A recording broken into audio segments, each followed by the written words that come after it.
Chapter 1, The Canon Fodder Extra and the World-Ending Witch. Hey, don't you think our new female teacher has been looking at me kinda weird lately? I cautiously glanced backward in the classroom before suddenly voicing this thought. These past few days, I've been secretly observing from the corner of my eye. She's always watching me. No matter where I go on campus, I keep running into her. It's like she's following me, secretly observing my every move. Is there something wrong with her? What do you think she really wants? As soon as I finished speaking, I happened to lock eyes with a pair of eerie ones. The young female teacher was staring straight at me through the rear door window, her gaze fixed like a predator eyeing its prey. I felt thoroughly unsettled. The previous teacher had taken an extended leave due to illness. Our new substitute teacher, Ms. Mary, usually wore a stern expression that kept people at a distance, yet for some reason she paid me unusual attention. My deskmate brushed it off. Why are you being so paranoid? Ms. Mary treats you so well, yet you're still not satisfied.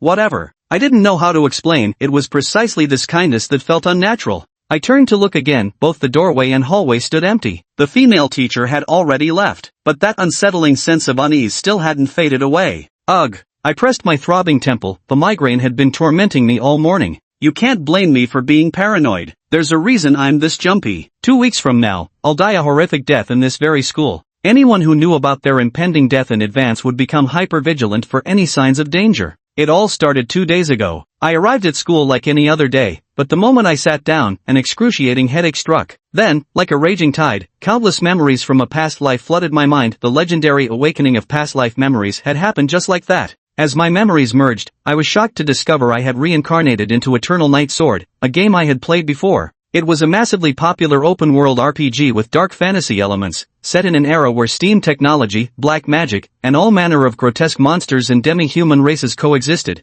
featuring distinctive character designs and an expansive worldview. The world was crumbling under the invasion of corrupting forces, with players taking on the role of the chosen one selected by the gods, encountering companions during their journey to uncover the truth of the world and ultimately thwart the evil gods' conspiracy to save it. At first, I was quite excited. Although I wasn't a hardcore player, I knew the general story progression of the game. Following the usual tropes, clinging to the protagonist's group, leveraging information disparity to seize opportunities, and ascending to the peak of life seemed within reach. But when I realized my current identity, I couldn't laugh anymore. I've reincarnated as a minor character who dies tragically in a horrific incident, the kind scripted to perish for the plot's sake. If my timing isn't off, in half a month, the Bernal Royal Academy where I study will witness a terrifying cult sacrificial rite, where many promising youths, including myself, will inexplicably meet our ends. I owe my awareness of this canon fodder character's fate to my sister's influence. Hunter of Darkness, Verit is a key character in the protagonist's faction within the game, boasting immense popularity. Since childhood, she relied on her adoptive brother for survival. A sinister school ritual led to her brother's death, and to uncover the truth, she joined the church's demon hunting team, vowing revenge. Eventually, she grew into a formidable demon hunter whose very name struck fear into the hearts of villains. The thought of soon becoming the catalyst for my sister's revenge and growth, merely a background character advancing the plot, leaves me utterly speechless.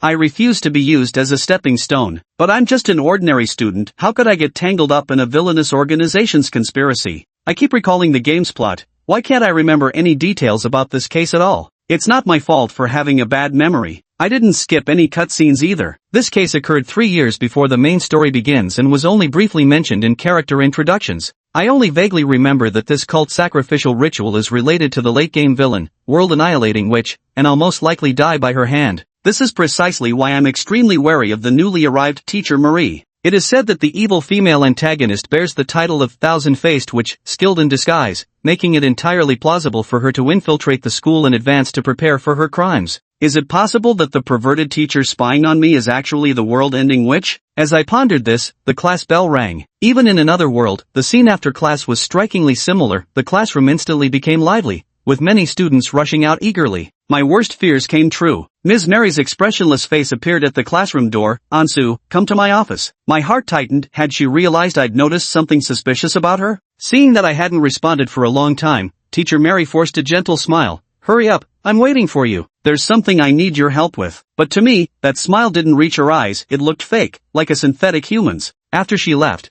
the classroom grew noisy again. I sat there feeling restless. I trust my intuition completely. Teacher Mary is definitely suspicious. I could tell at a glance she's not human. What should I do? Skip school? Just make a run for it? There seems to be no simpler solution than fleeing. Survival comes first. I'm dropping out of this school. But the moment I hastily stood up, a sudden buzzing filled my head, and rows of long-unseen Chinese characters surfaced from the depths of my consciousness. Version 2.0 updating, loading expansion pack, data reading in progress, please wait. New version? Expansion pack? This unexpected message momentarily stunned me. Loading complete. Do you want to reach the peak of life? Welcome to use our company's reality simulation system. With the most advanced simulation engine, this system grants you countless chances to start over. First simulation trial, system complimentary 10 bonus points. Points are precious, please use them wisely. Available simulation times future 10 minutes later, April 12, 10:32, consumes 10 points. 10 hours later, April 12, 2022, consumes 50 points. Start simulation?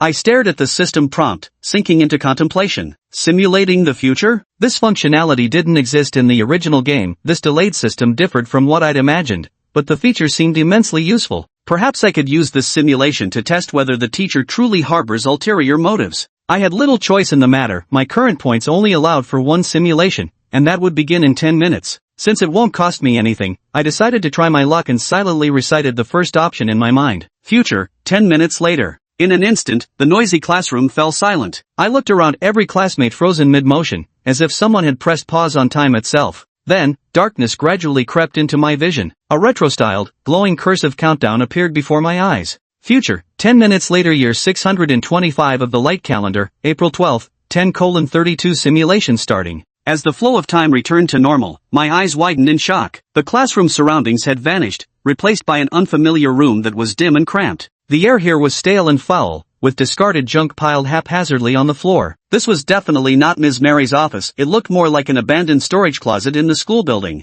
I then realized my body was tightly bound to a chair. Aside from being able to tilt my head slightly, my entire frame was almost completely immobilized. Kidnapped. I knew there was something wrong with Teacher Mary after all. Humph, this brat's finally awake. Teacher Mary's voice came from somewhere in the darkness. She walked up to me, pinched my cheeks and turned my face left and right, then roughly lifted my eyelids for inspection. As expected of a sturdy young lad, recovering so quickly, I thought you'd be out cold much longer after that knockout. Only then did I belatedly realize my head was throbbing with pain, as if struck by some external force. Since morning until now, this headache has persisted, though I've grown accustomed to it. Hiss. Teacher Mary, I struggled to lift my head and asked, what are you planning to do to me? I don't think I've offended you, have I? What am I doing? Mary eyed me, bound tightly, and sneered, you'll find out soon enough. My brows furrowed as an ominous premonition crept into my heart. A faint magical glow shimmered momentarily. Mary turned to my side. In the dimly lit room, another figure had silently appeared. Lady Celicia. Mary bowed her head nervously and reported in a flustered voice, I've found the person you requested. Shall we perform the mind-altering spell on him here? Wait, mind control? My breath hitched. This wasn't the plot twist I'd expected. Straining to turn my neck, I saw a mysterious teenage girl with raven black hair and deep violet eyes perched casually on the desk, studying me with a superior gaze. Through parted curtains, slivers of exterior light haloed her silhouette, but with her back to the windows,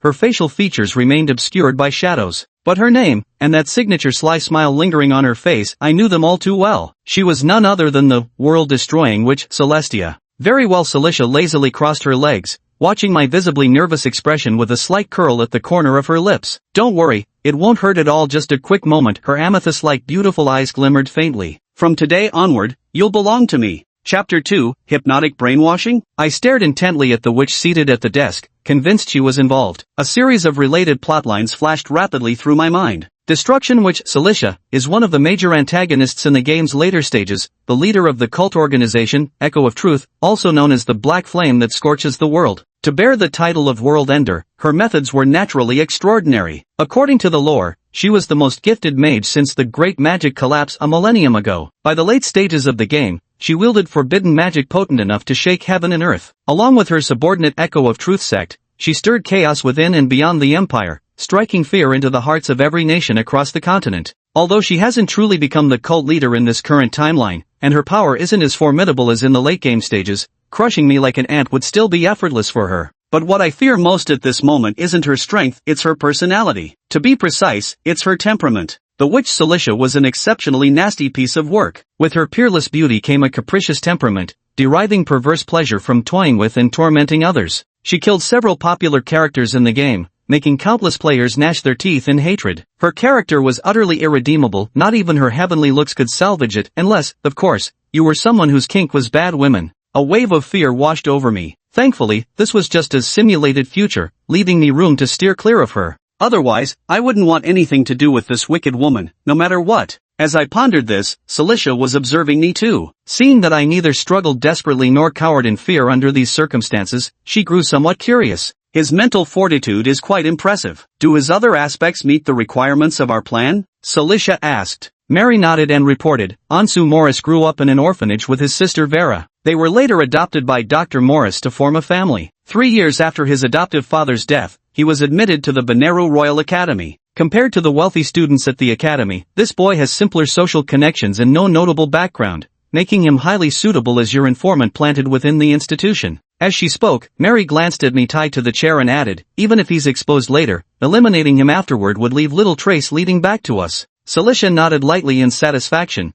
Good. To avoid alerting the enemy, you may withdraw from the operation from now on. He can continue executing the plan alone. Marie seemed to suddenly breathe a sigh of relief. Understood, Lady Cilicia. As the Empire's most valued institution for talent cultivation, the renowned Benaru Royal Academy carried far too much risk for her to remain undercover here as a teacher. Having been eavesdropping on their conversation all along, I finally understood Cilicia's true motive for kidnapping me. Planting spies, huh? I just don't know how this connects to the later cult sacrificial ritual. Alright, time's about up. Cilicia leaped lightly down from the desk. Time to get down to business. As she strode toward me step by step, an uncomfortable aura of black magic, bearing signatures of taboo and filth, crept outward in her wake. I noticed the fair skin of her arm rapidly developing black, scale-like patterns. These markings spread from her elbow all the way to her slender fingers until her entire forearm exuded a shadowy gloom akin to a demon's claw. When she stood before me, even more exaggerated transformations were taking place in her appearance. Her pair of violet eyes turned into blood-colored pupils, while her black hair gradually faded until it transformed into platinum blonde strands reminiscent of moonlight. Apart from lacking a pair of black horns, her appearance was nearly identical to that of the ancient demon tribe.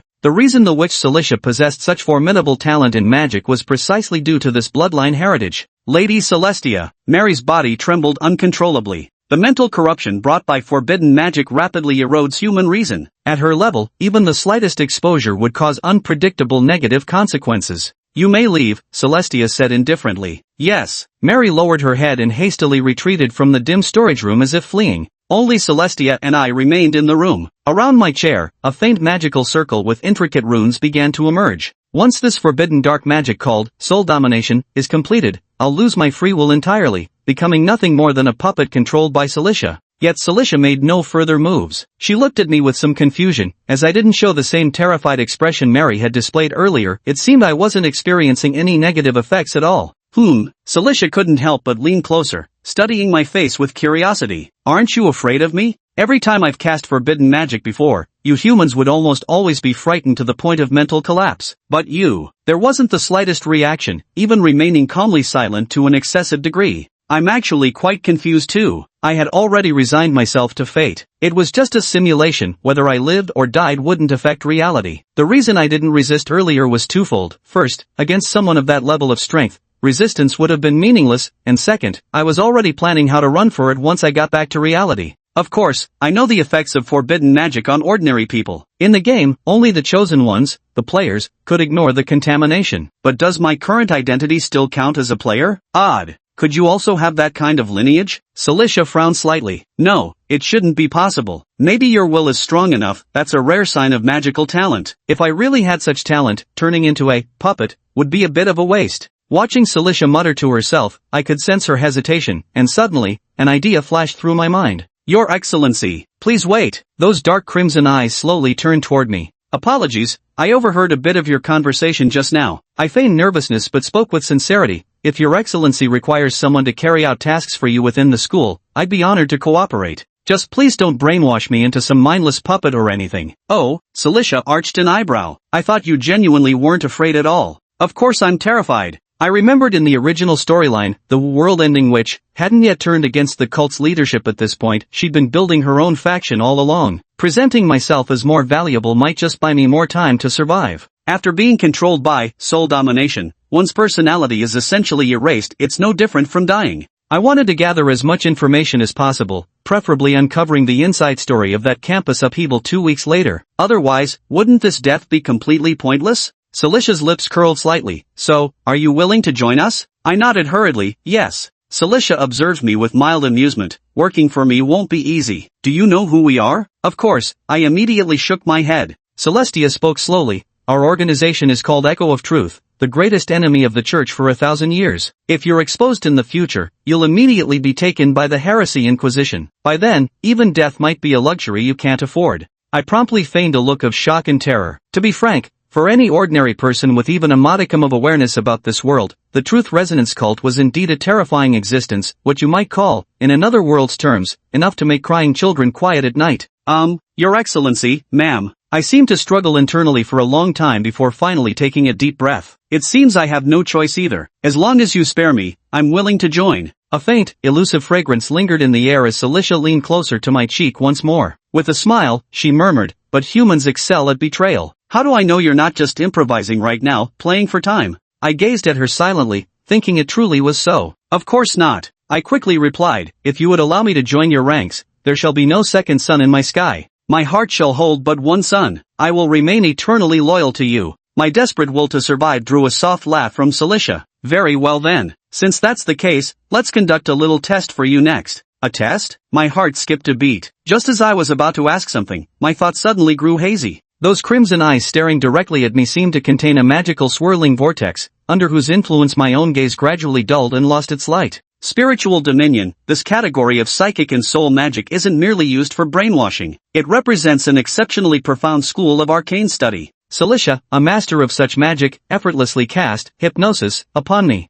"Speak your true thoughts. Would you truly pledge loyalty to me?" she inquired impassively. A hypnotized person will inadvertently reveal their true inner thoughts. "Of course not," I answered with a vacant stare. This response was within Celicia's expectations. She never anticipated that someone under coercion would suddenly switch sides. But these weren't the things she was banking on anyway. A person with magical talent naturally has their own uses. "Tell me, what were you thinking about just now?" Yet I gave her an answer beyond her expectations. "Villains die from talking too much." "What?" Celicia frowned slightly. "What do you mean by that?" With a stiff expression, I replied, making myself appear more useful by piquing your interest, then extracting more information. Celicia fell silent for a long moment before finally bursting into angry laughter. "Well then, you've certainly succeeded in catching my interest now." Her dark-tinged claws tightened around my cheeks as she continued questioning. "If I don't kill you, what would you do after joining the Resonance of Truth?" "I'll report to the Academic Affairs Department immediately, then file a complaint with the church." Currently, several archbishops and the church's saints are conducting business in Benares City. Under the protection of such top-tier powerhouses,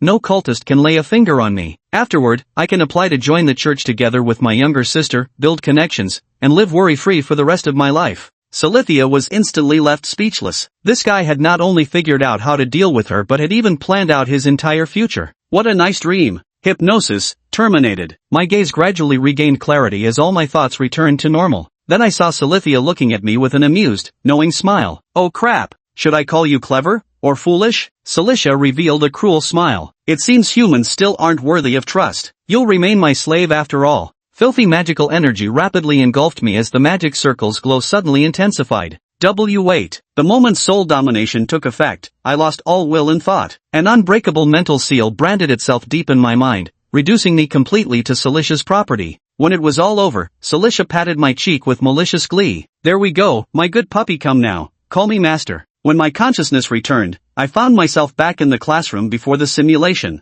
The classroom after class was still chaotic. My deskmate was chatting up a girl in front of us, while the teacher preparing for the next lesson at the podium was wiping the alchemical props needed for teaching. I sighed in relief. I was finally back. The system prompt appeared before my eyes again. Reality, light calendar, year 625, April 12, 1022. In this simulation, though you wasted most of your time due to being brainwashed by dark magic, you obtained partial intel. Rating, D. System reward distributing, reward, points * 8 remaining points, 8. Staring at the system interface, I sighed inwardly. These remaining 8 points weren't enough for another simulation. Looks like I'll have to rely on myself from now on. No choice. Celicia pulling this hypnotic lie detection move really threw off my plans. At that moment, another system notification popped up. As this is your first simulation, host has granted an additional skill reward *1 to encourage altering your predetermined fate of death. Magic immunity. When subjected to enemy magic attacks, you gain 1 immunity effect. The immunity covers all magic damage, negative and positive magical effects, lasting for the entire round, from the start to the end of the magical effect. Cooldown, 24 hours. Note, after a 10-minute simulation, the retention time is 3 hours. After a 10-hour simulation, it is 12 hours. Making pivotal changes in reality to alter fate may also earn points. Continue using the simulation function for chances to gain more simulation time and generous rewards. Keep striving, host. Magic immunity. I recall there was indeed a similar skill in the game. This type of skill is rather underwhelming in the early stages since it can't deal damage, but for players familiar with the mechanics, it can be extremely useful if utilized well. For example, if Celicia were to attempt hypnotizing me again, I could perfectly evade it. But there's no need for me to take such risks. I have no intention of facing that overwhelmingly powerful witch alone. As I pondered these thoughts, the classroom steadily emptied. I remembered Professor Mary was waiting for me. If I didn't go to her soon, she would surely come looking for me. Time wasn't on my side. I quickly reviewed every detail that had just transpired. The Truth Secco cult wanted to plant a spy within the Royal Academy, and unfortunately, someone like me without any background was selected. It seems in the original storyline, this was exactly how I got entangled in the cult's schemes. But as long as I escape this predicament, I'm certain I can overturn the predestined death looming in 2 weeks. I'm actually feeling a bit of lingering fear now. Fortunately, I had a quick-witted idea to stall for time and learned that Celestia possesses a lie detection ability. Otherwise, even if I simulated it again, I'd probably still end up with a game over. Thinking this, I flipped open my notebook, scribbled down 2 sentences rapidly, then tore out the page. Kevin, give me a hand. I tapped my deskmate beside me. What are you doing? Hold on a second. Seeing my deskmate still desperately trying to chat up the girl in front while she remained indifferent, I grabbed him and pulled him over. Stop chatting already. She obviously doesn't like you. It's not. My deskmate turned awkwardly, his tone resigned as he said, "What do you want anyway? This is life or death." I hurriedly shoved the note into his hand and lowered my voice. "I need you to go to the Holy Light Church for me and personally deliver this note to the saintess of the church." "Good buddy. If this succeeds, I'll do all your homework for the next month." My deskmate didn't expect this kind of favor. As he slowly unfolded the note, his expression grew even more perplexed. "What's this? What does it mean?" "Never mind about that." I patted him on the shoulder and added, "Just remember to leave only after I've exited the classroom." "But," my deskmate hesitated for a moment, "the saintess doesn't even know me. Can I really deliver this letter for you?" "Just tell her it's a letter from someone from her hometown," I said with unwavering confidence. "Once she hears that, she'll definitely be eager to see you." My deskmate's expression grew increasingly perplexed. Seeing he remained somewhat unwilling, I continued sweetening the deal. "How about this? A month's worth of homework, plus midterm exam cheating. I'll guarantee you pass the test with results that'll satisfy your old man." "Deal?" His eyes lit up immediately. "Done." Only then did I relax. Money wouldn't have worked. Hardly any poor kids attend this school anyway. His father was a nouveau riche noble in the royal capital, who held exceptionally high academic expectations for him. After much deliberation, I concluded that reporting would be the most effective tactic. The current cult isn't as formidable as depicted in the storyline, otherwise, they wouldn't be lurking underground, constantly pursued by the Inquisition and demon hunting squads. I wrote the note with great caution, keeping it simple. First, a request to meet at a specified time and place. Second, the birthplace of the Holy Maiden, which served as my threat against her. I knew from the story that the Holy Maiden harbored a secret. She wasn't of pure human blood but was actually a demi-human. In my eyes, catgirls, dragon girls, and monster girls are adorable, but in this world setting, especially within the Empire, demi-humans face severe discrimination and oppression. If the saintess hadn't concealed her lineage, she would never have achieved her current status. So, this note effectively tells her, "Miss Saintess, you wouldn't want anyone else to know your secret of having demi-human blood, would you?"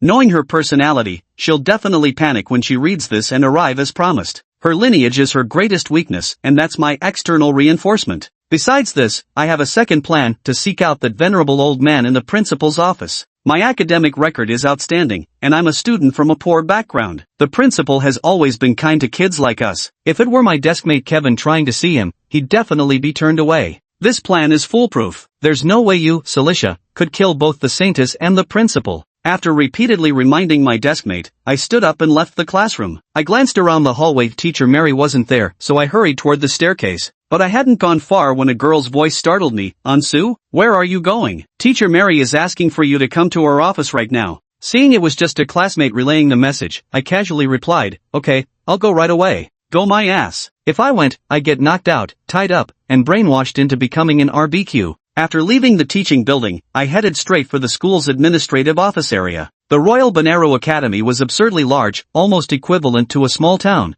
but once I got there I'd definitely be safe. The academy's upper echelons housed supernatural powerhouses, and the academic affairs department even had a well-equipped security team that was highly trained. I was almost safe, but as I walked, just as I reached the tree-lined path, that girl who delivered the message came running after me. "Hey, Ansu, wait. The teacher waited for you for ages." She seemed pretty angry about it too. I frowned as I looked at her. She was dressed in the academy's uniform, her cheeks flushed and her breath ragged. Just as I was about to speak, I suddenly sensed something amiss. I turned and bolted. Whether it was just paranoia or not, anyone who tried to stop me now would automatically be suspicious. There was no way in hell I was going to Teacher Mary's office. But eerily enough, the moment I dashed into the tree-lined path, the girl appeared ahead of me, smiling.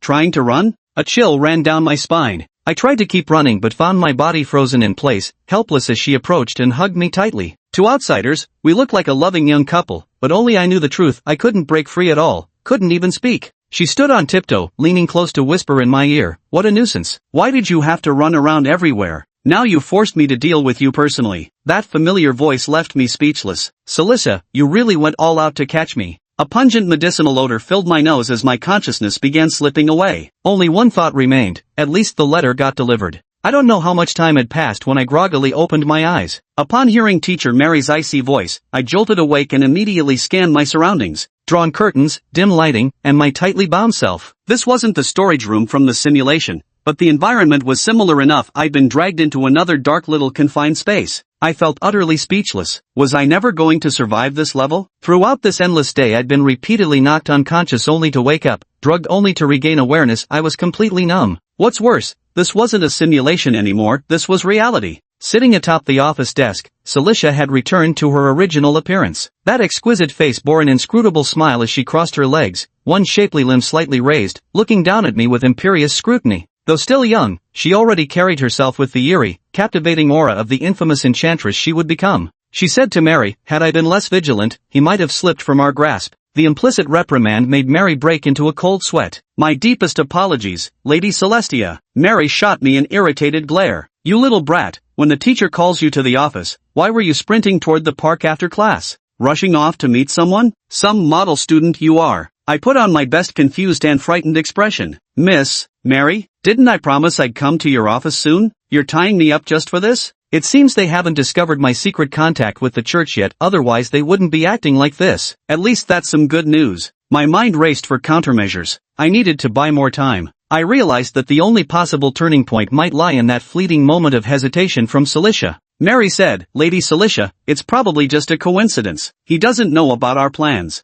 Having operated covertly within the empire for years, she was naturally cautious. To her, such an important plan couldn't possibly be exposed by a mere student unless I could foresee the future, which was impossible. Celia swept a glance over me, then looked coldly at Mary. "I won't punish you this time, but remember, there won't be a next time." Mary wiped her cold sweat and nodded repeatedly. Next, their conversation proceeded much as I'd simulated. Mary reported on my family situation, to Celia's relative satisfaction. "All right, time's about up." Celia leapt lightly down from her desk. "Time to attend to serious business." She advanced toward me step by step, that distasteful taint of magical power spreading outward. Mary, fearing the psychological corruption of the magic, excused herself again in terror. The quiet room held only Celicia and me. Just as she was about to cast the forbidden dark magic called Soul Dominion, her terrifying demonic appearance, identical to the simulation, suddenly froze mid-action. She seemed puzzled because I showed absolutely no adverse effects. "Aren't you afraid of me?" Her exquisitely beautiful face leaned close, studying me with curiosity. She continued, "Every time I've cast forbidden magic before, humans would almost always collapse from terror, yet you."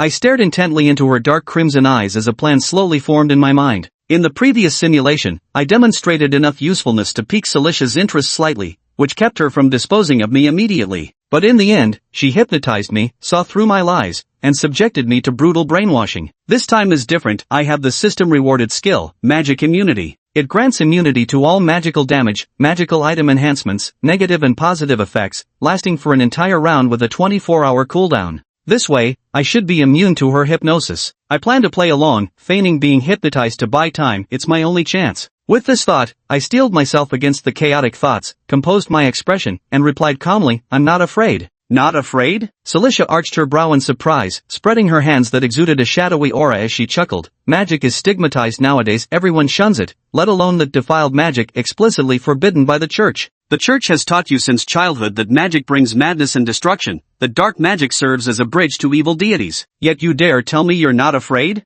As she spoke, black flames erupted from her palm, abruptly transforming the atmosphere in the room. The fire exuded an aura of incinerating all existence. This was none other than the world-consuming black demonic flame. As the demonic flames drew closer to my cheek, her smile faded slightly as she asked, "Was it the church's teachings that failed you, or are you just pretending to humor me?" Dark lady. I stared fixedly at the flames mere inches from my face, feeling as though I might be roasted alive at any second. Yet, I forced myself to conjure just the right amount of awe in my voice and stammered, "Wait, is this the legendary supernatural power?" I had no choice but to summon the best acting skills from both my lifetimes. While tied up, I hadn't wasted a single moment replaying the storyline of the apocalyptic witch Cilicia over and over in my head, forcing myself to understand her motives, personality, and behavior until I felt I knew her better than she knew herself. Cecilia had the tragic childhood typical of beautiful, strong yet tragic antagonists, which molded her into a sensitive, insecure, and contradictory character full of both inferiority and arrogance, driving her to an almost fanatical obsession with power. So I needed to express my approval and desire for forbidden magic in front of her. "Oh," Cecilia looked at me with surprise and asked for my opinion on dark magic. "Cool. So cool," I answered without hesitation. If only I could possess such powerful, supernatural abilities. She cut me off. "But this is power tainted by a dark god, at least that's what the church claims." I shook my head immediately. "So what? The church's lies are nothing new. His Majesty has wanted to kick theology out of the academy to make way for magitech industry for ages. Who still believes in that nonsense these days?" "Well, that's true," she agreed emphatically. I continued earnestly, "I've always believed power itself is blameless, what matters is the one who wields it." She froze for a moment before her eyes lit up, then asked if I truly meant it. I nodded in confirmation. At that moment, she suddenly cast a spell. The familiar dizziness swept over me, and I quickly activated magic immunity. She whispered, "Tell me, what were you truly thinking just now?" I pretended to be successfully hypnotized, answering with vacant eyes, "I crave extraordinary power. Dark magic is cool, incredibly powerful." When she pressed me about why I desired such power, I replied, "If I had extraordinary power, I wouldn't have been bullied as a child. People wouldn't look down on me. I want retribution against those who scorned me, who plotted against my father, who bullied me and my younger sister." After answering, I stared blankly ahead. Cilicia remained silent for a moment,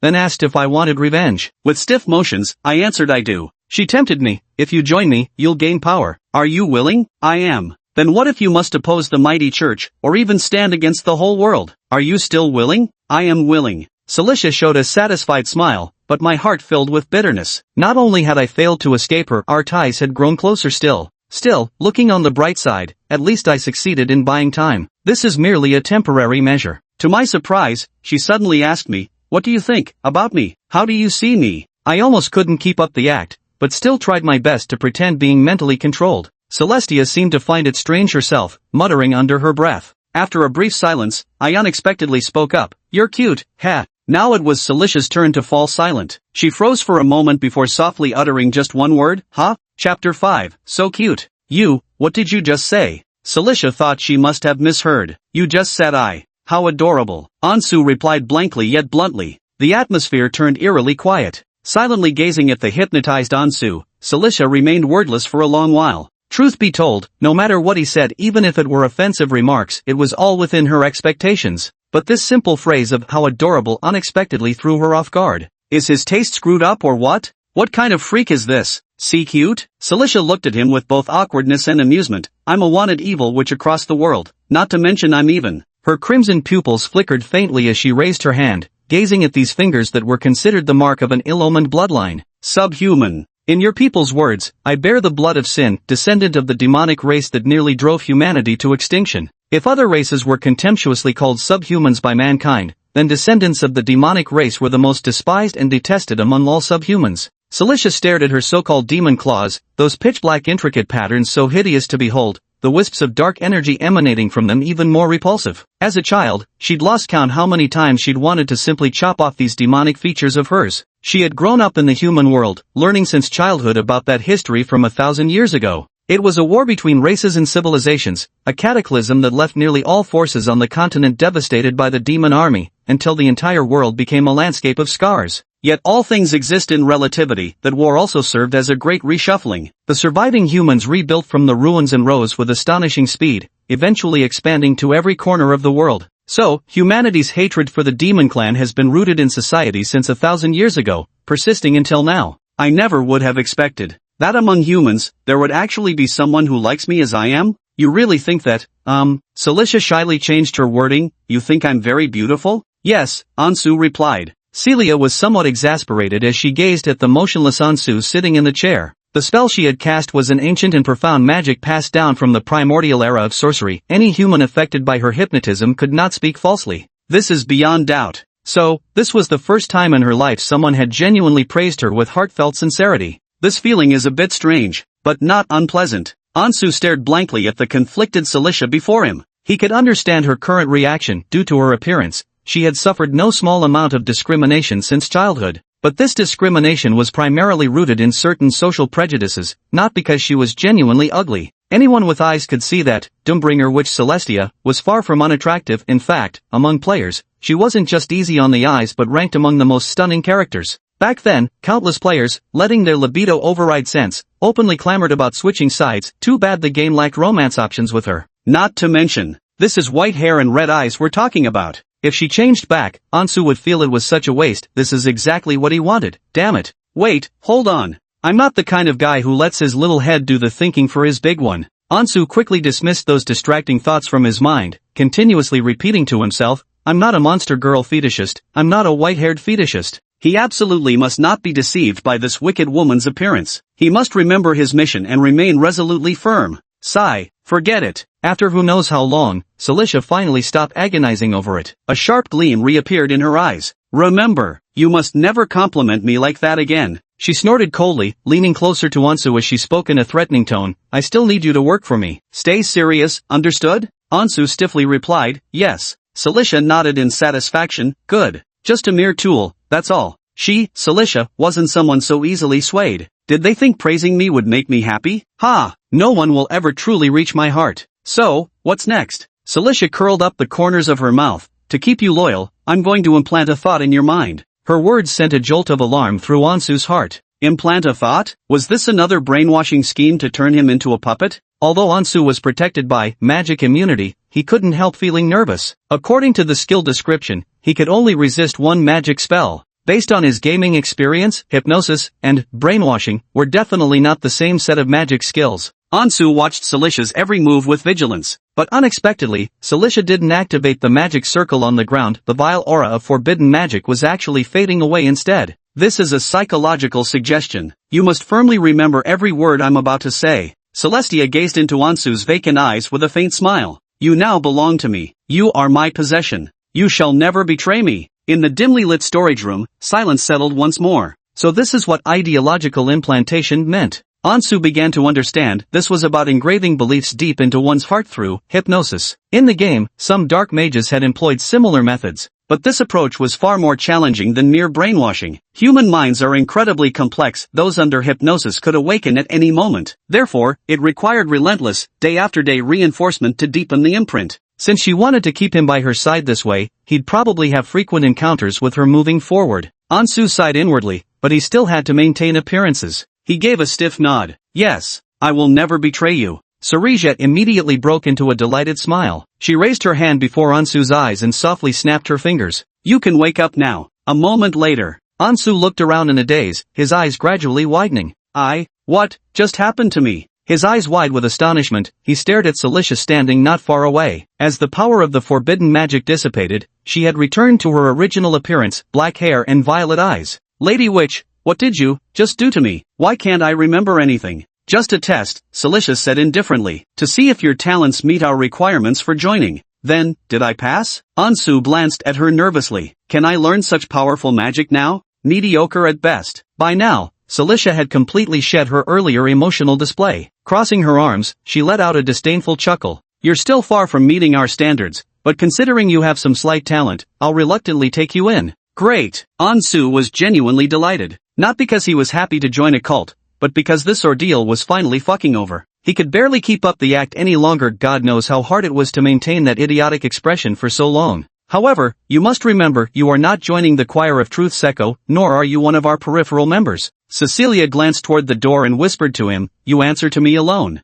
Ansu was just about to say yes when the storeroom door suddenly swung open. Teacher Mary, whom he hadn't seen in quite some time, hurriedly stepped inside. Lady Celicia, there are church members approaching. Oh, Celicia raised an eyebrow, instinctively glancing at Ansu. Ansu's expression remained unchanged. Through our informants, we learned the church suddenly took action. They said a high-ranking official is coming to inspect the academy. Mary frowned. But we don't know exactly who's coming. This is really quite strange. Why all this secrecy, and why now of all times? Ansu immediately thought of the note he had sent out. It seemed this so-called high-ranking figure was most likely the saintess of the church. So he dared not show the slightest hint of abnormality. Is that so? I was hoping to bring him back to the order. Ceresia couldn't help but feel somewhat vexed. She disliked church members intensely. Moreover, she had just taken Ansu under her wing and originally planned to bring him back to the order's stronghold to explain a few more things. Forget it, he won't be escaping anyway. Celicia cast a meaningful glance at Ansel before coldly commanding, let's leave for now. Recall all our informants near the academy. After I depart, as a precaution, you should also withdraw for now. Understood. Mary nodded promptly. I'll submit my resignation to the academy afterward.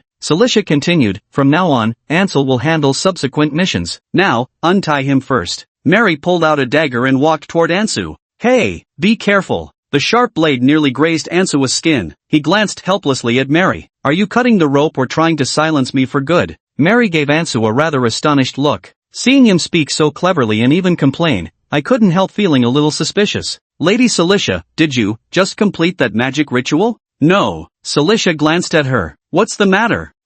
But... Mary hesitated as she looked at Ansu. Although I knew early on that this boy would replace me as the executor of the cult, Lady Celicia was originally supposed to brainwash him. This isn't part of the original plan, is it? This is my decision, Celicia remarked indifferently. I need his ability to improvise, his wisdom, not just to serve as a pair of eyes. But, can we really trust him? Marie's expression turned to shock. What kind of scheme is Lady Celicia pulling this time? Celicia's face darkened slightly as her profound violet eyes, devoid of any emotion, fixed coldly on Marie. Since when have you dared to question my decisions? The atmosphere in the room seemed to turn icy as Mary's heart tightened in fear. She bowed her head anxiously. I wouldn't dare. She had nearly forgotten this person before her was someone no one in the order dared to provoke. If she displeased her, death would be a very real consequence. Celicia let out a cold snort as she walked toward the door. Meanwhile, Ansu watched eagerly, longing for her departure. But just as she was about to leave the storeroom, she suddenly turned her head back. Her tense expression softened ever so slightly.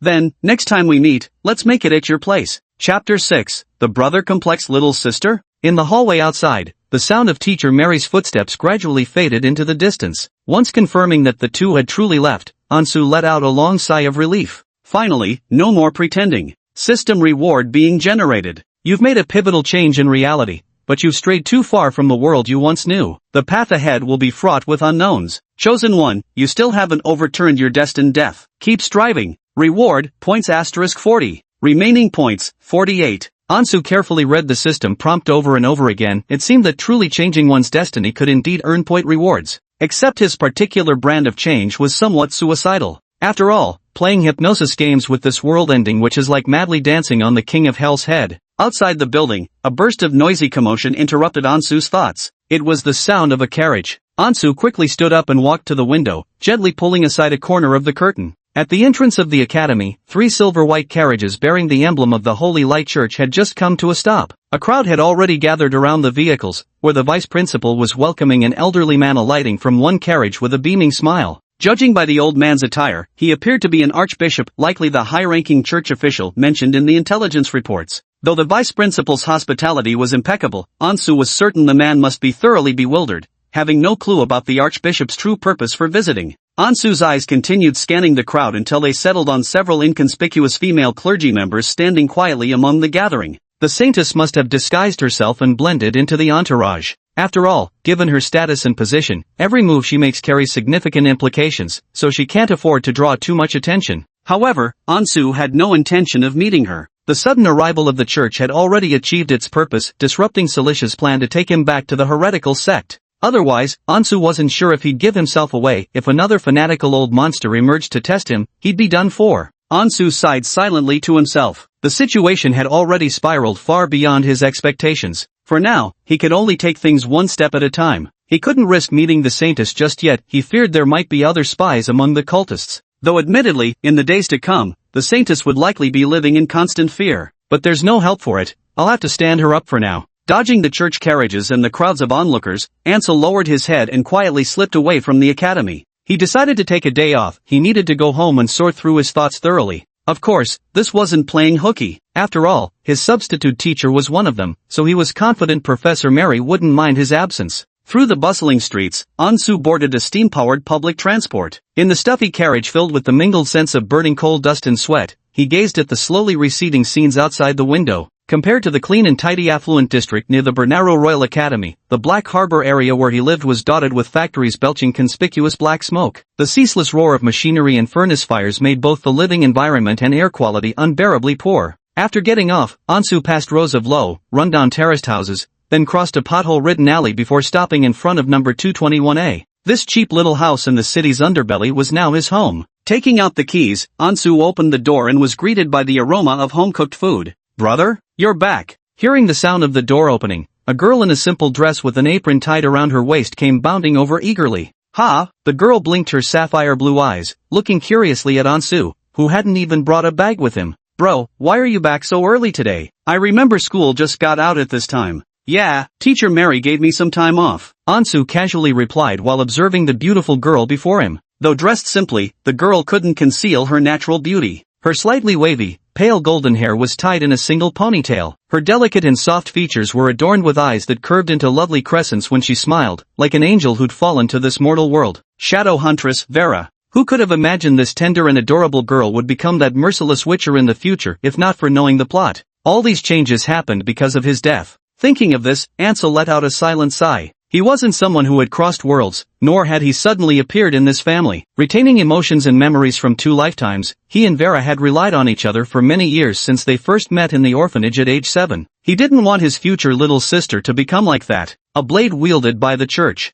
a pitiful creature walking the line between life and death, constantly battling against his own madness and corruption. "Oh, I see," Vera didn't press further. "Then you should go rest for a while, brother. School must be tiring. Dinner will be ready soon." All right. Ever since their foster father passed away, household chores had been managed by his younger sister. Anso nodded and sat down on the worn-out second-hand fabric sofa in the living room, whose age was anyone's guess. Though the house was old and shabby, with all its furnishings antiquated, everything had been meticulously arranged by his sister, filling the space with a warm sense of domesticity. After sitting in the living room for a while, Anso suddenly caught the scent of something burning. At first, he thought his sister had burned the food, but upon looking closely, he saw her crouching by the fireplace, lighting what appeared to be a letter. "Vera, what are you burning?" Ansu asked in confusion. Vera seemed slightly displeased as she pouted. "Love letters." "Love letters?" Ansu was taken aback, thinking to himself that since his younger sister had already dropped out of school, how could she have received love letters? So he walked over curiously and asked, "Did someone write them to you?" "It's a love letter for you." Vera glanced toward the neighbor's side. "That Joanna from next door is after you again. I told her you'd be back late and sent her away, but she gave me this before leaving." "Oh, is that so?" Ansu remembered what the neighbor's daughter looked like. Ever since they moved in, she'd drop by every few days to chat about trivial things, treating him with exaggerated attentiveness. "Humph, how unladylike. She clearly has no proper upbringing." Vera huffed indignantly. "Brother, you mustn't entertain thoughts about a woman like that." Noticing Ansu's lingering gaze on the burned love letter, yet unsure what he was pondering, Vera puffed out her cheeks, her expression growing even more displeased. "Bro, you're not actually curious about what that letter said, are you?" "Not at all." Though slightly intrigued, Ansu didn't want to upset his younger sister. "The academy coursework is overwhelming enough. How could I possibly have mental space for such matters now?" "That's good then." Vera relaxed visibly, though her delicate face soon twisted into clear disdain as she glanced toward the neighboring house. "Humph, her. Is she even worthy of my brother? She should take a look at herself in the mirror." Ansu was amused by her appearance and teased, "Then who do you think would be worthy of your dear older brother, me?" "Well," Vera's lively blue eyes rolled as she stroked her chin in thought,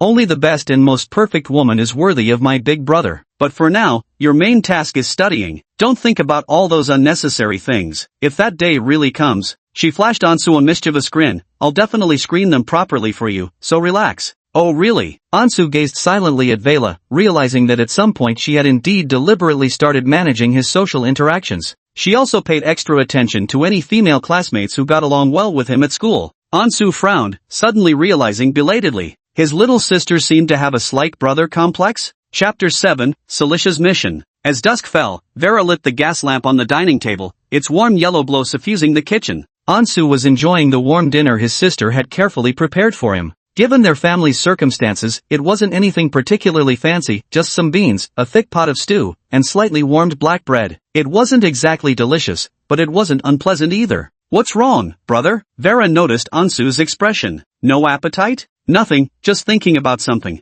Ansu took a bite of the tasteless and barely edible black bread, thinking he should cook for her himself when given the chance to showcase his culinary skills from another world. Besides, the meals in their household definitely needed improvement. Ansu instinctively glanced at Wei La's underdeveloped petite figure. The curves of her chest were nearly absent, she needed more high-protein foods. It was time to improve their family's financial situation. With the ability to simulate the future, Ansu felt that opportunities to make money were hardly scarce, like casually visiting any casino or horse racing track, where he could effortlessly become a betting god in no time. Of course, the prerequisite for everything was first overturning his fate of certain death. "Brother keeps spacing out ever since he returned," Vera observed keenly. Ansu had been particularly absent-minded today, sometimes even looking deeply troubled. "Did something happen at school?" "Nothing much." Ansu knew his emotions couldn't hide from Vera, so he smiled reassuringly. "Just ran into a little trouble, but Big Brother already took care of it." "Oh, I see." Vera blinked her eyes. "Then let's not think about unpleasant things. Tell me something fun about school instead, brother." "Sure." Ansu nodded. "What would you like to hear about? For example?" Vera asked with a playful smile. "Have any girls at school written you love letters?" Ansu looked at her helplessly. "Why are you always focusing on things like this?" "Just kidding." Vieira's eyes curved into adorable crescents. "Let's talk about your studies, big brother." Under the warm yellow glow of the lights, the siblings chatted over dinner about the academic problems Ansu was facing. Although these profound subjects were still far beyond Vera's reach, she listened with rapt attention. Ansu could sense that Vieira longed to go to school. His adoptive father was a doctor, and they used to be quite a respectable family. But ever since his passing 3 years ago, their financial situation had plummeted. Ansu, who attends that prestigious institution, is the family's only hope. However, due to the high tuition fees at the Royal Academy, his sensible younger sister voluntarily dropped out of school to fully support Ansu's education. After selling their house, the siblings would work part-time on weekends and holidays to make ends meet, barely scraping by under strained circumstances. Ansu gazed at Vela's old dress, one their adoptive father had bought for her 4 years ago. Since the girl was still young and undeveloped, it still fit, though inevitable signs of wear and tear had become visible. This gave him a pang of heartache. "Vera, after some time has passed, you should go back to school," Ansu suddenly suggested. "Then we'll move to somewhere with better public security." Vera widened her eyes slightly in surprise. "Brother, stop joking. Where would we even get the money?" "Don't you worry about that. When the time comes, your brother will definitely have money, lots and lots of it." Ansu was quite confident about this. After all, he was practically cheating. Moreover, he didn't want Vera to walk down the same path of her past life. Day after day mixed up with freaks and madmen, fighting and killing, covered in scars, never knowing when she might suddenly perish. His sister was actually quite brilliant. What a waste for her not to study. Vera eyed Ansu suspiciously. Ever since returning today, she'd sensed something different about her brother, yet couldn't pinpoint where this change came from. "You're just a poor student who hasn't even graduated yet, where'd you get the money?" Vieira grew increasingly suspicious. "Bro, don't tell me you're being kept by someone?" "Ha?" Ansu froze for several seconds before helplessly poking her little head. "How could your big brother possibly sink to being someone's sugar baby? What kind of nonsense fills that head of yours all day?" "That's good then." Vieira sighed in relief, then dodged Ansu's reaching hand with a giggle. "I'm not just imagining things. Who told you to be so handsome? There are plenty of stories about talented poor boys being kept by wealthy women. If I were a rich woman, I would." "And you would what?" Ansu glanced at her. Vera said with a giggle, "Lock you up, keep an eye on you every day, and never let you go out." Ansu rolled his eyes dramatically. "Well, good thing you're not a rich woman then." Vera couldn't help but giggle, deciding to stop teasing her brother as she rested her chin on her hands, studying his features intently without blinking. Ansu before her possessed that peculiar charm hovering between adolescence and young adulthood. Perhaps due to his perpetual worries about the future, those dark green eyes carried a tinge of melancholy, giving him an air of inscrutable mystery. Though clad in cheap linen shirts with his untamed black hair slightly disheveled, his handsome yet gentle features made it all appear perfectly balanced, resembling a noble youth from a fallen family, all thanks to the excellent upbringing by his foster father. No wonder he had Mrs. Joanna next door utterly charmed the moment he moved in. The girls from the poorer neighborhoods had never seen anything like this before. After dinner, as usual, his younger sister reminded him not to study too late and to get some sleep early. Seeing her fussing over everything like an old mother hen, Ansu chuckled and shook his head before closing his bedroom door. The moment the door closed, a familiar laugh came from inside the room. "That little sister of yours is quite adorable." Ansu was startled and turned to see Sarisha lounging on his chair with her long, smooth legs elegantly crossed, curiously flipping through the stack of books piled on his desk. "You?" Ansu hastily glanced toward the door. His sister didn't seem to have heard. "Your Excellency, the witch, why have you come so suddenly, without even a word of warning? Didn't I already give you notice?" Celicia raised an eyebrow. "Besides, must I knock and announce myself to visit my own person?" Ansu nodded helplessly, then lowered his voice. "You needed something from me? No need to be so cautious. I've already cast a magical barrier. Your sister can't hear us." Celicia studied the nervous, flustered Ansu, suddenly flashing a mischievous smirk. She leaned in closer and slowly spoke in a threatening tone. "It seems the two of you siblings get along quite well. That means you'll have to work even harder for me. Otherwise, you wouldn't want your adorable little sister to meet a terrible fate, would you?" Ansu's heart clenched, but he quickly plastered a sincere smile across his face. "Your Excellency the witch, since you've already said I'm one of your own now, just give me your orders directly. I'll devote myself wholeheartedly to the task." Sarisha gazed at Ansu with an amused smile. It seemed his younger sister truly was his weak point. This made Ansu even easier to control, so she stopped teasing him and instead pulled out a booklet, handing it over. "This is..." Ansu flipped through it and discovered it was the student directory of Bernal Royal Academy, containing names from freshmen to seniors, and even faculty, teaching assistants, and graduate students. "Your next task is to help me find someone within the academy." "Find someone?" Chapter 8, Catching Myself? "That's right, we're looking for someone." Sarisha's expression grew more serious. "We've received intelligence from within the church, reportedly a divine oracle from the gods themselves." Ansu listened patiently. "A human chosen by the gods, the prophesied one who will change the world, is said to appear in the city of Benaru. The church calls this person, the chosen one." Cecilia gazed at Ansel and said, "After continuous investigations, the Truth Resonance Order has narrowed down the scope and finally pinpointed your school. Your mission is to help me find the chosen one among the 30,000 students and teachers at the Royal Academy." "I see, so that's how it is." Ansel's facial expression remained unchanged as he simply nodded. Yet in his heart, a storm of emotions was already raging. "The so-called chosen one you're talking about, seems to be me." In the lore of Eternal Night Sword, the chosen ones are actually game players, selected by the righteous gods to save the world. Ansu initially thought he was just a minor character, a nobody destined to die tragically in the cult's sacrificial ritual. But not long ago, he clearly saw how the system addressed him. "Chosen one, you still haven't overturned your predestined death. Keep trying." Which meant he wasn't just a background character, but also the game's sole player, and even the key target being sought by the cult organization. "Then, may I ask," Ansur cautiously inquired,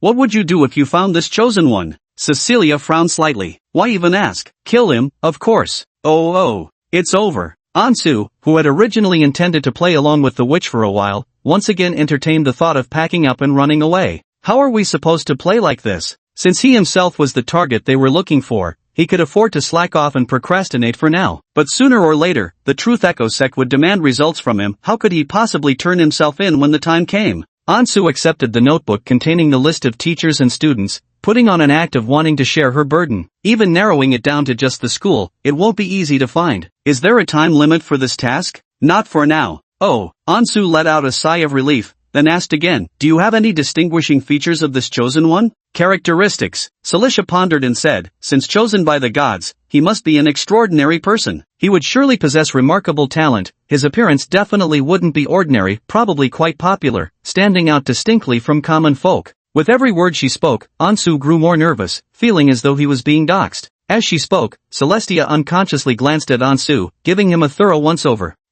Actually, you fit these criteria quite well." Ansu felt startled in his heart. Celestia curled her lips slightly as her mysterious dark purple eyes drew closer to examine Ansu's features at close range. "Last time I didn't get a good look, but now that I see you clearly." Her pale fingers poked Ansu's cheek as she giggled. "You're actually quite to my taste." "Ah, could it be?" Her slightly parted lips trembled as she exclaimed in astonishment. "Could it be that you're the one?" "Which, Your Excellency?" Ansu clenched his fists, forcing himself to remain composed, even preparing for the worst-case scenario. "Don't joke about this. I don't have that kind of talent. How could I possibly be?" Sarisha burst into laughter, realizing she rather enjoyed teasing this new toy. "Just kidding, look how scared you are. In short, the chosen one will never be lost among the common folk. Just look for someone who meets high standards." Ansu immediately nodded in agreement, but in his heart, he grumbled quite a bit about Celicia. "This damn witch." "If you need anything else," Celicia softly advised, "just let me know, and I'll help you sort it out. Remember, you're mine now.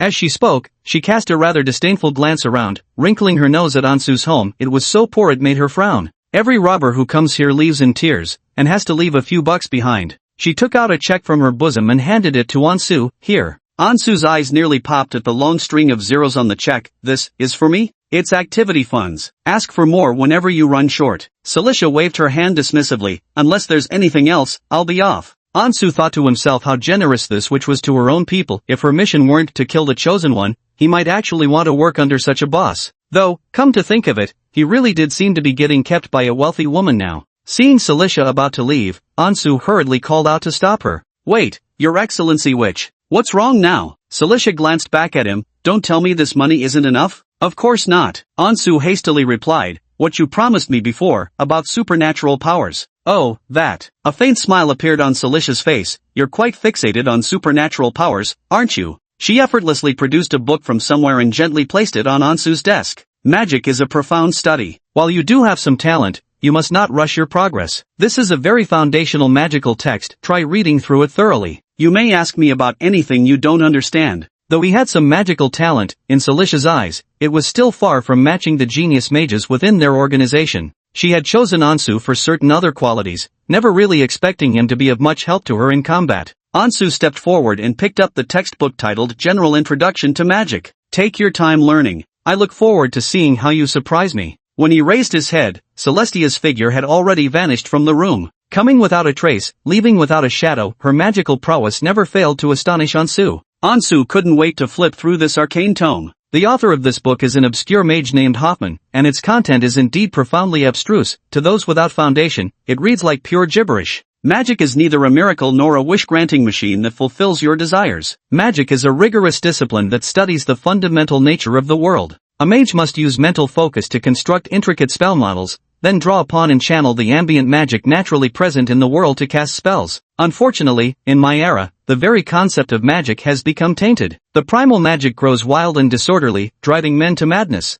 This will push our pursuit of truth into the realm of mystery. Future mages may only comprehend the greatness of magic through ineffable so-called spiritual experiences. What a regrettable path indeed. At least the preface of this ancient tome was comprehensible to Ansel. Mr. Hoffman narrated these hidden histories of the past as if telling a story. As he leafed through the sacred text, a system notification suddenly appeared. Arcane Fundamentals, Mastered. Meditation Technique, Unmastered. Learning Progress, 0/20. Mage Hand, Unmastered. Learning Progress, 0/50. Light, Unmastered. Learning Progress, 0/50. Ansu saw several lit and unlit icons in the system interface identical to the game panel he remembered from his past life. It seems that to master these spells, one must completely fill the progress bar. Having a progress bar is a good thing. It means learning these spells is just a matter of time. Ansu immediately began studying the magic in the ancient texts and, following the instructions, closed his eyes to engage in meditation. As time gradually passed, he slowly slipped into a state of self-forgetfulness, feeling his consciousness observing the world through a peculiar perspective, perhaps what the books referred to as a spiritual experience. He gradually began to sense the subtle, drifting magical aura in the air and attempted to absorb this magical energy. The night grew deeper. Chapter 9, The Notes Aftermath Exposed? The next morning, Ansu arrived in the classroom with dark circles under his eyes, yawning wearily.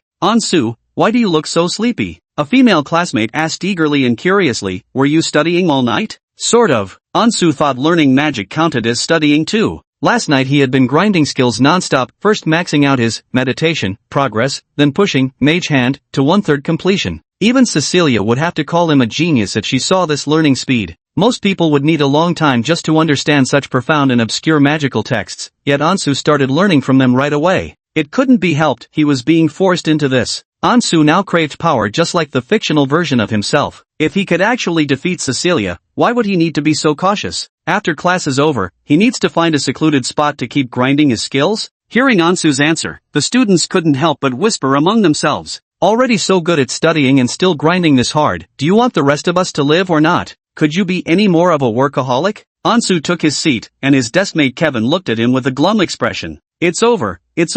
Things seem to have gotten out of hand. You're killing me with worry. Where did you run off to yesterday? Ansu told him to calm down first and explain slowly, then learned what had happened after he left yesterday. Yesterday after Archbishop Paul visited the school, the academy leadership initially thought he had come to discuss matters of great importance. Yet he spent the entire afternoon in the vice principal's office doing absolutely nothing substantial. It was truly just casual chatter all afternoon. However, the academy leadership dared not interpret this as simple small talk. The archbishop's visit might have conveyed an extremely strong political signal. How could someone of such stature genuinely indulge them in small talk? This was most likely a veiled warning. The principal's handling of the theology department must have displeased the higher echelons of the church. Ansu hadn't expected his desperate survival tactic to create such ripples. Why overcomplicate things? Archbishop Paul's visit was actually just cover for the Holy Maiden. Though she holds transcendent status in the church, she can't leave freely, hence borrowing a bishop's credentials to visit the academy. What made Kevin so nervous was something else entirely. He had been summoned by the Holy Maiden herself, all because of that note Ansu had given him.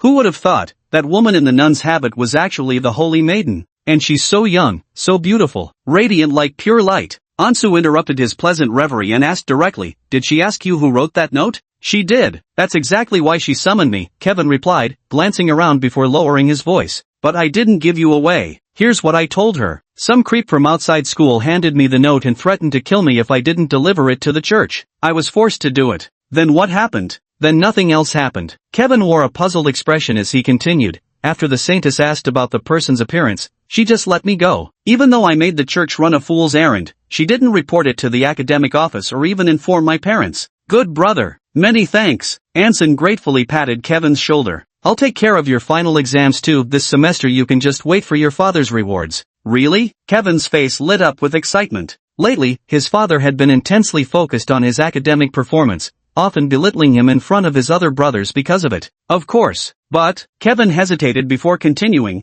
"what about the Holy Maiden? If she figures things out later and comes investigating, maybe even uses the church's power to cause trouble for our family." "Don't worry, she wouldn't dare." Ansu knew that given the saintess's hidden demi-human lineage, she'd never risk exposing her secret to others. She could only investigate alone. Even if she tracked him down through Kevin, Ansu remained unworried, because he understood this saintess's temperament all too well. Only Ansu could threaten her. The reverse was utterly inconceivable. "Alright then," Kevin sighed, realizing he'd let the temptation of good grades cloud his judgment completely. The afternoon arrived. The sun gradually slanted westward, its golden rays filtering through the glass windows to spill across the quiet library. As he was still a freshman, Ansu didn't have many specialized courses, so he ended up spending the entire afternoon in the academy's library. He had tucked the faculty registry inside a book, repeatedly flipping through it while frowning in concentration. To an outsider, it might seem like Ansu was diligently studying, but in reality, he was racking his brains over the search for the Chosen One mission. How could he neither truly expose himself, nor make zero progress in the investigation? Find a scapegoat? Just submit some unlucky fellow's name and forcefully claim they're the Chosen One. No way. Ansu inwardly shook his head repeatedly. Given their organization's capabilities, they could easily uncover that person's background. Alternatively, could we pin the Chosen One label on some powerful figure to mislead the investigation? Ansu recalled that among the old emperor's royal children, some were studying at this school. As imperial heirs, they would undoubtedly be surrounded by formidable protectors. Even the Echo of Truth cult probably wouldn't dare move against them. Those heretics might be crazy, but they're not stupid. Going up against the colossal empire now would be nothing short of suicide. That's not altogether a bad approach, though the risks are considerable. Just as I was mulling it over, the sound of approaching footsteps suddenly echoed from afar. Ansu. Ansu closed the book and turned around to see Teacher Mary. "Teacher Mary, didn't you already ask for leave?" He examined Teacher Mary with slight confusion. She certainly didn't come to discuss academics. It must be related to a mission. Teacher Mary lowered her voice and asked, "Has Lady Celicia handed the roster to you?" Ansu nodded in response. "It seems you already know about the Chosen Ones." Teacher Mary glanced around. "This isn't a good place to talk. Follow me for a moment." Ansu followed her to the third-floor office of the teaching building. When the door opened, he saw Kevin giving him an awkward look. Ansu immediately turned his gaze towards Mary. Mary also dropped her pretense, revealing a faint mocking smile. Ansu frowned tightly. Since Kevin was also present here, there was only one possibility. The secret communication with the church through notes was exposed. "What are you staring at? Get inside." Teacher Mary sneered as she shoved Ansu through the door, then slammed the office door shut behind them. "We're done for, man. It has to be about that note." Kevin nervously whispered to Ansu. "What do we do now?" Ansu gave him a reassuring glance before turning to Mary with a puzzled expression. "Teacher Mary, did you need something from us both?" "Stop playing dumb." Mary's gaze darkened as she stared at Ansu. "I heard you had Kevin deliver a note to the church, and then Bishop Paul came scurrying over in a hurry?" Her voice was icy cold. Tell me, what did you write on that note? And how could you possibly command a bishop to make a special trip here? Chapter 10, Simulation Again, a Cult Hideout? The atmosphere in the office suddenly grew very quiet. Ansu glanced at the nervous Kevin. It wasn't me, I really didn't say anything. Ansu believed it wasn't Kevin, though his trust wasn't based solely on their sense of loyalty. Mary must have just received the news as well, which is why she summoned both of them for a mutual confrontation. Otherwise, with a little pressure, she could have easily learned the note's contents rather than questioning him this way. His surprise, therefore, stemmed not from her knowledge of the note itself, but from the fact that she had clearly obtained this intelligence from within the church. Ansu couldn't help but lament this cult organization was far too formidable, having infiltrated the church so thoroughly it might as well be a sieve. Teacher Mary, there might be some misunderstanding here. Ansu quickly thought of a countermeasure. Since she already knew about the note, further concealment was pointless. A chronic liar. I should have never trusted you from the start. Teacher Mary's words carried clear implications as she glanced at Ansu before shifting her gaze to Kevin. Tell me what he wrote on that note, I'm only giving you one chance. Kevin hesitated, looking uncertainly at Ansu. The Craig family, wealthy frontier merchants in the fur trade. Your father, old Craig, went to great lengths to send his children to Benares City and the royal capital, just to integrate into high society. Teacher Mary clearly had grasped Kevin's weakness as she threatened, unless you want. Kevin, Ansu immediately interjected, just tell her what's written on the note. Teacher Mary scoffed coldly. Kevin shot Ansu an apologetic glance but no longer hesitated. All right. He stepped forward, recalled briefly for a moment, then slowly wrote 2 lines of text on the notepad on the desk. Teacher Mary, he's just a messenger, Ansu said to Mary. This is between you and me. Please don't involve him anymore after this. Mary crossed her arms and nodded expressionlessly. While the Craig family wasn't particularly difficult to deal with, given the current state of the cult, she didn't want to complicate matters further. Ansu didn't want to drag the innocent Kevin into this, though calling it hypocritical now would be a bit much. Back then, he was just doing his utmost to recruit allies. The Saintess, being a key member of the main cast and someone with plot armor thick enough to survive till the end,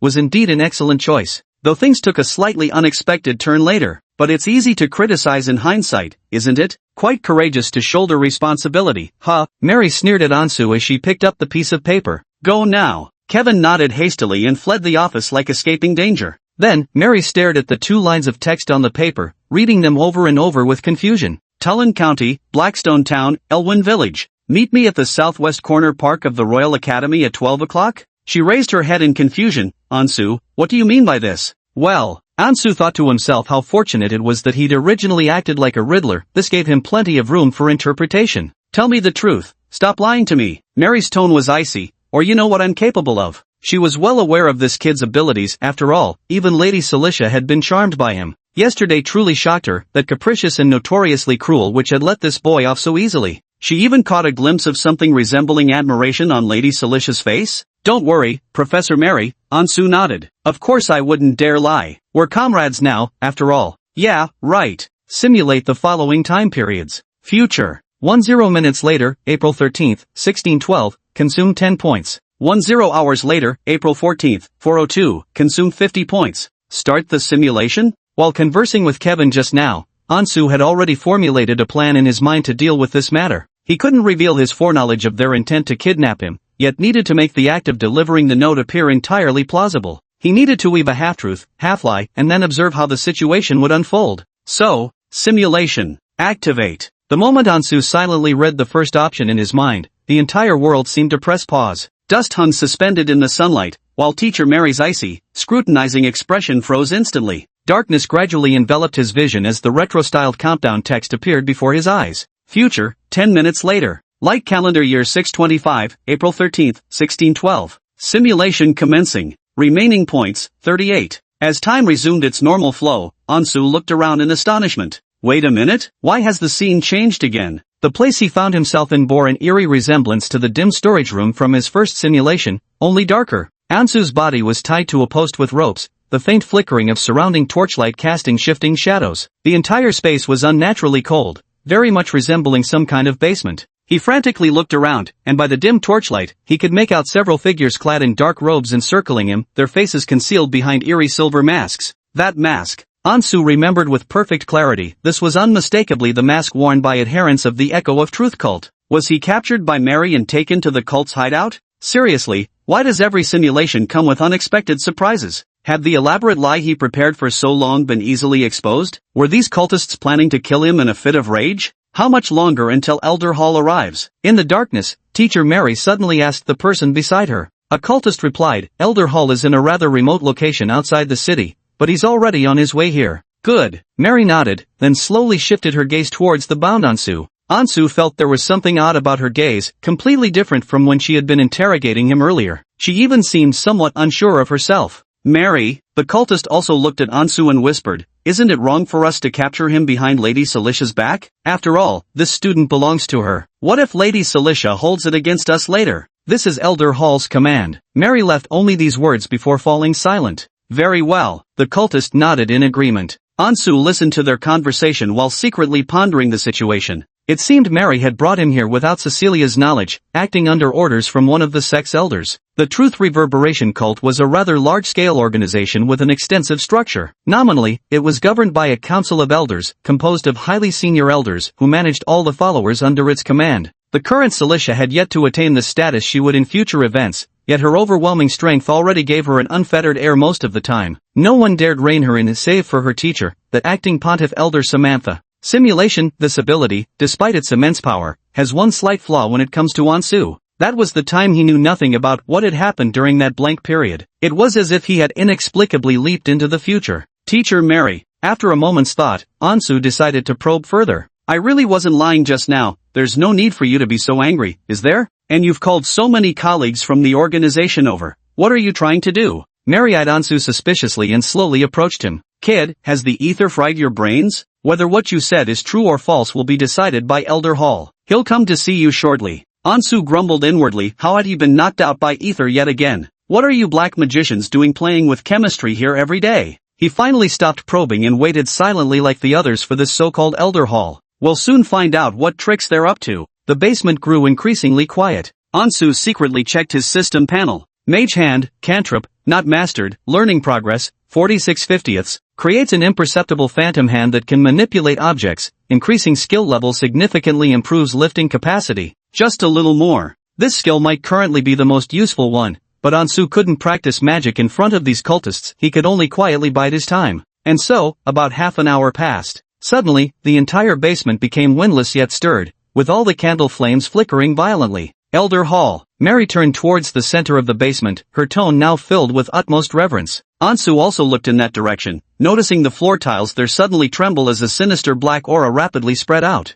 Then, countless nauseating insects swarmed up from beneath the ground in dense clusters. The white squirming worms quickly gathered together, twisting and writhing until they soon coalesced into a humanoid form. Elder Hall's entrance was rather revolting to say the least. Including Mary, all the cultists lowered their heads to the gaunt and ugly elder, but Elder Hall didn't even glance at them. Instead, his gaze shifted directly toward Ansu, bound to the pillar. So this is the one Celicia chose? Mary nodded immediately. Yes, Elder Hall. A faint expression of surprise twisted across Elder Hall's withered face. I heard this kid enjoyed her trust so much she couldn't even bear to brainwash him? Mary nodded again. Excellent. Elder Hall grinned ominously. Then he'll make perfect eyes for us. Chapter 11, The Echo of Truth Cult. In the basement, the dim firelight flickered uncertainly. Ansu stared at the extraordinarily ugly Elder Hall. Eyes? Exactly, eyes. Elder Hall glanced behind him, dismissing all the cultists including Mary. When only the two of them remained in the basement room, he continued speaking. Since you've already joined our Echo of Truth,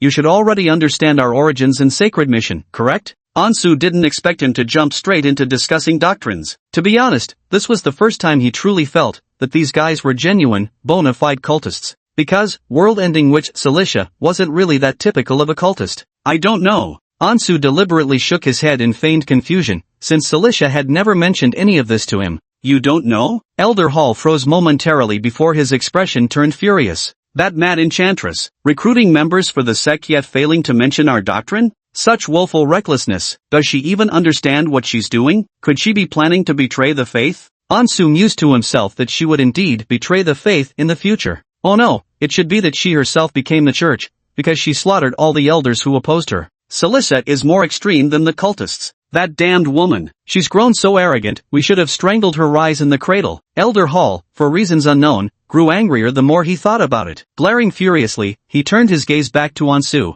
Good. Since she never told you, allow me to convey our holy mission to you. Remember this. His tone softened slightly. We are the heirs of the great magical empire of the Second Age, and our mission is to restore the glory and splendor of the ancient magical era. Elder Hall did indeed seem to be under some sort of divine calling. Whether in tone or expression, he appeared utterly sincere and focused, though to Ansu, it perfectly fit the stereotype of a cultist. We have always devoted ourselves to studying the ultimate mysteries of magic, exploring the truths of the world, and returning this filthy, fallen world to humanity's pure and idyllic golden age. It's just a shame. Elder Hall sighed regretfully. The world has now been stolen away by false gods and their minions. That beautiful era is gone forever. Ansu silently watched the self-righteous elder, thinking to himself, if I hadn't played the game, I might have actually believed your nonsense. These cultists talk a good game, but in truth, they merely commit atrocities in the name of truth. Wherever they go, they bring nothing but death, corruption, and terror. So, Elder Hall finally steered the conversation back to business after that sanctimonious speech. Now that you've joined the order, it's your duty to contribute to its future. There's an important matter here that requires your assistance. Since you're the one chosen by Cilicia, you must have sensed what a dangerous creature she is. Elder Hall wore a cold smirk.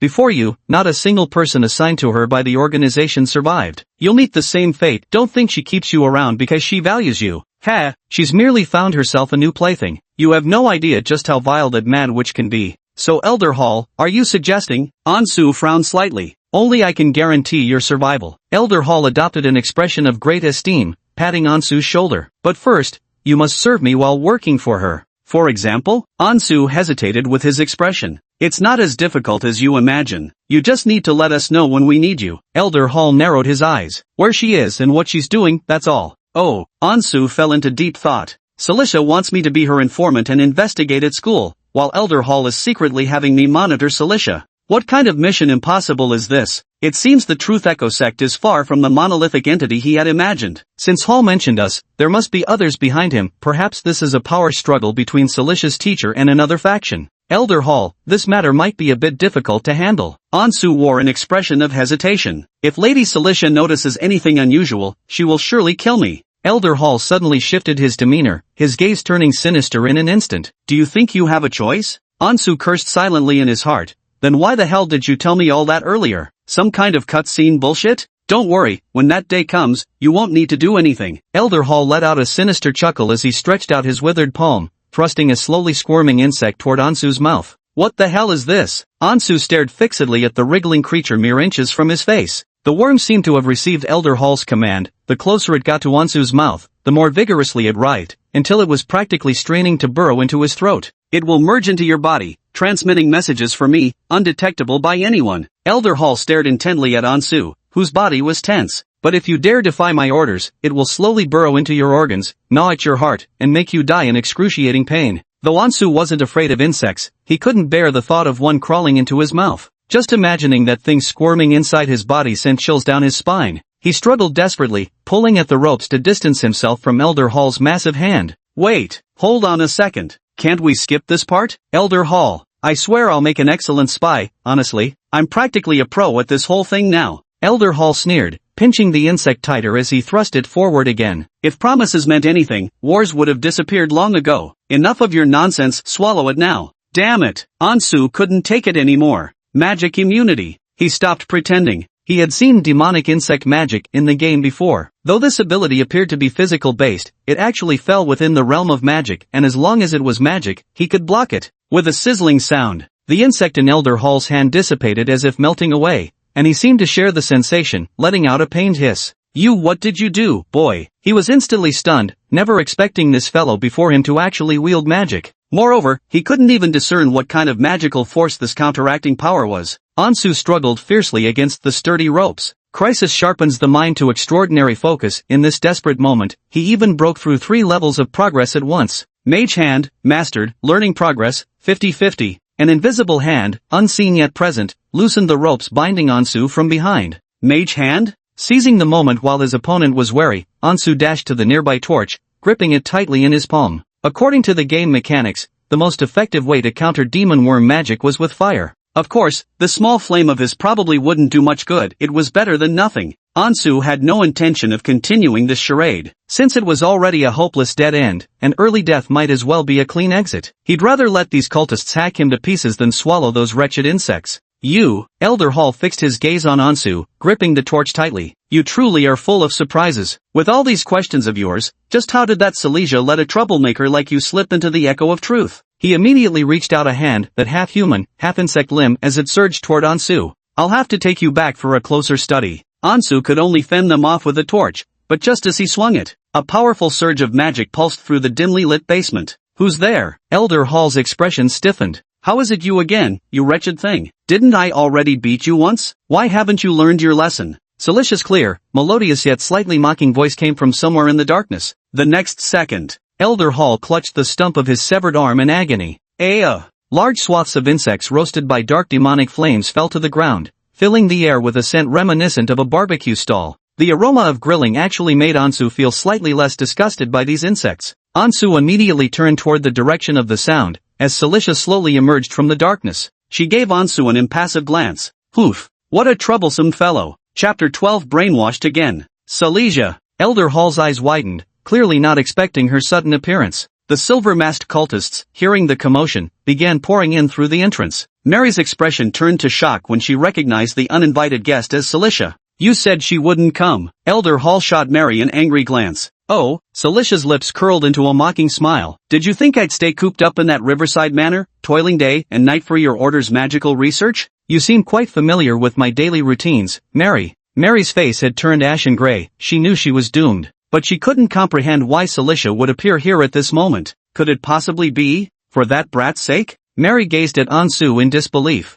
Sarasia's lips still curled into a faint smile, but there was no warmth in that expression, only sheer murderous intent. Attack! All of you, attack now! Elder Hall roared. Don't fear, Elder Collini is on his way too. If we both fight with everything we have, we might still take her down. The flickering amber firelight danced across the masked cultists. Though Ansu couldn't see their expressions beneath those masks, their trembling hands betrayed their terror. Cilicia's oppressive aura was truly overwhelming, yet they had no choice but to steel their nerves and swarm forward. After all, disobeying Elder Hall meant certain death too. A terrifyingly sharp surge of magical energy pulsed through the air. In the next moment, the dozen or so cultists' heads toppled to the ground in perfect unison, their crimson blood gushing forth like spring water. Celestia's spellcasting was so swift that one couldn't even discern what magic she had employed. Meanwhile, Elder Hall's body had transformed into a writhing mass of worms scattering across the floor, fleeing through cracks in the walls. Ansu couldn't help curling his lips contemptuously. This guy had been shouting for others to advance, yet ended up being the first to flee. Elder Hall clearly never intended to fight Celestia to the death.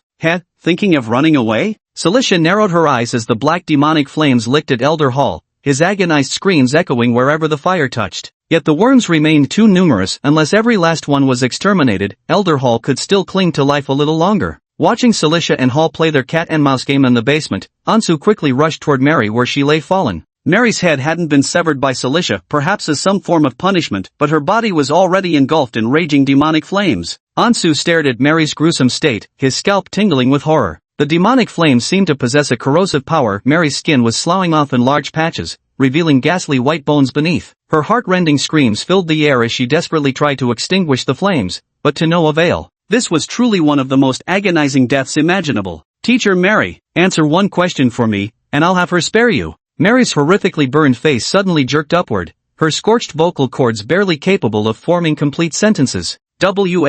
What? Ether. That bottle of ether you used to drug me, where is it kept in your office? Ansu pressed urgently. Quickly, answer me and your suffering ends. By now, Mary was completely incapable of complex thought. Simple survival instinct ensured she only retained the last words spoken. Second, desk drawer. Save me. Alright. Ansu picked up a knife lying beside the cultist's corpse and stabbed it straight through Teacher Mary's heart. The heart-wrenching screams finally ceased. Ansu had indeed granted her release. The reason he pressed her with this inexplicable question was that once Ansu returned to reality, he would have to face Mary in the office. He didn't believe that someone who only knew a single Tier 0 spell like him could stand a chance against Mary. Ansu looked around again. Under the firelight, the basement had unmistakably transformed into a slaughterhouse. The ground was littered with blood and corpses, and of course, there was Elder Hall, reverted to human form but now physically mutilated beyond recognition. Elder Hall kept screaming until his dying breath, his voice filled with despair and venomous hatred. I told you. I warned you all. A madman. That lunatic Samantha brought back is uncontrollable. Filthy demi-human. Beast. Devil. Do you think you'll have the last laugh? You'll die in the most agonizing way possible. I curse you. Too much talking. Cilicia impatiently cast an explosion spell, instantly reducing Elder Hall into a mist of blood as scraps of his corpse splattered everywhere. Not until the battle ended did a single stain finally mar Cilicia's clothing. She frowned slightly, her exquisitely beautiful face twisting in disgust. How revolting. I hate bugs the most. Then, Cilicia's gaze slowly drifted toward Ansu standing not far away. Your ladyship, the witch. At this moment, Ansu didn't know whether to feel happy or worried. His magic immunity had already been used up. Cilicia's appearance was so impeccably timed, she might have been secretly observing him for quite some time. What awaited him probably wouldn't be any good outcome. Ansu. She approached with graceful steps, a knowing smile playing on her lips. It seems you've been keeping many things from me? Ansu blinked. What do you mean? As Cilicia stepped forward, the aura of forbidden magic spread with her. What do you think? She asked with a smile. Your miraculous magical abilities, or your inexplicable conflict with Marina? Ansu completely gave up at this point. He had too many secrets, so many that he couldn't even fabricate a decent lie. The pale skin of Cilicia's arm faintly revealed patterns of demonic texture, while her chilling pupils, a mark of her demonic lineage, stared unblinking into Ansu's eyes. She raised her hand, her sharp fingertips gently pressing against Ansu's throat, as if the slightest pressure could pierce through his neck.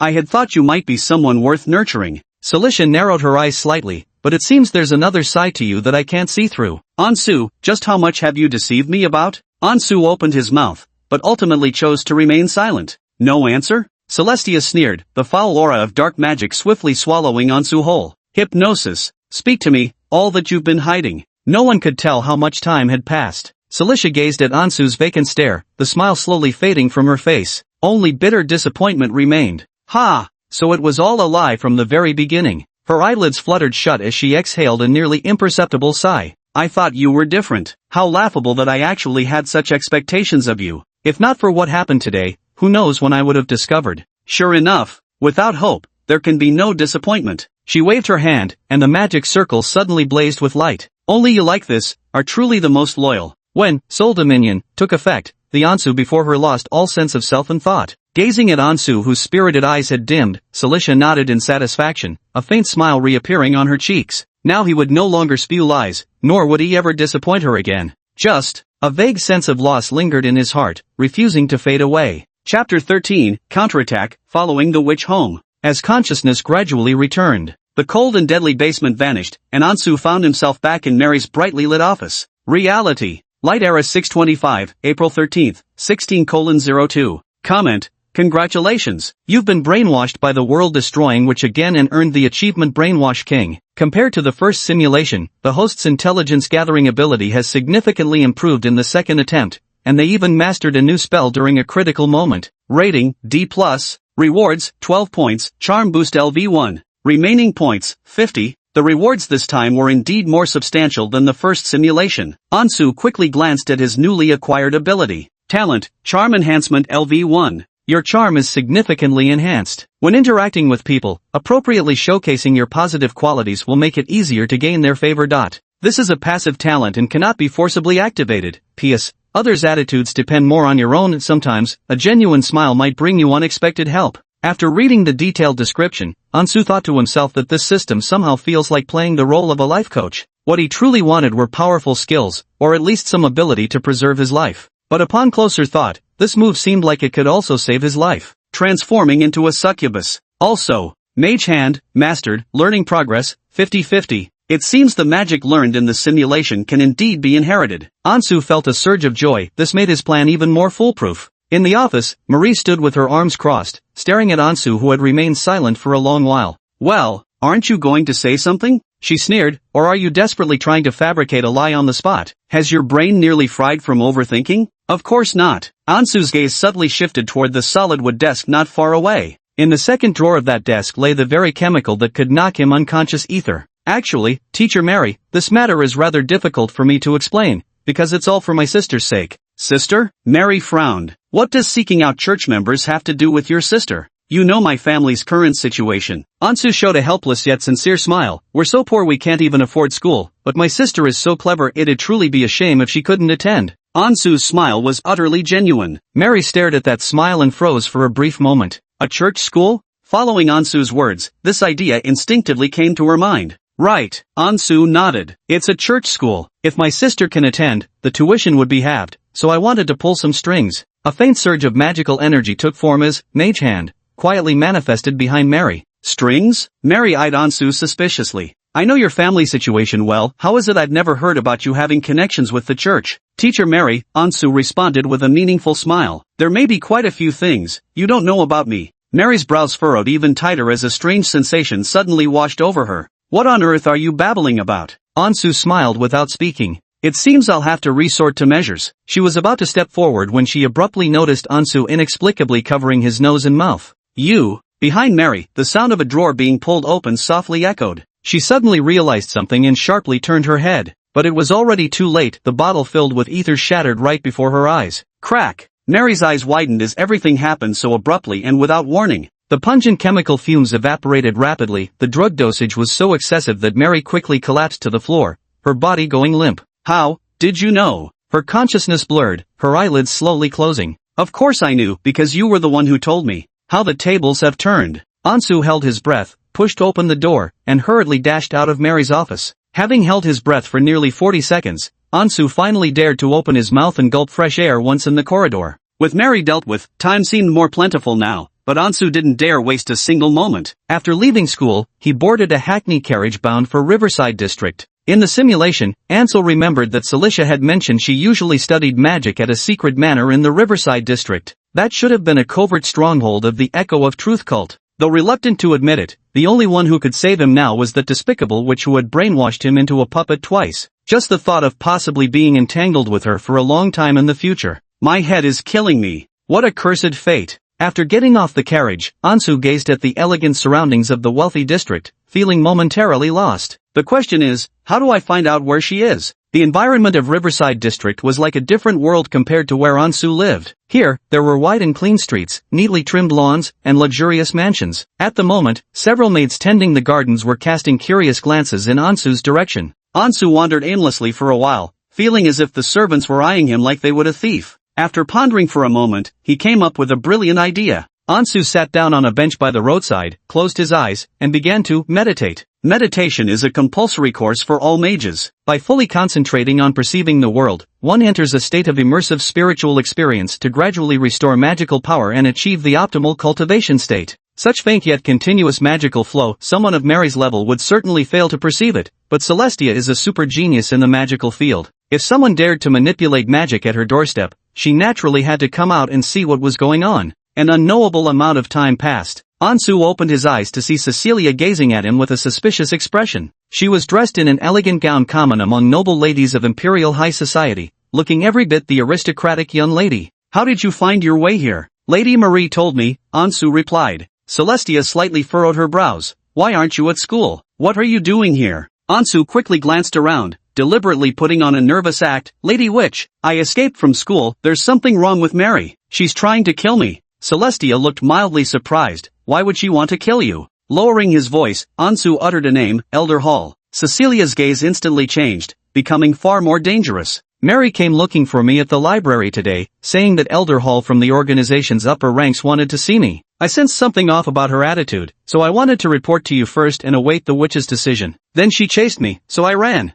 I understand, Cecilia interrupted Ansu's words. This isn't the place to talk. Come with me. As dusk fell, the sky gradually darkened. Celicia brought Ansu to her home. Celicia's home, or rather her secret stronghold within the city of Banaro, was a rather secluded estate. Upon entering the mansion, Ansu glanced around the lavishly decorated living room before his gaze settled on several expressionless maids who were cleaning. Lady Celicia, welcome home. The maids all stopped their work and bowed respectfully. Celicia paid no attention to them and went straight up the stairs. Ansu followed behind Celicia, curiously observing the maids. He noticed their monotonous tone and completely lifeless eyes, giving off a strange sense of unnatural stiffness. These maids had likely been subjected to Celestia's soul domination effect, clearly having lost their free will. Are you that curious about my maids? Celestia suddenly stopped, and Ansu nearly bumped into her. Ha! Ansu paused. Not at all. They were all assistants assigned to me by the Echo of Truth sect. I found them bothersome, so I turned them all into toys. Celestia gazed at Ansu with a smile. You almost joined them too.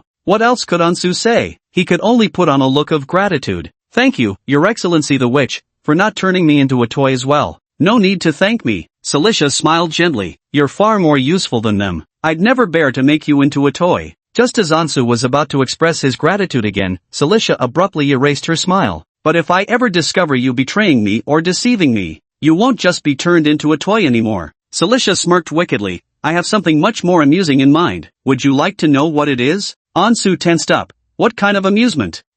Cilicia stroked her smooth chin, raising her head as if deep in theatrical contemplation. Among the many schools of magic, there's one rather taboo and obscure branch related to life, flesh, and reconstruction. Let me give you an analogy. Do you know those mix and match toys? She giggled and asked. The kind where you can detach limbs and attach them to different places on the doll, eventually assembling some weird-looking creature? So much fun. There's actually such outrageous toys. Ansu silently pondered. How avant-garde. Parents these days really don't mind exposing their kids to such macabre stuff. Character design sketch request. The world ending witch, Cilicia. The world ending witch, Cilicia. Other characters will follow later. Chapter 14, The Second Hypnosis. Just as Ansu was pondering how terrifying this new game of the wretched witch might be, he had already followed Cilicia into her room. Ansu halted his thoughts and began surveying the surroundings. Cilicia's disguise in Venero City should have been that of a noble lady, yet her room bore no trace of a genteel atmosphere. Instead, it was filled with piles of books, potions, and an alchemy table for magical research. It looked more like a sorcery laboratory. Speak, Cecilia said, sitting on the chair and crossing her long, smooth legs. What exactly happened at school earlier? Ansu averted his gaze from Cecilia's legs and proceeded to piece together the story, how Mary had summoned him to the office for questioning, and how Elder Hall had secretly contacted her in the simulation, plotting to abduct him. To err on the side of caution, he omitted Elder Hall's plan to use him as a pawn to secretly monitor Cecilia. Too much information might backfire. It was enough to simply plant seeds of suspicion in Cecilia's mind about them. Elder Hall, that ugly freak again. Cilicia sneered disdainfully. I should have finished him off last time. These old fools, do they honestly think I have infinite patience? Ansu could feel the overwhelming murderous intent radiating from Cilicia's gaze. He secretly wondered, was the storyline about Cilicia slaughtering the Elder Council going to be triggered prematurely? At that moment, there came a soft knock at the door. A maid reported, Miss Cilicia, Lady Mary is waiting outside. Ansu quietly moved to the window and indeed saw Mary standing anxiously outside the mansion gates. I didn't expect her to wake up so quickly. What a drug-resistant king.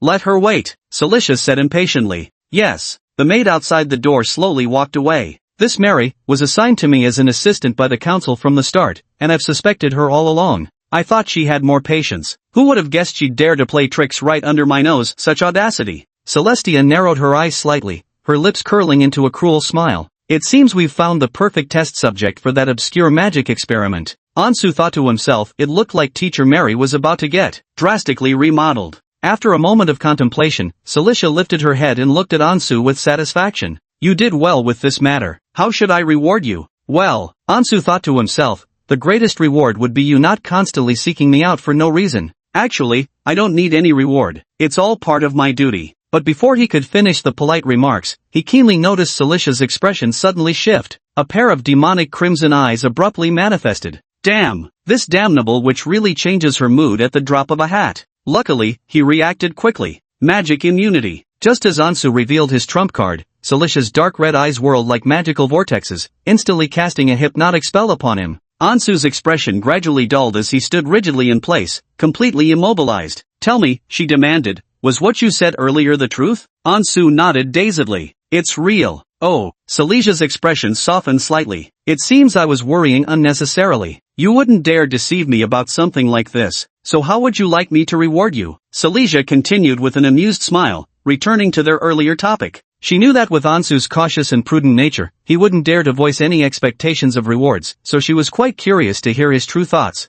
I don't seek any reward from Lady Cilicia. I only hope. Hope for what? Cilicia grew even more intrigued. Please don't kill me. Kill you? Cilicia blinked. Why would I kill you? Because I deceived you, Ansu answered honestly. This reply clearly caught Cilicia by surprise. She arched an eyebrow. Oh, deceived me? Do tell, what exactly did you deceive me about? I was the one who contacted the church. I had a classmate deliver a note to them. Cecilia's expression suddenly turned solemn. What's your purpose? I want to threaten the church's saintess to secure schooling for my younger sister. I know the saintess has beastman blood, she'd never want her identity exposed. Ansu finally found use for this half-truth of a lie. Cilicia was different from Mary. Even if this lie still had loopholes, she would believe the words spoken by her hypnotized self were true. Cilicia was too confident, even arrogant to the point where she would never consider that her dark magic was completely ineffective on herself. Ansu knew well that paper couldn't contain fire, the matter of the note and the saintess would inevitably come to light. So he decided to take the risk and puncture this bubble ahead of time.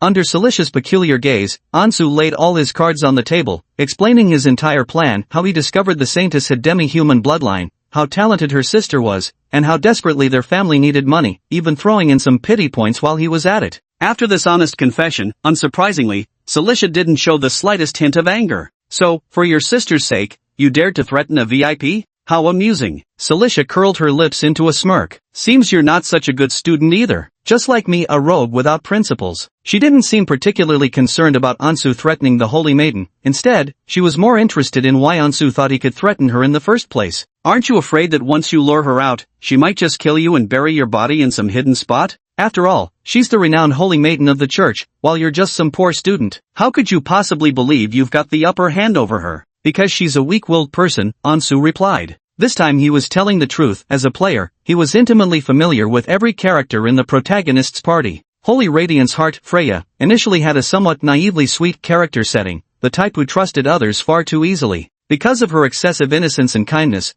she always gave players the impression that any random excuse would be enough to lure this silly girl into a room. Fortunately, this was a proper game. If it had been an adults-only eroge, she'd completely fit the role of a hentai protagonist, exactly the type to get tricked into a goblin cave. However, after Freya joined the protagonist's group on their arduous journey to save the world, she grew considerably, though of course, that's another story from a parallel world. Oh, I didn't expect you to know her so well. Celestia suddenly found herself at a loss for how to handle this fellow. If it were her, she too would exhaust every means to benefit herself. What did Freya's reputation matter to her? In this selfishness, Ansu was very much like herself. At this thought, Cilicia slightly furrowed her brow. It was truly rare for her to consider things from another's perspective. Could it be that I'm actually reluctant to kill him? Is that why I'm making excuses for him like this? Humph. Cilicia suddenly felt rather uncomfortable. Stiffening her beautiful face, she coldly snorted and said to Ansu, I'll let you off this time, but remember, never again. I don't want you contacting anyone from the church.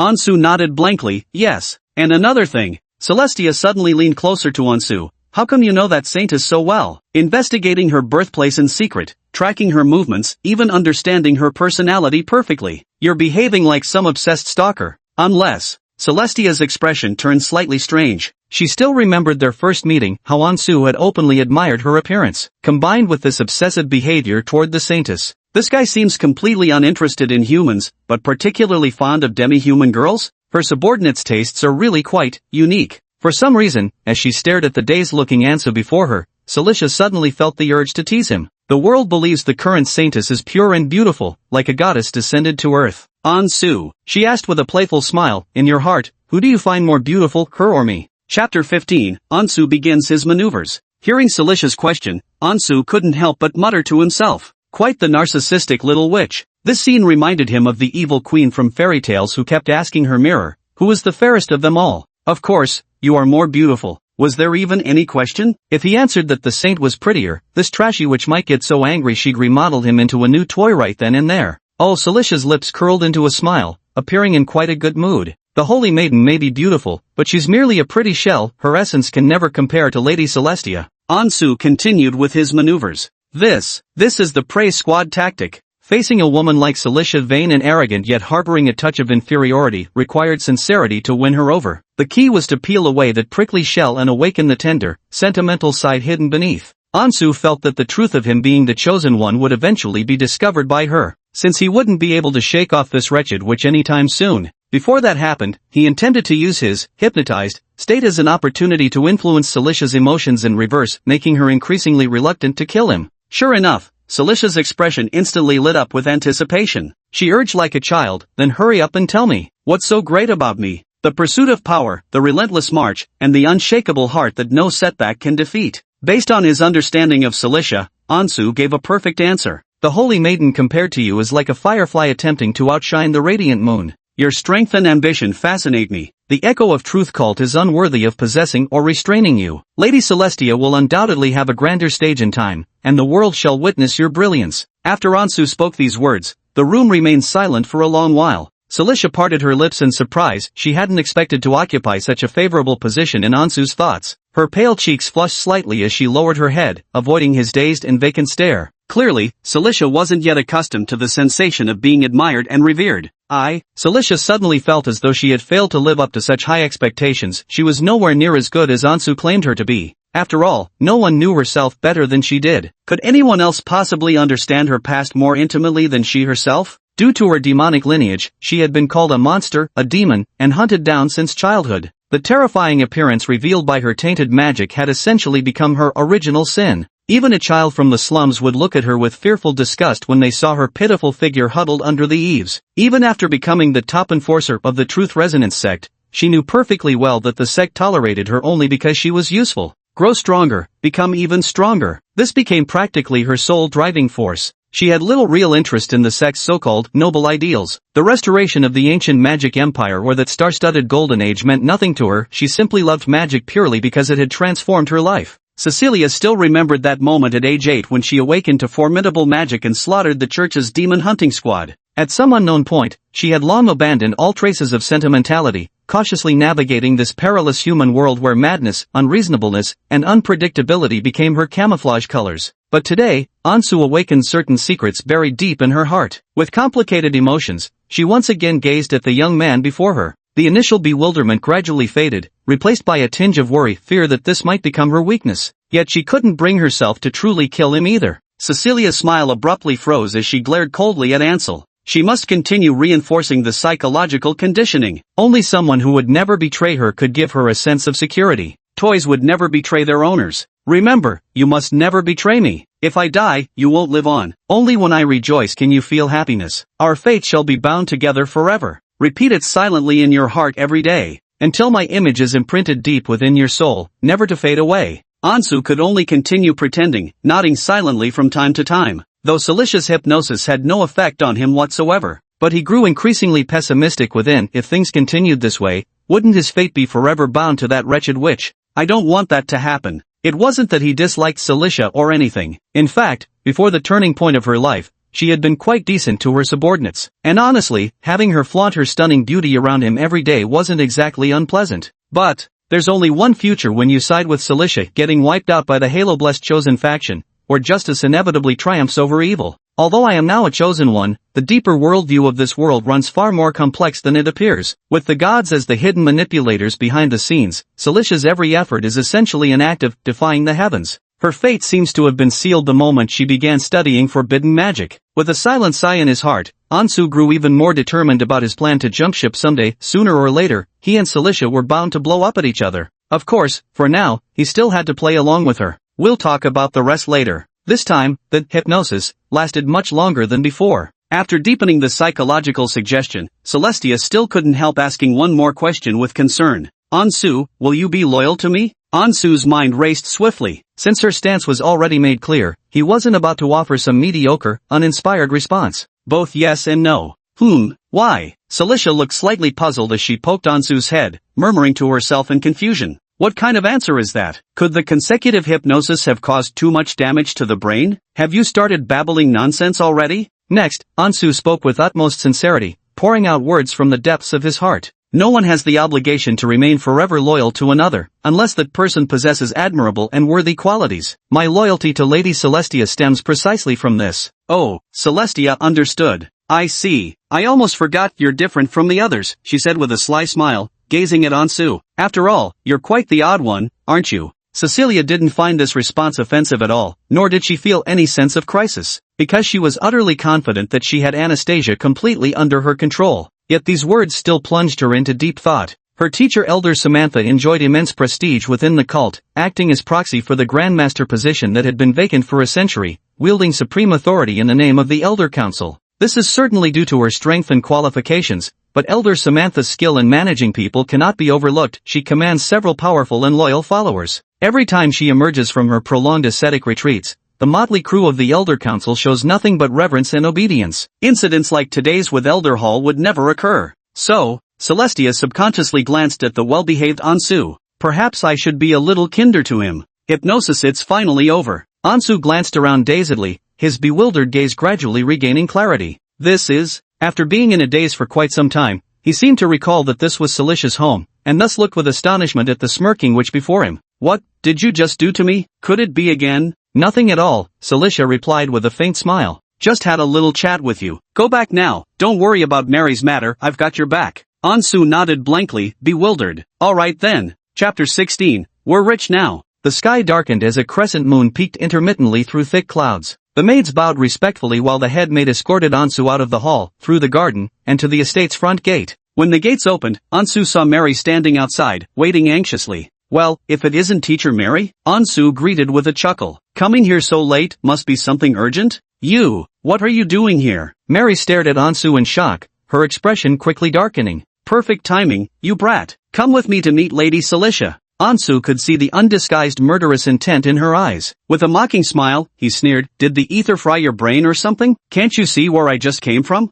Mary was taken aback. She glanced at Celestia's mansion, then exclaimed in disbelief, You have already met Lady Celestia? Of course. What did you even say? Mary couldn't hide her astonishment. No matter how angry she'd been, she should have realized the implications by now. For him to be summoned by Celestia and emerge alive, even escorted by the maids, could only mean one thing. Lady Celestia has been deceived by this boy's lies again. I've said all there is to say. Ansu shrugged, beginning to speak in riddles. You liar, Mary exclaimed indignantly. You must have sweet-talked Lady Celicia again with your smooth words. But don't think you can fool me too. The church's unusual movements are all because of that note you wrote. Combined with you suddenly leaving the classroom that day, did you know my identity from the start? Were you trying to report us to the church to get us arrested? Ha! Ansu blinked in confusion. Teacher Mary, I didn't know your imagination was so vivid. Actually, the guess wasn't far off. Stop playing dumb. Mary immediately moved to seize Ansu. Come with me to face Lady Celicia in person. I'll expose you as the fraud you are. Let's see whether Lady Celicia believes me or some punk like you.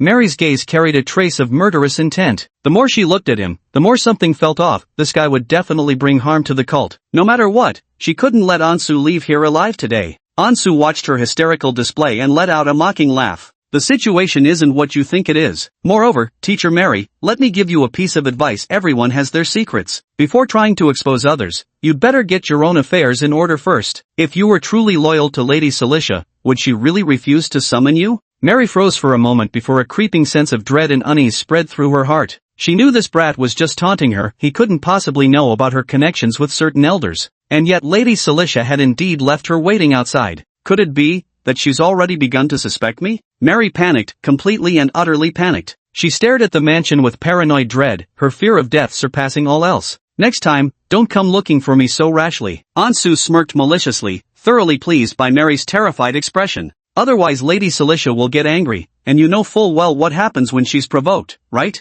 You. Furious yet terrified, Mary could only watch as Ansel walked away. When night fell over BRAINWASH City, the commercial port lit up with a brilliance that rivaled daylight. Glancing at the darkening sky, Ansel realized the day's events had dragged on until 8:30 in the evening. If I don't go home soon, my little sister might worry herself to death. Considering the long distance and lack of public transportation at this hour, Andy's unexpectedly decided to splurge for once. He raised his hand and hailed a horse-drawn carriage to take him home. The Black Harbor district wasn't particularly safe at night, with rowdy taverns lining the streets. Throughout his journey, Andy's lost count of how many troublemaking hooligans he spotted causing mischief. Even gunshots and screams occasionally echoed through the streets. This real-life GTA-like chaotic scene only strengthened Ansel's determination to move out of these lower-class neighborhoods with his sister. Returning home, Ansel inserted his key into the lock. Before he could even open the door, Vela's delighted voice came ringing from inside, growing louder as she approached. Bro? Ansel could almost picture her joyful expression as she came skipping towards him,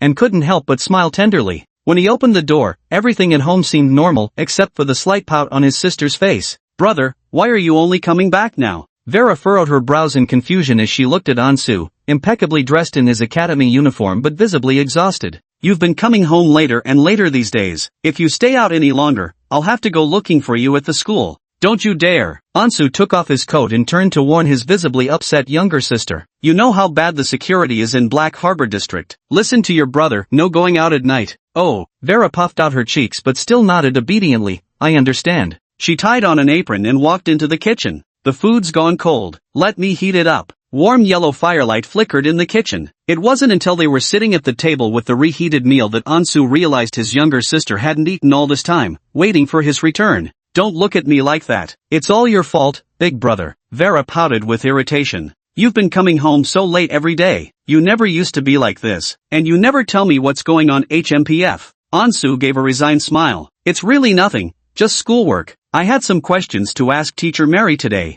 Ha, Vera knew about Ansu's new substitute teacher, Mary. School teachers rarely keep you late, though. Did your grades slip recently? Or maybe, this teacher Mary doesn't like you much? Ansu glanced at Vera, thinking to himself how uncannily accurate a girl's intuition could be. Teacher Mary didn't merely dislike him. She downright despised him, to the point of wanting to kill him on the spot. Well, there was a minor misunderstanding, Ansu replied tactfully. We had a small disagreement, but fortunately, we were able to have an honest discussion and resolve the issue. Oh, Viera nodded silently. I see, that's good then. The siblings continued their meal. At the dining table, they occasionally chatted about major and minor events in Banero City, sometimes sharing amusing anecdotes from the Royal Academy. The flickering flame of the kerosene lamp cast a warm glow, filling the space with a gentle sense of warmth. Only when he was with his sister did Ansu's guardedness and unease completely fade away. Here, he no longer needed to dwell on the looming fate of his predetermined death that constantly weighed on his mind. It gave him the feeling that this was truly home. When talking about the academy, Vera started fussing like a mother hen again. Brother, don't pay too much attention to those girls at your school. We're different from them. The most important thing for you right now is studying. Graduates from the Royal Academy are in high demand across the country. As long as you focus on your studies,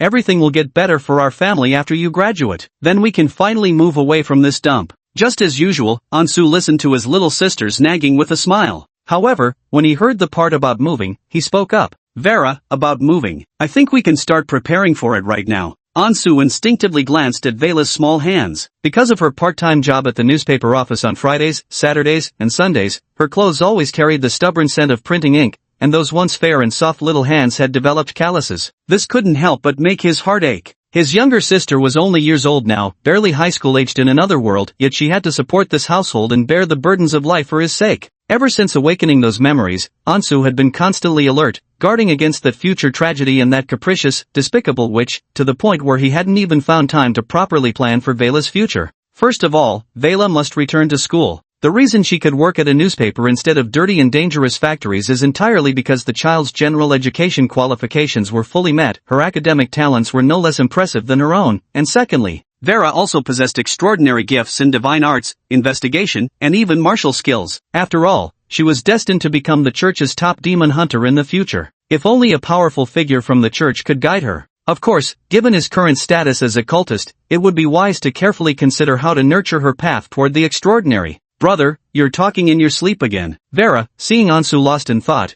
waved her hand helplessly in front of his face. Where would our family get the money to pay for my education now? Studying in the Empire isn't exactly cheap. Stop daydreaming, wait until you graduate and... As she spoke, Ansu suddenly pulled out a check and gently placed it on the table. Who said I don't have money? Take a look at this, what do you see? Chapter 17, has brother been taken care of by someone? This is... Vera stared in astonishment at the check on the table, quickly picking it up to examine it under the kerosene lamp. 100,000 pounds. 100,000 imperial livres? Vera's sapphire blue eyes widened into perfect circles, her small mouth forming a shocked O shape. Her utterly stunned expression was simply adorable. Hey, did you rob a bank? Or did you steal money from the school? Vera grew more afraid the more she thought about it. How could her penniless older brother suddenly have so much money? Her imagination began to run wild. Bernal Royal Academy was filled with the children of wealthy nobles. What if Ansu had gotten involved in some shady business there? Ansu rolled his eyes at her helplessly. No wonder Vera was so astonished. Due to the empire's financial hegemony, the imperial livre was pegged to gold, giving the currency exceptionally high value.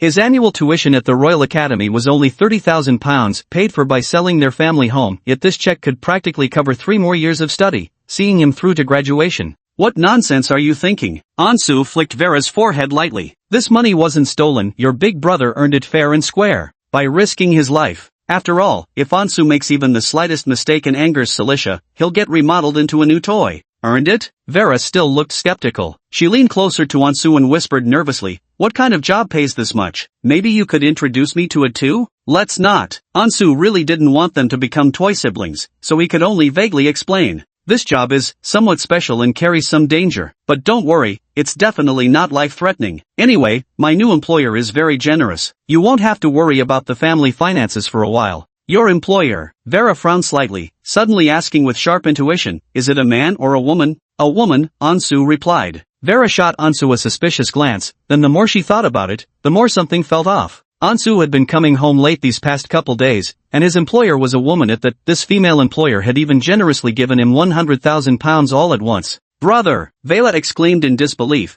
you couldn't actually be someone's kept man, could you? Ansu, who had just finished eating, was drinking water when he suddenly sprayed it everywhere. Of course not, he hurriedly explained with dignified righteousness. Where did you even get that idea? This is a legitimate job. And my boss is a proper person too. The organization behind him is absolutely massive. So massive it could be called the continent's #1 cult organization, one of tomorrow's 2 great apocalypse corporations, equally infamous as the resurgent demon army. I'm still a bit uneasy about this. Vera let out a soft sigh, recognizing how difficult it would be to sway Ansu's stubbornness. In the end, she could only tactfully suggest, brother, could I meet your female employer? Just once? Absolutely not. Panic surged through Ansu's chest, letting his sister meet Celicia? He'd have to be insane to allow that. Oh, Vera's little face fell, but she nodded quietly in the end. Well then. For the next 3 days, nothing notable happened. Ansu attended school during the day and studied magic at home in the evenings. He had already mastered all 3 foundational spells, meditation, mage hand, and light. Furthermore, he discovered the latter 2 could be leveled up further. Mage hand LV1, LV2, 15/100.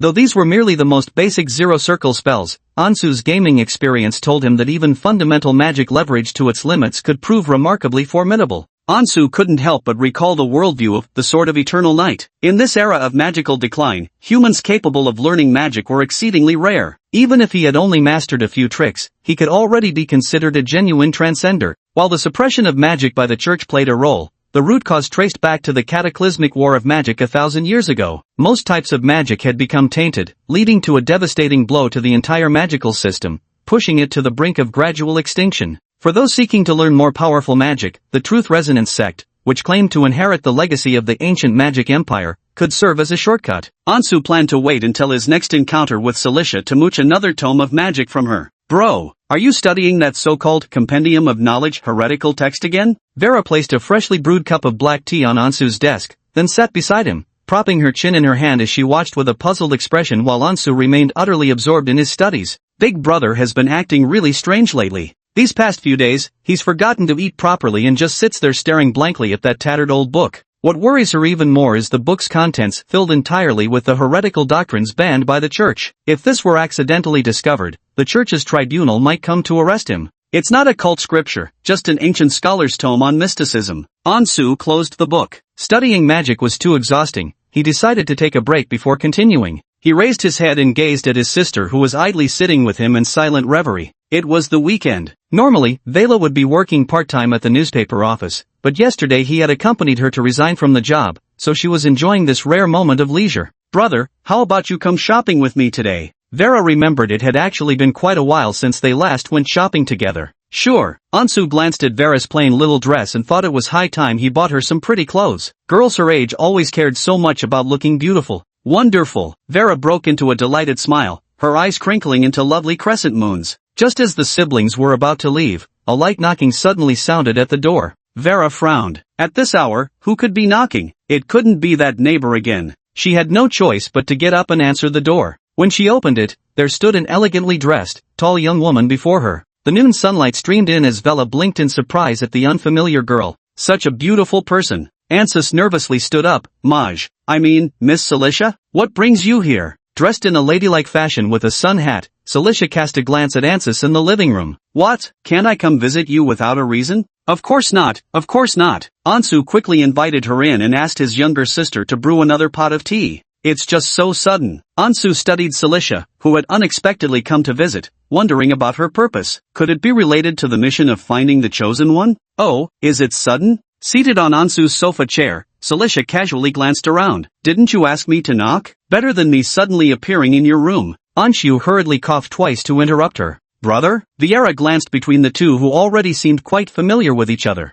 Finally, she stared suspiciously at Anshu, her tone growing sulky. Aren't you going to introduce me to this young lady? Chapter 18 Cecilia is my boss. Of course. Ansu almost forgot to introduce their guest to his sister. He glanced at Cecilia, cleared his throat, and declared in a formal tone, "This Miss Cecilia is the employer I mentioned to you, my current boss." Cecilia didn't particularly mind the excuse Ansu had fabricated, and in some sense, she really could be considered Ansu's boss. Oh, so you're... Vela nodded in realization, looking at Celicia again. But this time, her gaze was filled with scrutiny. Her brother's employer appeared to be only 18 or 19 years old, about the same age as her brother. Dressed impeccably and stunningly beautiful, she didn't seem like any ordinary boss but rather resembled a wealthy young lady from a well-to-do family. This only deepened her suspicions. Would an ordinary boss pay a new employee such a high salary? The more she thought about her brother's new job, the more suspicious it seemed. Thank you for taking care of my brother these past few days, Miss Celicia. But since he's working for you now, Vera tentatively asked, may I ask what kind of business your enterprise mainly engages in? Or rather, what exactly do you usually do?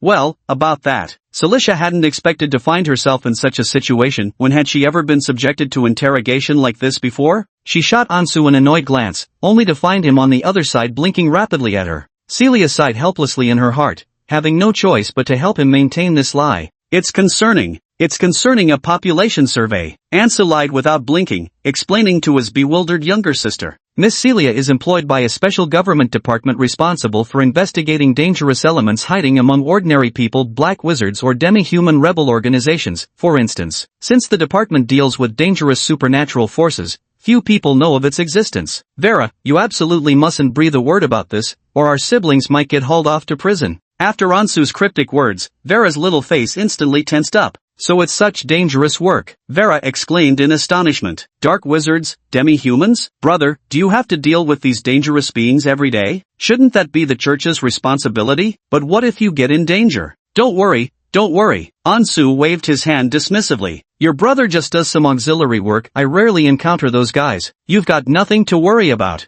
No wonder you've been studying that forbidden heretical tome lately. So it was work-related, Vera murmured as sudden understanding dawned on her. Ansu thought silently to himself, it seems the power of imagination is formidable. Celicia could barely suppress her laughter. She gazed at Ansu with an amused expression. The story he'd concocted was actually quite plausible. Except this investigation was happening in reverse. But, Vera still felt deeply uneasy. If something were to happen to her brother, what use would a high salary be then? Vera couldn't possibly imagine life without her brother. Brother, why don't you just resign from Miss Celicia? Let's properly explain to the higher-ups. Vera approached, gently tugging on Ansu's arm as she pleaded in a soft whisper. We're just ordinary people, why get involved in such dangerous matters? Have you forgotten how father died? Those subhumans are nothing but monsters with long ears and claws, beasts through and through. Just the other day I heard about subhuman mercenaries rebelling near the border. Ansu heard her refer to the demi-humans as monsters and quickly stopped her, then instinctively glanced at Celicia to gauge her reaction. Celicia showed no particular reaction. She simply picked up her teacup gracefully, watching the siblings' whispered conversation with amused interest. After a moment, she spoke slowly. Don't worry, your brother will be fine. As long as I'm here, no one can bully him.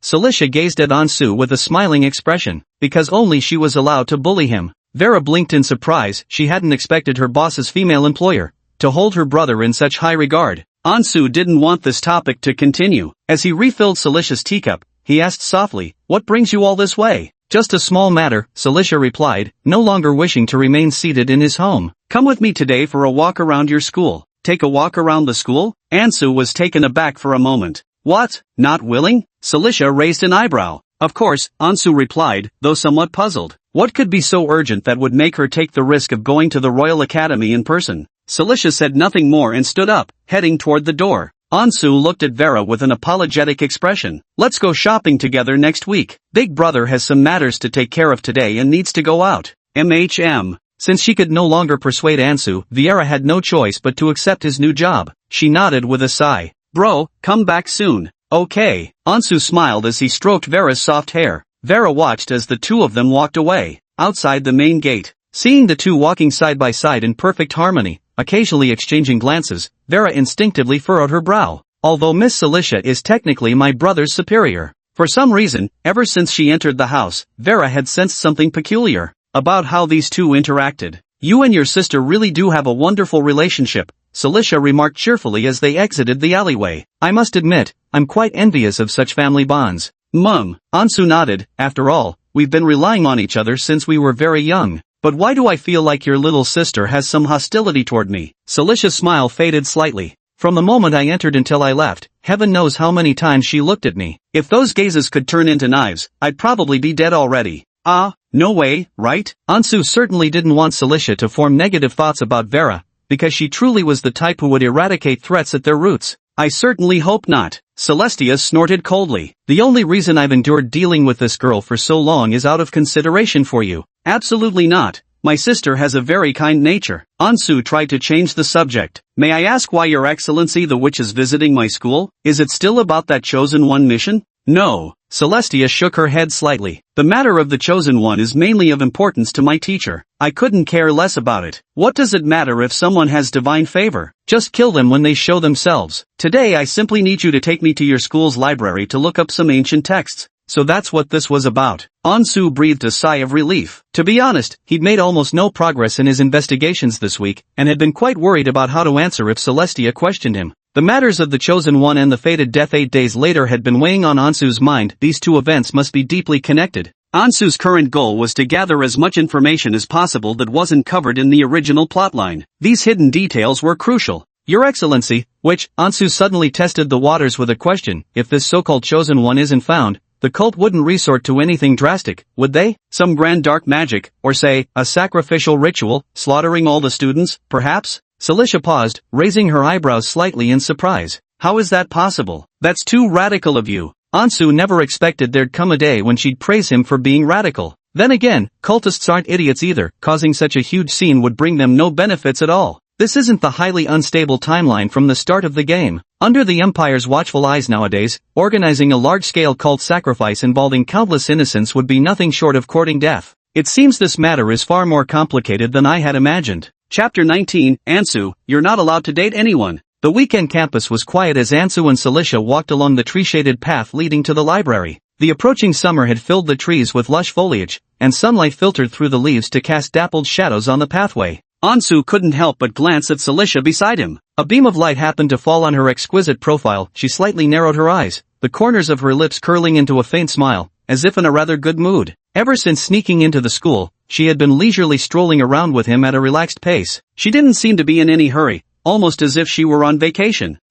Lady Witch, Ansu couldn't resist asking, is it really alright for you to swagger around our school like this? If I recall correctly, you're rather famously wanted on the bounty board. Oh, that. Celicia replied in a nonchalant tone. It doesn't matter. After all, nobody outside the order knows the true appearance of the Ashen Witch. Everyone who's seen me is already dead. Alright, Ansu pondered silently about this title of Ashen Witch. Before Celestia underwent her transformation and became the world-ending witch, she was indeed known as the Ashen Witch. This name arose because the scenes of her crimes were always reduced to piles of ash, scorched by magical flames, leaving the church utterly unable to uncover any trace of evidence. Ceresia thought Ansu was worried about her being exposed, so she chuckled softly. Once someone recognizes me, I'll just kill them, no need to be so tense. Ansu twitched the corner of his mouth, thinking now I'm even more nervous, damn it. As luck would have it, Kevin suddenly waved at him from the roadside. Ansu, why haven't you gone home? Ha, who's that next to you? Ansu looked over and saw Kevin hanging out with his rich playboy friends.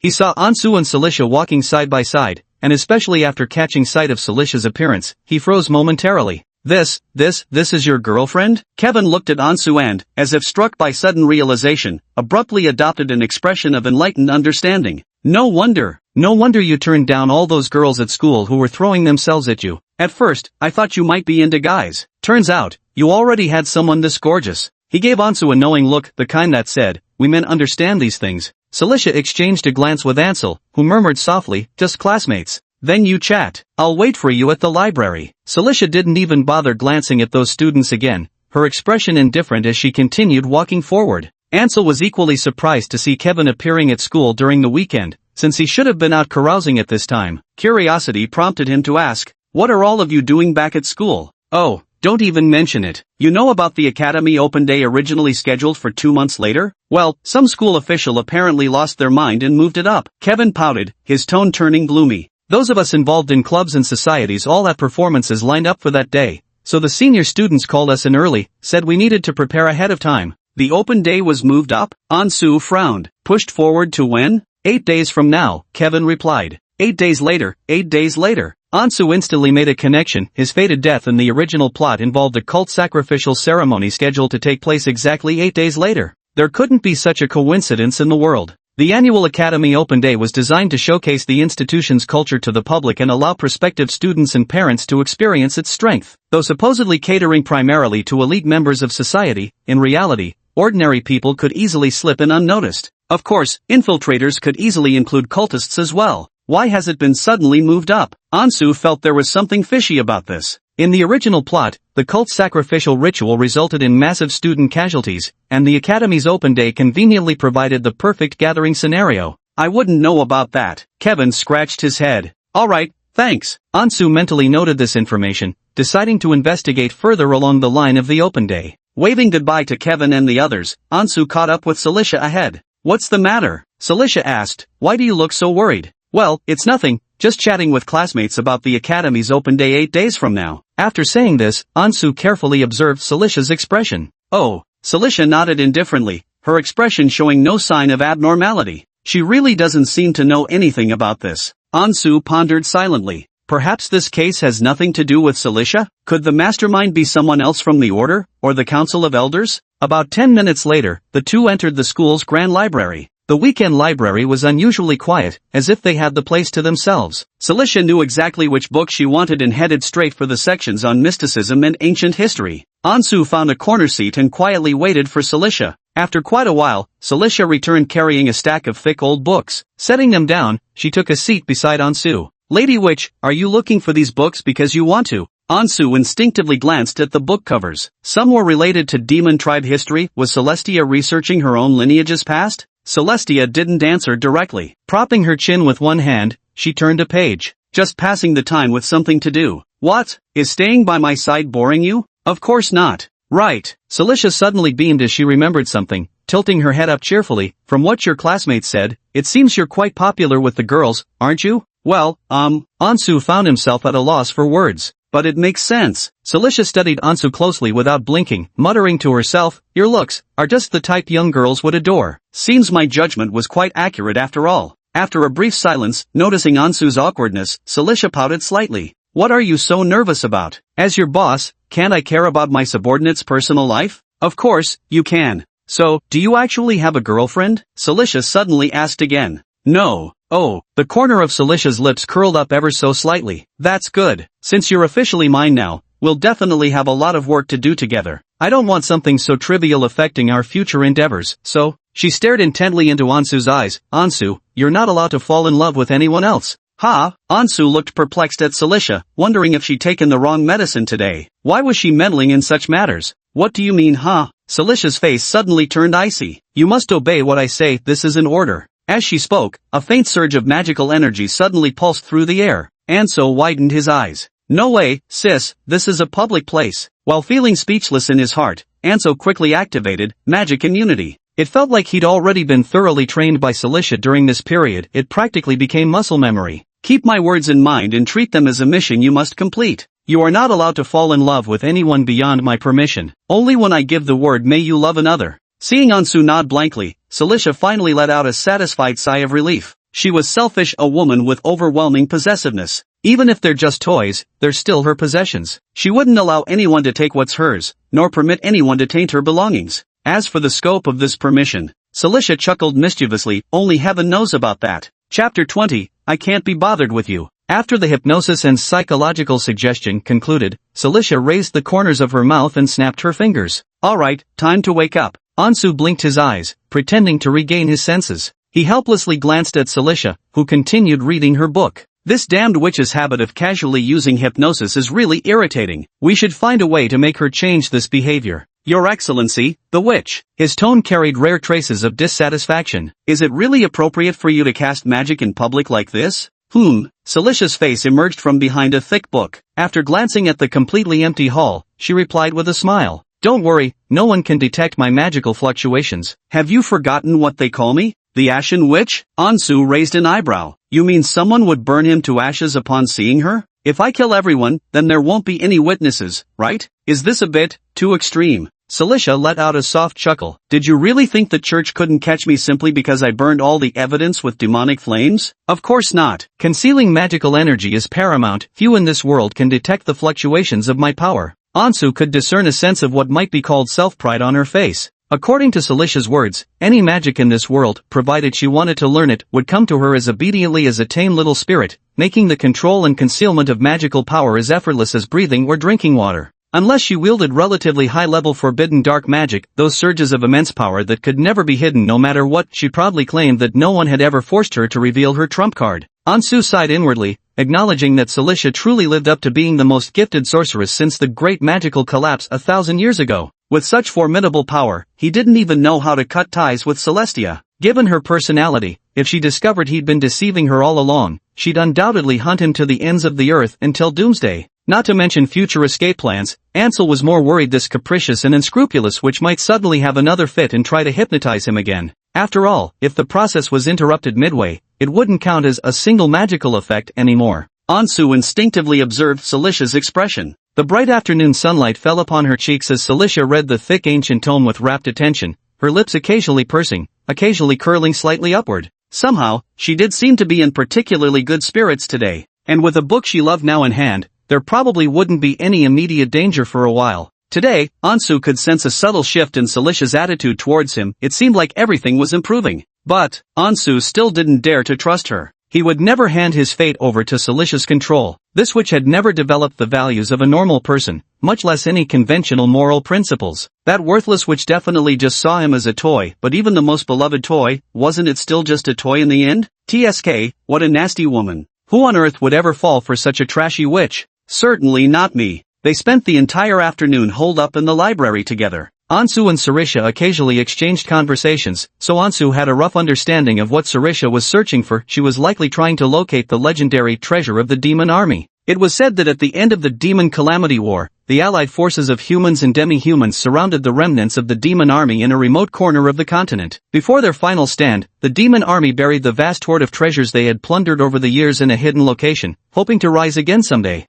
For millennia, countless individuals had attempted to find this treasure, but their efforts usually ended in vain. Over time, it faded into legend. But as a player, Ansu naturally knew the treasure's location. It was a high-level dungeon, and uncovering it would later tie into Celicia's storyline, becoming the turning point that altered her fate. Is the witch lady short on money? Ansu recalled her oft-repeated phrase about the great cause. I have no interest in money. What fascinates me are the magical tomes plundered by the demons from ancient kingdoms, Celicia murmured as she gently turned a page. They say those spellbooks are priceless relics. They might even help us recover lost ancient magic. Oh, I thought the witch lady wanted to restore the demonic empire. Ansu nodded. Though Celicia had demon blood, she genuinely cared nothing for power. Her sole purpose remained unraveling arcane mysteries to grow stronger. Alas, fate enjoys playing tricks. The harder she strives in the story, the crueler the truths she uncovers, gradually pushing her toward despair and turning her against the entire world. Unaware of the fate that awaited her, Celicia quietly lifted her head and joked with Ansu, smiling. But if I really did inherit the demon clan's treasures, her eyes sparkled mischievously, then wouldn't I become the demon queen? What noble title should I bestow upon you when that time comes? You be the demon queen, and I'll be your demon chancellor. But you're not even a demon? Ansu pursed his lips, thinking to himself how seriously she was taking this. But, Celicia said with a smile, since you're so loyal to me, when the time comes, I can crown you as king of humans to govern this vast human realm on my behalf. Ansu forced a dry laugh. He was really about to become a traitor to humanity now. At dusk, the setting sun outside the window bathed the quiet campus in its glow. When closing time arrived, the librarian came over to remind them. Celestia reluctantly returned the books and left the Royal Academy with Ansu. I really had a wonderful time today. It's been ages since I felt this relaxed. Celicia stretched leisurely, casting a lazy glance at Ansu beside her. Oh, right. I should remind you to be careful on your way home from now on. You mean? Ansu frowned slightly. Celicia continued, even though you thought quickly last time and prevented Mary from succeeding, the elders backing her won't let this go so easily.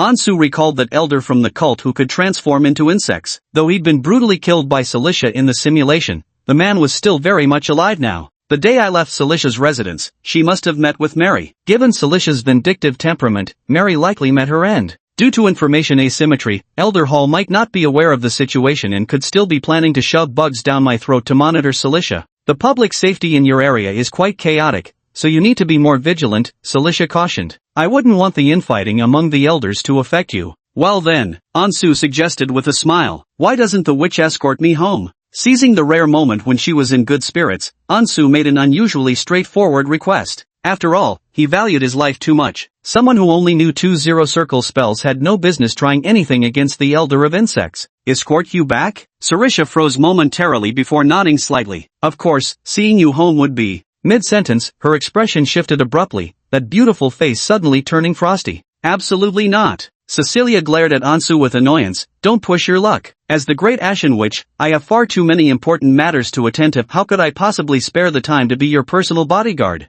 Humph, I couldn't care less about you. Just go home by yourself. Ansu was speechless at how quickly she could flip her expression. That trashy witch sure has some nerve. Fine, don't protect me then. Ansu silently walked towards the steam bus, muttering to himself along the way. I won't waste the esteemed witch's precious time. The life of a worthless wretch like me can't compare to the value of the witch's time. Celicia waved playfully behind him, laughing as she bid farewell. This is the moment to test your wit and magic skills, give it your best. Don't disappoint me. Ansu boarded the crowded commuter transport without hesitation. The steam bus belched acrid black smoke as it slowly trundled toward the Black Harbor district against the setting sun. Celicia watched the vehicle gradually disappear into the distance, pursing her lips in disapproval. Humph, such a troublesome fellow. She quietly followed that steam bus. Chapter 21. Am I also part of your play? After getting off the steam bus, the sky grew increasingly darker as Ansu walked alone on his way home. Just as his figure turned into a narrow alley, from the depths of darkness behind him, countless insects crawled out from beneath the sewer grate, gradually coalescing into a humanoid shape.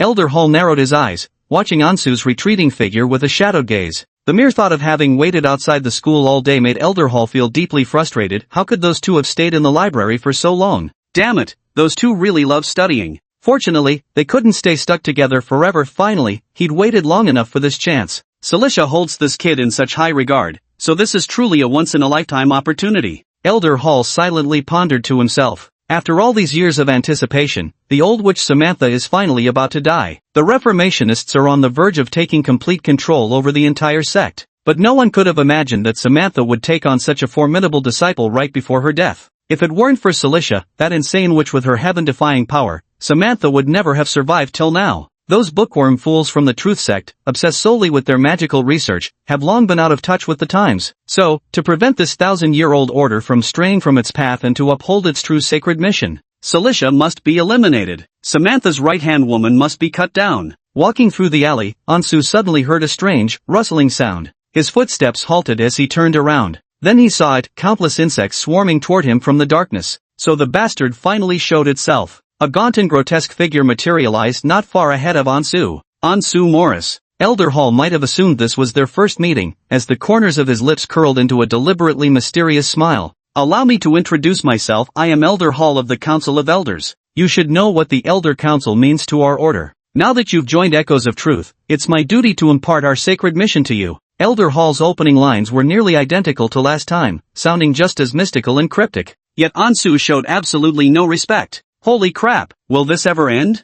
Light, spell that had already been trained to LV.3 came crashing straight at his head. Hall froze as a blinding white light suddenly flared up. Caught completely off guard, he let out an involuntary scream. What the hell is this? Few would ever enhance such a mundane zero-circle spell to this level, so Ansu's sudden move was like having a flashbang thrown right in one's face. Damn it, are you fucking insane? How dare you? Elder Hall was momentarily blinded by the searing light, and the swarming insects surrounding Ansu instinctively recoiled. Ansu turned and fled. Behind him, Elder Hall cursed under his breath as the brief, light spell, faded. The swarm of insects finally regained their senses and surged like a tide toward the direction of Ansu's escape. Damn it! No wonder that crazy witch chose him. Just like her, utterly unpredictable. Elder Hall narrowed his eyes in discomfort, his gaze fixed intently on Ansu's fleeing figure. Since this brat refused to cooperate so stubbornly, he couldn't be blamed for what came next. He would make this damned kid wish he were dead. Make him regret his actions today. The entire ground trembled faintly as the gathered swarm of insects, like some monstrous horror, caught up with Ansu's footsteps within mere seconds. Elder Hall let out a sinister laugh and reached out to grab Ansu's neck. But just as the giant hand formed by the swarm of insects was about to touch its target,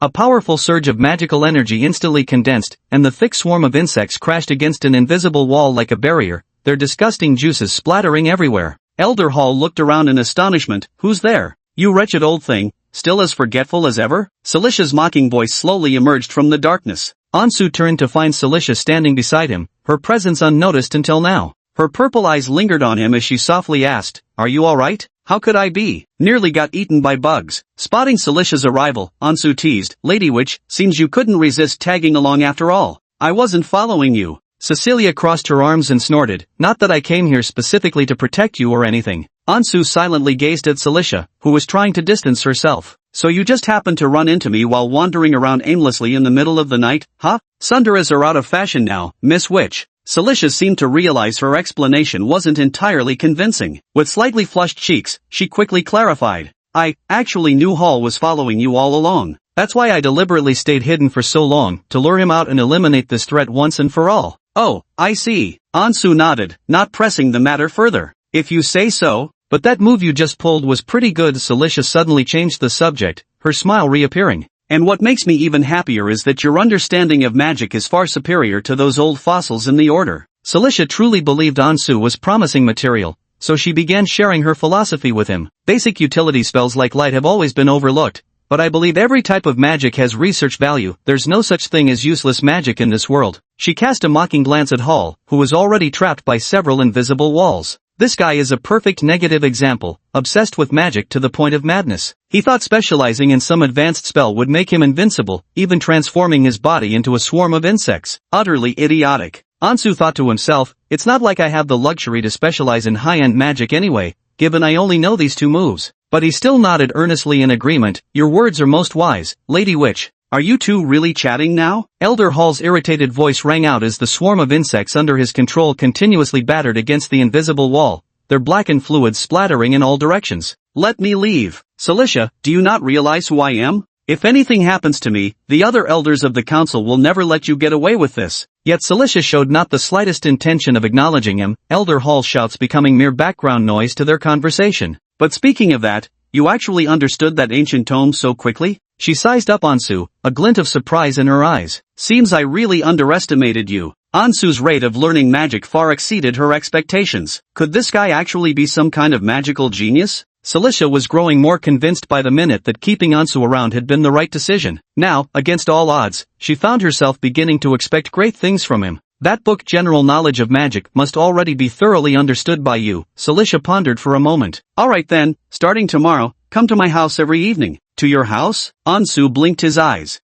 My house is quite spacious. You can practice magic there without worry. Celicia nodded. Then, could Lady Witch personally tutor me every night? Ansu couldn't help but ask with anticipation. My time is quite valuable. Celicia shook her head. What I mean is, my current residence houses numerous magic-related tomes. You're welcome to borrow and read them at your leisure. As for whether you can master them, that will depend entirely on your own abilities. Great. This was exactly what Ansel needed right now. Not having a mentor didn't matter anymore. As long as he could activate his magic skills, with the progress bar in place, learning any spell would merely be a matter of time. Last time he visited Celicia's home, he had noticed, her collection of books was nothing short of a treasure trove. Then tomorrow, Celicia slowly began speaking. Enough! Elder Hall angrily cut off their conversation. They'd been chatting idly from start to finish, even laughing together. As if I didn't exist at all? Are you two dating or what? Could you at least be serious? Am I fucking part of your little play too? What an annoying guy. Celicia muttered impatiently. She turned her head and slowly walked toward Elder Hall, who was trapped. Hall, when you return, convey this to everyone for me. If anyone dares bother me again, death will be their only fate. Elder Hall was stunned. Was she really letting him go? Yes, I'll deliver the message immediately. Celicia, please release me now. He cried out eagerly, equal parts shocked and delighted. Very well, Celicia responded with a smile. I'll send you home right away. A faint smile hung at the corner of her lips, yet no sooner had her words faded than the annihilating aura that could reduce all to ashes instantly engulfed the entire swarm. The transition from joy to despair took but an instant for Elder Hall, who cursed in anguish. Celicia, you, madwoman, filthy subhuman, beast, demon. Listening to Elder Hall's screams and curses, Ansu thought to himself how even this line was being copied word for word. Elder Hall really lacks linguistic creativity. After a long while, the alleyway finally fell silent. Where Elder Hall had stood moments before, only a ghastly white ash remained. Celicia waved her hand, and a slight breeze carried these ashes into the sewer, leaving not even the faintest trace behind. She let out a light chuckle. What I mean is, I'll send you to hell to deliver the message to them. Chapter 22, The Bishop's Visit, and Saint Freya? After dealing with Elder Hall, Ansu bid farewell to Celicia. Your Excellency the Witch, if there's nothing else, I'll take my leave now. Go ahead, Sarisha nodded slightly, then added as a reminder, though we've dealt with this old bug, many among the elders still harbor malice toward me. Be careful if you encounter anyone from the order in the future. Ansu nodded, unable to suppress a sigh in his heart. At this very moment, Celicia hasn't yet turned to the dark side, she still retains much of her humanity. If we disregard the Celicia from the simulation, who turned herself into a puppet, then at this point, she's genuinely concerned about me. If only she could stay like this forever, how wonderful that would be. Generous to subordinates, showering them with money and magic, and gorgeous to boot, where else could you find such an amazing boss? Ansu sighed quietly in his heart. For some reason, spending this day with Celicia had left him with an extremely complicated mix of emotions. If he didn't know she couldn't possibly have any ulterior motives, he might have thought this trashy witch had cast some charm spell on him. Aren't you going home? Why aren't you moving? Celicia looked at Ansu, who was staring at her, and joked with an amused smile. What? Can't bear to part with me? Ansu didn't say anything, he simply offered Celicia a genuine smile. Regardless, I thank you once more, Lady Witch. It was a smile devoid of any ulterior motives, at least in this moment. Ansu was sincerely grateful to her. The dim yellow glow of the streetlight washed over Ansu's cheeks, casting a soft halo around that smile. Celicia found herself momentarily captivated as she gazed upon the smiling youth before her. After a moment, she somewhat unnaturally turned her head away, avoiding his gaze. If you're going home, then hurry up and go home. Why are you still standing here talking nonsense? Suddenly, her expression turned cold as she raised her face, her tone becoming terrifying. It's been so many days, have they found the chosen one for me? Don't think just because we're familiar that you can slack off on this mission. Otherwise, ha! Celicia sneered, you know the consequences. Ansu's smile gradually turned awkward. I'm looking. This damn witch. I really thought too highly of her just now. Sarisha turned her head away and casually waved her hand. I'm leaving. See you tomorrow. In the classroom for alchemical chemistry class A at Bernal Royal Academy. During break time, as Ansu was organizing his textbooks at his seat, he suddenly overheard murmurs from behind him. His deskmate Kevin was engaged in conversation with others. Ansu caught snippets like church and theology. Curious, he nudged Kevin with his elbow and began asking questions. Oh, right, do you remember Bishop Paul who visited us the other day? He's giving a lecture today, and I heard he'll also be coming during the college open day for a large-scale presentation. Of course Ansu remembered last time. Because of that note, he had been led on a wild goose chase. Bishop Paul, what lecture is he here to give? Theology is just all that mystical mumbo-jumbo. Kevin had never been interested in such things. All that outdated nonsense about God loves the world and only the devout can be saved. Who even believes that stuff nowadays except the poor folk? I hear quite a few people have gone to listen, but I'm not about to join in that crowd. Where is he giving the lecture? When does it start? Ansu asked again. In the lecture hall at the South Campus, probably starting next period. Kevin glanced at him curiously. Why are you suddenly interested in this? Of course Ansu was interested, but not in any specialized theology courses. What intrigued him was Archbishop Paul himself. He's actually visiting on open day? The Truth Resonance sect, plus the Holy Light Church, what an eventful day that was. Ansu wouldn't give up investigating any possible lead. After the class ended, he hurried towards the southern campus. Passing rows of modern academic buildings, Ansu arrived at a relatively antiquated complex of old-fashioned structures resembling Gothic cathedrals. In recent years, the Bernal Royal Academy has continuously provided outstanding talent for the Magitech industrial system, making magical machinery and alchemical chemistry, where Ansu studied, naturally regarded as flagship programs. But as a prestigious comprehensive institution, the Royal Academy also maintained traditional disciplines like history, law, medicine, and even theology. Theology was supposed to be an unpopular major, yet when Ansu arrived at the lecture hall, he found quite a crowd of students had gathered out of curiosity. His gaze immediately landed on the elderly man arranging books on the podium, a plain white-robed, kindly-faced old man who was none other than Bishop Paul. As the time for Bishop Paul's lecture drew nearer, more and more students filled the rows of the lecture hall. Ansu casually took a seat at the very back, staring intently at Paul while quietly pondering what schemes the church might be brewing.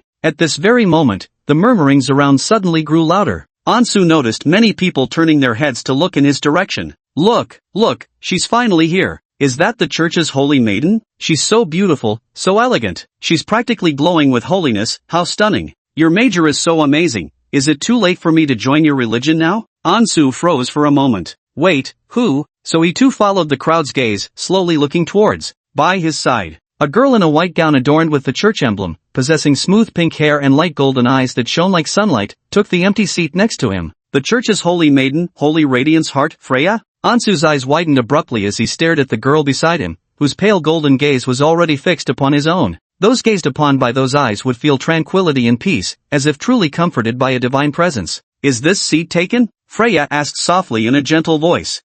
No one's sitting here. Ansu slowly rose to his feet, his face showing a hint of apology. Pardon me, I need to step out for a moment, some textbooks I forgot to bring. No matter how saintly and beautiful she appeared, Ansu wasn't in the mood to appreciate it right now. After all, he was currently trying his best to avoid this saintess, never expecting she would coincidentally sit right next to him. Oh, Freya nodded slightly but remained seated, clearly showing no intention of moving aside. Ansu frowned briefly before turning to squeeze past from the other side. Yet Freya suddenly reached out and grasped Ansu tightly. Ansu stared at the pale, delicate hand that was tightly gripping him, then looked up at Freya in surprise. Ansu, my student. Her voice was soft yet firm. It wouldn't be appropriate for you to leave now, Bishop Paul is about to begin his lecture. You, Ansu said in astonishment. How do you know me? Of course I know you. Freya sighed quietly, her face revealing a profound weariness. Ansu, I've been searching for you all this time with such difficulty. Chapter 23, Saintess? Obsessed Fool. As the bell rang, Bishop Paul finally began his lecture from the podium in the lecture hall.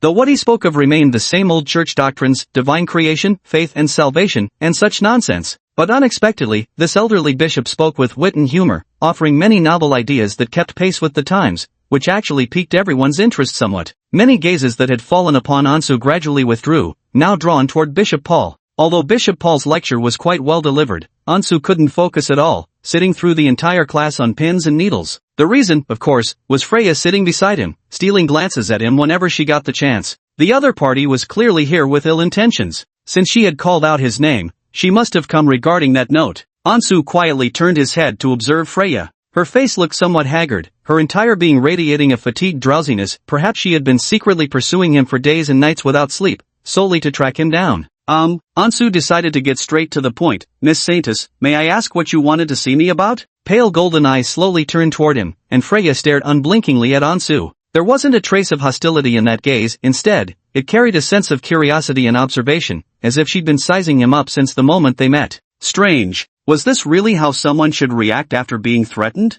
If you're asking about that day's incident, Ansu didn't explicitly mention the written note incident, but tentatively continued, then perhaps I can give you an explanation. All right, Freya nodded lightly, come with me after class. No outsiders allowed. Ansu glanced around. His greatest worry was, of course, Sarisha. If she caught him having a secret rendezvous with the Saintess, he would absolutely be dead meat. Of course there won't be any outsiders, Freya said softly. This is just between you and me. Finally, when class ended, a clamor arose in the lecture hall, and Ansgar immediately turned his gaze toward Freya. Freya nodded slightly. The Royal Academy has our chapel too. Come with me. They rose simultaneously as numerous students' gazes converged upon them. Miss Freya, Ansu lowered his eyes to where she was clutching his hand tightly. I know the way to the chapel. You can let go now. I'll take you there, Freya said earnestly. Ansu looked at her speechlessly. Did you forget that I'm the actual student of this school? But, Freya's expression was hesitant, as if afraid Ansu would run away if she let go. During their standoff, even more students stopped to watch. As the church's saintess with youthful beauty, Freya naturally commanded great popularity, and her every move drew considerable attention. Everyone was surprised to see her holding hands with a boy, sparking waves of discussion as gossip seemed to ignite instantly. Even Bishop Paul on the podium looked astonished. He glanced at the flustered Freya before finally fixing his gaze on Ansu, observing him with intrigue.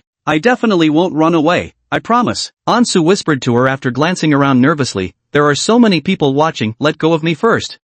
All right. Freya's cheeks flushed crimson as she lowered her head, her voice shrinking to a barely audible murmur. The Bonero Royal Academy occupies a vast area, almost equivalent to a small city. Ansu walked ahead with Freya closely following behind. After 20 minutes, the two finally arrived at a small chapel located in a remote corner of the academy. Freya took out a set of keys and unlocked the door. The chapel was empty at this moment. The clergy here have already withdrawn. No one knows we'll be coming here. Freya softly closed the doors. Rest assured, this place is safe. Speak plainly. Ansu didn't want to keep playing charades with her. If this is about the note, I can tell you clearly that I wasn't the one behind it. He prepared to keep their stories consistent, telling the same lie as Kevin. But, unexpectedly, I don't care about the note at all. Freya's pale golden eyes were fixed intently on Ansu, her usually peaceful and serene face now brimming with unusual excitement as she leaned in and tightly grasped his hands. Are you the chosen one destined by fate, my lord? Ha! Ansu froze in bewilderment.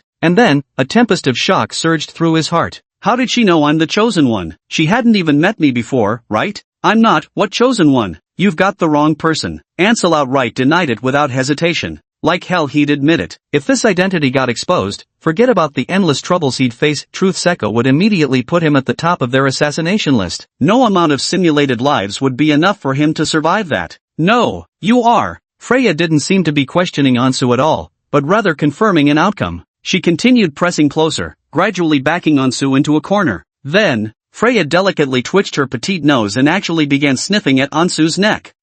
Holy maiden, what are you doing? Ansu stared in surprise at Freya, who was sprawled on top of him, sniffing him vigorously. This was so unlike the image of a saintess. Anyone seeing this would think she was some kind of female pervert. Yes. This scent, this is the scent. I found it, I finally found it. Freya raised her head eagerly, her eyes burning with passion. You are my chosen one. You are the one prophesied to change the world. Ansu's face was now covered with question marks. Since when did people choose divine champions by sniffing them? Miss Holy Maiden, I think your mental state might be a bit concerning. I should probably head back first. Ansu pushed her away in dismay, but Freya stubbornly closed the distance again, impossible to shake off. Divine chosen one, why won't you admit it? Freya blinked her eyes, asking in confusion, is there some difficulty you're facing? Please rest assured, if you have any troubles, I'll definitely solve them for you. Wait a moment. Ansu knew she wouldn't let this go unless he said something, so he continued. Let's not discuss whether I am or am not the so-called chosen one you speak of. First tell me, why do you think I am? When I came here today, I thought it was about that note incident. Of course I know. Because you were in my dream. Freya gently closed her eyes and pressed a hand to her chest. Ansu glanced down at Freya's chest. Her unconscious movement had caused those truly majestic, rounded peaks to tremble slightly. It must be said that thunderous power plus great physique plus gentle personality has almost become the standard template for saintly heroines these days. In dreams? Yes. Freya closed her eyes, her expression turning pious. Since I was very young, I could hear divine oracles. The gods would give me revelations in dreams, and because of this, I was brought to the royal capital and became the holy maiden in the hearts of thousands of believers. She opened her eyes and gazed at Ansu again. After I arrived in this city by chance from the capital, the divine revelations became more frequent and clearer. I seemed to vaguely see a face. Ansu frowned. The saintess's divine revelation in a dream had indeed appeared in the original plot, but that was 3 years later, when the game officially began. The chosen one she dreamed of was naturally the player, but now the situation was different because he himself was the player. Then the one she dreamed of must be me.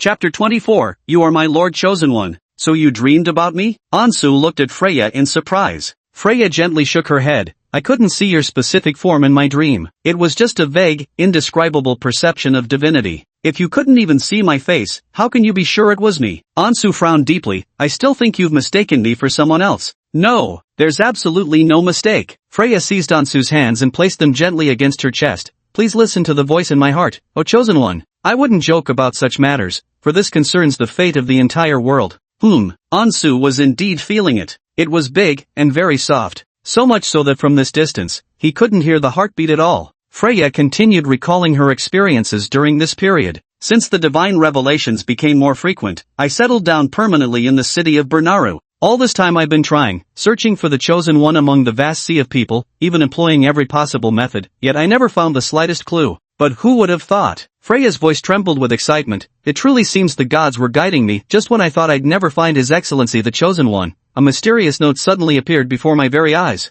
Ansu was speechless. That single scrap of paper had caused who knows how much trouble afterward. Talon County, Blackstone Town, Elwyn Village, that's where I was born. Freya's voice grew quieter, as if reluctant to speak. My identity is rather sensitive. At first, I thought someone was trying to use it against me, secretly threatening me. With a soft sigh, Freya continued, all because of that note. I couldn't eat or sleep properly. I feared my identity being exposed, dragging down those around me. I also dreaded being exiled by the church, unable to continue this sacred mission. But who would have thought? Freya's expression turned fervent again. Just days after receiving that note, the revelations in my dreams suddenly became clearer. I could almost feel the divine will at work. The chosen one is drawing nearer to me. Finished speaking, Freya fixed Andy's with an intense gaze, clearly convinced that the chosen one stood before her. Wait a minute. Ansu felt there was something off about her words. What does the chosen one getting closer to you have to do with me? Even if I wrote you that note, I mean hypothetically, just hypothetically, that still doesn't prove I'm the chosen one, does it? What's the necessary connection between those two things? Ansu looked puzzled at Freya's fanatical expression, thinking to himself, you must have dreamed this up by overthinking, forcibly connecting the note giver with the so-called chosen one. No, Freya decisively shook her head. You, Ansu Morris, are the chosen one. From the very first moment I laid eyes on you in the lecture hall, I knew you are my Lord Chosen. Her gaze burned with devout fervor as she declared, My Lord Chosen, I've finally found you. This time, I absolutely won't let you escape my sight again. Ansu regarded Freya with helpless resignation. Were these some kind of cheats she was using? How could she identify the Chosen One at a single glance, when even the all-powerful cult in Cilicia couldn't track them down? He was momentarily at a loss for words. This single-minded and paranoid saint had clearly set her heart on him, and no amount of deflection seemed to work. Wait, let me think. Ansu held his forehead, his mind racing. Given the current situation, he urgently needed to confirm whether Freya was the only one who knew his identity. This was crucial. Chosen one, Freya murmured, why won't you admit it? Is there something troubling you, or have you not yet awakened to the divine mission bestowed upon you by the gods? Freya, Ansu cast a wary glance around. Are you sure we're safe here? Chosen one, this place is indeed safe. Are you worried someone might be watching us? Freya looked curiously at the visibly nervous Ansu. Ansu nodded in agreement. Suddenly, Freya closed her eyes. In that instant, Ansu felt as if her fair skin was emitting a soft, holy glow, her entire being radiating an aura of divine and mysterious power. Chosen one, you shouldn't underestimate me. A moment later, she slowly opened her eyes and said with a smile, being chosen as the saintess by all the bishops and believers wasn't just because of my divine perception, my strength is formidable too. There are no anomalous supernatural forces within a kilometer radius of the church, nor any traces of black magic. Don't worry, everything here is completely under my control. Ansu felt slightly reassured, as Sacred Radiance, Freya's talents were indeed top tier. But she still couldn't compare to World Ender Witch, Cilicia. Ansu felt certain that the matter of Freya visiting him today couldn't possibly be kept hidden from Cilicia, so he immediately began preparing a contingency plan in his mind. Admission was absolutely out of the question. Coming clean right now would only bring trouble, yet Ansu genuinely wanted to secure Freya's cooperation. To unravel the mystery of his destined death, he needed all the leads he could get.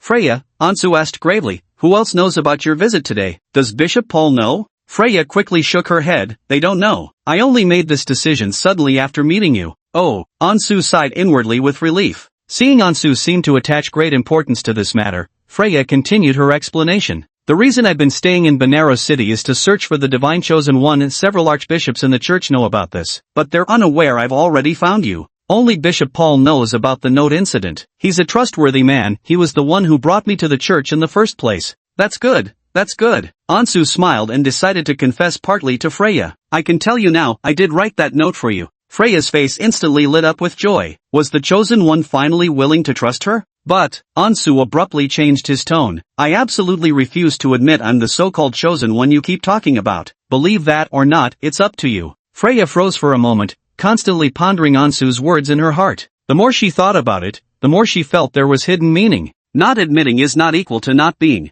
Lord Ansu must absolutely be the chosen one. This is beyond doubt, yet he's always unwilling to admit it. This must mean he has difficulties. Freya didn't want to put the chosen one in an awkward position. Since he was unwilling to admit it, there must be his reasons. It's alright, as long as I believe it, that's enough. Freya revealed a gentle smile and said very understandingly, since Lord Ansu doesn't want to be exposed, I'll definitely keep your secret well. Very good. Ansu showed a meaningful smile. He hadn't expected the little saintess to be so sensible, she could even fill in the blanks herself. Maintaining this tacit understanding known only to her and me, nothing could be better. My current status is somewhat special. Ansu whispered mysteriously to her, I don't want to attract too much attention, so I hope you can keep your mouth shut and avoid causing unnecessary trouble for me. MHM. Absolutely. Freya nodded excitedly. Lord Ansu must be engaged in an extremely important secret mission, otherwise he wouldn't have specifically emphasized this to her. Here comes a character illustration. Sacred Radiance, Freya. Chapter 25 simulated 10 hours. Watching Freya keep nodding while indulging in her imagination,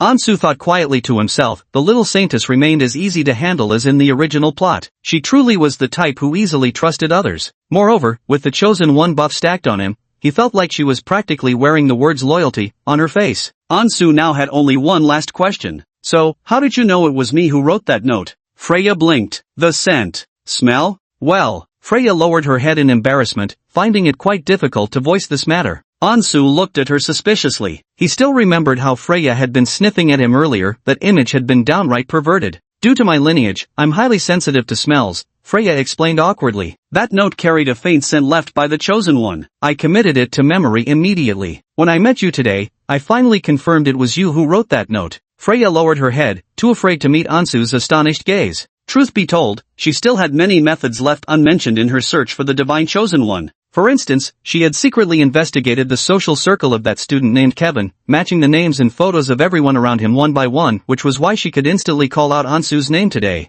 I don't think you should be a holy maiden, you should be a detective instead, Ansu murmured. With a nose like that, what case couldn't she solve? Chosen one. Freya lifted her head. Don't call me chosen one, Ansu corrected immediately. Oh, Freya nodded. Lord Ansu. That won't do either, Ansu said helplessly. Just call me by my name. Alright then, Ansu? Freya asked curiously. So what exactly did you write that note for? Why did you seek me out? At first, she thought it might have been some vile person lurking in the shadows trying to threaten her. But this was the sacred chosen one. How could someone like him possibly harbor such filthy intentions? Well, you see. Ansu pondered for a moment before deciding to maintain his air of mystery. My mission is extremely dangerous. I need to infiltrate a secret organization undercover. That's why I urgently require an outside helper to provide some assistance, and in the end, I chose you. So that's how it is. Freya still maintained her trust in Ansu. After all, how could the chosen one possibly lie? Your current mission must be extremely dangerous. Freya instinctively used honorifics when speaking to Ansu. Lord Ansu, if you need anything, no matter what it is, I'll do it for you. Ansu couldn't help but give her a once-over. You're really willing to do anything? Yes, of course. Freya nodded eagerly. Ansu curled his lips slightly, thinking to himself, then go wipe out the Truth Echo cult for me, capture that wretched witch, and let me punish her thoroughly. Lord Ansu, don't you trust me? Freya clearly sensed Ansu's distrust, so she patted her ample bosom and suggested, are you worried about that mysterious organization you're infiltrating? I don't think Lord Ansu needs to be concerned if I take care of those people for you. Wouldn't that mean you wouldn't have to hide so cautiously anymore? In Freya's heart, the chosen one should stand at the forefront, helping the currently maligned church rise again and allowing the vast faithful to truly feel the power of divine grace. The prophesied apocalypse is already at hand, and the chosen one is the opportunity to change everything. How could she let Ansu remain stagnant like this, hiding away as a mere student in a small place like Bonero Royal Academy? Are you really sure you can solve my problems? Ansu eyed Freya suspiciously. Where did her confidence even come from? Did she truly understand what she was about to face? I'm certain. Freya flashed a triumphantly confident smile as she explained to Anslo. Due to the matter of the chosen one, all three great bishops who could potentially succeed as the next pope have gathered in Bernallo City. They represent the pinnacle of the Holy Light Church's combat strength. And don't forget about me, Lord Anslo. I'm the divine revelator that occurs only once in a century for our church. Anslo studied the self-assured young saintess. In the game's lore, while divine revelators didn't hold the same status as the chosen one, they could still be considered elite supernaturals. Each of the continent's 5 Orthodox churches maintained a group of divine revelators, individuals who received divine revelations at certain points in their lives, experiencing sudden enlightenment. Most of these exceptionally gifted individuals would eventually ascend to become the continent's foremost powerhouses. The future Cecilia is also a kind of divine oracle in a sense, though the one who granted her revelations wasn't one of the 5 great deities, but rather the fallen demon god Earsoth, who had long been defeated by the joint efforts of the righteous deities and plunged into deep slumber. And your plan is? Ansel wanted to hear what she had in mind. Lord Ansel, please come with me to the Sanctum Cathedral, Freya said with a solemn expression. Several high priests are currently there. These esteemed bishops control nearly half of the church. No matter what trouble you're facing, it will surely be resolved effortlessly. Ansel pondered silently. Bringing the church into play to balance against the echoes of truth might not be a bad strategy. The sacrificial case of the cult might even be resolved ahead of schedule. Yet Cilicia remained an undeniable threat. After all, the mark she had left on his heart was too deep. Could they truly defeat Cilicia, whose power defied the heavens itself? Would they even stand a chance? After much deliberation, Ansa decided against going with Freya. He wasn't about to court death, but he could give it a try in the simulation. After all, he had simulation points to spare, might as well use them. Besides, he had figured out the system's pattern. The only way to keep earning more points, like compound interest, was to keep simulating and making changes. Ansu opened the system panel. Remaining points, 50. The following times can be simulated. 10 minutes later, April 17, 1815, consuming 10 points. 10 hours later, April 18, 4:05, consuming 50 points. Start simulation? 10 minutes wouldn't be enough. It's usually only good for emergencies. But with his current points, he could just barely simulate 10 hours later.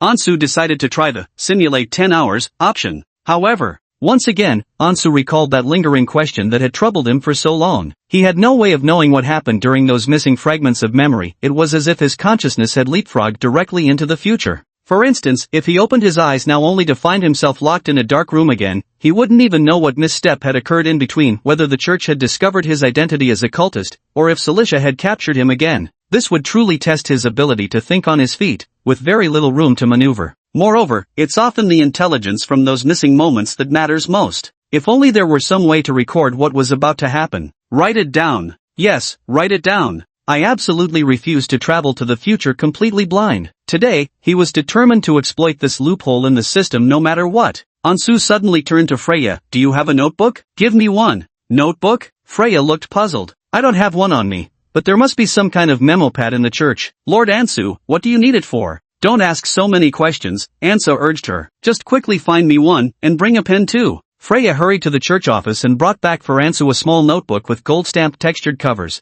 along with a fountain pen that still had ink. Good. Ansu opened the notebook, pondered for a moment, then began writing passage after passage in the blank spaces. From now on, no matter what happens, I'll record everything in my notebook. If time is short, then note down the most crucial or abnormal information first. Freya wants to take me to the Cathedral of the Holy Dome, the headquarters of the Holy Light Church in Belnaru City. I've decided to secretly follow her there. The writing system Ansu uses isn't the Empire's common tongue, but Chinese characters. In this world, only he could read Chinese characters. Those mysterious ancient square scripts became his encryption method. After writing these words, Ansu closed the small notebook and tucked it into his pocket, keeping his back turned to Freya. Then he began continuously giving himself psychological suggestions. In every future simulation, I must find a way to record my notes. I must record this. If this could truly be realized, then Ansu would essentially possess a future diary. Chapter 26, Cilicia's Madness. After completing all preparations, Ansu decisively activated simulation. Darkness gradually enveloped his vision as the ornate countdown timer appeared before his eyes once more.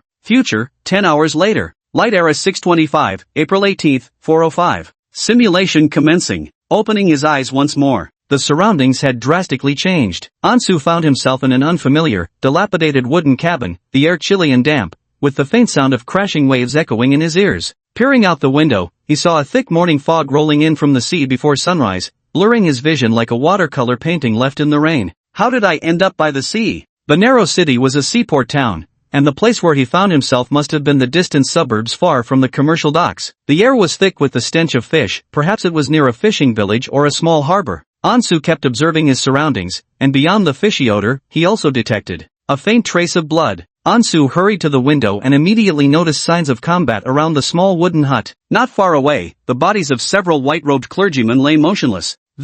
No need to think too much. When nothing unexpected should happen, the unexpected still occurred. Ansu suddenly thought of something and hurriedly pulled out the notebook he had tucked in his pocket. As he flipped to the page where he'd made his notes, Ansu froze when he saw rows of unfamiliar handwriting. Wait, what kind of nonsense did I write here? On the paper, aside from the few lines of Chinese characters he had initially recorded, the rest were all bizarre, distorted block-like symbols akin to AI-generated fake text. It was like some ancient god's tongue. He couldn't understand a single word. Damn, did trying to exploit the system's loopholes fail? But that shouldn't be the case. After all, the system had stated from the beginning that this was the most advanced simulation engine, capable of flawlessly predicting the future. So his past actions should have influenced the future. For instance, if I was drinking milk before the simulation, then after the simulation, this cup of milk would either be in my stomach or vomited out. It should remain a continuous entity. But just as he was pondering this, something miraculous happened. As Ansu kept reviewing these block-like characters repeatedly, his senses told him that these bizarre ancient divine scripts seemed to become clearer. The simulation system was gradually correcting the changes he was supposed to have caused. Ansu faintly recalled the events recorded in each segment, with countless memories flashing back in his mind. That's right. This still belongs to my memory. Seems the system is reliable after all. Ansu breathed a quiet sigh of relief inside. Taking advantage of the current calm, he continued reading the gradually decipherable distorted script while swiftly sorting through his memories. About an hour later, I followed Freya to the Cathedral of the Sacred Vault. To avoid drawing attention, I wore a simple priest's robe, passing myself off as a member of the clergy. All three papal candidates mentioned by Freya, Archbishops Paul, Leonard, and Terry, were present, holding a secret meeting with her. I couldn't learn the details of their discussion, but they must have had a fierce argument. Archbishop Terry stormed out, slamming the door. Images of the three archbishops quarreling vaguely surfaced in Ansu's mind. This development was unexpected. After all, Freya had previously guaranteed everything would go smoothly, but their attitudes turned out to be completely irreconcilable. Good Archbishop Paul seemed to clash fiercely with the hot-tempered Archbishop Terry. Like Freya, Paul firmly believes I'm the chosen one and assured me the church would become my steadfast supporter. But Terry insists I'm an impostor, a blasphemer and practitioner of witchcraft who should be immediately imprisoned and sent to the Inquisition. Finally, with the mediation of another bishop, Leonard, the dispute between the two came to an end. Little fool Freya didn't seem to expect things to turn out this way. Full of apologies toward me, she said no matter what happens, she would always stand by my side. Recalling this, Ansel didn't know how to react to Freya anymore. This little saintess had oversimplified things. Where there are people, there's politics. When a chosen one appears beneath a deity yet above the entire church, whose orders should the faithful follow, the popes, the bishops, or the chosen ones? The waters here run deep. The original sheet of paper was already filled, so Ansu continued flipping to the next page. Mr. Paul quietly told me that he and Bishop Terry have irreconcilable differences in ideology. He reassured me not to worry, promising he would do everything in his power to protect the chosen one. Bishop Terry treated me with outright hostility. Even though I had warned them earlier that the cult planned to conduct a sinister sacrificial ritual at the school, he still refused to believe me, accusing me of being an impostor spreading heresy. He insisted that after the last purge operation, these lingering heretical rats were all under control and could never dare commit such acts within the academy, stating this with absolute certainty. Ansu gradually showed a suspicious expression. This is very strange. Heretics seem rampant everywhere to me, yet Terry, as a high-ranking church official, is blatantly lying. Does he genuinely not know? Or is he pretending? Freya was puzzled by my constant scribbling in my notebook. I can't be too obvious, so I'll have to keep my notes brief from now on. Bishop Paul also doubted the heretics could orchestrate such a major operation. After I told him and Freya about Cilicia, Bishop Paul finally believed me. Freya assured me that with the church's help, even the Ashen Witch couldn't harm me. The ensuing notes are extremely chaotic and brief, clearly written in haste. I stayed at the cathedral until dawn. Before leaving, Bishop Terry came to speak with me privately. Freya seemed nervous. Bishop Terry actually guessed I'm entangled with the Echo of Truth cult? He wanted information about that notorious heretical organization and demanded I tell him everything I know. He used this to threaten me and promised never to bother me again. I told him some irrelevant things offhand, and Bishop Terry seemed unsatisfied but had no choice but to let me go. Recalling this, Ansu felt something was very off about Bishop Terry. Lost in thought, he turned to the next page. To his surprise, the originally detailed records suddenly cut off, with only a scribbled sentence left on the next page. Holy shit, Cilicia is attacking. Ansu silently closed the notebook and stored it back in the system inventory. With that witch by his side, there was no way to continue recording. At the same time, he understood what had happened to those corpses outside. Ansu left the rundown wooden cabin as the fog had cleared somewhat. With his vision unobstructed now, he could see the distant abandoned fishing harbor pier. He moved forward slowly, surrounded by an increasing number of corpses. Most of these clergy members' remains were mutilated, with entire thickets even dyed crimson. Just how many people had she killed? Suddenly, Ansu sensed an overwhelming aura of magic approaching. Ansu! The icy, emotionless voice of Celestia rang out behind him. Ansu turned around abruptly. Cilicia had clearly endured a brutal battle. Her body was stained with blood, covered in wounds large and small, with one shoulder injury so deep the bone was visible. The black miasma symbolizing defiled magic continuously seeped from her form, revealing Cilicia's demonic traits without disguise. Those terrifying crimson eyes were now fixed unblinkingly upon him. I thought, you'd been captured by the church. Ha! Ansu had never seen such an expression on Cilicia's face before. Her entire body trembled as if suppressing an overwhelming fury. At the same time, the vile black miasma grew increasingly dense, and countless black cracks gradually spread across her skin, making her resemble a white porcelain vase on the verge of shattering. This was the sign of a magical backlash. Even Ansu, with his divine-chosen constitution, was severely affected. The aura of corrupted magic stiffened his entire body, his mind trembling with terror to the point where he began hallucinating Cecilia as some unspeakable eldritch entity. You betrayed me! You betrayed me! Ciricia's face twisted with rage as she screamed accusations at him. You promised me, you swore you'd never betray me, yet you did it anyway. Why? Why would you side with the church? Ansu couldn't bear to face Ciricia in her furious state, utterly at a loss for how to explain himself. Is it because of her? Her? Ciricia suddenly hauled up a dark shape from behind her and flung it at Ansu's feet. A pungent smell of blood wafted over, and when Ansu clearly saw the round object slowly rolling to his feet, his pupils instantly contracted. It was a human head. The head of Saintess Freya. Her bloodshot eyes were now fixed on him with a gaze full of despair and resentment. No matter how rational a person may be, seeing a lovely girl who was just chatting and laughing with you moments ago end up like this, transformed into a bloodied head casually discarded on the ground, no one could remain completely composed. Ansu covered his mouth, suddenly feeling nauseous. This sickening sight made him queasy, and Celicia's madness evoked genuine fear and revulsion from the depths of his heart. Seeing Ansu's body go limp, trembling uncontrollably, Celicia finally laughed. Her laughter twisted grotesquely. Chapter 27. Let's end this game. The fog by the seaside finally lifted. As the sun gradually rose from the ocean's surface, today's morning glow was magnificently dyed in crimson hues. Bathed in such light and shadows, Celicia's smile appeared extraordinarily sinister. The coastal winds tangled her silver-white hair as those horrifying blood-red eyes fixed upon the fallen Ansu, her footsteps slowly drawing nearer. Are you afraid? Are you terrified? Celicia stepped in front of Ansu, playfully stroking his slightly trembling cheek. You deserve all of this. So I really want to know,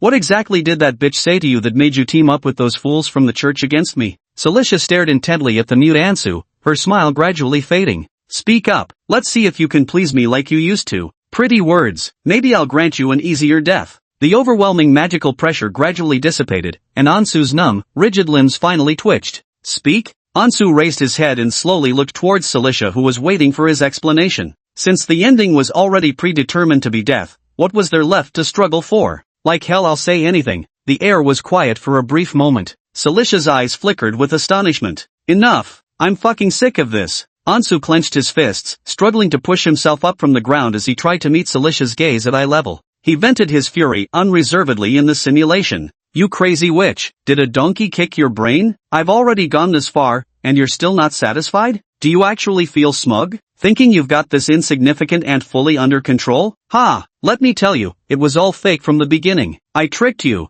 Ansu laughed wildly, while Celicia's smile gradually froze. There was never any never betray nonsense. I faked it. I was faking it all. You actually believed me, you arrogant lunatic? Hilarious. And you kept trying to hypnotize me. What kind of fool lets themselves be played like this? What?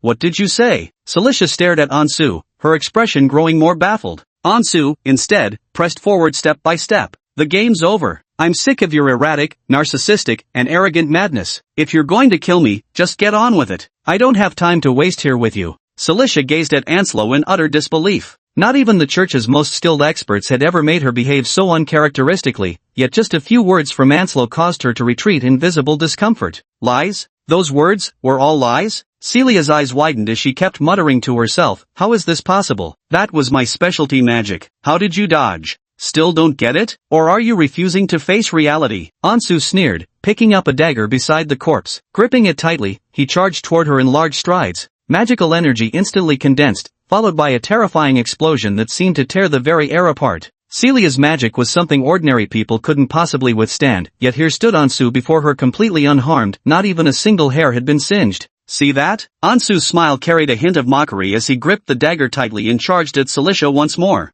After the magic immunity effect wore off, Ansu was blasted aside by Celicia's magic this time. Blood immediately gushed from Ansu's mouth as he felt as if his internal organs were being torn apart. Clutching his chest, he struggled to prop himself up. It's actually real. How could this happen? Cecilia couldn't comprehend how Ansu had blocked her magic. Even she, who was praised as having the strongest magical talent, couldn't understand what had just happened with that first spell. It completely exceeded her understanding. Can't figure it out. Good. Ansu coughed up blood continuously, barely able to form complete words, yet still managing to sneer. Don't think you're the only chosen one. I'm the gods chosen, the one destined to defeat you. Celestia stared blankly at the frenzied Ansu, overwhelmed by the flood of information she couldn't immediately process. But she didn't seem to care about any chosen one. She just smiled bitterly with self-mockery, as if ridiculing herself for acting like a clown all this time. I see. It's all been a lie. You were just trying to survive by saying exactly what I wanted to hear. Her smile grew increasingly bitter. How ridiculous of me, to actually think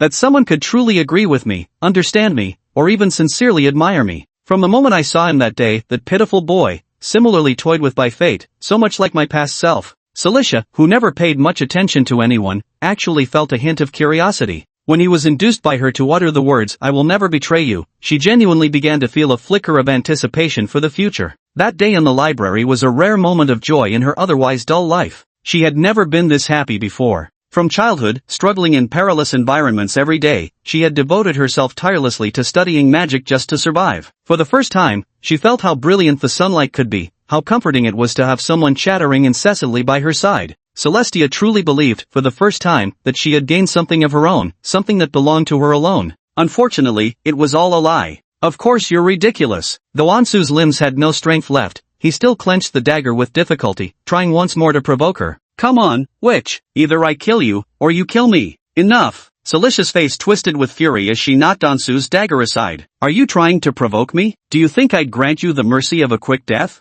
No, I'll let you live, and make you wish you were dead. You'll learn the price of betraying me. A surge of magical force slowly lifted Freya's severed head from the ground. Celicia glanced at it with a sinister grin twisting across her face, her chilling laughter echoing eerily. You trusted her, didn't you? Loved her even? Then I'll make sure you two can be together every single day. You'll get to see her as much as you want. As a magic circle flashed to life, the foul black mana began creeping outward once more. Ansu watched in horror as the severed head at the erase center actually started writhing slowly. Then, writhing tendrils and tentacles began to sprout incessantly from the severed neck stump, and creep eerily toward him.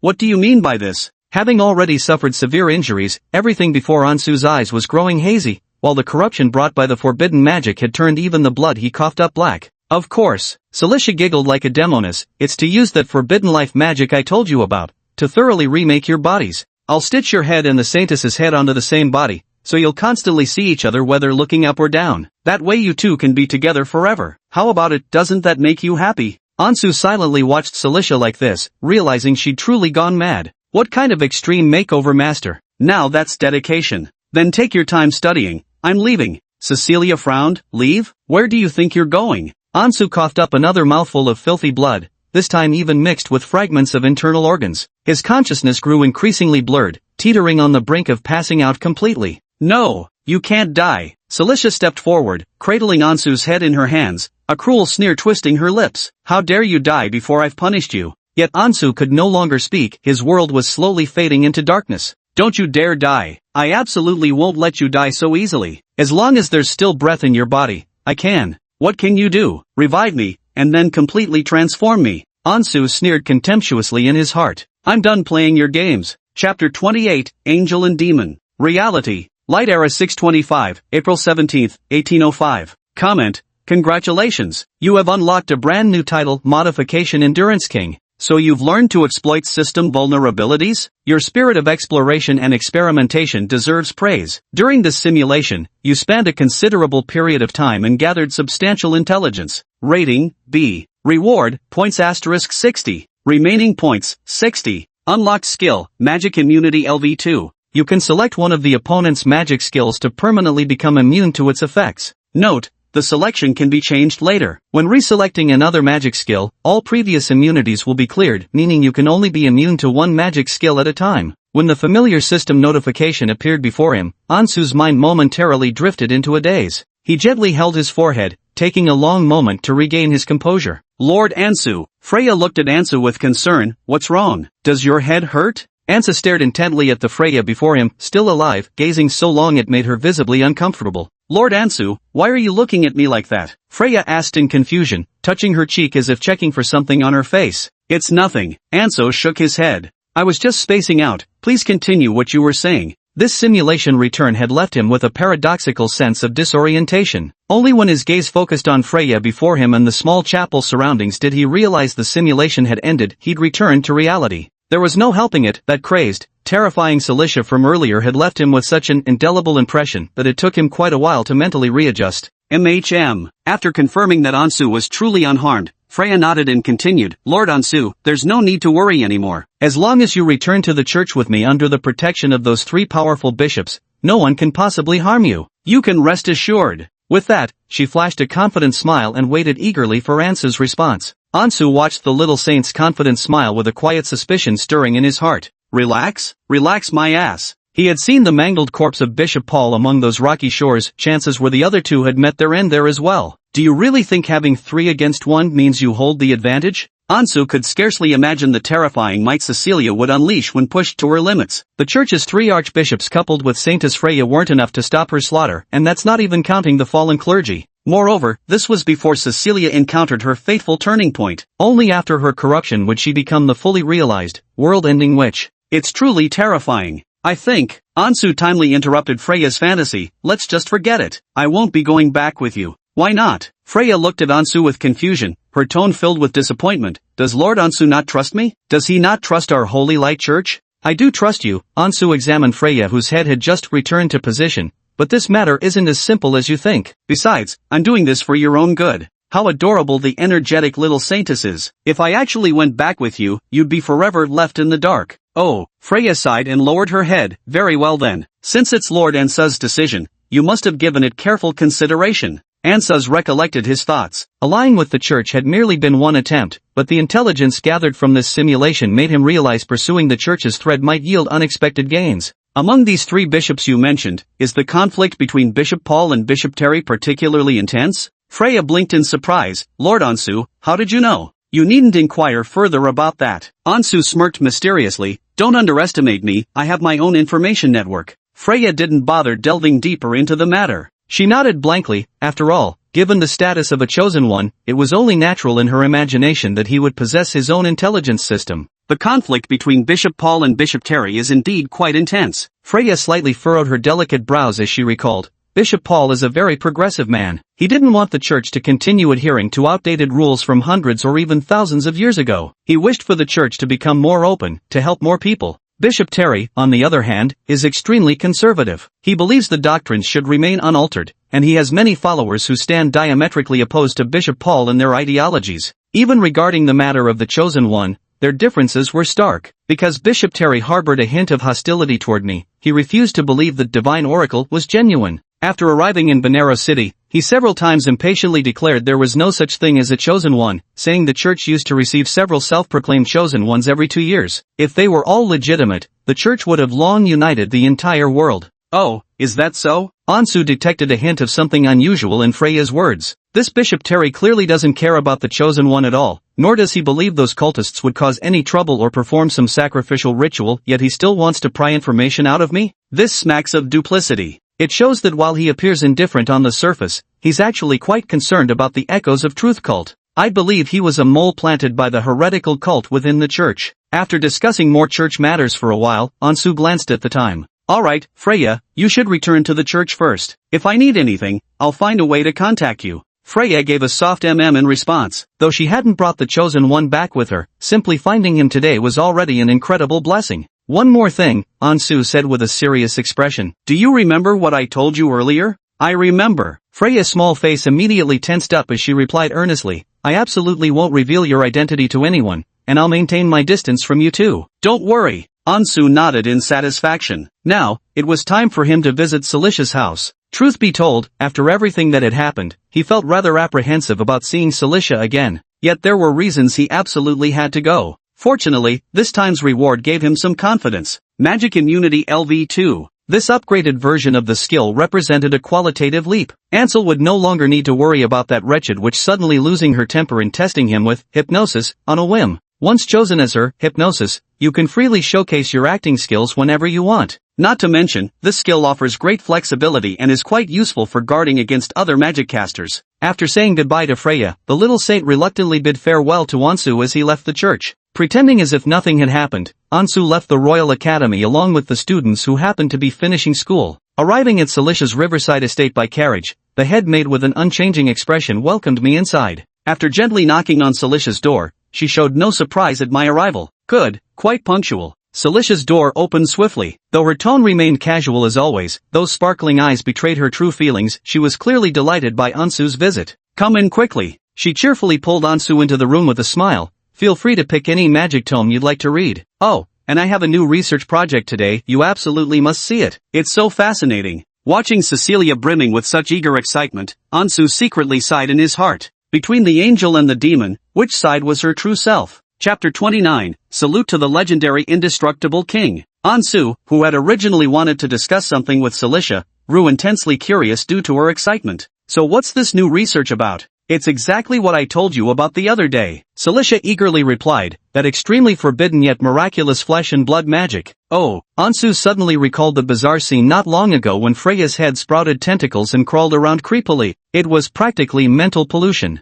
This kind of sinister magic must be what she referred to as her new research. Then perhaps I'd better not look. By the way, the reason I came today. No. Celicia gripped Ansu's wrist firmly, pulling him deeper into the room. Such an interesting new spell, and I've had no one to share it with. You absolutely must watch it with me. Ansu stared helplessly at Celicia's radiant, excited expression, sensing her genuine passion for magical studies. Celicia's room was indeed spacious, though crammed with bookshelves and magical materials. Dragged to the innermost row of shelves, Ansu watched as she stepped forward and softly recited an incantation. Then, the bookshelf slowly opened like open sesame, letting out a chilling breeze as a sinister passage appeared before them. "Follow me." Led by Celicia, Ansu stepped into the darkness, and the magical lights along the secret passage instantly illuminated both sides. It was a downward-leading secret tunnel. After walking with Celicia for 2 minutes inside, his vision suddenly widened. A circular altar covered densely with twisted symbols came into view. "What is this?" Ansu's attention was instantly captivated by the object on the altar, his eyes widening sharply.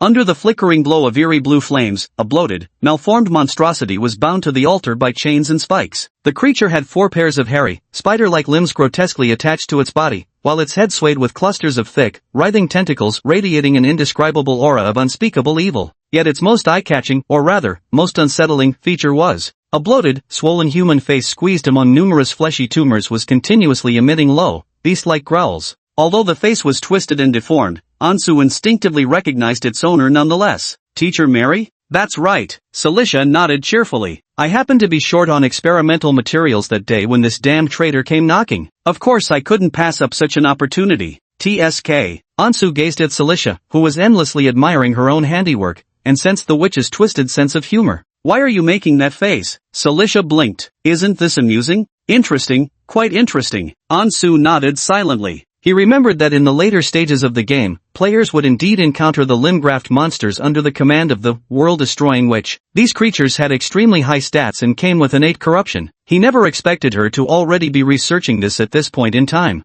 Celicia began eagerly explaining to Ansel the exceptional qualities of this experimental subject. The current Mary possesses considerable physical and magical resistance, having absorbed the strengths of various magical creatures, swift, agile, capable of tanking, dealing damage, and ambushing. The witch's new magic is indeed formidable. Ansel observed Mary, who had long lost her human rationality, silently thinking that Professor Mary was truly the modification endurance champion. Salute to the legendary modification endurance champion, Professor Mary. But overall, I feel the creative intensity is still somewhat lacking. Ansu stroked his chin and shook his head. Your work is missing a touch of spiritual essence. Spiritual essence? Celicia's eyes gleamed with curiosity. What do you mean? You've mastered such impressive flesh magic, yet what you create still just rushes forward to pounce and bite, doesn't it? Ansu questioned Celicia's research approach. Frankly, I don't see much difference from ordinary beasts or monsters. There's still considerable room for improvement. Celia had not expected Ansu to give her such a suggestion, so she eagerly pressed him for more. Then what do you think? How should we modify it, in your opinion?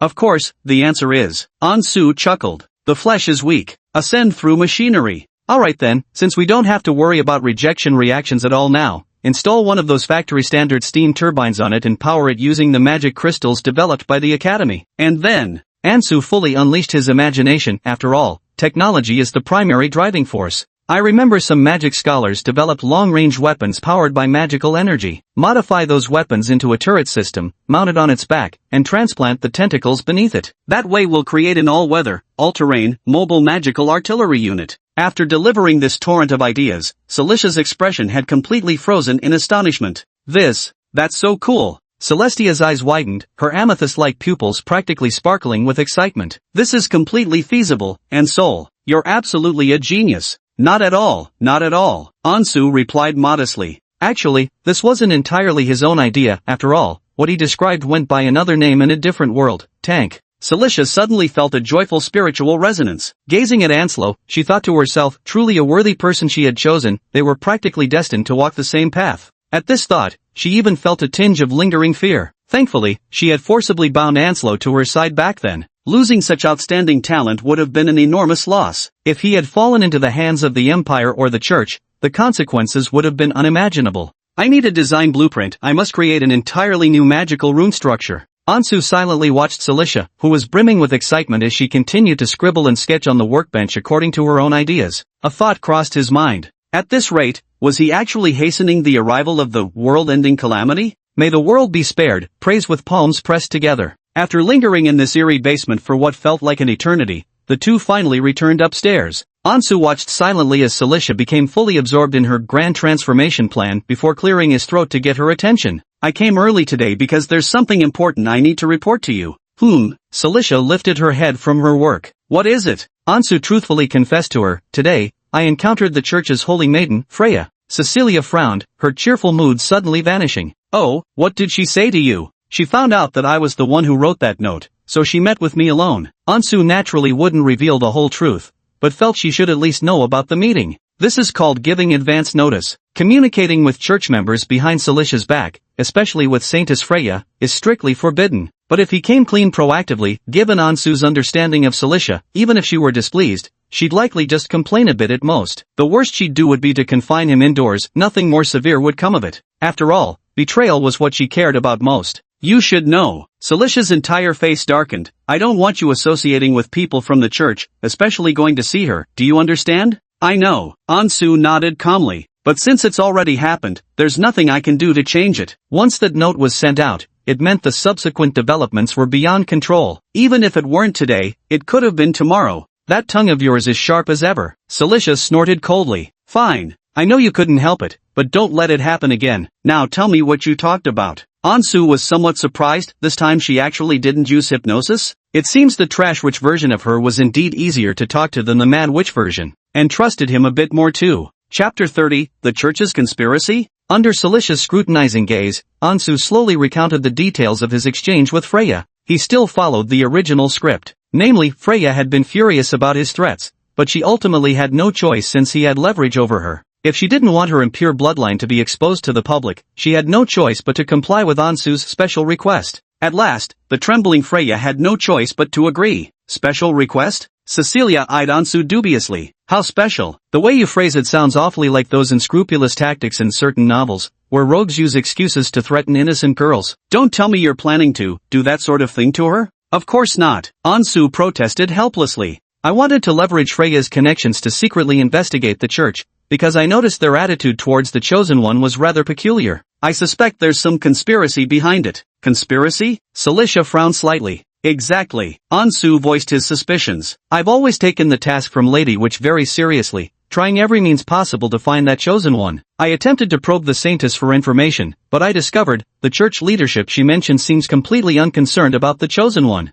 This clue genuinely piqued Cilicia's interest, and she immediately responded, go on. Ansu recalled some of his conversations with Freya. The Echoes of Truth cult has narrowed their search to the Royal Academy, yet the Church, as the original family of the Chosen One, not only pays little attention to this matter but isn't even aware the Chosen One would appear at the Royal Academy. Isn't that strange? The Church doesn't know itself? Cilicia sounded slightly astonished. That can't be right. After all, we got our intelligence from within the Church. The Church is suspicious, Ansu declared firmly. Though somewhat deliberately steering the conversation elsewhere, Ansu still took his predetermined death very seriously. The whole affair was shrouded in mystery, and he needed to reasonably leverage Cilicia's power. Ansu had long suspected something was amiss with the church. Because he knew the original storyline, the Divine Chosen One wouldn't descend until the game's proper timeline began. How could some demonic cult have detected them 3 years in advance? Cilicia's expression grew increasingly peculiar. After a moment's thought, she spoke slowly. If this is true, then it's very likely. It's a setup,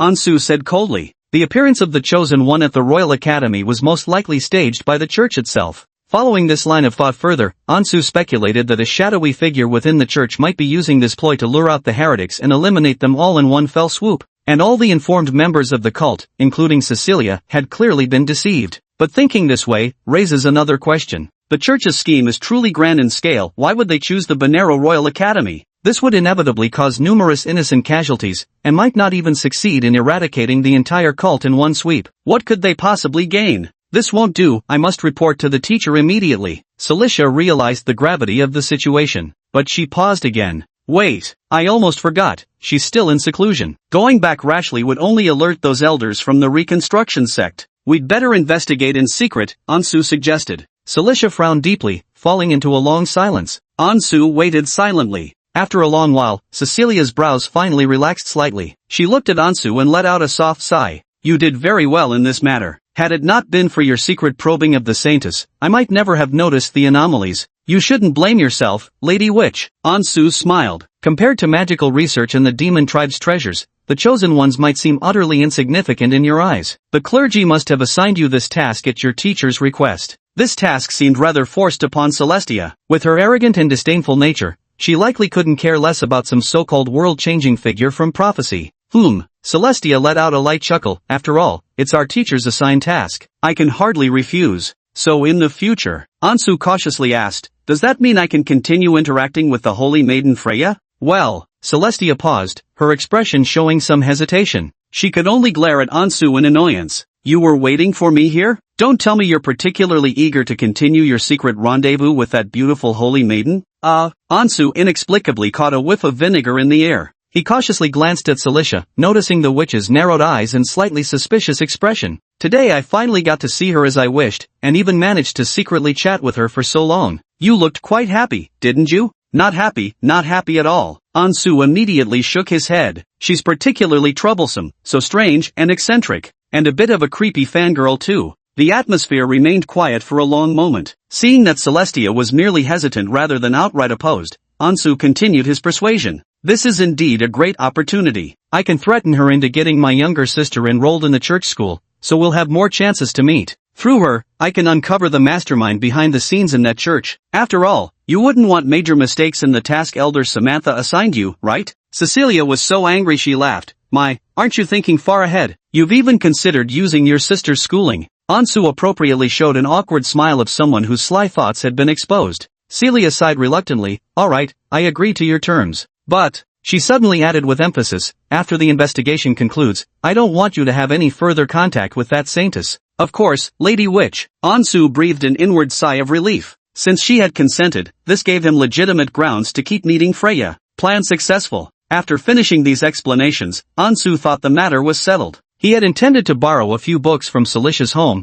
hoping to continue unlocking some magic skills. But just as he was about to speak, the smile on Celicia's face grew increasingly peculiar. Wait a minute. Those eerie demonic blood-red pupils appeared once more, accompanied by a faint surge of magical energy. Finally, it's happening. Ansu had thought she wouldn't subject him to a hypnosis test today. Fortunately, he'd never let his guard down around this trashy witch. Her mood swings were infamous, after all. Like muscle memory, the moment the witch cast hypnosis, Ansu instantly activated LV2, magic immunity, against her. Selected immunity skill, Soul Dominion Hypnotism. Once selected, permanent immunity to this spell's magical effects will be granted. With an enigmatic half-smile, Celicia gazed at the motionless Ansu, whose eyes were gradually glazing over before her, and inquired, do you really have no thoughts at all about that saintess Freya? Without hesitation, Ansu replied stiffly, of course not. In my heart, there's only the image of the witch. I would never betray the witch. Only then did Cecilia show a satisfied gleam in her eyes. It seemed the psychological suggestions during this time had already carved a deep imprint of her existence in his heart. Since he has proven so loyal, perhaps these psychological suggestions can be brought to an end.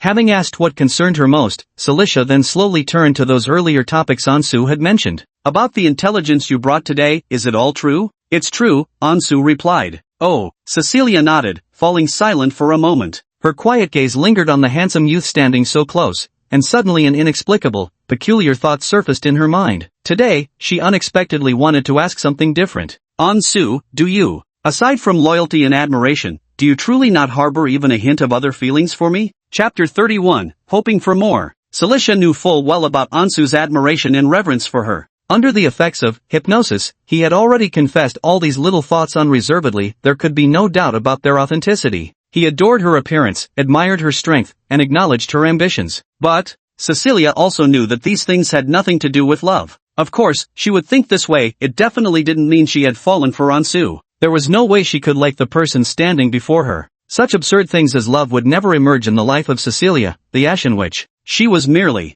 Celicia stared at Anslow's vacant gaze, her thoughts suddenly becoming a tangled mess. She didn't understand why she was suddenly overcome with such inexplicable emotions. Perhaps it was greed. She too yearned to obtain more. Finally, under Celicia's somewhat expectant gaze, Anslow slowly spoke. In my heart, there is only the figure of the witch. I will never betray the witch. I know, but... This time Celestia wasn't satisfied with Ansu's answer. Yet for Ansu before her eyes, such thinking seemed perfectly natural. Forcibly imposed psychological suggestions, such branding indeed appeared to have nothing to do with love. Celestia let out a melancholic sigh as those whirlpool-like crimson pupils gradually dissipated. Forget it. Even so, wouldn't it be wonderful to have someone who will remain forever loyal to you? What more was I even hoping for? Ansu's expression gradually returned to normal as he blinked slightly in confusion while looking at Cilicia before him. Lady Witch? It's nothing. Cilicia avoided meeting his gaze, turning her face away impatiently as she spoke. What were you going to say earlier? Oh, I'd like to borrow some of the witch's magical texts, preferably ones I can take home to study. Whatever you say. Cilicia turned back to her alchemy table, as if she had already lost interest in continuing the conversation. Watching Cilicia, who continued to immerse herself in magic research with no intention of paying him any attention, Ansu felt increasingly strange inside. Of course, he had heard her question just now. Really, there aren't any other thoughts at all? What did she mean? Had she developed feelings for him? Otherwise, why would she suddenly ask that? But after much deliberation, Ansu still tried to dismiss this absurd thought. How could a trashy witch possibly harbor genuine feelings? She was probably either teasing him or having another possessive episode. That's why he gave a safe and moderate answer. Loyalty at least couldn't be faulted. To be honest, when facing Cilicia again in reality, Ansu's emotions were incredibly complicated. On one hand, she had indeed fought her way to the church to save him, even at the cost of nearly dying. She kept her word, refusing to abandon herself even in the face of a formidable enemy like the church. As a leader, Cecilia was more than qualified. But on the other hand, provoking Cecilia's wrath regarding betrayal came with equally severe consequences. Only excessive attachment breeds ultimate hatred. This left Ansu with a sense of powerlessness, as if the throat of his destiny were being strangled. Cecilia's possessiveness left him breathless.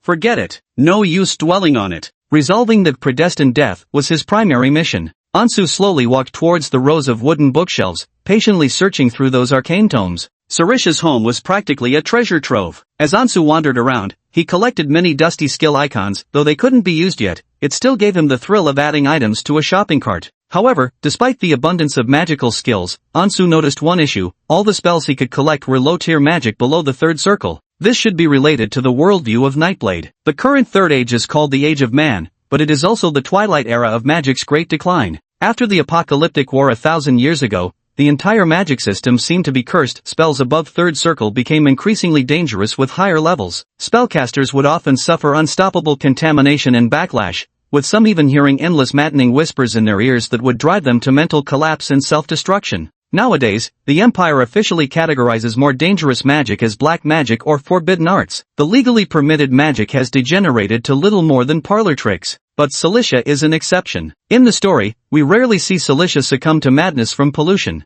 This is related to her demonic heritage. As a race born with powerful magical talents, demons were revered a millennium ago as a noble people destined for magic. It seems some other catalyst is still needed to master more profound and formidable magic. Ansu wasn't anxious after all. He was the chosen one bearing the halo of divine favor. With that fateful day drawing ever nearer, he needed magic that could bring dramatic improvements in a short time, spells of greater versatility. Ansu's gaze lingered on two particular skills among them. Shadow Bolt, First Circle Magic. Shadow Stealth, First Circle Magic. Both these shadow magics require proficiency above 300. No wonder the difficulty spiked. Ansu was astonished by these lengthy progress bars, unsure how many days it would take to master them. He hoped to finish before the open house event. That way, he'd at least have some ability to protect himself. For the next 3 days, Ansu showed up to class with heavy dark circles under his eyes. His study-fiend appearance once again sparked discussions among his classmates. Kevin looked at Ansu with astonishment as he sat down. Seriously? There aren't many classes recently, right? Exams are still far away. How did you get so exhausted? Studying. What else would I be doing? Ansu replied helplessly. The difficulty of first circle magic was on a completely different level from zero-th circle magic. He felt like if he continued studying like this, even just listening to first circle magic spells might drive him to hear maddening whispers. Respect. Although Kevin knew he himself was a hopeless wastrel, he couldn't help but genuinely admire Ansu's diligent studying spirit.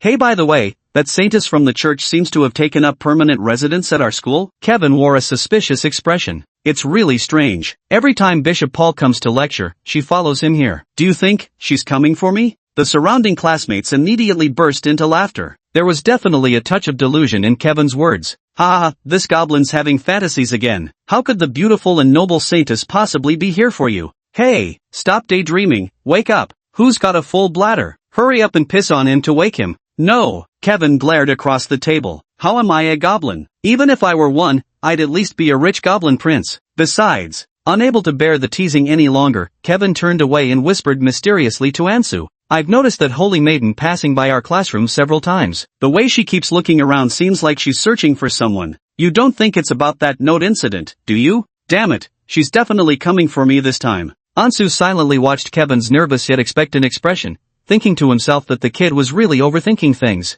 As Kevin whispered, Ansel instinctively glanced outside. These past few days, he truly had the vague feeling of being watched from the shadows. This eerie feeling of being watched made him incredibly uncomfortable, reminiscent of when Teacher Mary secretly observed him back in Season 1. No, it's even worse than last time. Ansu's gaze swept around, slowly moving from the front and back doors of the classroom towards the garden outside the window. Freya's figure hastily retreated behind the bushes. Ansu's face darkened with exasperation. No, so this is how you're keeping your distance from me? Chapter 32, Lord Ansel's Mission. During break time, Ansel left the classroom and searched through the garden with an exasperated expression. Before long, he found Freya behaving sneakily. She was currently hiding behind a gardening shrub when her petite nose suddenly twitched even before hearing Ansu's footsteps, as if catching a certain scent, instinctively turning toward Ansu's direction. Lord Ansu! Freya startled at first, then her expression bloomed into delight. She hastily brushed off her clothes and hurried over with small, eager steps. You finally agreed to meet me. Ansu studied Freya, whose pink hair still bore a stray leaf, feeling even more speechless internally. If I don't come to see you, are you going to follow me all the way home? You're the esteemed church saintess after all, could you stop tailing me like some obsessive stalker every single day? Ah! Freya lowered her head sheepishly, her voice turning bashful. And no, I just happened to be passing by today and thought I'd check if Lord Ansus was here. Happened to pass by my doorstep every single day, huh? Ansus muttered under his breath. You can't even pretend properly. Glancing around at the couple seated on a nearby garden bench, he sighed. Too many people here. Let's talk somewhere else. Freya nodded softly. The two arrived at the small chapel where they had met before. Watching Freya carefully close the large door, Ansu couldn't help but ask, why do you keep staying at our school? Don't you usually have work? About that, Freya explained with a smile, actually, I'm normally not allowed to leave the church, but Bishop Paul's lectures at the Royal Academy received such positive feedback that I suggested he come to the school more often. This way I can sneak out for some fresh air while also getting to see Lord Ansu again. She noticed Ansu's consistently helpless expression and quickly added, and please don't think I'm usually idle. Serving the Chosen One is my job now. After finally finding you, how could I possibly let you out of my sight? Ansu's expression instantly turned stern. I told you not to address me like that in public. Freya nodded obediently. Understood, Lord Ansu. Ansu glanced at her again. Freya let out an awkward laugh, and, Ansu, classmate. I requested this meeting because I need your assistance with one matter. Ansu came straight to the point. As you know, I've been secretly investigating a clandestine organization. Now I can tell you this evil cult may very well endanger the entire world in the future. For the safety of the world, I must infiltrate their ranks. Ansu didn't mention the name Echo of Truth, but even though his description of the organization was rather vague, Freya couldn't help but widen her eyes while continuously filling in the gaps in her mind. The Chosen One must indeed be on a secret mission. No wonder he wasn't willing to admit it to me before. The more Freya thought about it, the more convinced she became. At the same time, she couldn't help feeling worried. An evil cult that would endanger the entire world in the future. For the Chosen One to infiltrate such a place must be extremely dangerous. She truly wished she could share some of that burden with him. What do you need me to do for you? Freya quickly responded, I'll certainly do my best to assist you. Was it you who kept urging the three bishops to come to Bernaro City in search of the Chosen One? Ansel wanted to confirm once more. Yes, that's correct. Freya nodded in agreement. So currently, who is in charge of searching for the Chosen One? Ansel understood Freya's position within the church. Although she held the honorable title of Church Saintess, this was essentially an honorary position similar to a saint, carrying little actual authority. It was all decided during private meetings between myself and the three bishops. There wasn't any specific person in charge. Freya replied. Aside from the four of us, no one else knew about this matter. If you're asking about specific internal transfers within the church, those were all handled by the three bishops. Ansu fell into deep thought. If the conjecture about the church setting this up was true, then the mastermind behind it must be among these four. First, rule out Freya. On one hand, he knew Freya's future storyline and was absolutely certain this naive saintess didn't possess the cunning for secret schemes. On the other hand, Ansu silently sized up the Freya before him. At this moment, those almond-shaped eyes were staring blankly at me, clearly still confused about the situation. Seeing me scrutinizing her, she nervously blinked again, thinking she must have said something wrong. So clueless. If she's the mastermind behind this, I'll eat shit. A whole ton of it. Of course, there was another crucial reason why Ansu dared to trust her so completely. In the simulations, she had always gone out of her way to help him. She had even lost her life for it. Things were getting difficult to comprehend. Ansu coughed lightly, snapping the distracted Freya back to attention. I have a task for you to complete. He whispered, I need you to keep an eye on these 3 bishops for me, understand their daily routines and report their movements to me each day. If they show any unusual behavior, inform me immediately. As Freya listened, her expression gradually grew puzzled. Was the chosen one asking her to secretly monitor 3 high-ranking bishops? What do you mean by this? Could it be that these 3 bishops?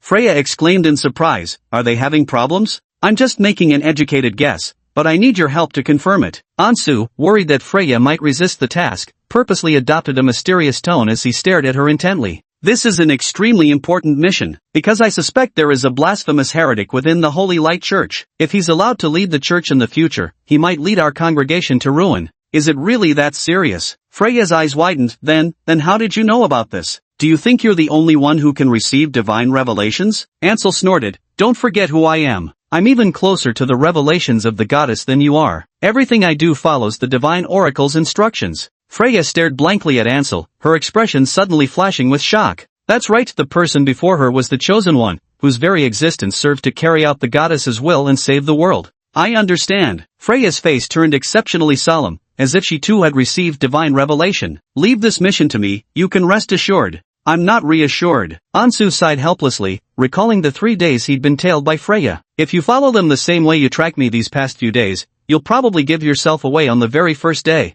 That won't happen this time. Freya giggled sheepishly. Perhaps I was just too concerned about Lord Ansu, that's why. I got exposed so carelessly. This time when I return, I won't follow them so openly. Besides, they usually stay at the church, and whenever they go out, I can easily find out where. I hope so, Ansu murmured. Seeing Ansu's expression, Freya suddenly felt underestimated. She pouted and grumbled, don't look down on me like that. Have you forgotten? I have a special talent perfectly suited for tracking. Ansu frowned. Your sense of smell?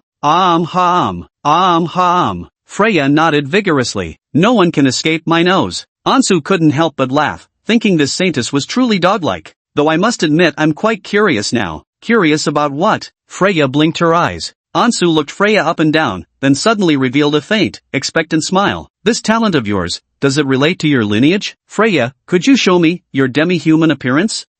Freya froze for a moment. Then he decisively shook his head. No way. Absolutely not. Why not? Am I not even allowed to look? Ansu said with a smile, after all, I am your chosen one. That also won't do. Freya lowered her head, her cheeks slightly flushed. I don't want others to see my other side. I don't want Lord Ansas seeing me like that. Seeing her overreact like this, Ansas couldn't help but murmur inwardly. Why does this sound so strange? Why does it feel somewhat indecent? She's just a beast-eared saintess, isn't she? What's the big deal? What if I absolutely insist on seeing it? Ansu couldn't resist teasing her as he watched her flustered yet adorable expression. Freya, you wouldn't want your chosen holy one to lose trust in you, would you? Chapter 33, the cat saintess is so cute.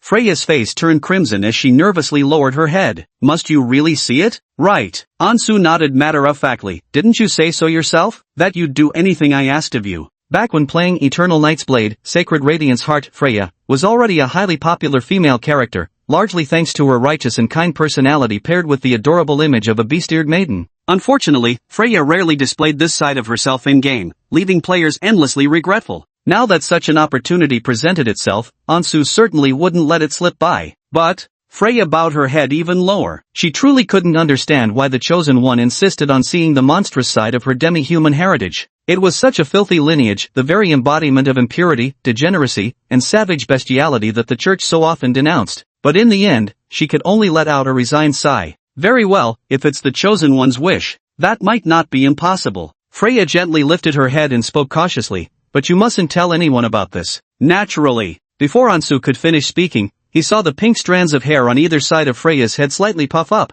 Then, as if by magic, a pair of fluffy, adorable cat ears popped out. My mother's family comes from the Staya tribe in the northern part of the continent, and they migrated to the Terran region over 100 years ago. Freya softly recounted the tales of her ancestors. My father, on the other hand, was a young noble from a declining family. While wandering in Elwyn village, he met my mother. He fell in love with her at first sight and even voluntarily severed ties with his family, giving up everything just to be with her. Ansu thought to himself, seems your father was also a monster girl enthusiast. Good taste. He smiled while observing Freya before him. The girl stood there timidly, her smooth pink hair cascading like a waterfall down to her waist. Among the part of her hair on top of her head, those furry pointed ears might have picked up some noise nearby, giving a sensitive little twitch, just like real feline creatures. The cat saintess is so adorable. Just don't know where her ridiculously keen sense of smell came from. The trait should clearly belong to dogs instead.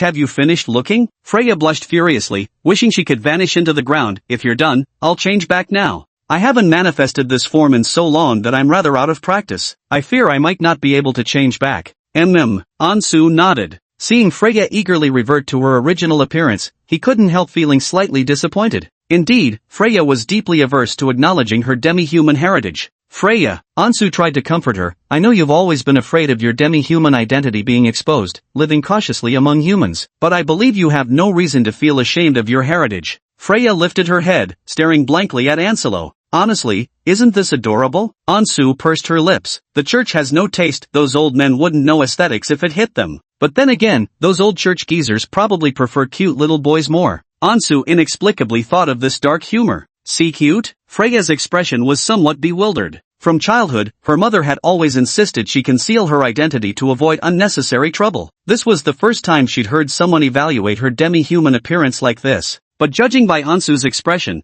the chosen one seemed truly sincere. This puzzled her greatly. Freya, Ansud suddenly posed a question to her. The church people have always claimed that only the church can save all the suffering in the world, bringing eternal light and happiness. So I want to ask you, does this salvation of the world include the demi-humans? Of course. Freya instinctively began to speak, but soon hesitated again. Well, according to our doctrine and church scriptures, it seems, there's never been mention of beast folk, though I believe they should be included. Ansu smiled faintly, saying nothing as he quietly observed Freya. Even a saintess had to be so cautious, the truth seemed self-evident. But goddess surely wouldn't be so narrow-minded. Freya would never question divinity. After all, K existed before humans and all creation. K's holy light blesses every living being in this world. Gods are gods, the church is the church. Ansu cut straight to the point. Freya, you mustn't confuse the two. Freya suddenly widened her eyes. You mean? Ansu didn't elaborate further, leaving the implication hanging in the air. On one hand, what he said was indeed the truth. The current church was far from saving all souls, with even its own higher-ups being utterly corrupt. On the other hand, there would undoubtedly be many situations in the future where Freya's assistance would be needed, and he didn't want her to feel torn between him and the church. After all, he was the bona fide chosen one of the gods. Between the two of them, there was no need for the church to act as a middleman anymore. Seeing Freya's preoccupied expression, Ansu didn't press further. After setting the time and place for their next meeting, he left the small chapel without another word. After Ansu left, Freya still furrowed her brows as strange thoughts kept surfacing in her mind. The words spoken today by the chosen one had shaken her once firm worldview. This planted the first seeds of doubt in her heart toward the self-contradictory church. I really want to join their faith. Their theology students get such good treatment. They get to see the beautiful saintess lady walking around every day. When Ansu returned to the classroom, he immediately heard his classmates whispering about Saintess Freya. Is that really about religion? Sounds more like sexual repression to me. When it was finally Kevin's turn to snap back, he gave his classmates a mocking look. Calling me delusional? Seems like you guys are the ones living in a fantasy world every day. The classroom grew even noisier. Ansu couldn't help but reflect how Freya the Saintess's residency at the academy had caused quite a stir. Now probably 70% of students attending Bishop Paul's lectures were actually there just to catch a glimpse of Freya. But who could have imagined that beneath her holy, beautiful, and taciturn appearance, the Saintess harbored such unexpected hidden facets to her personality? As their argument grew more intense, Ansu pulled Kevin back. By the way, weren't you supposed to perform something on open day? Right. Kevin nodded. Our theater troupe's definitely putting on a performance for the guests. Why do you ask? Who exactly are the church visitors? Ansu fixed his gaze on Kevin. As the campus's premier gossip collector, Kevin had always been one of his most important information sources. Besides Saintess Freya and Bishop Paul, there's also Bishop Terry and Bishop Leonard. Those three again. Ansu slightly furrowed his brows, deepening his suspicions toward this trio. Only 4 days remained until the open house event. If he wanted to prevent this tragedy concerning himself, he had to act quickly. He planned to dig out the mastermind behind all this with Celestia and eliminate him. Chapter 34, Freya's Wild Imagination, Vela's Suspicions. On Saturday morning, Ansel remained at home studying magic as usual. He sat cross-legged on the sofa, eyes tightly shut, attempting to channel that faint, elusive strand of magic to project an intangible shadow arrow toward the sandbag across from him. No matter how hard he tried, the shadow arrow still refused to take shape. Shadow Bolt, First Circle Magic. Not yet mastered, learning progress, 283/350. Although this pace was already astonishingly fast compared to real magic practitioners, Ansu still wasn't satisfied. After all, time was running short. Meanwhile, Vera, who was leaning over her desk reviewing her studies, watched Ansu occasionally gesturing at empty air and muttering to himself. Her expression was equally helpless. My brother has been acting more and more bizarre lately. Although he keeps saying it's all part of his job, since when did normal jobs require learning dark magic? Is her brother really working for an official secret organization, not some crazy occult cult? Feeling dizzy and mentally exhausted from studying, Ansu stood up and walked to the table to drink some water. Took a quick glance at my sister's homework. Not bad. Ansu looked over the math workbook, only one wrong answer on the entire page, and patted Vela's little head. As expected of my sister. Catching up on all those missed lessons in just a few days? You're really smart, Vela. Bro, Vela dodged Ansu's big hand and pouted. Don't treat me like a kid. This stuff is so easy. I understood it at a glance. Aren't you just a kid yourself? Ansu couldn't help but laugh at Vela's expression. Alright, if you think the current lessons are too easy, I'll find you the next level. Once I've sorted out the enrollment procedures on my end, you can return to school properly. During school, Ansu had explained his sister's situation to Freya, who dismissed it as trivial. She'd arranged for Vela to attend Barnaul City's finest church-affiliated school, tuition fully waived. Should Viera display any special talents, dedicated tutors would be provided. Brother, does that church friend of yours really have that kind of authority? Vela's curiosity finally got the better of her. That's the Holy Trinity Academy, a very prestigious middle school. I've heard even the church's saintess studied there back in her day.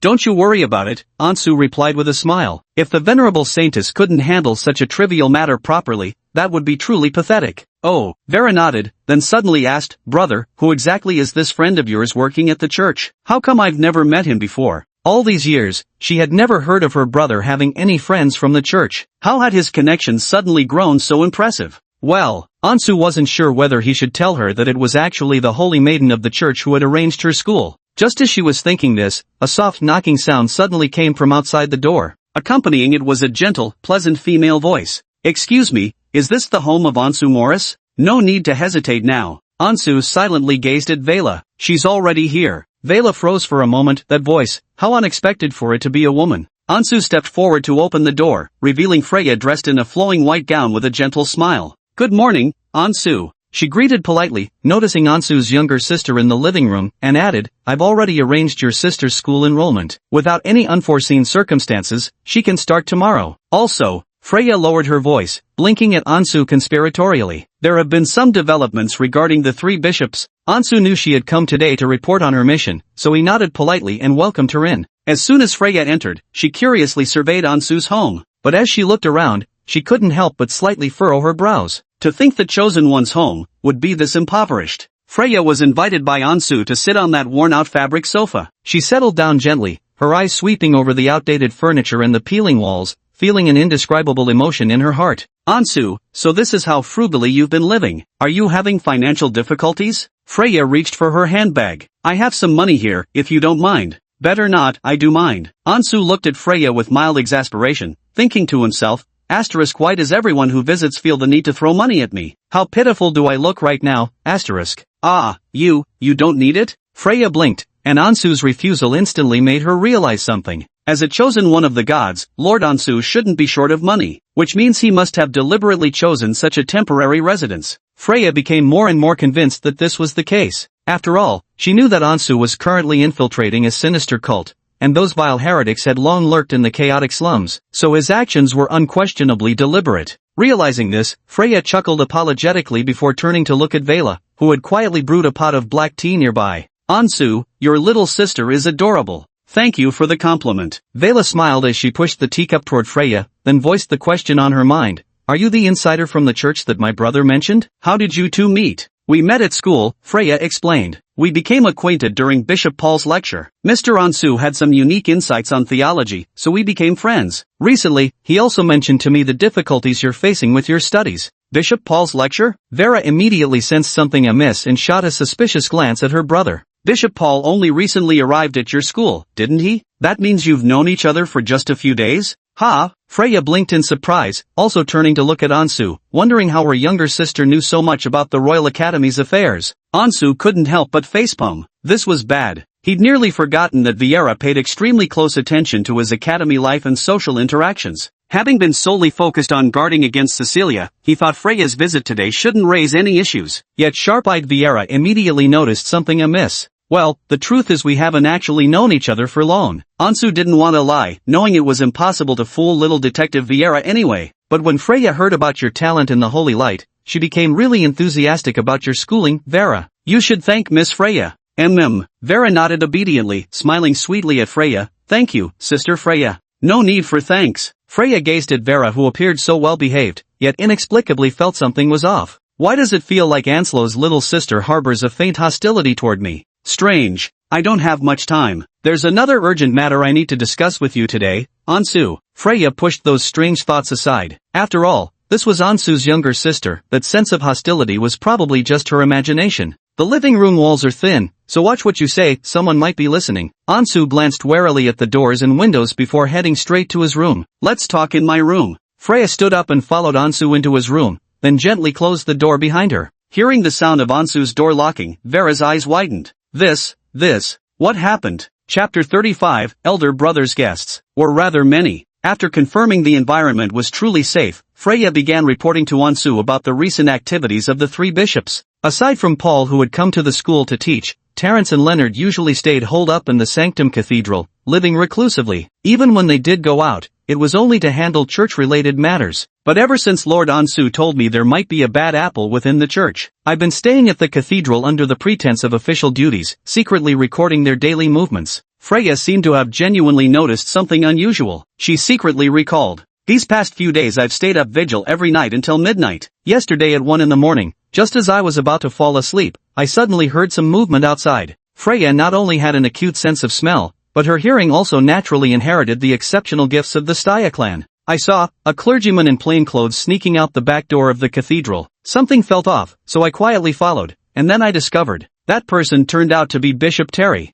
Bishop Terry? Ansu thought this guy was definitely suspicious, so he hastily asked, "Where did he go?" Freya whispered, "Bishop Terry is very powerful. I was afraid he might notice me if I got too close, so I could only follow from a distance. I lost track of him after following for a while, but he crossed that big bridge heading south, so I'm certain his destination must have been the Black Harbor District." Black Harbor District. Ansu pondered silently. This was the very district where he lived, a place where nobles and knaves mingled indiscriminately. It made perfect sense that Bishop Terry would choose such a location for secret meetings with contacts outside the church. Other than that, there's nothing else to report. Freya clenched her fist and declared with conviction, "The villain lurking within the church that you mentioned must be Bishop Terry. This guy has always been at odds with me and Bishop Paul, never missing a chance to be sarcastic and shady. It's definitely him." Bishop Terry perfectly matched the image of a villain or scoundrel in her mind. "Thank you for the intelligence," Ansu said, noticing the faint dark circles under Freya's eyes. His smile carried a touch of gratitude. "Go back and rest. Get a good sleep, leave the rest to me. It is my honor to serve Lord Ansel." Freya shook her head. "Please don't be so polite with me. Haven't I told you before? I'd do anything for you."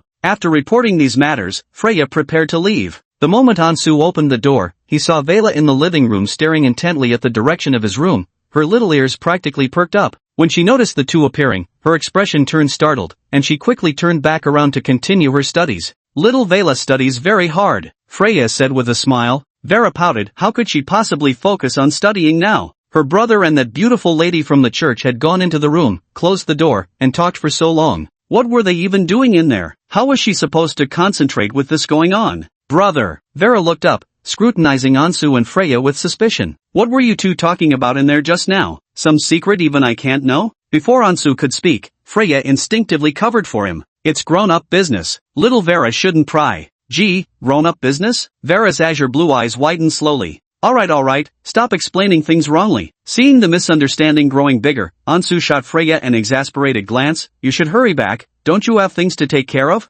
"Ah, okay." Freya nodded and bid farewell to the two of them. Vera forced a smile as she watched Freya leave. Once the door closed, she finally couldn't hold back and moved closer to Ansu, her small face turning serious. "Brother, this friend of yours, she's not just an ordinary friend, is she?" It really isn't." Ansu found it quite difficult to describe his relationship with Freya. The chosen one and his faithful divine servant? That didn't seem quite right either. Ansu and Freya currently had a somewhat superior subordinate relationship, somewhat similar to his dynamic with Cilicia. "Brother, you haven't been studying properly lately." Vera began lecturing Ansu as usual. "The most important task for you now is studying. That's how our family will gradually improve in the future. Don't you dare get fooled by these pretty-faced girls." "Don't worry," Ansu couldn't help but laugh. "Who's fooling who remains to be seen." Currently, whether it's his superior Cilicia or his subordinate Freya, he's got them both firmly in his grasp. Apart from that minor mishap during the simulation, in reality, everything continues to steadily progress for the better. Ansu had gained some experience as a double agent by now. We will win. Vera looked at her brother in confusion, not understanding what he meant by his last remark. You're criticizing me, but it's you who needs to focus on your studies right now. Conversely, Ansu urged her to concentrate on her studies. If you master all the coursework for your next academic stage, you might be able to skip grades consecutively through middle school and enter the Royal Academy before I graduate. Wouldn't you like to become your brother's junior? Of course I would. Vera nodded enthusiastically. She couldn't wait to get admitted to the Royal Academy immediately, so she could see her brother at school every day. And incidentally keep a close eye on those girls who harbor ill intentions toward her brother. Then study hard and make progress every day. Ansu patted his sister's head with a smile. Vera was extremely clever, perhaps she really could get into the Royal Academy someday. Alright then. Vera seemed to have forgotten the earlier unpleasantness as she lowered her head, immersing herself once more in the ocean of knowledge. But this time, she hadn't studied for long before another series of knocks sounded at her door. Unlike Freya's visit, these knocks were heavy, and the voice beyond the door was cold and detached. Ansu, it's me. Both of them simultaneously turned their gazes toward the main entrance. Ansu was covered in dark lines. Seriously, were they never going to stop today? Brother. Viera found the voice somewhat familiar. Isn't that your female boss? With a sigh, Ansu stepped forward and opened the door. Standing expressionless at the entrance was Cilicia. Has Freya come to see you? Ansu knew she had always disapproved of his contact with the Holy Maiden, so he didn't dare mention anything else. Lowering his voice, he simply reported, she brought some vital intelligence. Very well. Cilicia entered the living room as if it were her own home. Without acknowledging her studying younger sister, she headed straight for Ansu's room. It's not safe to talk out here, let's speak inside the room. Ansu could only quicken his pace to catch up. Hearing the sound of her brother's door being locked again, Vela widened her eyes in exasperation. Again? In the room. Without any preamble, Cecilia directly sat in Ansu's chair and asked, what did the Saintess say? Ansu quickly reported to Freya about covertly investigating Bishop Terry's suspicious movements. So it really is Bishop Terry? Cilicia slightly furrowed her brows. I have some impression of this bishop. The guy isn't particularly bright and has a terrible temper. If not for his decent strength, he probably wouldn't have risen to such a high position. Quite intrigued by Cilicia's reaction, Ansu asked, all current leads point to Terry as the mastermind, yet you don't seem to agree, your ladyship. Do you think there's someone else behind this? It's just intuition. Cilicia shook her head slightly. If I had to choose one among these three, I'd pick Paul. Bishop Paul? Ansu's mind conjured an image of that kindly old churchman. Every evaluation concerning him was practically overflowing with praise, and Freya too believed him to be a trustworthy ally. Ansu recounted the good bishop's assessment to Cilicia, who immediately wore an expression of disdain. I don't believe that someone who reached such a position in the church could possibly be a good person. Just another hypocrite, Cilicia sneered. The church is full of such people, they wrap themselves in piety and good deeds to polish their image, but ultimately it's all about power. That Paul managed to earn so much praise only shows how deep his scheming runs. Ansu thought quietly that it seemed Cilicia despised hypocrites even more than true villains, though he personally held a slightly different opinion. Even if Paul truly was a hypocrite, someone who could maintain the act for a lifetime would essentially be a good person. Of course, Ansu had another reason for not believing Paul was the mastermind behind this. In the simulation, he had seen Paul's corpse. The archbishop had indeed stood with Freya, dying to protect him. He didn't see the bodies of the other two individuals. Now that he thought about it, perhaps those two had managed to escape after all, which further increased their suspicion. Chapter 36 The Tragic Fall? Lady Witch, in the coming days, we need to secretly monitor these bishops, Ansu immediately proposed. Whether this is a trap or not, we must be thoroughly prepared. That's exactly what I was thinking, Sarigia nodded lightly. But we can't inform others in the order. The surveillance and investigation must be conducted in absolute secrecy, Ansu continued. But there's only two of us, Cilicia frowned. How can we track three people simultaneously? Should I dispatch the puppet maids from my estate? Absolutely not. Ansu vetoed immediately. Puppets might serve as eyes, but their ability to improvise is too limited. What we need is deeper investigation. We might even have to infiltrate dangerously close to these three powerful figures. So you're suggesting? Cilicia gazed quietly at Ansu. Unconsciously, she'd grown remarkably patient in listening to his counsel. Let's exclude Bishop Paul. That leaves just the two of us to monitor the remaining two bishops. Ansu's plan was to have Sarigia keep an eye on the low-profile Bishop Leonard, while he and Freya would continue monitoring Terry. Oh, Sarigia showed a hint of surprise. Why are you so certain it's not Paul behind all this? Intuition. Ansu flashed a confident smile. Her Excellency the witch has her own intuition, and I have mine. The real reason actually was, he simply didn't dare tell Sirisha about the clues he discovered during the simulations. Sirisha fixed her gaze on Ansu steadily, and after a brief moment, she nodded. Alright, I believe you. After all, he had always managed to surprise her, and Sirisha held Ansu's abilities in high regard. After discussing some minor details of the plan for a while longer, Sirisha took her leave. If there's nothing else, I'll be heading back now. She stood up and walked toward the door, then suddenly paused. Cecilia stared at the door, as if sensing what was happening outside. Your sister is eavesdropping with her ear pressed against the door. Ansu gave an awkward chuckle. With these uninvited guests showing up one after another today, it must indeed seem strange to Vela. Every single one had to come into the room with me, and the door had to be locked from the inside, which made it all even stranger. Fortunately, I cast a magic barrier so she can't hear. Silesia glanced at Ansu. But this sister of yours. What? Ansu looked at her. Silesia's expression turned peculiar, but she didn't continue the conversation. This Ansu girl really doesn't act like a little sister at all. After Silesia finally left, Ansu and Vieira remained in the living room staring at each other in silence. Sensing the increasingly awkward atmosphere, Ansu had no choice but to explain helplessly, the boss discussed some work matters with me, regarding a secret mission recently. Oh, Vera lowered her head dejectedly and continued with her homework. Seeing that she had been staring at the same page for a long time without writing anything, Ansu realized the child was sulking. With a smile, he walked over and sat down beside her. Vera, I really can't disclose the specifics, it's for your own good. I know. Vera propped her chin on her hand, turning her face away with an air of pointedly ignoring Ansu. Big brother has so many secrets lately, but I'm just a kid in your eyes, isn't that right? Of course you wouldn't tell me anything. Fine, I'll behave. Though his younger sister sounded remarkably reasonable, Ansu recognized this all too well. The little madam had dug in her heels. She'd worn this exact same expression every time they'd had a Cold War during her childhood. But Ansu truly couldn't reveal too much to her, at least not now. He didn't want to drag Vela into this. With a quiet sigh, Ansu didn't pursue the matter further and instead headed to the kitchen. If you're tired from studying, take a break. Your brother's cooking lunch today as a little treat. The kitchen gradually filled with the aroma of cooking oil and smoke. Vera quietly lifted her head, watching Ansu busily working in the kitchen. She let out a soft sigh, regretting her earlier outburst of temper.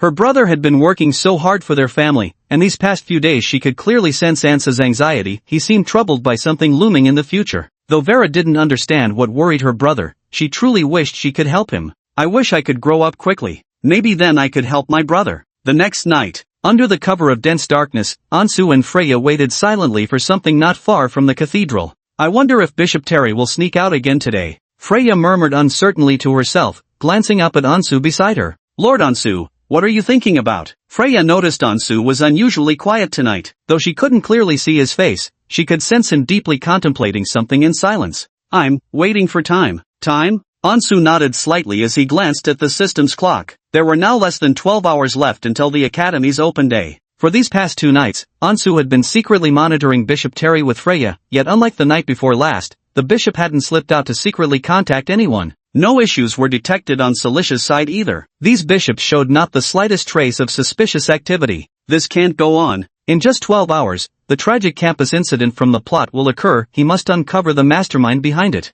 Ansu had only one final option left. That was to use the system simulation to peer into Royal Academy 10 hours into the future and see what would truly transpire tomorrow. Ansu stared at the system panel, waiting silently in the darkness. Finally, the clock struck 11 at night. The following times can be simulated. Future. 10 minutes later, April 23rd, 23:10, consuming 10 points. 10 hours later, April 24th, 9 o'clock, consuming 50 points. Begin simulation? 10 hours from now, at 9 o'clock tomorrow morning, the school gates will officially open. Ansu pulled out his future diary, continuously giving himself psychological suggestions in his heart. No matter what abnormalities occur, they must be recorded in the notebook. I must write everything down. In fact, Ansu had developed the good habit of keeping a diary about everything that happened these days. This psychological suggestion should be no problem either. So then, light calendar, year 625, April 24th, 9 o'clock. Beginning simulation. Darkness swiftly invaded Ansu's vision. When he opened his eyes, the scene before him made him freeze for a moment. Corpses littered the surroundings. Ansu walked in shock along a tree-lined path. This was the only road leading to the college auditorium, but now it was strewn with student corpses lying haphazardly. Most had died gruesomely, their terrified expressions frozen in their final moments. So that tragedy did happen after all. Ansu quickly stepped forward to examine the body of a student. The corpse's skin had completely ulcerated, with foul black blood oozing from the eyes and nostrils. Moreover, a thick aura of corrupt magic emanated from the remains. Ansu instinctively thought of Silicia's demon flame, but after careful inspection, he concluded it couldn't be. Silicia's demon flame would reduce victims to ashes. These corpses must have perished instantly to some unknown, large-scale forbidden dark magic. Ansu gazed toward the distant direction of the academy hall, where the magical energy was most concentrated, so thick that even the sky appeared faintly darkened, exuding an eerie and sinister aura. He immediately set off for the hall. As he walked along the path, he also noticed the corpses of some clergy members scattered about, indicating a fierce battle must have taken place between the two sides. Just as they were about to reach the auditorium, among those corpses, Ansu noticed a petite figure clad in a tiny floral patterned dress. The deceased girl still had that all-too-familiar golden ponytail. Ansu's pupils instantly constricted, a terrible premonition rising in his heart. No way. It couldn't be her. How could she have come to my school? Ansu rushed to the girl's corpse, kneeling down to cradle her dirt-streaked face that lay against the ground. The girl's formerly vibrant sapphire blue eyes had lost their luster, now dull and lifeless. Her body was covered with festering blackened wounds, her final expression still frozen in fear and agony. It was Vera. Chapter 37, Vera's Death, and the Truth? Ansu gazed at Vera's corpse, an unspeakable rage sweeping through his entire being. He clenched his fists, trying to stop his body from trembling. Calm down, stay composed. This is merely a simulation, the tragedy hasn't occurred yet. I still have a chance to change things. Ansu's face darkened as he gently picked up his younger sister and laid her on a relatively clean bench nearby. He pulled out his journal. He needed to know what had happened over those 10 hours. Just like last time, the writing in the diary was distorted and bizarre, resembling fake glyphs generated by AI, completely indecipherable. But as Ansu flipped through each recorded segment, he faintly recalled the events corresponding to every entry. Freya and I kept watch until the dead of night, but Archbishop Terry remained motionless without any suspicious activity. After consulting with Cilicia, she also reported no abnormalities. All we could do was wait for the Academy's open day the following morning. Returning home exhausted from staying up all night, Vela was deeply worried, yet I couldn't explain the situation to her. I needed to grab a couple hours of sleep before heading back to school in 2 hours. Recalling this, Ansu sighed quietly. Vela had actually come to visit him during the open day precisely because she'd been so concerned about him. He lowered his head, gazing at the floral patterned little dress Vera was wearing. This too had been bought for her by her adoptive father, and was the most expensive garment in her wardrobe. Perhaps not wanting to be looked down upon by her classmates at school, Vera had deliberately dressed up, even adorning her ponytail with cute little hair accessories. Ansu stroked his sister's pale golden hair, his eyes already glinting with a chilling intent to kill. He wouldn't let the mastermind behind this get away. He would overturn everything. Continuing to flip through the subsequent records, new memories kept flashing back in my mind. After dawn, I forced myself to go to school. Kevin was preparing a program in the auditorium and told me that several archbishops of the church, along with some social elites, would be attending. It was almost 9 o'clock, and more people were gathering at the school. The performance was about to begin. Among the guests, I spotted the noble Celestia, who wore a peculiar expression as if she had something to say to me. But suddenly, something unexpected happened. What happened next was indeed within Ansu's expectations. This was a setup by the church. The church's forces abruptly took control of the academy, claiming that heretics might be hiding among us. No one is allowed to leave until after their investigation. Chaos erupted throughout the scene. Besides Cilicia, there were indeed cultists lurking in the auditorium. A fierce battle broke out between both sides, affecting many innocent people. Kevin died a horrible death. I haven't finished investigating yet. I can't die here. The diary ended here. In Ansu's mind, vague images emerged of barely escaping with his life from that battlefield where both sides clashed. So this explained why he had appeared on this tree-lined path, though his original intention had been to flee outward, not toward the auditorium. Ansu closed his notebook and hurried toward the chapel. No matter what, he needed to return now. The great battle had already been decided. Around the chapel, silver-masked cultists were cleaning up, systematically silencing any surviving clergy who weren't quite dead yet. A cultist near the entrance grabbed a monk by the hair, ignored his pleas and struggles, and swiftly slit his throat with a sharp blade, crimson blood spraying everywhere. When he noticed Ansu approaching, the cultist's masked gaze instantly turned wary. Then, 4 cultists materialized around Ansu as if by teleportation, surrounding him. One of us! One of us! Ansu hurriedly raised his hands in surrender, the French military salute, his gaze darting past these cultists to land on Cilicia. Cilicia's noble dress was stained with blood as she supported a middle-aged woman, surrounded by clusters of cultists. That middle-aged woman was Cilicia's mentor, Elder Samantha. Though she didn't appear particularly old, she had already lived for 3 centuries. Ansu? Sarisha noticed Ansu outside the door, her expression showing slight surprise. After handing the teacher over to the other cultists, her figure instantly appeared before Ansu. Meanwhile, Elder Samantha observed Sarisha's movements, curiously eyeing the student-like youth. Lady Witch, what exactly happened earlier? Celestia dismissed all the cultists surrounding Ansu, then grabbed him by the arm and dragged him outside. Didn't I tell you to leave? Why did you come back? This place is dangerous right now. Of course Ansu knew this place was dangerous, but he had come specifically to investigate. Forgive me, Lady Witch. I need to figure out exactly what happened here, and why Elder Samantha suddenly showed up. Only then can I deduce who's pulling the strings behind all this. Why are you so stubborn? Celicia glared at Ansu. What's done is done, what good would finding him do now? With our fellow believers and teachers here, you don't need to worry about this. The most important thing right now is to escape. Church reinforcements are on their way. Celicia gripped Ansu's hand tightly, trying to drag him into the crowd of students outside. Leave now before the church notices you.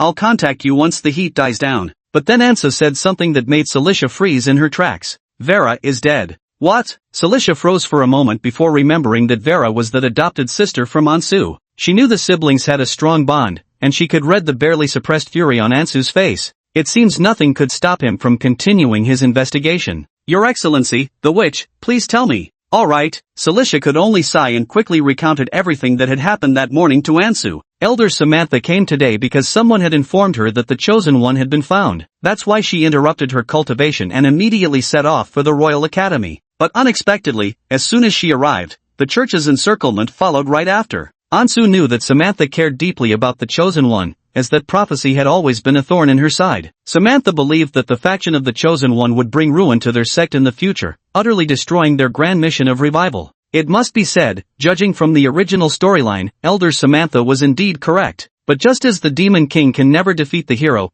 all her efforts are doomed to be in vain. There's a mole in the order. This traitor lured Elder Samantha here specifically so the Holy Light Church could kill her. Ansu quickly pieced together the entire conspiracy. I thought the same. Celicia narrowed her eyes. It's most likely someone from the Reconstruction faction's Elder Circle, though I haven't yet identified which of the teacher's trusted aides is the culprit. As the two whispered, the rest of the order watched their exchange with curious glances. Since when has this witch ever been so kind to her subordinates? Without even giving an explanation, she insisted on taking him away, as if fearing he might face the slightest danger. Samantha's expression grew even more astonished, as she was quite familiar with Celicia. Knowing Celicia's usual temperament, it hardly seemed like her to show concern for others. So, Samantha took a few more glances at Ansu. Who is he? A nearby follower immediately answered, he's the student chosen by Lady Celestia, the one assigned to investigate the chosen ones within the academy. Oh, Elder Samantha gazed thoughtfully at Ansu's figure. Have him come over for a moment, she said. Chapter 38, regarding the mole and the cult sacrifice.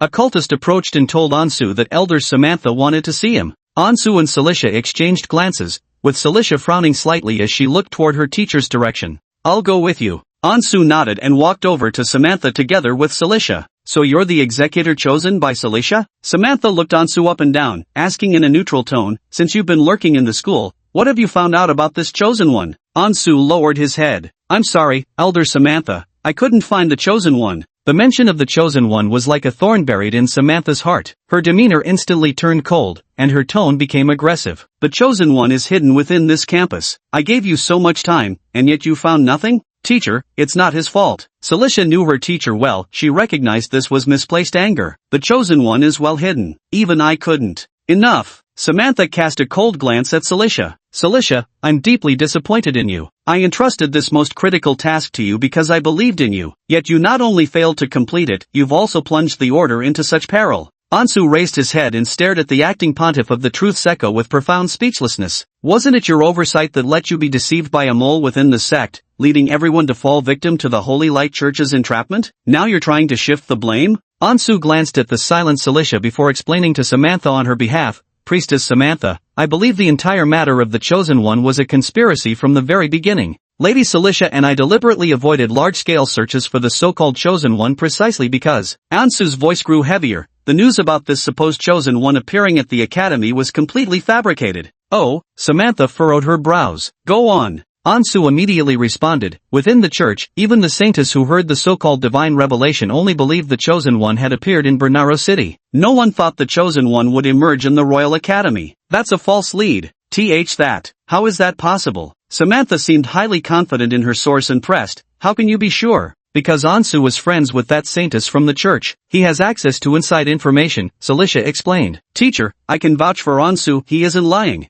"That's impossible." Samantha frowned in contemplation, still seemingly unable to accept this outcome. "Elder Samantha, why is this impossible?" Ansu was even more puzzled than her, wondering why this old woman was being so unreasonably stubborn. "Whoever told you the chosen one appeared on campus, whoever made you rush over today, that person is the traitor in our order. I don't understand why you trust this traitor so much while refusing to believe Lady Celicia." "That's right, teacher." Celicia swept her gaze across her trusted followers behind her and said coldly, "Exactly who was it that informed you?" "It wasn't them." Samantha waved her hand. "Also, the appearance of the chosen one at the Royal Academy was revealed through divination magic, a magical ritual I performed alone." Ansu's heartbeat suddenly quickened. He thought this divination magic really had some substance to it. It actually managed to detect him. If this divination ritual truly was performed by Samantha alone, then there should be no possibility of it being faked. Samantha herself couldn't possibly be the mole, could she? But Ansu still insisted on his conclusion. "Then who notified you?" "The person who made Samantha rush over temporarily must have been sent by the mole." This reminded Ansu of Elder Hall's attempt to turn him last time.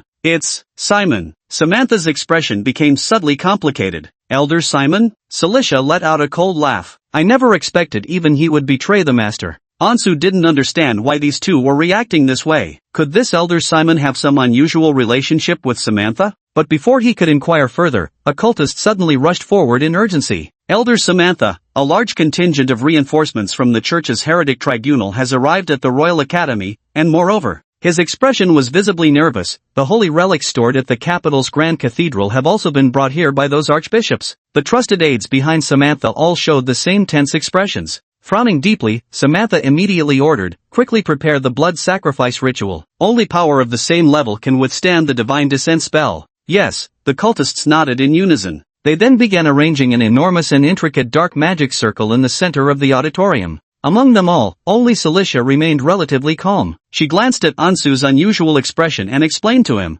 "Relics are sacred artifacts scattered across the mortal realm by deities, still retaining traces of divinity. Through certain rituals, the church can briefly borrow the mighty power of gods, what we call divine descent magic." Ansu actually knew about the divine descent ritual. His earlier reaction was simply a sudden realization that the heretical sacrificial ceremony from the plot would manifest in this form. The blood sacrifice ritual of Truth's Echo is a grand sacrificial dark magic, designed to borrow the power of the fallen god, or rather, the evil god, Elzoth. The Orthodox Church summons gods, the heretical cult summons gods too. What follows is, in a sense, a divine showdown. As the cultists hastily prepared the sacrificial ceremony, Bishop Terry led the Heresy Inquisition to gradually encircle the area where the auditorium was located. "Hurry! Surround that auditorium immediately! Don't let a single one of those cultists worshipping dark gods escape." Bishop Terry sneered as he gazed at the auditorium, instructing all the church's elite forces beside him. "According to intelligence, Samantha, the leader of Echo of Truth, is also present here. The objective of this operation is to execute a decapitation strike against this heretical organization." Most of the clergy wore cautious and solemn expressions. Every single person present certainly knew Samantha's name. This 300-year-old witch had lived through 5 generations of popes in the Holy Light Church. The cult organization she led, Echo of Truth, had caused the church countless troubles, making her their #1 enemy. With this Samantha dead, the Echo of Truth will never be able to cause any more trouble. Bishop Terry revealed a confident smile. Now that he was in complete command of this mission, he would become the church's foremost hero in eradicating its greatest heretical organization. Such a monumental achievement would undoubtedly make him stand out among the 3 papal candidates. He was already beginning to indulge in grand fantasies. How to wear that papal crown symbolizing infinite glory in the future. Chapter 39, Celicia, is it because of him? At the same time as Bishop Terry led his team to surround the auditorium, the Truth Echo cult gathered every living and dead person they could scavenge, piling them all haphazardly at the center of the dark magic circle. Gazing at the mountain-like pile of corpses, Ansu sensed the magic array brewing an overwhelmingly terrifying power. Outside the window, the sky darkened further, with thunderstorms churning among the clouds, cloaking the entire city of Benaru in an oppressive and suffocating atmosphere. "Hurry up," a minor cultist leader barked at his underlings. "Move swiftly. If we don't gather enough sacrifices to please the deity, K will be furious." Ansu's gaze shifted from the corpses to the trembling, bound students. Some were wailing, some had already fainted from fear, while others kept their eyes closed in endless prayer, pleading for the mercy of their gods. These students were no different from himself, just another cruel death statistic in the backdrop of this game's world. Ansu took a deep breath. realizing he wasn't just altering his own predetermined death. "What's on your mind?" Cilicia approached quietly. Ansu noticed the scent of blood on her had grown heavier. This was because she had just single-handedly repelled 3 sieges from the Heretic Inquisition. Truly the strongest enforcer of the Echo of Truth. In fact, had it not been for that divine intervention today, the church wouldn't have stood a chance against the Echo of Truth cult as long as she was around. I was thinking. Ansu turned her gaze to the magic circle. So this blood ritual works with both the living and the dead, huh? Wouldn't those who handle incinerators and mortuaries be invincible then? Indeed they could be used, but the borrowed taboo power would be greatly diminished. Cilicia leaned against the second-floor railing and joked with a smile. If a living person is the main course, then someone half-dead can only count as dessert. As for the dead, they might not even qualify as spoiled leftovers. Ansu murmured silently, seems even the gods are picky eaters. If we don't let the old man, the evil god K, eat and drink to his heart's content, he might just flip the table. Don't you have anything better to do? Samantha asked as she approached, her expression visibly irritated upon seeing Ansu happily chatting with Cilicia. This is the most critical moment for the survival of our order. If you can't contribute in battle, then go help below. Ansu thought to himself, why is this old hag so annoying? Is menopause hitting her after 300 years or something? But there was no use arguing with her after all, she was the boss's boss. Fine, I'll go lend a hand, move some corpses or whatever. He curled his lips and slowly descended the stairs. Samantha felt displeased seeing Ansu's carefree attitude, but when she noticed Cilicia persistently staring at the young man's retreating figure, her irritation grew even stronger. Suddenly, she felt as if the carefully nurtured wings were gradually slipping from her grasp. This loss of control put her on high alert. After all, the girl carried that bloodline. Cilicia, this assistant you've chosen is quite unusual, isn't he? Cilicia withdrew her gaze and observed her teacher's expression, her heart instantly growing wary. Being familiar with her teacher, she recognized this as a sign of suppressed anger.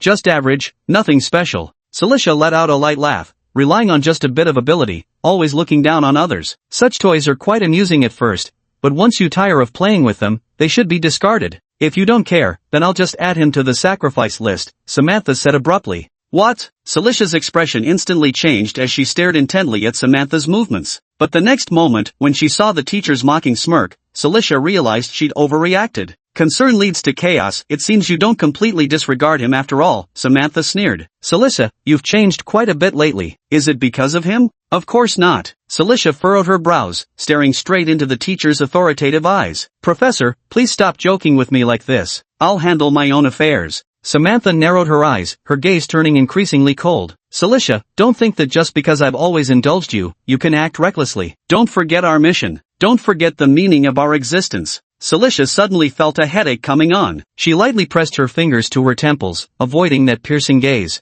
I understand. As long as you live for even a day, I'll keep watch over the Truth Echo sect for you. As for that so-called mission, she truly hadn't the slightest interest in it. Samantha let out a cold snort and said nothing more. She slowly descended the stairs, narrowed her eyes, and once again gazed at that student who had made Cilicia act so strangely. Anson suddenly felt a pricking sensation on his back, as if being watched. He turned around and noticed Samantha's gloomy gaze. This old hag, could she harbor murderous intentions toward me? It seems I should be more cautious around her after returning to reality. College auditorium. The blood sacrifice ceremony was proceeding with tense yet orderly precision, while outside, the church seemed to have realized what the heretic cult intended. Their assault grew even more furious. Ansu pondered silently about which side's deity might prove mightier in this simulation. The faction of Truth's Echo was inadequately prepared, their sacrificial offerings of poor quality, they might well be defeated. Yet for some reason, the church outside had still not unleashed their full power. They've clearly brought their sacred relic with them, yet they stubbornly refuse to use it,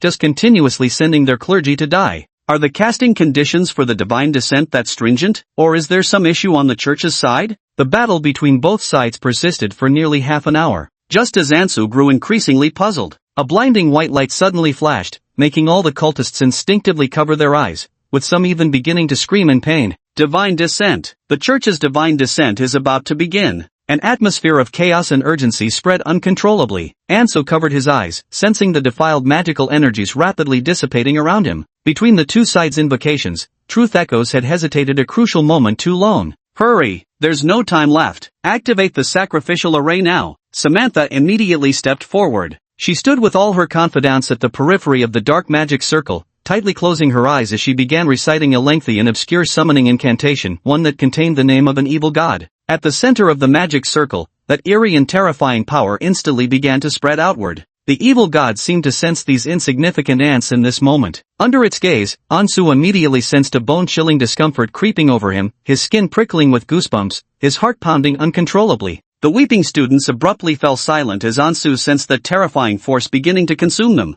After the ritual of truth Seko began its sacrificial rite, that drawn-out wind-up of a divine descent finally came crashing down. The holy light clashed with the corrupt power, these two overwhelming forces nearly tearing everything asunder. Ansu. Celicia's voice came from behind Ansu. He turned around and saw her wearing a panicked expression for the first time. Something's wrong. We're losing. She gripped Ansu tightly. The sect is no match for the holy light's power. Let's get out of here quickly. Chapter 40. See you next time. Which? Celestia watched coldly as the events unfolded before her eyes. All the sacrificial offerings of the dark magic ritual had been devoured, yet the concentrated forbidden power still couldn't withstand the holy radiance. A blinding white light slowly enveloped everything. The cultists screamed in agony as the scorching sacred light gradually dissolved their bodies, leaving behind pools of crimson blood. Only the area around him, the perimeter of the magic circle, still clung to fragments of darkness, though it seemed only a matter of time before light overcame shadow. Ansu, come with me. Ansu stared at Celicia, thinking, aren't you going to help your teacher? But the next moment, he saw Samantha frantically activating a teleportation spell before vanishing into thin air.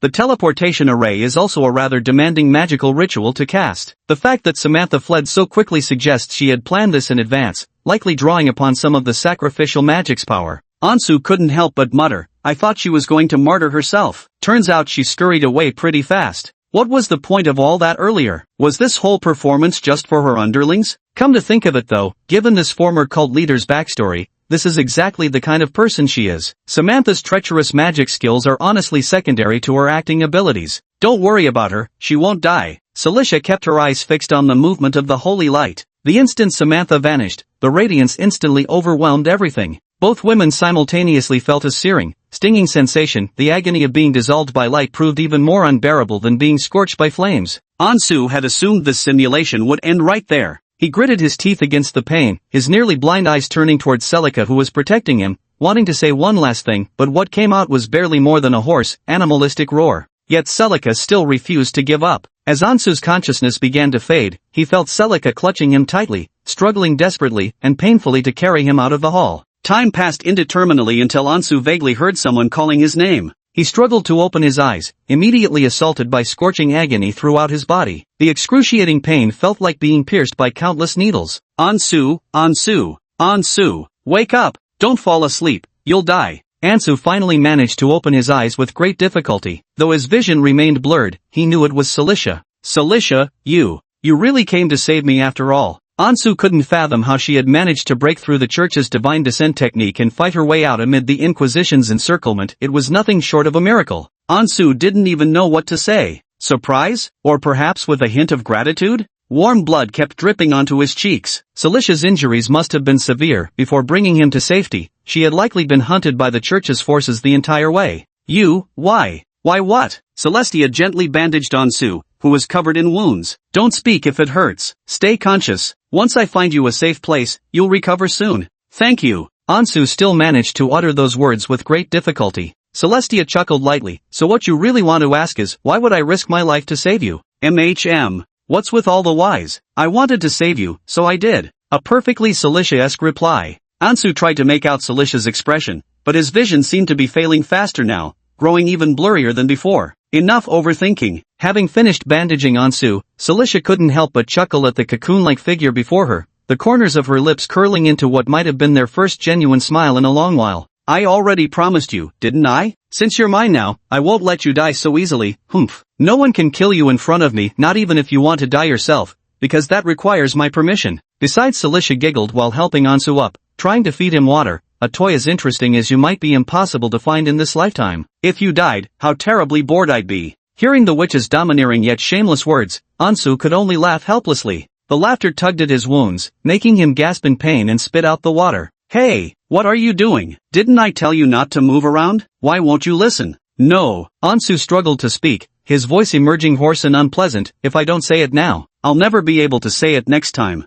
Never be able to say it? Celicia asked in confusion. What exactly do you want to say? I want to say. Ansu made a tremendous effort, speaking slowly. I want to help you once, assist you by clearing a thorn from your future path, so you can reach another destiny you were never meant to touch. Assist me? Celestia grew even more puzzled. Weren't you already assisting me? After all, loyalty wasn't just empty words. She had tested Ansu's devotion not once or twice, but had reinforced it repeatedly like nailing shut a window. Of course, the exact methods of reinforcement couldn't be revealed to Ansu. And what of another ending in fate? Celestia furrowed her delicate brows. What does that even mean? Ansu, are you starting to talk nonsense? She gently touched Ansu's forehead, then her eyes reflected deep concern. Bad news. The fever's burning through the bandages. You've no idea what stands before you. Ansu felt his consciousness slipping away, forcing himself to speak through sheer will. Only I can help you. Altering one's destined death is already so troublesome. Changing the catalyst that would turn Celicia into the world-annihilating witch is bound to be even more arduous. Indeed, Ansu no longer wishes to escape her for the time being. That moment when she risked her life to save him suddenly made him realize his reverse courtship strategy seemed to be yielding promising results. Even someone like him, who had always harbored grievances against this wretched witch and yearned to break free from her control, couldn't help but feel moved. Rushing to escape her now, exhausting all means, would likely lead nowhere. It's better to let things take their course after all. His situation truly is improving bit by bit. This seems to be the most profitable way to play. Well, I'll win. So then, reluctantly, I'll help you just this once. Just this one time. Ansal. Sarisha anxiously supported Ansal. His sudden outburst just now was like a deathbed rally. She had to do something. As for Ansal, he simply gazed quietly at the blurry figure before him. He smiled, slowly waiting for the darkness to completely engulf him. See you next time. Miss Witch. Chapter 41, Meeting Again, Ansu's Plan. Reality. April 23, 6:25 of the bright calendar 2300 hours. Comment, though the fate of death remains unchanged, you've come infinitely closer to the truth. Rating, C. Reward, points * 40. When his eyes opened again, Ansu returned to that pitch-black alley under the night sky. This simulation marked his longest survival yet, yielding the most crucial intelligence. After all, he had leaped directly to the scene of the opening ceremony. Ansu glanced at Freya, who was keeping watch alongside him. After several consecutive nights of staying up late, she was finally feeling the strain. She stretched out her hand and let out a weary yawn. Having done so, she noticed Ansu staring at her intently, which made her suddenly feel rather awkward. My apologies, Lord Ansu. Freya forced her eyes wide open.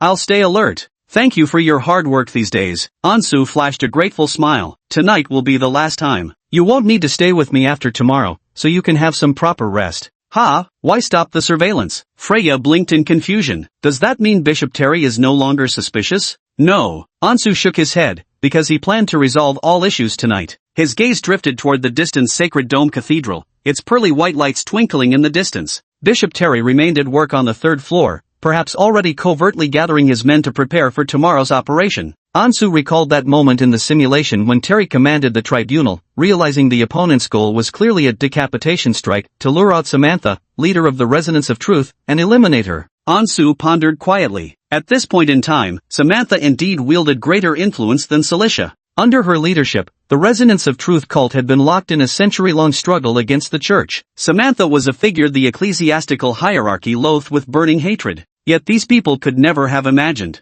Even eliminating Samantha would be futile. Her successor Celicia would cast an even more horrifying and despairing shadow over the church. Ansu reined in his wandering thoughts. The truth had largely surfaced, and the solution was actually quite simple. It was simply to eliminate Bishop Terry himself. Freya, go inform Bishop Paul right now and tell him to bring more people. Ansu gave her a rendezvous point. We'll meet later at this abandoned hotel. Oh, okay. Freya didn't know why Ansu was summoning so many people, but seeing his calm expression, she thought Lord Ansu must have everything meticulously planned and under control. Maybe tonight, we can dig out that bastard from the church. After Freya hurried away, Ansel took out a small pendant-like accessory. It was the magical artifact Celicia had given him, capable of communicating with her over vast distances. Communication talisman. This item can only transmit brief messages. Ansu didn't dare to cast spells outside the church. Only after putting considerable distance between himself and the Sacred Dome Cathedral did he finally contact Celicia. But he'd barely exchanged 2 words with Celicia, when suddenly, a pale blue magic teleportation circle lit up in the alleyway. Then Celicia's lazy yet graceful figure gradually materialized. She stretched with a slow yawn. Why'd you call me over? Is something happening on your end? Ansu anxiously glanced at the distant cathedral, his tone full of helplessness. Miss Witch, could you, maybe not perform teleportation magic so close to the church next time? What's there to fear? Celicia chuckled lightly. I'm quite confident in my magical abilities. I could cast spells right at the cathedral's doorstep without them noticing. Want to bet? Amazing, amazing. Ansu had already grown accustomed to this proud and show-offish bastard witch. He observed Cecilia before him once again. Although Cecilia knew nothing of what had occurred in that future, nor of what Ansu had promised her, Ansu's state of mind had already greatly changed. Fortunately, the witch had no idea what he had said to her in the simulation. Looking back now, it felt rather cringeworthy and embarrassing. No more next time. Why are you always staring at me? Celicia looked suspiciously at Ansu. Ever since she arrived, this fellow had been gazing intently at her face. Well, Ansu coughed awkwardly, it's nothing. What's the matter? Can't bear to be apart from me after just one day? Celicia said with a playful smile. Ansu nodded seriously. A day apart feels like 3 years. My heart never ceases to long for your presence, esteemed witch. Celestia froze for a moment, then rolled her eyes dramatically at Ansu. Why are you being so sweet today? This isn't like you at all. Got something to hide? Truth be told, Ansu was acting really strange today. She couldn't shake the feeling he was keeping something from her. Celicia narrowed her eyes, sizing up the silent Ansu. It seemed she'd need to hypnotize him again sometime to get to the bottom of this. After informing Celicia about his plan to deal with Bishop Terry, Ansu also shared his suspicions with her. I suspect Bishop Terry is colluding with a certain elder of Echo of Truth to harm the witch mistress's teacher. Upon hearing these words, those beautiful deep violet eyes blinked in response. Cecilia looked slightly surprised. How is this related to our tutor? Where did you get this information? That's the thing. Ansu had become quite skilled at fabricating false intelligence in front of her. These past 2 days, Freya and Itaeltarian indeed found him contacting a mysterious figure in the Black Harbor district. After conducting my own investigation, I discovered this person not only uses magic but is also one of our own from the Order. Seeing Cecilia's attentive expression, he continued, this brother from the Order is just a low-level operative. His superior must be a member of the Elders' Council. I used shadow stealth to remain hidden for a long time and managed to overhear their conversation. It seems he was contacting an elder named Simon. Simon? Celicia frowned instantly. Ansu noticed that her reaction to this name was as subtly peculiar as it had been in the simulation. Is there something wrong with this elder Simon? Ansu asked with deep curiosity. This elder Simon, you could say he's my teacher's lover, one of her most trusted confidants. Celicia let out a cold laugh. I never expected even he would betray her. It seems the internal conflicts within the Echo of Truth are quite severe. Even someone close to Elder Samantha could be turned. Ansu murmured. He instinctively thought of the 3 pope candidates. The overt and covert struggles between the 3 bishops were almost mirror images. These 2 opposing organizations, one righteous and one evil, were truly moving toward each other. Humans are eternally skilled at infighting. Celicia scoffed. Even if only 3 people remained at the world's end, they'd still divide into 2 factions. The witch seems to hold quite a prejudice against us humans. Ansu chuckled. As fellow intelligent beings, I don't believe the demon race is exempt from infighting either. Perhaps. Celicia pursed her lips, deciding not to dwell on it any longer. Instead, she began explaining the 2 factions within the cult to Ansu. It's time to tell you about the complex situation within our organization. That Hall whom I burned to death last time, along with elders like Cory among them, they belong to the Reformation faction of the Truth Resonance cult. The Reformation faction? Ansu truly wasn't familiar with the Truth Resonance cult's internal divisions at this point. After all, by the time the game's timeline began, the disobedient elders had almost all been killed by Celicia. No matter what faction you belong to, none stand a chance when facing the Great Western King, the Witch of Destruction. Slaughter, slaughter, slaughter, slaughter. Celicia used physical means to prevent the cult's schism. Yes, Celicia nodded. This faction's members are dedicated to reshaping order, placing greater emphasis on secular power, hoping to restore the glory of the previous era's magical empire through certain means. As a result, they continually orchestrate subversive plots across nations on the continent. They have the largest following because the tangible benefits they deliver are indeed visible and palpable. As for the other faction, that would be Teacher Samantha's side, Celicia continued. They are known as the Truth Sect, more fundamentalist in nature, believing the purpose of the Order's existence is magic itself, to explore the truths of the world and attain divine power. After the Great Magic collapse, the Truth Sect has focused on resolving the backlash of high-tier magic. Because of this, most of these elderly mages have buried themselves in endless tomes. Though fewer in number, their strength is not to be underestimated.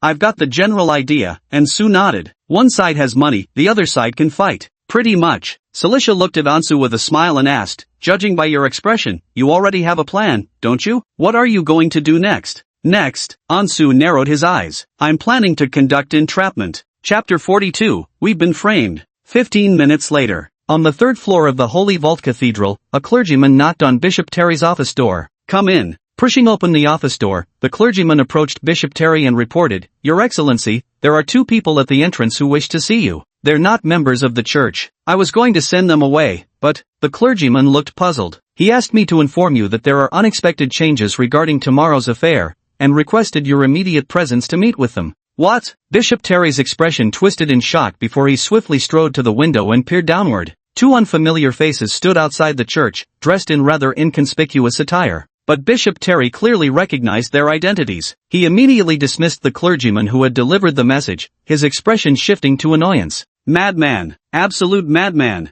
Are these cultists out of their minds? How dare they swagger right up to the church like this? They're practically begging for death." Yet his fury quickly subsided. Will tomorrow's affair encounter unforeseen changes? What's the meaning of this? Has something gone wrong with the plan? Bishop Terry couldn't remain seated any longer. He quickly left his office and, seeing that few had noticed his movements, hurriedly exited the cathedral. Outside the cathedral gates, seeing Bishop Terry approaching with an expressionless face, Ansu slowly lowered his head. "Apologies, Bishop Terry, but the matter is truly urgent. We cannot meet as previously arranged. Please follow me for a moment." "Who are you?" Bishop Terry frowned as he surveyed the 2 strangers before him. Though dressed in plain civilian attire, their faces were unfamiliar to him. "I'm Kevin Craig." Ansu improvised a name on the spot. "One of Elder Simon's men." At the mention of Elder Simon's name, Bishop Terry hesitated for a moment. Glancing back at the cathedral, he said in a low voice, "Lead the way quickly. This isn't the place to talk." Anson and Cilicia in disguise led Bishop Terry slowly through the streets outside the church. The trio walked further and further, heading toward increasingly secluded areas. Where exactly is this place? Bishop Terry could no longer contain himself, frowning as he studied the backs of the 2 figures before him. "No need to rush, we'll be there soon," Ansel replied calmly. Bishop Terry grew increasingly uneasy the more he pondered. With a darkened expression, he cautiously inquired, "Where is Darren? Why are the 2 of you meeting me today instead?" Ansu contemplated the name Darren evidently. This must be the cultist who originally maintained secret communications with Terry. Just as Ansu was about to fabricate another lie to fob off Bishop Terry, he noticed Cilicia beside him suddenly glance his way. Ansu paused momentarily, instantly grasping her silent message. So he slowly turned around and said with a smile, "Dowlin, is that the alias your fellow cultist used when coordinating with you?" "I'm not entirely sure, as we report directly to Elder Simon. There's been some trouble within the cult today, so he sent the 2 of us to urgently contact you." "Oh, really?" Terry scoffed coldly. Though his gloomy expression remained, he stopped questioning further. Ansu breathed a quiet sigh of relief internally. This seemingly short-tempered man wasn't easy to deal with either. He'd probably used a fake name to test him just now. In such situations, feigning ignorance was the safest approach. In the silence, the 3 finally arrived at an abandoned hotel on the city's main thoroughfare. The hotel appeared dilapidated from years of disrepair, and a cloud of dust rose as soon as they stepped inside. "What kind of dump is this?" Terry covered his nose and mouth as he followed the other 2 to a certain room on the 2nd floor. Once inside the room, he couldn't hold back any longer. "What exactly happened to your cult? What did you mean by issues with tomorrow's plans?" "It's like this." Ansu's gaze unconsciously shifted to Cilicia beside him as he replied, "As you know, there are 2 factions within our organization. Last night, a conflict broke out between them, so Elder Simon believes this might affect tomorrow's operation." Bishop Terry grew visibly agitated. "Hadn't we agreed on this? We used the news of the Chosen One to lure out that old witch. Eliminating her would benefit both your elders and me. I'm telling you, my extraordinary operatives have already gathered from all regions. The arrow is knocked on the bowstring. This is literally a once-in-a-lifetime opportunity. The credit for eliminating this cult leader must belong solely to my tribunal." Seeing Ansu's expression remain unchanged, Bishop Terry's tone grew increasingly displeased, his words dripping with outright menace. "Humph. I took such risks to contact you. If this falls through, I'll vent my fury on all your cultists in Bernara City. Don't think I don't know you rats have been running rampant in the city. I've long known where your hideouts are." "Oh, what unexpected findings," Cilicia suddenly chuckled. "I thought your thick skull was stuffed with nothing but muscle." Bishop Terry froze for a moment before his entire body tensed with alertness, because this clearly male-looking person spoke with a woman's voice. "You," he clenched his fists, instantly enveloping his entire body in holy light, and unleashed a divine art punishment that descended straight from the ceiling beams. "Who the hell are you?" But in the next second, that formidable divine magic was effortlessly blocked by the person before him, as a surge of dense magical energy rapidly spread throughout the room. "The dead don't need to know my name." Cilicia's face twisted, then her physique gradually transformed, shifting from a grown man's form into the slender figure of a tall, long-legged young woman. Bishop Terry stared fixedly at the girl before him. Even the slowest to react should have realized by now. He'd been set up. He cursed under his breath in frustration, his fist wreathed in chaotic energy as it smashed toward Celicia's position. With a deafening explosion, wood splinters scattered in all directions. Even Ansu, who had quietly retreated to a safe distance, was caught in the shockwave and slammed violently against the door. He couldn't help but scoff inwardly, since when did an archbishop fight with his fists? But there was no denying it, an archbishop capable of overseeing the church's tribunal was unquestionably a force to be reckoned with. Terry's most formidable combat style seemed to be his fists imbued with holy light. Over the years, those fists had undoubtedly pounded countless heretics into bloody paste countless times. While Ansu dodged in a panic, Bishop Terry sneered at the massive crater in the room. Your acting was convincing enough, but you seem to have forgotten I didn't rise to this position by luck. I'm a transcendent. So what if they'd lured him here? Did these two seriously entertain the delusion that they could defeat an archbishop? But Bishop Terry's smile hadn't lasted long. A ghostly figure instantly appeared behind him. Terry shuddered as he quickly channeled holy power, attempting to block the ambush with divine shield. Ansu noticed that Cecilia's magic possessed an overwhelming suppressive force. The radiance of Terry's sanctified shield spell visibly dimmed at a rapid pace,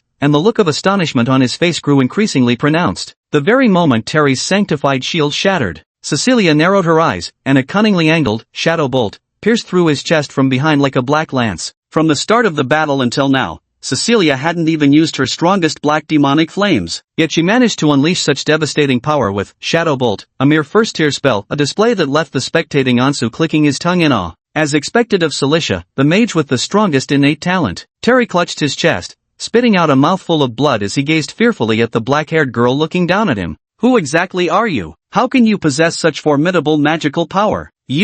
I told you, the dead don't need to know my name, Celicia said indifferently, casting him a glance as another shadow arrow materialized slowly in the air like a death sentence. Chapter 43, Coercing a Confession, and a Battlefield of Love? In the face of a completely one-sided battle, even if Bishop Terry still had a shred of fight left in him, he had absolutely no desire to continue the futile struggle. He desperately lunged toward the window. Escape! We must escape and call for backup. However, a dense magical barrier blocked his path. Celicia sneered as numerous smaller shadow bolts shot forth in an instant, piercing through Terry's palms and soles, nailing him firmly to the wooden floor. Bishop Terry let out a blood-curdling scream like a slaughtered pig. Seeing the opponent walking toward him expressionlessly, Bishop Terry's forehead was covered in cold sweat, and his expression gradually turned despairing. But at this moment, Ansu abruptly called out to stop Celicia. Hang on! Because of his position, which allowed him to observe the movements outside the door, he realized the moment had arrived. Celicia instantly understood his meaning, and the black shadow arrow dissipated in an instant.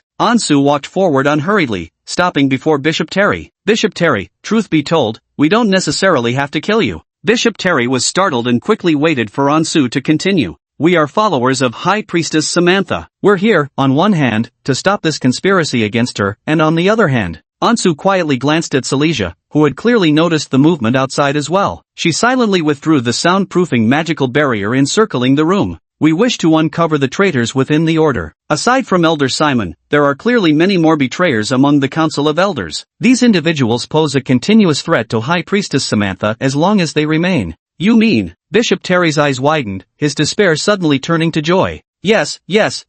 Catching the traitor is what matters most. He clutched his chest, coughing up blood incessantly, pleading in agony. Our cooperative relationship doesn't need to end at all. After all, my demand is to earn merit. Whether it's dealing with Samantha or capturing other high-ranking members of Truth's Echo, both count as major accomplishments. With hope seemingly within reach, Bishop Terry couldn't care less about saving face anymore. Survival had become his top priority. How about this? He hastily proposed. I'll help you capture the traitor from the order, and you spare me. What do you say? That depends on your sincerity, Ansu replied with a smile. If you can't provide me with a satisfactory list, how can I possibly go back and make my report? Let me think. Bishop Terry immediately recalled. Darren and John, those two were the cultists. No, I mean, the Truth Echo members I previously met with. This isn't nearly enough. Ansu shook his head, adopting a troubled expression. They're just low-level agents. What I need is the traitors from the Elder Council. But, Bishop Terry pleaded anxiously, I only know these few names. After the first meeting with Elder Simon, it was always those two who contacted me. Isn't that sufficient? If I truly knew so much about your Truth Echo, would I really have needed to risk complete disgrace, colluding with traitors among you to lure Samantha into a trap and kill her? So you're aware you're risking utter disgrace? Ansu sneered with a mocking laugh. I'd begun to think you'd lost all self-awareness. A high-ranking archbishop of the Holy Light Church, to think you'd go this mad for power. Do you have any idea how many innocents would die in the Royal Academy if your scheme succeeded? How many families would be plunged into mourning? Ansu stepped forward and stamped hard on Bishop Terry's hand. Bishop Terry screamed again, his entire body shaking uncontrollably from the pain as blood continued to flow from his wounded hand. Ansu stared at him like this, still feeling it wasn't venting enough anger, so he kept pressing harder underfoot, even twisting a few times. Enough, enough, stop, please. Bishop Terry was nearly dumbfounded at this point. First, the kid wanted to cooperate, then he pulled this high and mighty act. What the hell was he trying to do? If the church is filled with trash like you nowadays, then it truly has no reason to exist anymore. Ansu kicked him square in the face, sending Bishop Terry crashing to the ground as several teeth went flying. You people disgrace the name of the Holy Light. Damn it! Bishop Terry felt like he'd plummeted from heaven back into hell. He cursed like a madman. You vile heretical scum! How dare you spout such nonsense to me? What does it matter if a few more people die to achieve our goal? As long as I remain Archbishop, I will forever represent the name of the Holy Light. Just as Bishop Terry was cursing, a hoarse voice suddenly came from outside the door. He's right. You've dishonored the name of the Holy Light. Bishop Terry froze. That voice. The door slowly creaked open, revealing Bishop Paul standing in the doorway. He gazed sorrowfully at the blood-stained Bishop Terry. Terry, we've worked together for over 20 years. I never imagined you'd become this kind of man. Has that high-spirited ascetic from our past truly died? Paul? Bishop Terry's eyes widened. What are you doing here? Unless... As if suddenly realizing everything, his vicious expression grew even more furious. So it was you. You set this up. I knew it. How could the plan have gone wrong? It was you old bastard, deliberately luring me here. Bishop Terry's face grew increasingly pale from blood loss, his voice weakening with each word. Yet driven by overwhelming emotions, he continued roaring with unwilling fury. Paul, at this point, what the hell are you still pretending for? Wipe that fucking merciful saint act off your face. You must be overjoyed, aren't you, to finally eliminate a competitor like me. Paul gazed at Bishop Terry like this and helplessly sighed. You're beyond saving. Ansu heard the sound of carriages outside the inn, accompanied by the approach of numerous horses, likely all brought by Paul's men. At the same time, hurried footsteps echoed from the staircase. Freya pushed the door open, her pale golden eyes filled with concern. Student Ansu, are you all right? Seeing the flustered saintess, Ansu shook his head with a smile. I'm fine, it's all over. Freya gasped at the sight of Bishop Terry lying in a pool of blood, still ranting madly, and quickly moved closer to Ansu's side. So, the bad guy in the church really was Bishop Terry? Ansu-san, how did you manage to take him down? Freya knew Ansu had her summon Bishop Paul as backup, so she hurried the whole way, terrified of delaying things. Yet when she brought everyone back, everything was already resolved. Lord Ansu is just too amazing. A wave of admiration surged within Freya as she gazed excitedly at Ansu's calm expression, thinking to herself, this truly must be the world-changing figure from the prophecy. The chosen one of her ideals should undoubtedly be like this. However, Freya's reverent demeanor did not escape Celestia's notice. The witch narrowed her eyes slightly, an imperceptible shadow flashing through her gaze. Well, how exactly we captured him is a long story. Ansu mentally crafted another lie while unconsciously glancing toward the witch nearby only to find her staring intently back at him. Celestia's expression shifted like a mask slipping away. Mimicking the holy maiden's tone from earlier, she sauntered over with a smirk. Student Ansu, how intimately you address each other. This lovely young lady, won't you introduce me? One look at that expression and Ansu suddenly felt cold sweat pouring down his back. Damn it! He'd been so focused on setting up traps for Terry that he nearly forgot this possessive,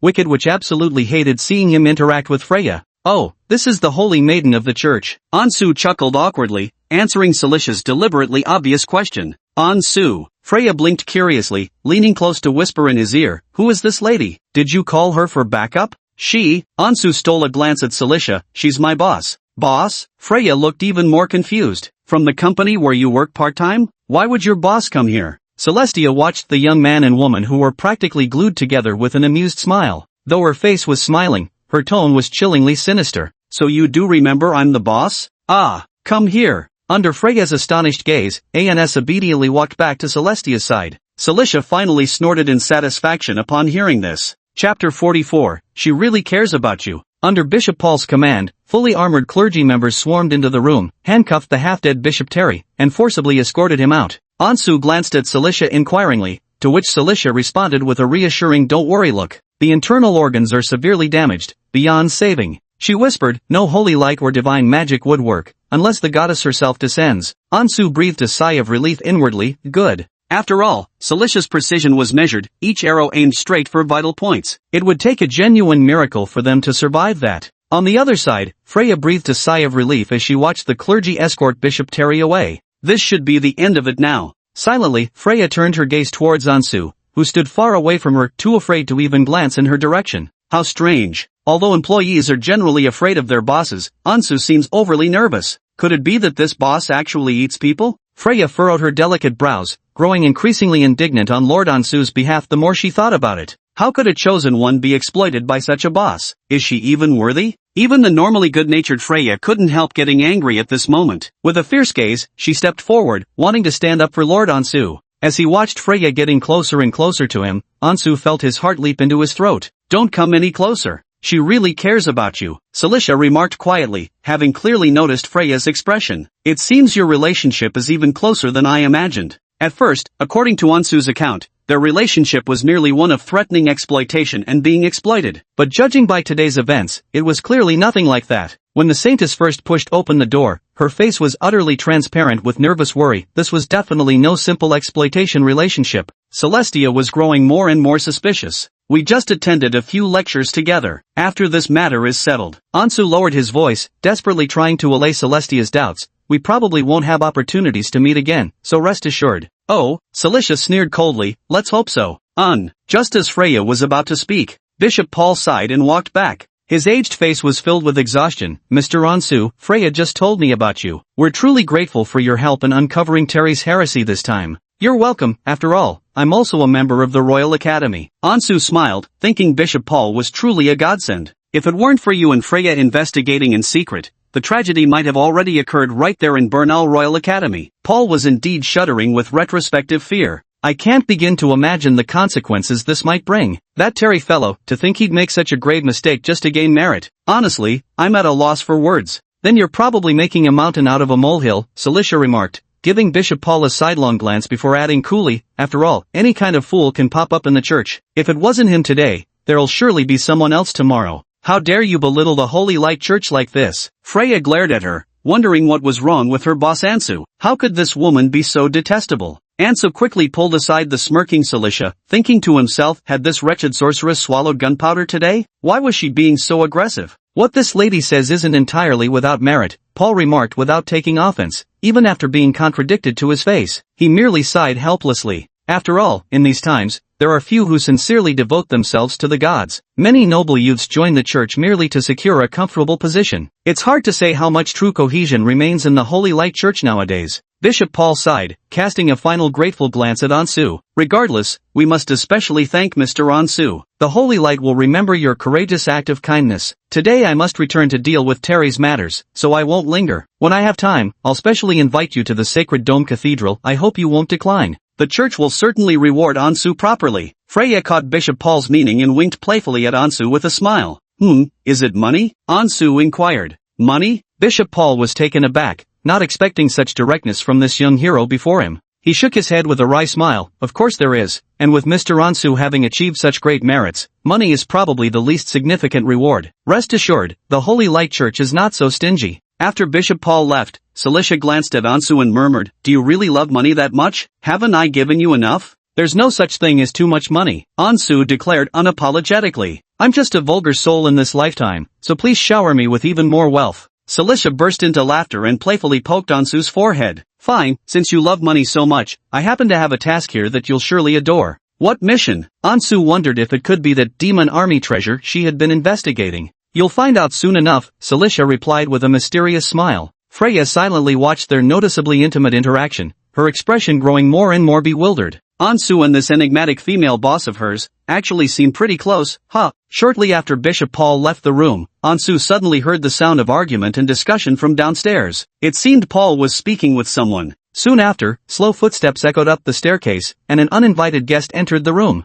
Are you two the ones who assisted Paul in capturing the heretic Terry? Ansu studied the man before them. He was older than Terry but younger than Paul, dressed in simple white monastic robes, currently examining Ansu and Celicia with unusually sharp eyes. It turned out to be Bishop Leonard. He hadn't asked Freya to notify him, yet the bishop had somehow found his way here. Oh, this is Bishop Leonard. Freya hastily introduced him to Ansu. Bishop Leonard has been staying in Barnaul town recently. He's the head of the Demon Hunter organization under the Church of Holy Light, and also serves as an archbishop. Hello, Bishop Leonard. Ansu was well aware of the jurisdictions of these three archbishops. Paul oversaw the local diocese, Terry commanded the Inquisition, while Leonard headed another militant branch of the church, the Holy Light Purification Department, better known as the Demon Hunter organization. Hello. Bishop Leonard nodded politely first, then frowned as he surveyed the hotel room. I detect a faint trace of magic, very subtle, but there were indeed signs of a magical battle here. Ansu and Cilicia exchanged glances, with Cilicia raising an eyebrow in surprise that this man had noticed the magical energy she had deliberately concealed.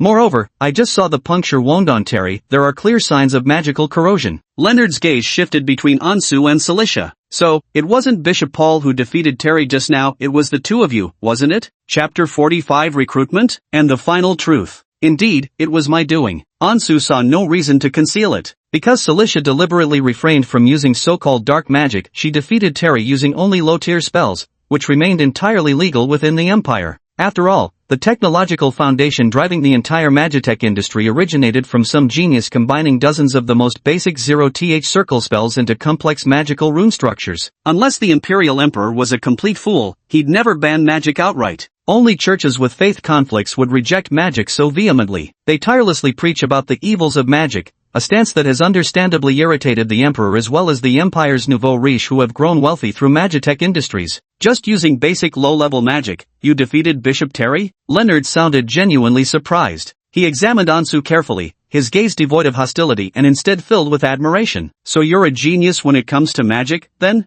Bishop Leonard. Freya, oblivious to the underlying meaning in his words, feared Leonard's demon hunting squad might arrest Ansu. Ansu isn't a dark mage. He's a kind, righteous believer in the holy light. I can vouch for him. Freya, don't be nervous. Leonard hadn't expected such a strong reaction from her and smiled. I didn't come here to take him away. Then why did you come? Freya asked in confusion. This Ansu, to display such power with low-level magic at his age, what a promising talent. Leonard gazed at Ansu with admiration before suddenly proposing. Since Freya recognizes your abilities and you're already so connected with our church, how about joining my ranks and becoming part of the demon hunting squad? Ansu hadn't expected him to extend an invitation. In the original storyline, Vera had joined the demon hunters, but never imagined it would be his turn this time. He had to admit his family had quite the connection with this organization. There's no need for concern, Leonard said, mistaking Ansu's prolonged silence for hesitation. My demon hunters aren't without magic system transcendence, and I'm not as rigid as other bishops in the church. As long as you're willing to serve and pass my trials, you can absolutely obtain the church's special dispensation.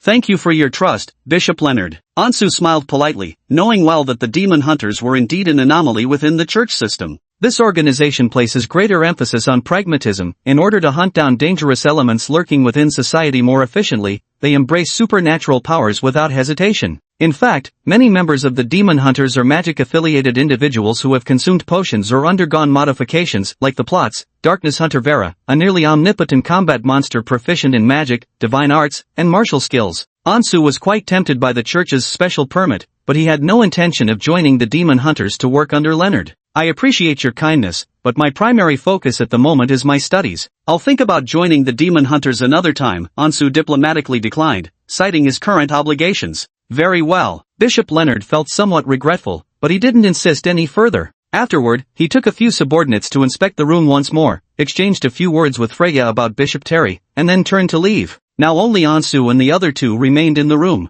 Listening to the church personnel gradually depart, Cilicia raised an eyebrow. This Bishop Leonard does have some skill. After all, few could detect the magical aura she intentionally concealed. He's far more than just a bit capable. Ansu's tone carried hidden meaning. The matter of Bishop Terry isn't over yet. You mean? Cilicia, largely on the same wavelength as Ansu regarding this matter, narrowed her eyes with suspicion. That guy just now was problematic? Bishop Leonard is suspicious too? Freya completely couldn't follow their line of thinking. Her eyes opened wide in dumbfounded innocence. But Bishop Leonard doesn't seem like a bad person at all. Ansu looked helplessly at Freya. Miss Saintus, do you judge people's character entirely by their appearance? Not exactly. Freya's expression turned conflicted as she gazed at Ansu. My instincts are usually accurate. For example, when I first saw you, Ansu, I immediately knew you weren't a bad person. Cilicia burst into laughter. Could there possibly be a single good person in the Truth Echo cult? One can only imagine what expression the Saintess would make upon learning Ansu's true identity. Ansu silently gazed at Cilicia, who had been suppressing her laughter for quite some time before finally managing to compose herself. Freya, observing their reactions, grew even more bewildered. Freya, humans are complicated creatures. Never judge them so simplistically again, Ansu murmured. Even Paul, who treated you most kindly among the three bishops, isn't as straightforward as he appears, let alone Leonard, who commands the violent apparatus of the demon hunters. If Terry knew about the cultists' activities in Benelu City all alone, Ansu pondered aloud, then the demon hunters fighting on the front lines couldn't possibly remain ignorant. Leonard has likely long been aware of the threat posed by the Truth Echo cult. Cilicia put away her smile and followed Ansu's line of thought. Even if Leonard isn't the mastermind, he's certainly privy to it and might even be an indirect instigator. That's exactly what I think, Ansu replied with a grave nod. Freya listened blankly to their discussion, utterly unable to interject. If we deduce backward from the current situation, Leonard is indeed the one who stands to gain the most, Ansu pieced together the truth. With Bishop Terry now branded a despised heretic, only the mediocre Paul remains among the three papal candidates. Freya, Ansu suddenly asked, during this period, I've been having you secretly observe the three archbishops, even recording their daily routines. I remember you described the personalities and hobbies of the three to me. Now tell me Leonard's again, in more detail.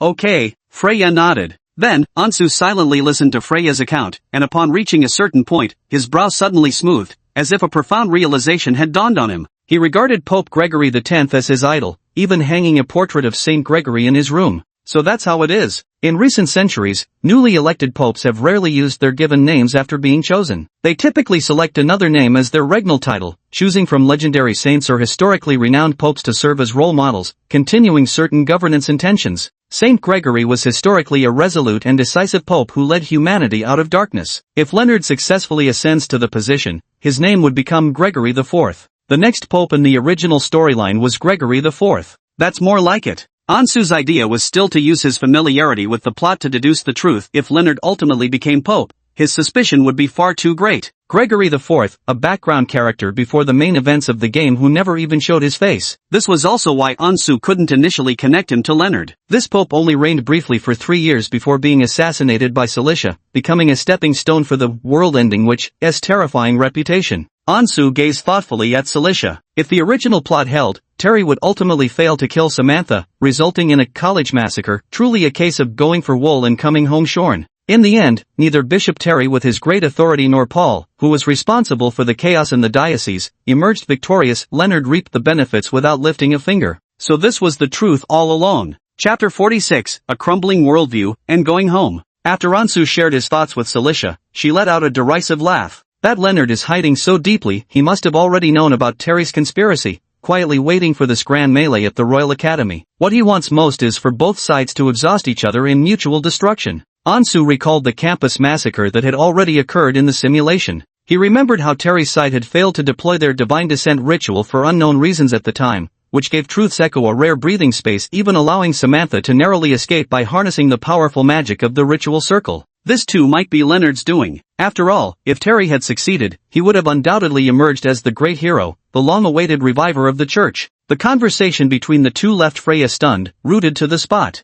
Covering her slightly parted lips with her hand, her eyes filled with disbelief, she stammered, Is this really true? Is Bishop Leonard truly so sinister, secretly orchestrating this entire conspiracy? Ansu observed Freya's expression and gave her a silent nod. Freya lowered her head in dismay, muttering, How could this be? How could this happen? What has happened to these revered archbishops? If this incident truly occurs, how many students will die in the academy? Ansu sighed quietly to himself, suddenly feeling a pang of sympathy for this naive and kind-hearted girl. The church had always been a sacred place in Freya's heart, yet today, these archbishops, each usually more righteous than the last, kept exposing scandal after scandal, revealing their darkest and most despicable sides to her. It was nothing less than the collapse of her entire worldview. Ansu, Freya's eyes reddened as countless words churned in her heart, but she dared not voice them before strangers. This is the human world, you'll need to get used to it. Ansu didn't know how else to comfort her. Freya's first lesson had come 3 years earlier than in the original plot. He could only say gently, you should head back now. With so much happening today, the church is bound to be extremely busy, just when they need all hands on deck. Keeping busy would help keep those messy thoughts at bay.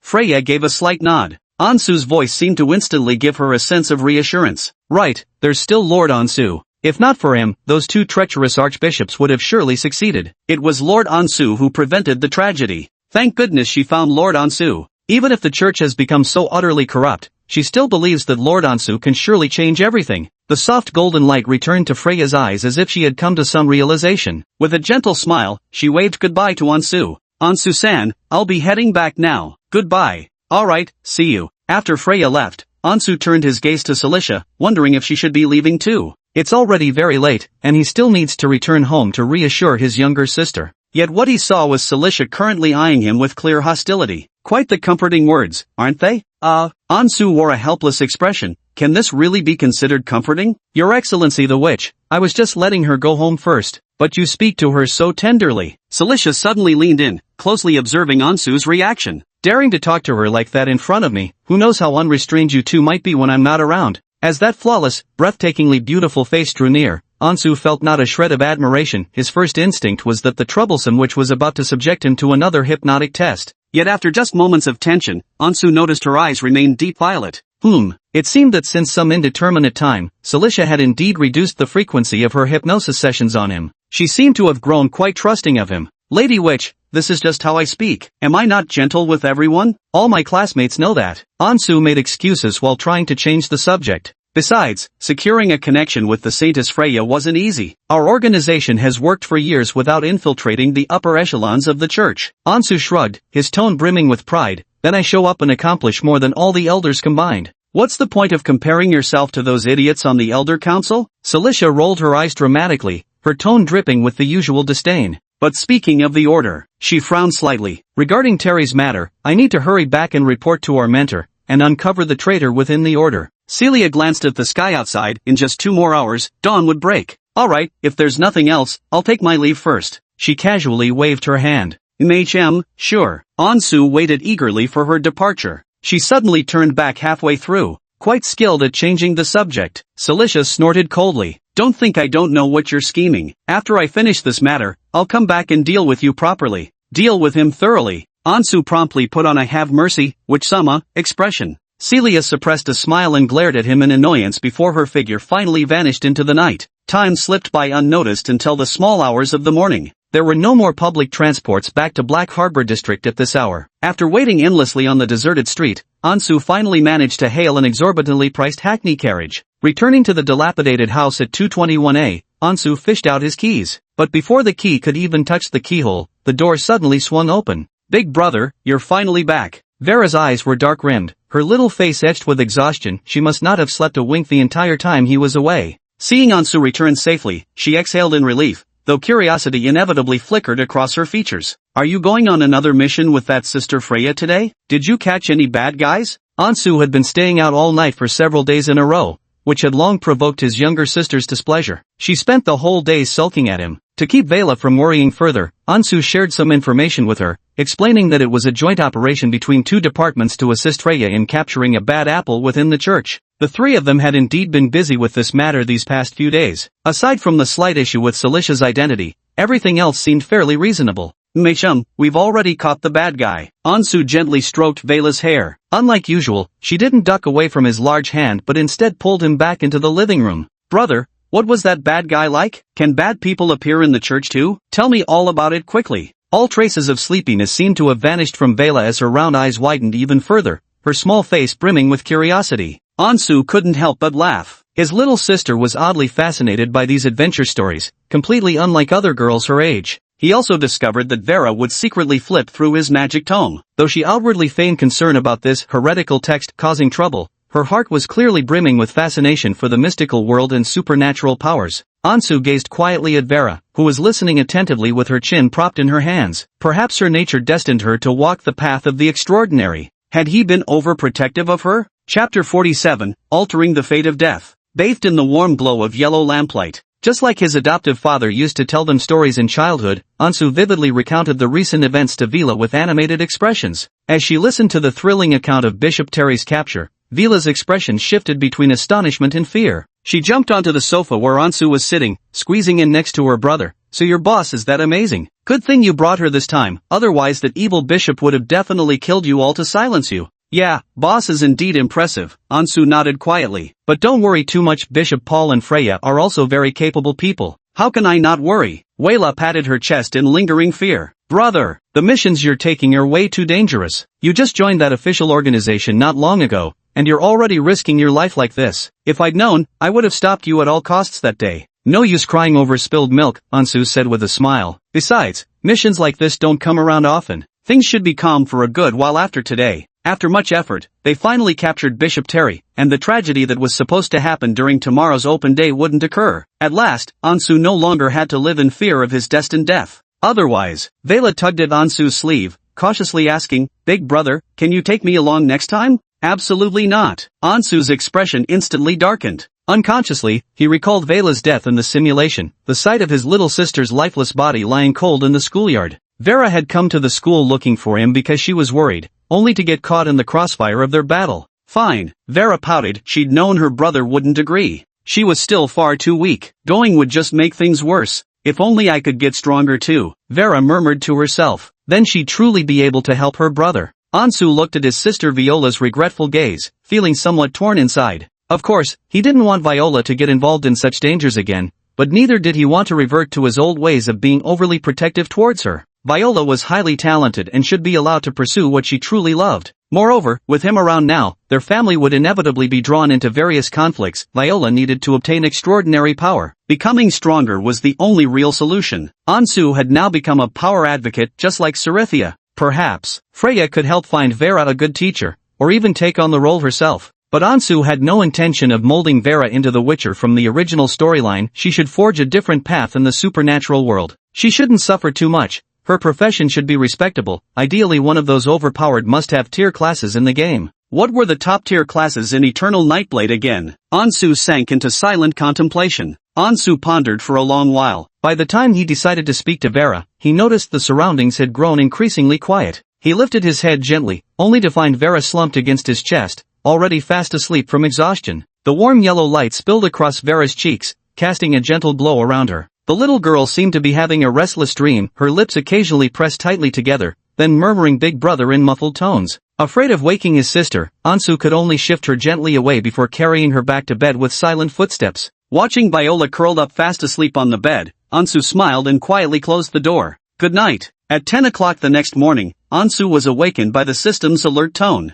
Due to the host eliminating a key figure in the conspiracy, the Open Day massacre from the original plot did not occur. Congratulations, you finally shattered the predestined death. A brand new life and future await you. System reward generating. Reward, points * 150. Current simulation time span extended, 100-hour option unlocked. Point consumption at 100, new option duration remains for 48h. Warehouse system activated. Activating alchemy system. Note, making critical choices in reality that alter the course of events may also earn you points. Continue using the simulation feature for a chance to win additional generous rewards. Keep up the good work, host. Upon seeing this lengthy system notification, Ansu instantly sprung up in excitement, sitting bolt upright in bed. Done. Even after arresting Terry yesterday, he hadn't truly felt at ease. Only now, with the system's confirmation, did he finally experience the settling sensation of resolution. Ansu finally had the mind to focus on those rewards. First and foremost, the full 150 points, along with the simulation option spanning 100 hours.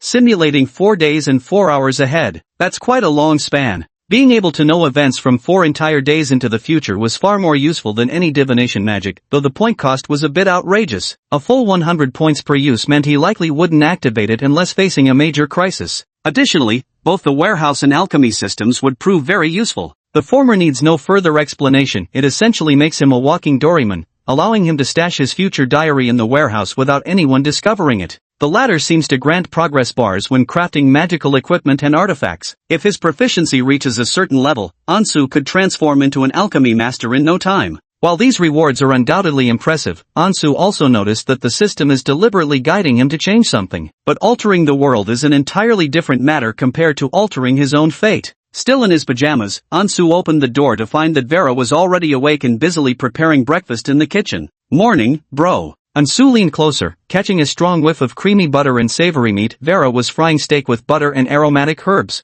Since their family's financial situation had improved, Vera often cooked dishes they used to only enjoy once in a long while. Ha! Vera casually glanced at her brother. Bro, you seem unusually happy today. Absolutely. Ansu was thrilled indeed. He secretly speared a piece of sliced steak, blew off the steam, and stuffed it into his mouth, chewing vigorously while mumbling with food in his mouth. Vera, you don't have anything else to do you? Today is the Royal Academy's open day. Let me show you around our school and take you clothes shopping. Brother, it's not done yet, don't burn yourself. Vera scolded with a glare at the ravenous-looking Ansu, but seeing him eat so happily, she couldn't help but laugh. Open day? Shopping? Sounds good. Vera certainly wanted to go shopping with her brother, but then she recalled what happened last time. Big brother, that female boss of yours won't snatch you away halfway again, will she? Of course not, don't worry. Ansu naturally started boasting in front of his younger sister. Even if the sky were to fall today, I'd still take you out shopping. Celicia wouldn't dare interfere with me. Vera burst into giggles and nodded. My brother's mood shifts couldn't escape my notice. He no longer wore that anxious expression he'd had these past few days.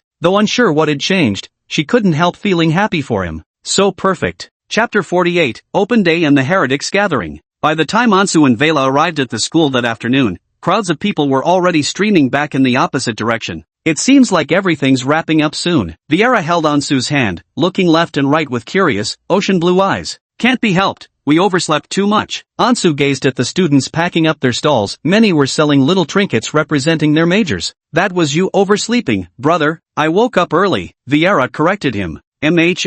Oh, isn't that Ansu? Seniors from his department spotted Ansu strolling around with his little sister and greeted him with smiles. What an adorable little girl, is she your sister? Yes, she is. Ansu greeted them with a smile before leading Viera toward their stall and bending down to examine their wares. His major was alchemical chemistry, but the items these senior students were selling seemed unrelated to the field, mostly cute little trinkets and even plush toys. See anything you like? Ansu instinctively glanced at his sister, intending to pick out a cute stuffed animal for her. Vera shook her head dismissively. How boring. I don't like childish stuff like this at all. Watching the girls chatting enthusiastically with Ansel, she immediately grabbed her brother's hand and pulled him toward the other side. Come on, brother, let's check out that area, looks like something interesting over there. Left with no choice, Ansel could only offer the senior girls an apologetic smile. Dragged by Vera to a sparsely populated stall, he coincidentally spotted Kevin packing up his stall with a disgruntled look on his face. Kevin? Ansu looked at him in confusion. Weren't you supposed to be performing in the auditorium? Since when did you set up a stall here? Bro, have you even looked at the time? Kevin pointed at the 3 o'clock afternoon sun. Everything was wrapped up this morning. I came to take over the seniors' stall right after the performance ended. That makes sense. No way, the open day's about to end. Ansu, why are you only showing up now? Kevin glanced at Ansu's younger sister and noticed her squatting on the ground, picking through the little trinkets on the stall with curious eyes. Oh, so Vera likes these things? Vera nodded, selecting one she really liked. Big brother Kevin, how much is this? Being called Big Brother by such an adorable little girl greatly pleased Kevin. He shot a look at Ansu. Well, out of respect for your brother, I'll give you 40% off, £5. £5? Why don't you just rob people, you bastard? Ansu was shocked. He took the little ornament from his sister's hand and examined it carefully against the sunlight. What Kevin was selling was indeed a specialty of their profession, a glass globe device with a brass base. Inside the glass globe, there was a trace of alchemical reaction, with colors shifting from red to yellow, resembling fireworks. At first glance, it looked quite beautiful, but to Ansu, this device held no technical sophistication at all. He clicked his tongue in disapproval. Don't try to fool laymen here. Maybe you can trick little girls, but me?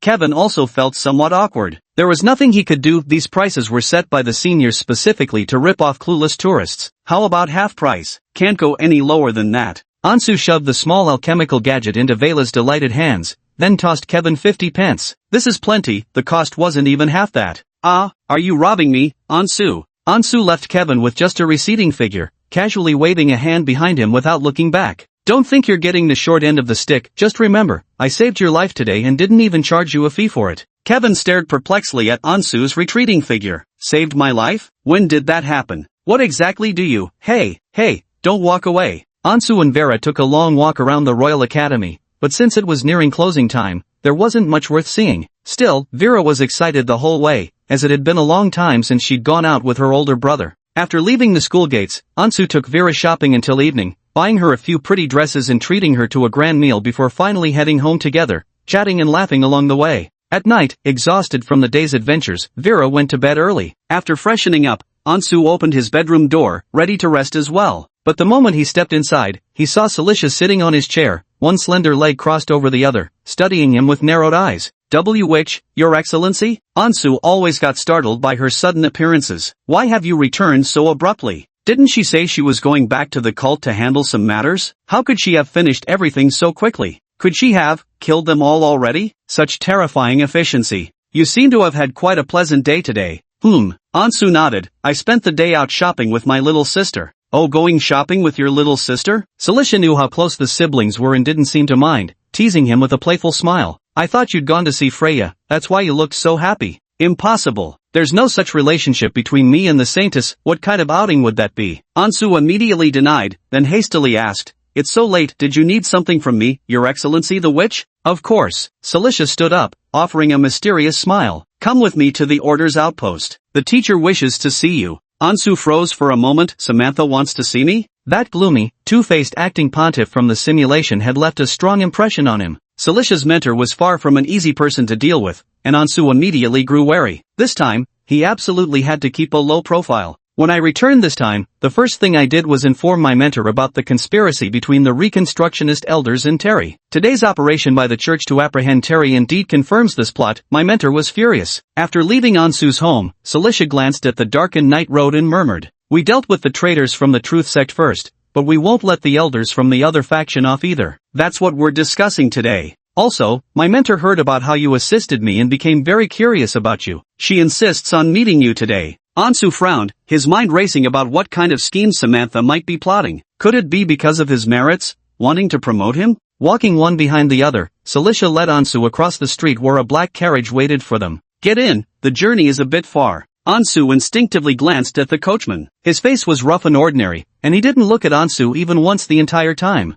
After boarding the carriage, it slowly left the city of Bernalu and sped along the night road toward the outskirts. A cold, briny sea breeze drifted in as the carriage passed by a rundown fishing harbor before finally stopping in front of a spacious coastal winery. This outpost was likely one of the cult's assets. Seeing that it was Cilicia bringing the visitor, the manor's attendant didn't stop them but respectfully nodded. Soon after, the two were led by the attendant to a massive, repurposed underground wine cellar. Ansu looked inside from the entrance and saw many cultists wearing black robes and metal masks gathered together. Put this on. Cilicia handed over a silver metal mask, while she herself donned a golden one. The masks of Truth Secco also had ranks. Ansu noticed most were silver, like his own, while a few who appeared to be elders or administrators wore golden masks like Cilicia's. Putting on his mask, Ansu followed behind Cilicia as they slowly entered the gathering site of the cultists. Chapter 49, Promoted. After Ansu and Cilicia arrived at the gathering, few cultists paid them any attention. At the center of the crowd, they seemed to be arguing about something.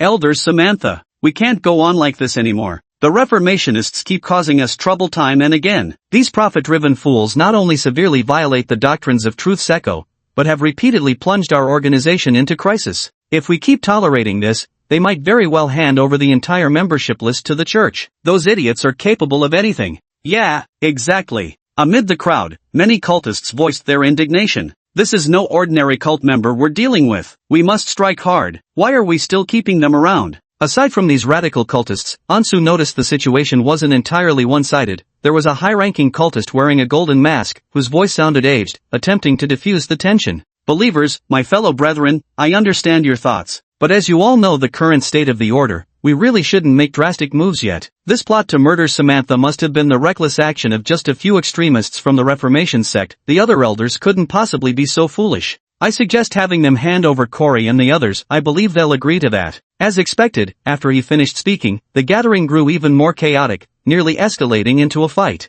Elder John, you're showing them far too much favoritism. Old man John, why are you standing over there? Don't tell me you're a traitor too? Ansu suddenly felt an elbow gently nudge him. Turning his head, he saw deep violet eyes filled with impatience beneath the golden mask. How utterly tedious. Every secret gathering ends up like a marketplace. Cecilia was irritated by the sect's endless debates. Tugging at Ansu's sleeve, she tried to lead him aside to wait until the pointless arguments concluded before seeing their teacher. But just as the two took their first steps, Samantha, who had remained silent in the crowd for so long, suddenly spoke up. Of course, we must cleanse all the heretics. Every organization member who colluded with the church must die. The cultists burst into cheers. But, Samantha's tone shifted sharply, we cannot allow the sect to continue fracturing. I propose convening a new elder council meeting. Regardless of the conflicts between the two factions, we must elect the true leader of Echoes of Truth this time. I believe this is our finest opportunity for the Truth faction to take full control of the sect. After she finished speaking, the cultists began murmuring among themselves, while Ansel and Cilicia exchanged glances. Clever move, Cilicia chuckled softly. Now no one will have any complaints. Ansel nodded. Though Samantha hadn't catered to the radical believers and had instead compromised,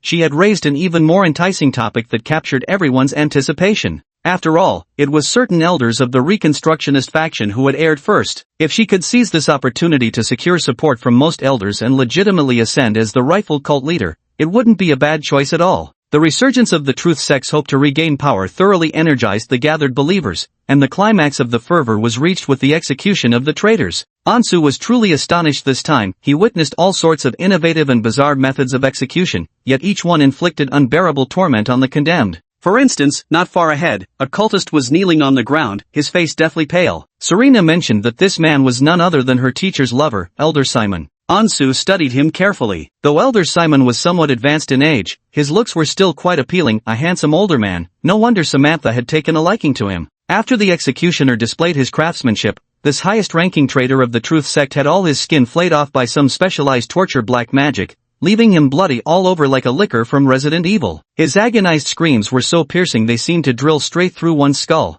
The other traitors were also executed one after another, the stench of blood spreading everywhere, quickly turning the assembly site into a slaughterhouse. Cilicia was getting somewhat bored. Having waited silently on the outskirts with Ansu for what felt like ages, Samantha's gaze finally settled in their direction. Cilicia, come here for a moment. Cilicia gave Ansu a look, and the two of them walked one after another toward the center of the gathering, the cultists parting to make way. Under the gaze of countless silver masks, Ansu lowered his head and followed unhurriedly behind Cilicia. You're here, why didn't you let me know? Samantha asked Cilicia with a hint of reproach in her tone as she watched her approach. Cilicia shrugged without a word, so Samantha's gaze slowly shifted to Ansu beside her. So this is the assistant you picked, the new member of the sect who uncovered the church's conspiracy? Ansu nodded respectfully and said, Archbishop Samantha. Samantha smiled and remarked, Cilicia told me you're still a student, and quite talented in magic too? How promising for one so young. Thank you for your praise, Archbishop. No need to be so formal. After joining our order, we become brothers and sisters. Samantha spoke with gentle warmth, her words brimming with kindness towards Ansu. As long as you embrace the ideals of our echo of truth, all fellow believers here shall stand as your supporters, and the god of magic shall be with you. The god of magic is with me. Ansu entered repeater mode, carefully avoiding any unnecessary words. Thanks to you this time, Cilicia was able to help me identify the traitors around me. Samantha observed Ansu before suddenly proposing, how about you stay by my side from now on? With the middle ranks of the sect currently vacant, I'll appoint you as the new inquisitor. What do you think? Ansu was inwardly surprised. Though he had anticipated her promoting him, he never expected the position to be this high-ranking. The cultists buzzed with murmurs of discussion. The Inquisitor was a position responsible for maintaining discipline among the sect members and deciding punishments, ranking just below the elders. Yet this young man, a mere newcomer who had joined only days ago as a low-level enforcer, had suddenly been promoted above most of them. Some elders found Samantha's reasoning quite convincing. Just as she said, there's currently a vacancy in the middle ranks of the order. Placing such a trusted ally who has achieved great merits would undoubtedly benefit Samantha's faction. Only Cilicia's expression changed instantly. She frowned and stared at Samantha. Teacher, why are you trying to steal my recruit? Samantha didn't expect Cilicia to object. He's the one I carefully selected from the academy. For this, I've been observing for a long time and spent a great deal of effort. Celia tightened her grip on Ansu's wrist as if declaring ownership. In any case, he's my assistant, my person. Professor, if your inquisitor position needs filling, you'd best look elsewhere. Samantha quietly glanced at Cilicia's tightly clenched hand, surprised by what she saw. Cilicia rarely showed her emotions so openly. Most of the time, she showed little interest in anything besides magic, treating everyone with cold indifference. Yet today, she had expressed clear opposition simply because she had to take this young man away? Samantha frowned, pondering for a long while. Though displeased with Cilicia's willfulness, she ultimately relented with resignation. Well, alright then, I won't summon him to follow me anymore. Cilicia secretly sighed in relief. Ansu felt somewhat helpless, as he had originally wanted to keep a low profile. But with such remarkable intelligence that allowed him to uncover the church's conspiracy when no one else could see it, continuing as a low-level operative would be a waste of talent. Whether it was the merits of this young man named Ansu Morris or Cilicia's special attitude towards him, Samantha became intensely interested. She narrowed her eyes slightly, scrutinizing him with a thoughtful gaze. Very well, I appoint you as the chief steward of the Banera district, codenamed the Hermit. If needed, you may mobilize and command all the executors within the city. How does that sound? Ansu instinctively glanced at Cilicia, thinking that refusing again would be rather unbecoming. The position of chief steward wouldn't require him to stay far from Cilicia and offered relative freedom of movement. Cilicia likely wouldn't object. Cilicia offered no objections, giving Ansu a slight nod. Yes, thank you, High Priestess Samantha. Ansu immediately responded with deep gratitude, his eyes blazing with excitement. Loyalty, devotion. Chapter 50, Cilicia from the Past Life. Ansu rapidly rose through the cult's ranks, and Samantha didn't forget to assign him tasks. She summoned Ansu and asked in a hushed tone, Cilicia mentioned, "You're friends with that church's saintess?" Even though she'd nearly gotten herself killed this time by a sting operation, Samantha still seemed obsessed with the matter of the chosen one. Yes, High Priestess Samantha, Ansu nodded. Samantha immediately demanded, in that case, you must try to maintain good relations with that saintess. If she truly finds the chosen one, I need you to report it to me immediately.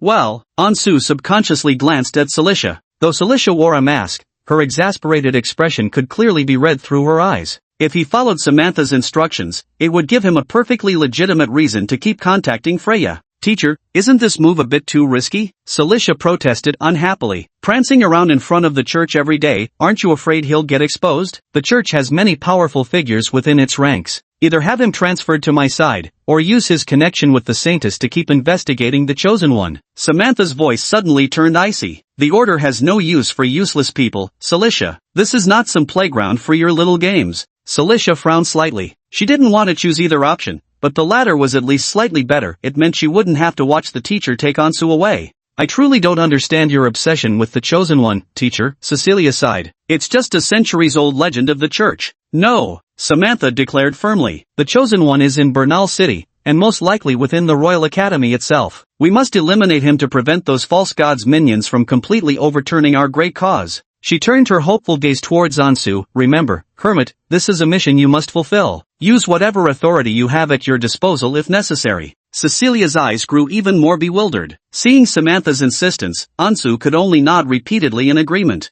This time Samantha didn't explain the origin of the intel, but Ansu knew the reason. She had admitted it herself in the simulation. The revelation came through divination magic. This 300-year-old sorceress still had some tricks up her sleeve. The cult gathering finally drew to a close, and Cyrixia gloomily led Ansu away. Happy now? Now you can chat with that little saint every single day. Ansu inexplicably caught a whiff of jealousy in the air, but he didn't dare look up at Cyrixia. So I could only say gloomily, there's no helping it. This is Archbishop Samantha's order after all. Actually, I didn't want to get too deeply involved with the church either.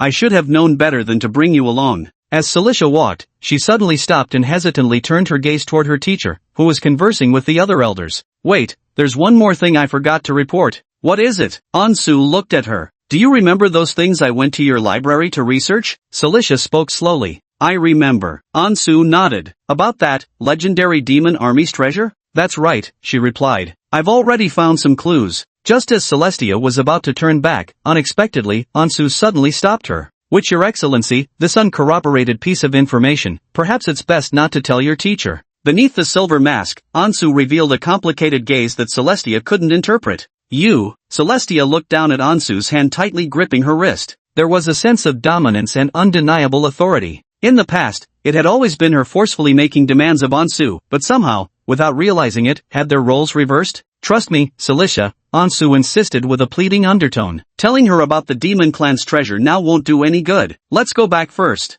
Cilicia stared at Ansu's odd behavior and murmured coldly, You've grown bolder and bolder lately, daring to stop me. Have I been too lenient with you? The atmosphere remained tense for a moment. Seeing how stubbornly persistent he remained, Cilicia finally softened her stance a little. Fine. I'll trust you this once. We'll talk more after going back. Though she didn't understand what Ansu meant, Cilicia knew he was always cautious. His persistence surely had a reason. Ansu secretly sighed in relief. He hadn't forgotten the promise made during the last simulation. He wanted to help her once, to alter Cilicia's fate. The demon army's treasure quest would become the greatest turning point in Cilicia's life. She who most feared betrayal would suffer the cruelest betrayal in the story's unfolding. Ansu didn't want her to repeat the same mistakes. Before leaving the gathering, he subconsciously glanced at Samantha in the distance, silently recalling the original storyline. All of Cilicia's misfortunes stemmed from this teacher who raised her from childhood and served as a mother figure during her empty childhood, Samantha. But in truth, there had never been any genuine tenderness. Samantha treated Cilicia so well, sparing no effort in cultivating and teaching her magic,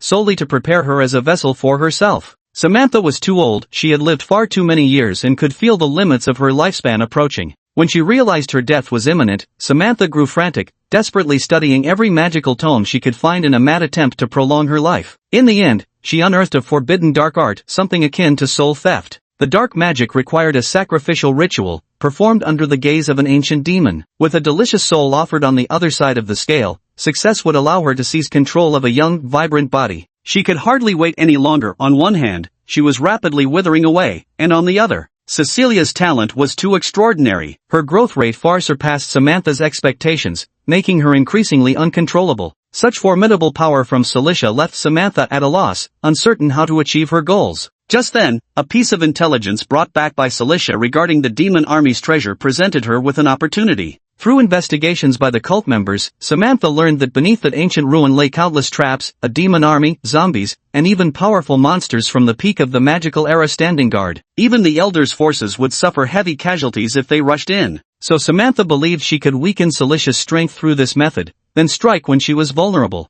In the subsequent actions, everything proceeded exactly as Samantha had calculated. On the journey to their destination, the team suffered heavy casualties, and Celicia was severely injured while protecting Samantha. Samantha felt the time was ripe. She devised a trap to confine Celicia in the most dangerous depths underground, waiting to seize control of her body at her most vulnerable moment. But what nobody expected was that Celicia's power still far surpassed everyone's imagination. Even after being besieged by the cult for nearly a month, she remained capable of fighting. Ansu couldn't fathom how she had survived. Celicia had battled against endless hordes of monsters in the depths underground, eating their flesh when hungry, drinking their blood when thirsty. Her rage and unyielding will to live had transformed her into something more terrifying than the monsters themselves. When the frenzied Celicia counterattacked from the abyss below, Samantha completely panicked. Without hesitation, she immediately performed a sacrificial ritual to restrain Celicia, then joined the cult elders in repeatedly torturing her soul. 1 day, 2 days, 10 days. A ritual lasting 10 days in the external world spanned several years within the mental realm. Those years of excruciating torment nearly drove Celicia to complete madness,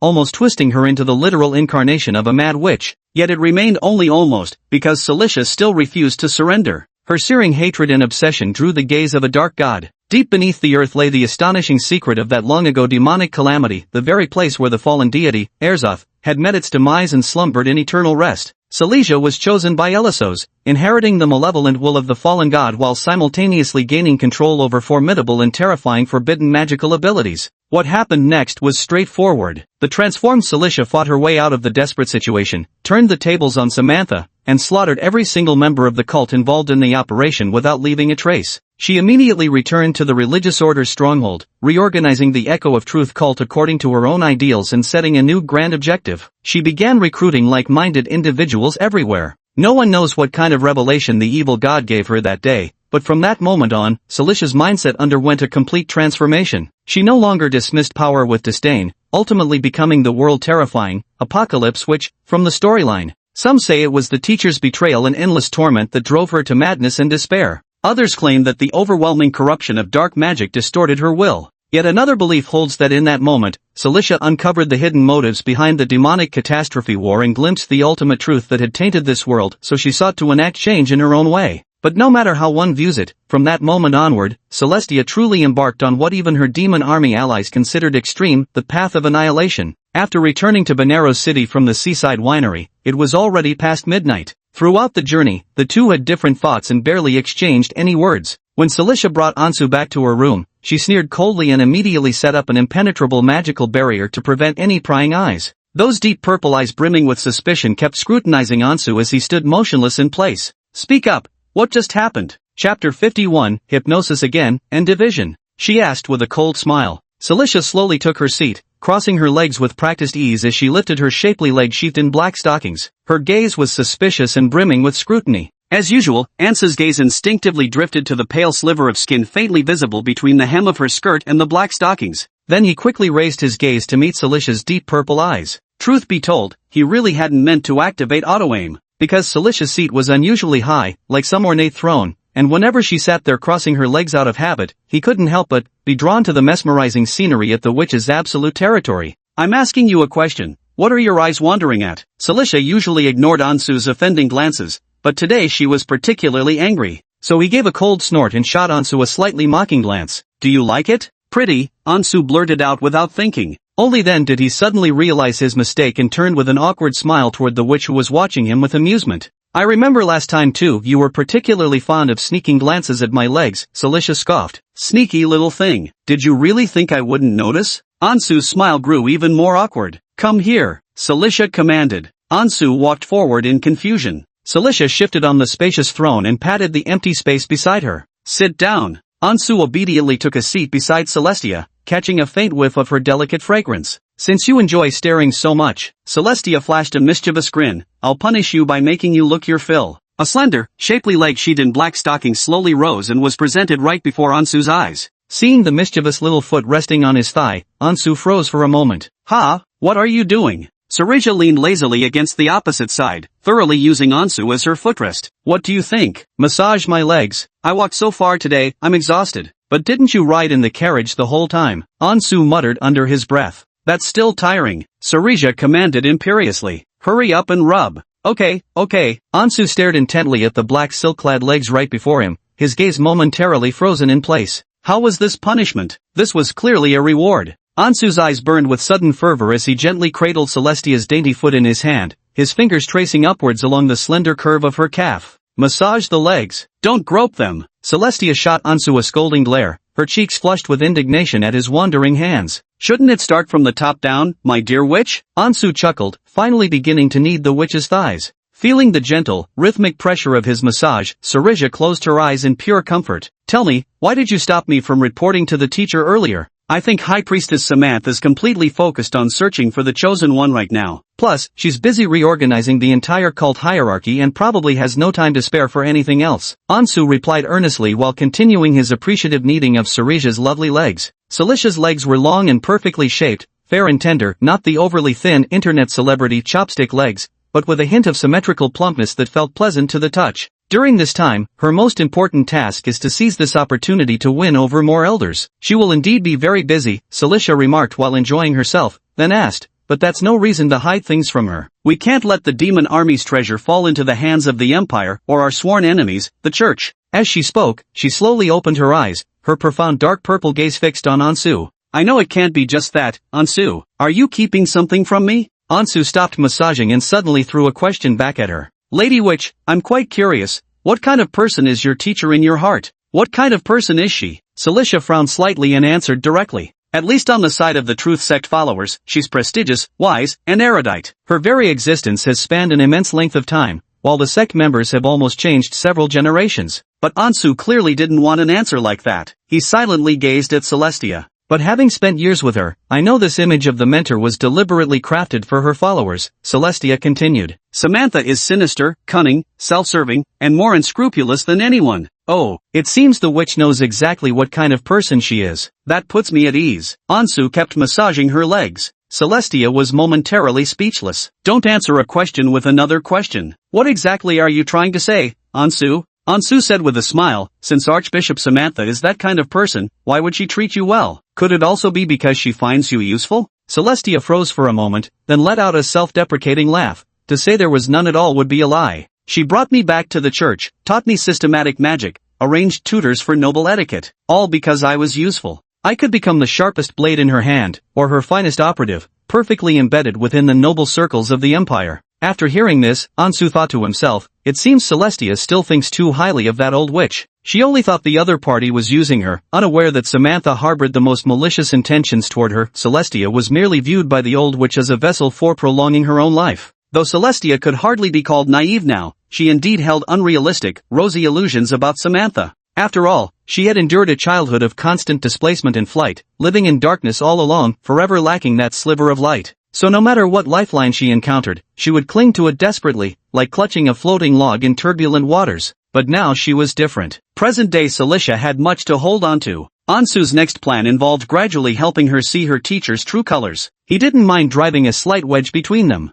Celicia wasn't blindly loyal. With proper guidance, she would inevitably uncover Samantha's conspiracy. At this thought, gazing at Saricia's suspicion-laden expression, Ansel spoke slowly. Your Excellency the Witch, surely you must know that you bear the bloodline of the demons, and that the demon wars waged by the demon armies were the direct cause of magic's decline. The Church of Truth Secco, as the successor to the magical empire, undoubtedly harbors deep hostility toward the demon race and toward you. It was already inconceivable that Samantha could override all objections to keep you here. For you to propose searching for the treasure left behind by the demon army, a final gambit for their descendants, at this precise moment will inevitably arouse widespread suspicion. Anson thought this excuse he fabricated was quite plausible. After all, Silithia's status within the order was genuinely controversial, a fact that could be glimpsed from the recent burning of Elder Hall. So I believe the matter of the demon army's treasure is best left to my independent investigation. There's still time, you can wait until I've verified everything before reporting it. After saying these words, Cilicia fell into a long silence. Your words aren't without reason, and you did consider things from my perspective. But,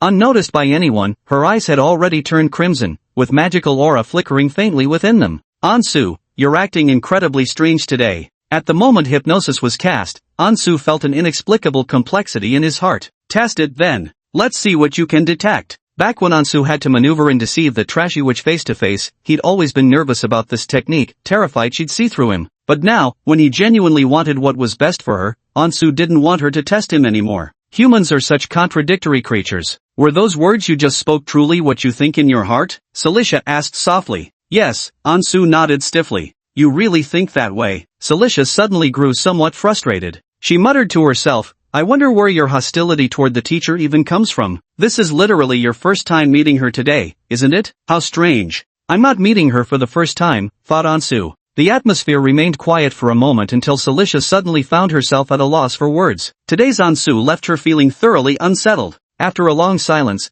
she gazed at the dazed-looking Ansu and finally spoke again. Ansu, what kind of thoughts do you have about me now? Tell me. Cilicia asked this question once again. She didn't dare ask too boldly, probing carefully with trembling caution, afraid of receiving an answer she didn't want to hear. After posing the question, Cilicia waited anxiously yet expectantly for Ansu's reply. Chapter 52. An even more outrageous idea. What kind of thoughts were these? Ansu feigned a dazed expression, staring at the breathtakingly beautiful face mere inches from his own. This wasn't the first time she had posed such a question. If last time he had thought he was just reading too much into things, then this time, Ansu felt that perhaps he indeed held a very important place in Cilicia's heart. His heart also grew inexplicably complicated. Ansu wanted to help her change the tragic fate in the storyline, but just as he had thought initially, he only intended to help once. Just this one time. You help me solve the predestined death, and I'll help you deal with that old witch Samantha. Fair's fair, to be honest. Moreover, Ansu always harbored the naive hope of breaking free someday and indulging in unfettered freedom. He genuinely dreaded the prospect of having his entire life controlled by that wretched witch.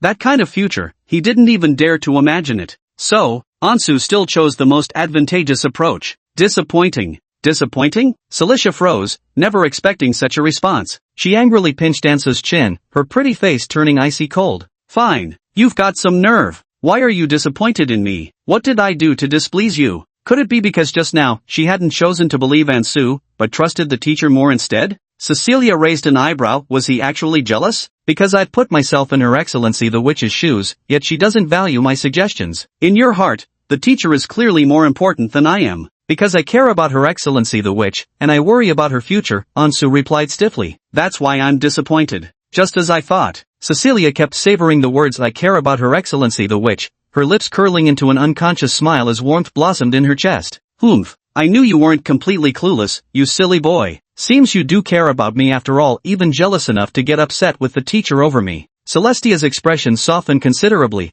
though she still struggled to maintain a stern facade as she retorted coldly. Ha! For a mere plaything, you're making rather excessive demands of your master. Have I perhaps been too lenient with you? Ansu stared at Celestia with rigid, vacant eyes. Cilicia let out a faint sigh. Only when hypnotized would he say such upsetting truths from the heart, and she could tolerate it just this once. After all, he truly was considering things from her perspective. Cilicia still understood the saying that honest advice is hard to take. Fine, I'll listen to you this time. But if you have any grievances against me next time, don't hold them back. I'm willing to listen. Ansu gazed helplessly at this two-faced witch, thinking to himself, are you setting me up for entrapment here? If it weren't for the hypnosis, how would I dare to court death like this? Is there anything else you'd like to say? Cilicia folded her arms and asked coolly, tell me, what else is on your mind? I was thinking, Ansu answered truthfully. Your Excellency the Witch, don't you have any greater ambitions? Greater ambitions? Cilicia frowned slightly. What do you mean? Yes, I don't wish to see Your Excellency remain subordinate to Samantha any longer, Ansu replied. I believe you should become the true leader of the Truth Reverberation sect. Your Excellency the Witch, the weather's turning cold, you should put on another layer. Celicia hadn't expected Ansu to be so bold. She burst into laughter and said, who would have thought you had such grand ambitions too, you cheeky brat? Watching Ansu's dazed expression yet hearing his utterly rebellious words, she remarked, that's quite the scheme you've got. If I rise to power, won't you, as my subordinate, also ascend to greatness in one fell swoop? My vision isn't so short-sighted, Ansu continued calmly. As I've said before, Lady Celicia will inevitably claim a far grander stage. I wish to assist you in clearing all obstacles from your path, to stand together at the pinnacle of power and look down upon this entire world. In the original storyline, Celicia truly cared little for the limited power within the cult. She harbored far greater ambition, to stand at the zenith of power, nay, to become a deity. The incident at the ancient ruins allowed Celicia to glimpse the truth behind the gods, igniting boundless ambition within her. She became convinced she could usurp their place. To outsiders, she was unleashing a storm of bloodshed across the continent. The church declared that she, who worshipped the fallen deity, would bring nothing but vengeance and ruin. Yet in truth, Celestia was merely retracing the sanguine path to divinity, the very same road the gods of the first epoch had walked in their ascent. But at this moment, Celicia clearly lacked such decisiveness. She could only shake her head helplessly. Enough, Ansu. I know my own path. I will ascend to the pinnacle of power, but the time is not yet right. She spoke earnestly and solemnly to Ansu. Don't ever express such thoughts in front of outsiders from now on, understand? Understood, Ansu replied. The atmosphere settled into quietness once more. Seated beside her, Celicia gazed silently at Ansu, who sat obediently by her side. Though his words today were often offensive, she actually quite enjoyed listening to him speak. Ansu was like an endless treasure trove. Every time she opened it, he brought her new surprises and anticipation. Without realizing it, she gradually found herself looking forward to spending time alone with Ansu. You've truly become more and more disobedient lately. Celicia shifted into a more comfortable position on the seat, placing her legs back within Ansu's line of sight.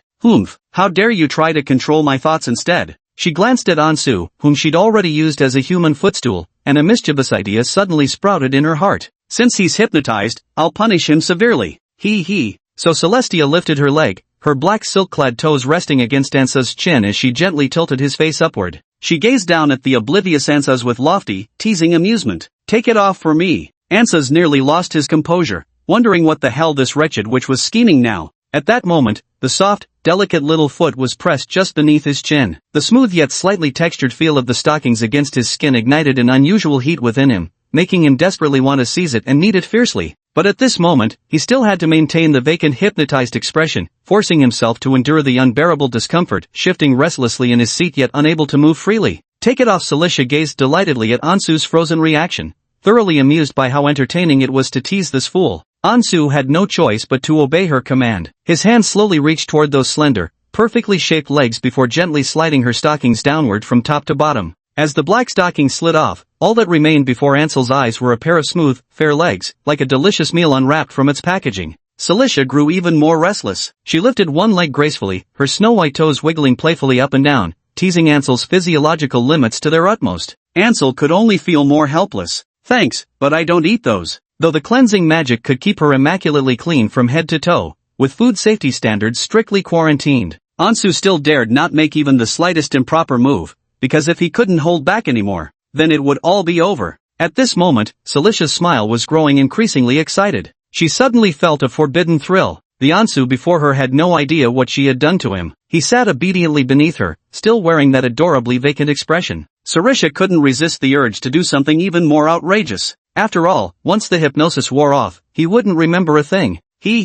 Chapter 53, The Feeble Witch. Ansu watched the trashy witch's cringeworthy behavior toward him with speechless dismay. She was actually stepping on his face with her delicate little feet. This is absolutely unbearable. Ansu was being toyed with from top to bottom by her, and his little brother had already stood at attention. Yet Cecilia seemed not to have had enough fun. Once again, she used her foot to lift Ansu's chin, her tone teasing as she commanded, "Touch me. Aren't you fond of my legs? This time, I'll let you touch them as much as you want. How about that?" Cecilia giggled playfully. Ansu stared at her rigidly, realizing that despite her tall, mature appearance, deep down she was nothing but a spoiled brat. But since she had already given the command, well then, don't blame him for being impolite now. Ansu immediately reached out, firmly grabbing her ankle and pinning down those restless, lovely legs. Celicia let out a soft gasp. Ansu's movements were too rough, startling her. "Hey, what are you doing?" She glared at Ansu in annoyance, but Ansu suddenly pressed his entire body against her. Sarisha blinked in panic. Wait, Ansu, wait a second.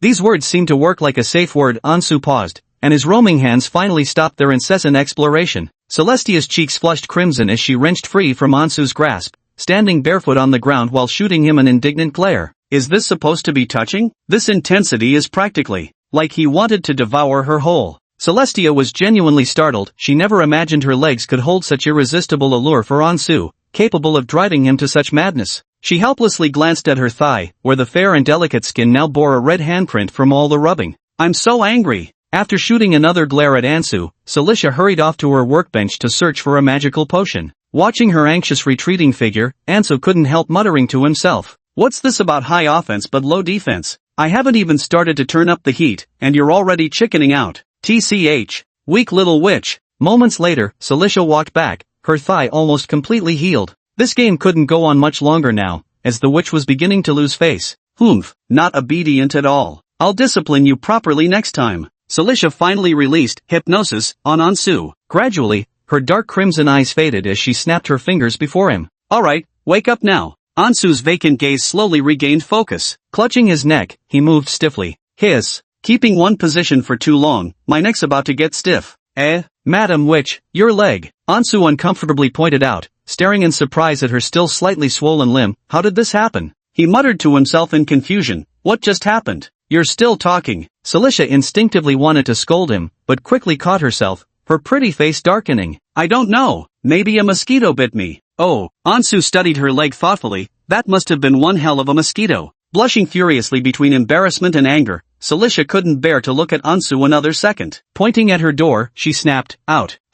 I've memorized everything you said today, just get lost already. I see. Ansu observed the crimson-faced witch with quiet detachment before nodding. Then this humble one shall take his leave. As Ansu's figure disappeared from the room, Celicia finally clenched her fist fiercely. Miscalculation. But this wasn't over. Next time I'll definitely turn up the pressure on him. On the campus grounds, seated by the window, Ansu rested his chin on his hand, gazing at the blue sky and white clouds outside. This past week, he had surprisingly enjoyed a rare period of tranquility. Going to school, returning home, studying magic. Except for that scoundrel witch who seemed to have gone missing lately due to her busy schedule with the cult affairs, the gloom of that open day seemed to have completely dissipated. Seeing that no one was paying attention, Ansu took out his diary from the system storage and began planning for the future. He barely touched the funds from Celicia's event budget. Once the church's rewards came through, he could buy back his adoptive father's old house and move back in with his sister. Having been promoted to the position of chief deacon for the Bernal region, Ansu was now familiar with all the strongholds in the city. However, he wasn't in a hurry to contact his subordinates. The task of finding the chosen one could be handled perfunctorily. After all, he couldn't very well catch himself and hand himself over to Samantha.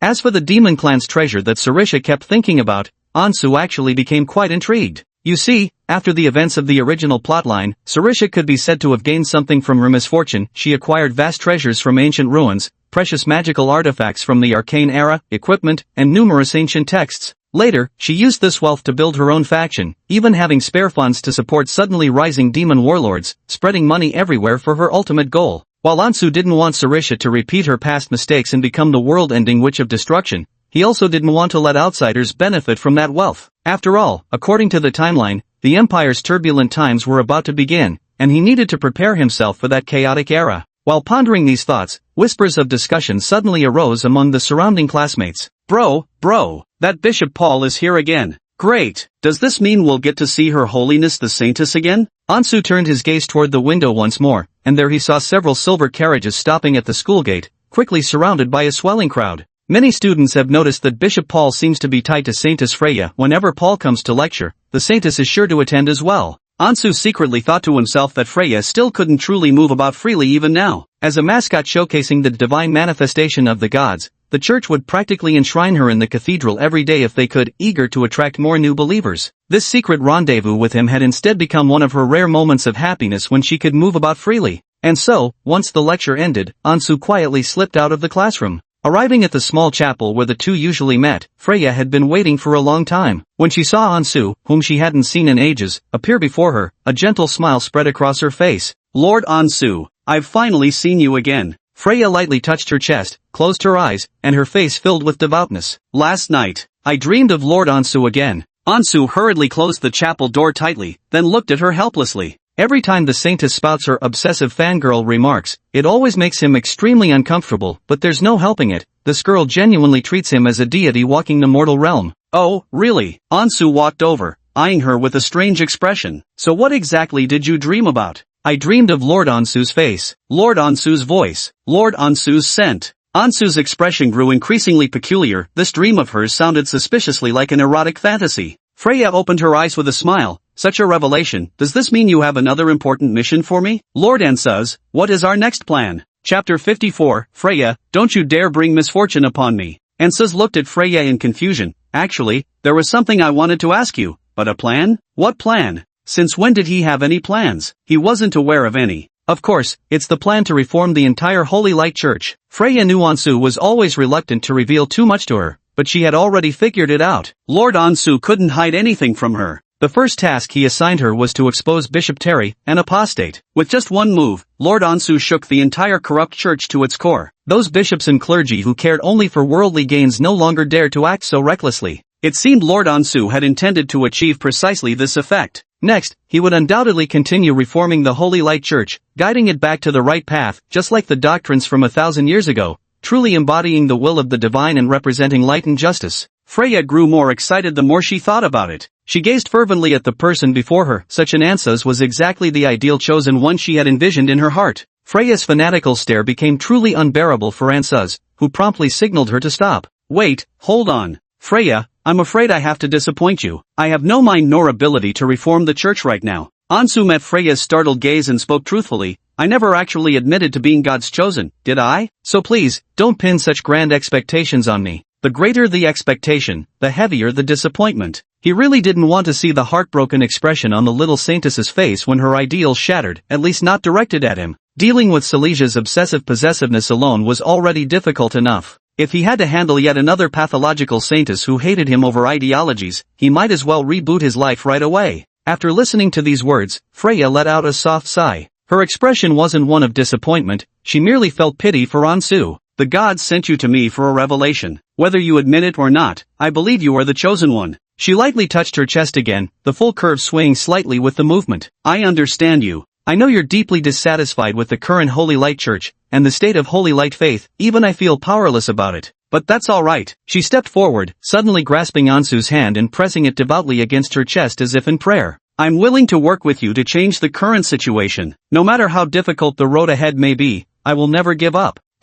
Although Ansu tried his best not to let his auto-aim activate, it was no use, the sensation was simply too soft. Could you stop grabbing my hand to pray at every opportunity? You're making even a non-believer like me feel tempted to convert. Freya, Ansu now found himself in a dilemma with no easy way out. Since they've put it that way, rejecting them too harshly wouldn't be advisable if I still want to obtain information from them. He could only phrase it as tactfully as possible. The Holy Light Church's accumulated malpractices run too deep. These aren't things any single person can change overnight. So I advise you. Lord Ansuz. Freya blinked her large eyes. Could it be that you lack greater ambitions? Greater ambition? Ansuz momentarily froze. Yes. Freya nodded vigorously. I don't wish to see Lord Ansuz remain in the shadows any longer. I believe you should become the true leader of the Holy Light Church. Ansuz silently gazed at the determined-looking Freya, thinking to himself, why do these words sound so familiar? Aren't these my lines? Except he'd said them to Celicia before. No thanks. Ansu struggled to withdraw his hand, muttering casually, it's so hot already, I don't need another layer of yellow clothing. Freya, don't you go getting me in trouble now. Yellow clothing? Of course, Freya didn't understand the reference and looked at Ansu in confusion. What do you mean by that? It's nothing, nothing. Ansu waved his hand dismissively. Since you've made the effort to come all this way, let's get straight to business. Start with your update, report to me on the church's movements this past week.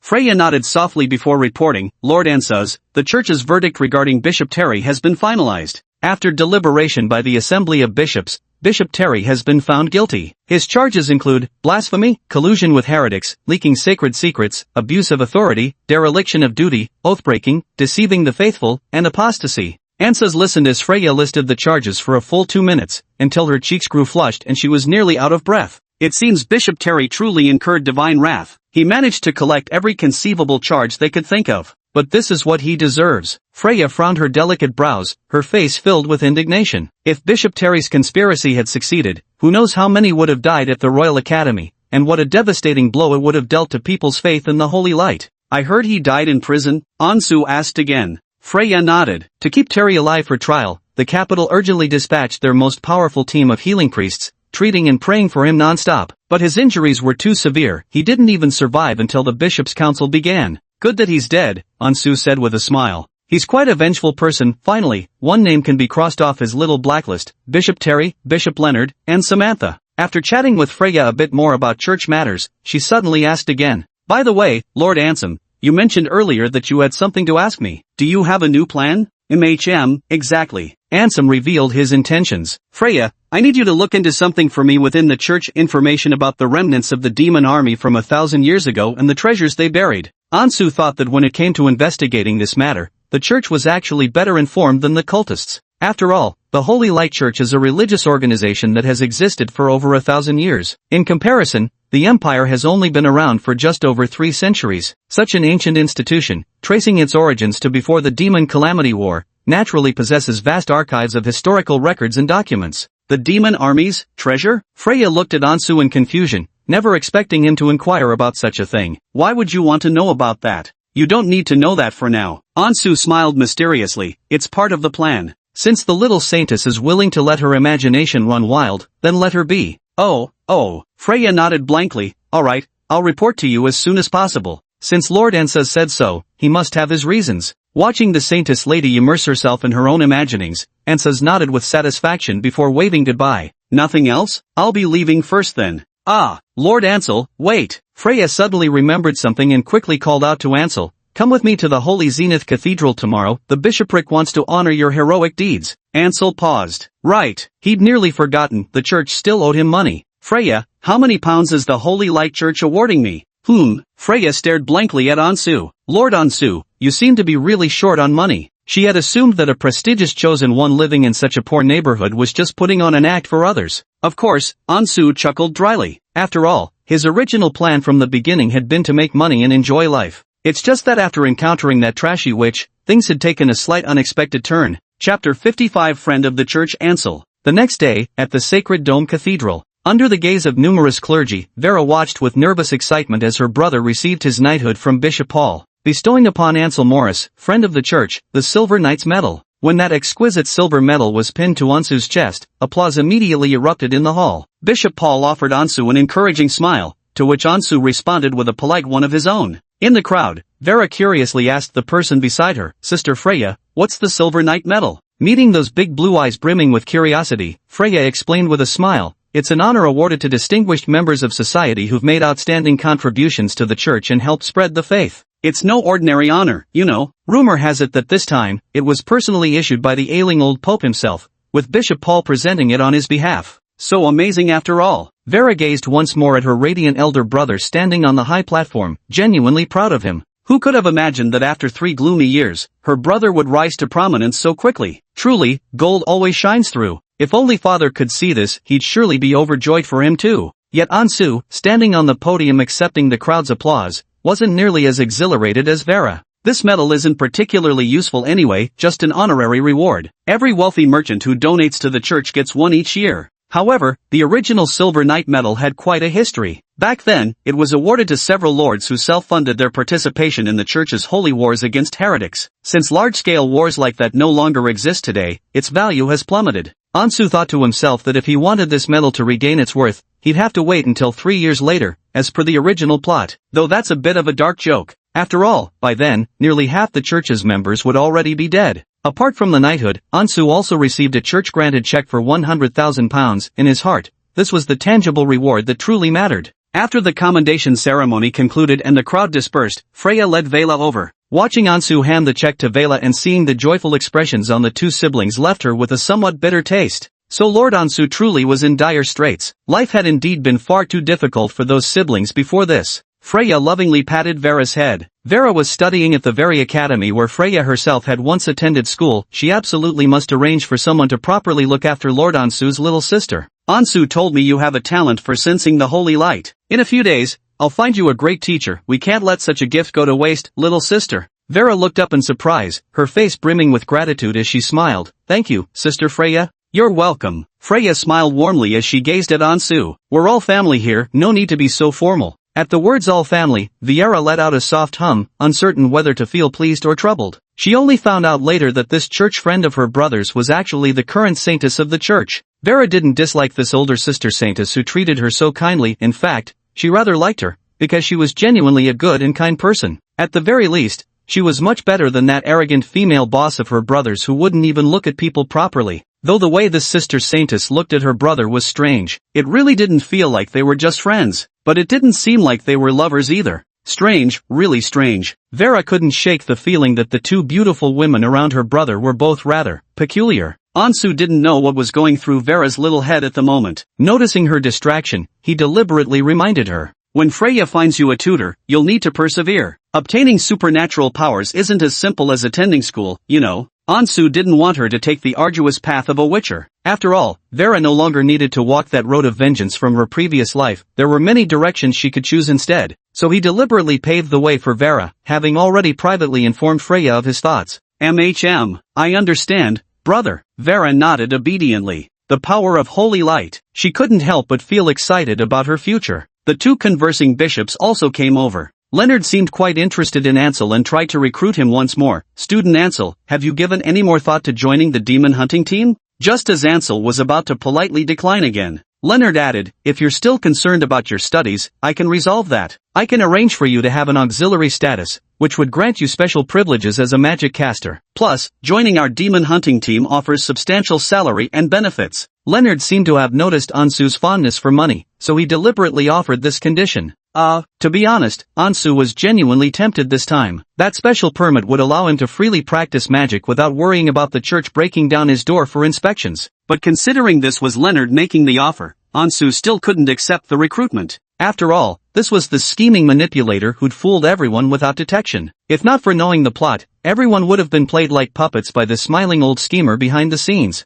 Let me discuss this with my sister first. After all, the position isn't exactly safe, Ansu replied with a grateful smile. I need to think about my family too. As he spoke, he turned his gaze towards Vela beside him. His sister, as if reading his mind, immediately nodded in understanding. Very well, Leonard responded without seeming particularly disappointed. With a smile, he added, the Holy Light Purification Department's doors will always remain open for you. Then, Ansu and Vera bid farewell to everyone, with Freya reluctantly accompanying them all the way to the cathedral entrance. When Freya returned, Bishop Paul teased with a smile, next time, just let Ansu escort you to the Royal Academy. This old man won't tag along. Bishop Paul. Freya lowered her head, her cheeks flushed with embarrassment. What are you saying? You're the one giving lectures at the academy. Why would I go without you? Paul and Leonard exchanged a glance, both bishops barely containing their amusement. Their smiles made Freya even more flustered. Pressing her lips together, she lowered her head and retreated to her office. Paul watched Freya's hurried departure with a sigh. All these years, Freya has rigidly adhered to the rules set by the Bishop Council,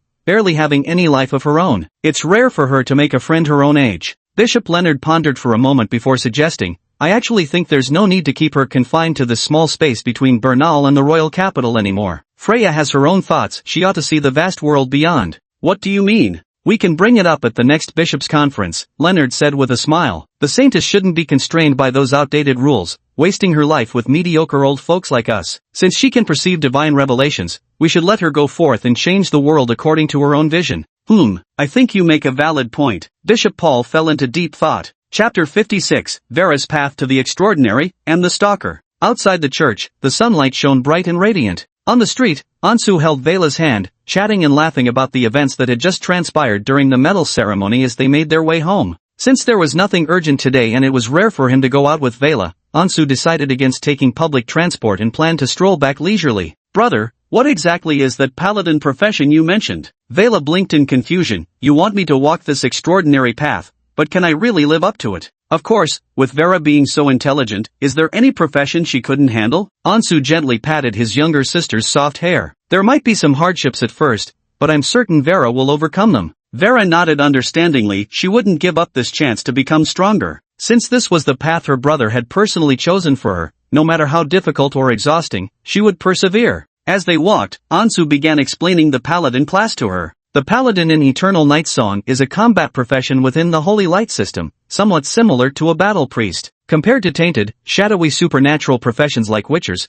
paladins are far more noble and prestigious. Even within the church, which teams with elites, they are considered rare and elite. The reason Ansu charted this path for Vera wasn't just because of her talent, but also because paladins are simply overpowered, versatile and practically VIP tier in the game's hierarchy. They can deal damage, heal, and tank. Whenever they encounter dark forces, all it takes is one smiting, divine smite, slash to cleave through. If one strike isn't enough, then two. The more Ansu spoke, the more excited Viola became, her big azure eyes practically turning into sparkling stars. Wow, what a cool profession. If anyone dares to bully Viola or my brother, I'll smash them with one swing, Viola declared, slapping her small chest as if she'd already transformed into a paladin. Bro, from now on, I'll be the one protecting you. Ansu was amused by her adorable demeanor. Since when does your brother need your protection? Why not? Aren't you being exploited by that female boss of yours right now? Vera huffed. When I become powerful, if she dares bully you again, I'll show her what's what. She'd long taken a dislike to that woman named Celicia. Whenever brother met her, he'd get particularly nervous yet force himself to act enthusiastic. But since she was brother's superior, no matter how indignant she felt, there was nothing she could say. She would free her brother from his misery and rid him of that wicked woman, sooner or later. You're overthinking it, Ansu thought silently to himself. No matter how powerful a paladin might be, they could never compare to the world-devouring witch. After all, Celestia was practically walking the divine path in reverse within the game's storyline and utterly heaven-defying existence. As they chatted, the two turned into a quiet alleyway. Though relatively secluded, it was rather close to the Black Harbor district. At that moment, Viera lightly furrowed her brows, stopped in her tracks, and cast a suspicious glance behind her. What's wrong? Ansu, seeing his sister with such an expression, also turned to look back. The shops along this street were quite desolate, with hardly anyone on the road. Brother, Viera raised her head and whispered apprehensively, I keep feeling like someone's following us. Follow us? Ansu froze for a moment and scanned their surroundings again. Yet he couldn't spot anything amiss. The scattered pedestrians on the street appeared completely normal. Mum, Vela tugged at her brother's hand as they continued walking. The streets near the city center were bustling, so I didn't notice anything. But the moment we turned into this area, I suddenly got this creeping chill down my spine, like someone's hiding somewhere, secretly watching us. Is that so? Ansu kept holding Vela's hand, maintaining their leisurely stroll, though his guard was now thoroughly raised. Although his younger sister hadn't yet embarked on the path of the extraordinary, Ansu trusted her instincts. After all, she was destined to become a top-tier witch hunter with exceptional counter-surveillance skills. Even if she hadn't walked that previous life's path, her innate talents remained. Losing to his sister in this regard wasn't anything to be ashamed of. So the siblings intentionally maintained a deliberate walking pace while secretly scrutinizing every unusual detail along the streets. Yet even as they nearly reached the Black Harbor district, they'd found absolutely nothing. Strange. If someone is really following us, where exactly could they be hiding? Vera began to doubt her intuition. Bro, maybe I'm just being paranoid. Probably not. Ans narrowed his eyes slightly. Vera didn't know enough about the extraordinary world. She couldn't imagine that some professions specialize in tracking and stealth. Being followed gave Ansu an unsettling feeling, like needles prickling down his back, since he couldn't immediately figure out who it might be. Were they from the Echo of Truth cult, or perhaps the church? So then, Ansu instinctively glanced at the system panel. Hang on. Simulate the following time periods. 10 minutes later, May 3rd, 10:36 a.m., consuming 10 points. 10 hours later, May 3rd, 2026, consuming 50 points. 100 hours later, May 7th, 1426, consuming 100 points. Begin simulation? Ansu decisively chose the first option in his mind. There was no need to waste points on finding a stalker. Future, 10 minutes later. Simulation commencing. As the elegant countdown text slowly faded, the scene before Ansu's eyes began to shift slightly. He still held Vera's hand as they walked home, but the surroundings had grown chaotic and crowded, a distinctive landmark of the Black Harbor district. It's almost noon. Go buy some bread from Uncle George's place. Ansu released her hand, glancing toward a musty old bakery not far away that emitted the aroma of wheat. Big brother just needs to step away for a moment. I'll be right back. Oh, alright. Vera nodded. Should we get some other groceries too? There isn't much food left at home. When she turned back, Ansu's figure had already darted into a narrow alleyway. Brother? Vera tilted her head in confusion. After slipping into this dim and narrow alley, Ansu observed for a moment before immediately blending into the shadows. Shadow Sneak LV2. Though this period had been peaceful, Ansu hadn't been idle at all. He'd leveled both shadow magic skills to tier 2. The shadows completely envelop your body, merging with the darkness to enter a concealed state. LV2 effect. In favorable terrain, enemies will find it extremely difficult to detect you, with the first attack carrying a high critical strike bonus. Ansu, now fully merged with the darkness, hid among a pile of debris in the alley, waiting silently. About 5 minutes passed. A faint sound of footsteps suddenly approached. Ansu noticed two agile figures quietly emerging at either end of the intersection. The pursuers, one male, one female, exchanged only a glance before wordlessly beginning their search of the assigned areas. Within moments, they had combed through every alleyway. They're definitely after me. Chapter 57, The Stalker's Identity, and, Did you miss me? Where'd he go? The male stalker was the first to speak as he gradually approached Ansu's position, his sharp gaze continuously sweeping every corner of the alley. The woman among them voiced her surprise. Wasn't he supposed to go home with his sister soon? Why would he suddenly come here? Strange. The man's keen eyes kept scanning until they finally settled on Ansu's hiding spot. Ansu held his breath, trying to minimize his presence. After what felt like an eternity, the man's suspicious gaze finally shifted elsewhere. He turned to his companion with a strange tinge in his voice. Did he notice us? Our target possesses magical abilities. While he's not particularly skilled in detection or counter-detection, we can't rule out that he might be deliberately probing us. That's impossible. The woman immediately shook her head. We've been tailing him for a full week. If he could have noticed, there should have been signs earlier. Why wait until today? Listening to their hushed conversation, Ansu quietly pondered. It seemed these two had appeared during the week since Celicia lost contact, which made perfect sense. If Celicia could visit his home once, no stalker could escape her notice. Could it be that little girl? The man suddenly thought of something. On the way here, she seemed to have noticed something. That's even more impossible. The woman chuckled softly. She's just a child. How many seasoned professionals have failed to detect our presence? She glanced toward the bustling street beyond the alleyway. Let's go. Return to surveil near 221A. He'll have to go home eventually. The man nodded and departed quietly with the woman. This unusual situation today needs to be included in the report. Of course. Ansu slightly furrowed his brows. He already had a vague suspicion about the identities of these two stalkers, but he still wanted to test his guess to be sure. So, Ansu quietly channeled his magical energy, and within the shadows of the alley, a humanoid silhouette flickered faintly into view. 5 meters, 10 meters. Just as they were about halfway through the alley, Ansu's shadow arrow was already primed and ready. Wait, something's wrong. The man caught a whiff of magical energy, abruptly halted his steps, and suddenly reached for the weapon concealed on his person. But it was already too late. As he turned around, a shadowy spell like black lightning struck his body in an instant. Though the man reacted swiftly, the ambush was utterly unexpected. The shadow bolt pierced through his left chest, its tremendous impact hurling his entire body backward.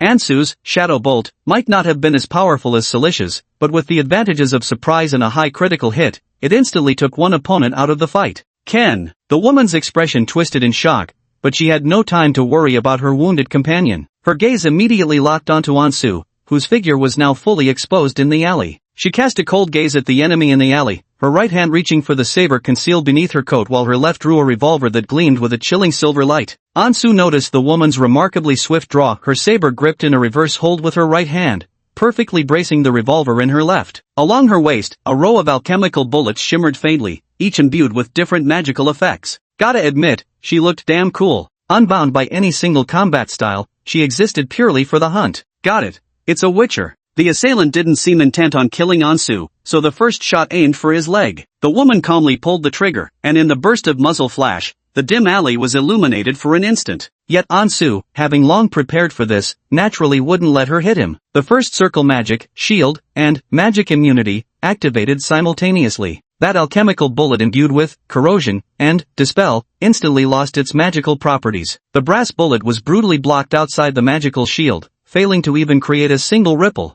Unscathed, Ansel's condition momentarily puzzled the woman. I'm no monster. Haven't you fought mages before? Ansel sneered as another spell followed in quick succession. Flashbang. No wait, light, spell. The LV3, illumination spell, suddenly flared up, its sun-like blinding white light forcing the woman to instinctively shield her eyes. Even Elder Hall of the Truth Resonance sect couldn't withstand this move, let alone a mere demon hunter. Ansu sneered and vanished into the shadows once more. Under the blinding white light, the woman's vision remained impaired for a full 10 seconds. She kept rubbing her eyes until they turned red and her face was streaked with tears, but by then, ANS had long disappeared from her blurred vision. Damn it! That kid's more troublesome than I expected. The woman was furious and wanted to chase after him immediately, but her companion's agonized moans forced her to stop. Kayla, don't chase him, you're no match for him. Quick, go alert the others. Ken clutched his chest. Report to Bishop Leonard immediately, that boy is indeed suspicious. We must close the net at once. Meanwhile, after enduring the full 3-hour simulation, Ansu found himself back on that same desolate street where it all began. Brother? Vieira tugged at Ansu's arm. Why did you suddenly stop walking? Nothing. Ansu didn't spare another glance behind him, leading Vela by the hand as they continued down the path home as if nothing had happened. Reality. Bright Era 625, May 3, 1026. You sense something amiss beneath this peaceful life. A new scheme seems to be brewing. Rating, D. Reward, points *8. Remaining points, 108. Through the combat styles of those two pursuers, Ansu quickly confirmed they were demon hunters belonging to the Holy Light Purification Department, meaning they were both subordinates of Leonard. A cold laugh echoed incessantly in Ansu's mind. That old schemer Leonard, acting all friendly and cordial on the surface, repeatedly extending olive branches his way, yet his demon hunters had already laid an inescapable net for him, just waiting for him to slip up. It seems that ever since meeting him that day, the other party had begun to harbor suspicions about me. Fortunately, he had probed the situation in advance. It appeared he couldn't visit Celicia's residence for the time being, lest the other party follow the clues and uncover more. After returning home,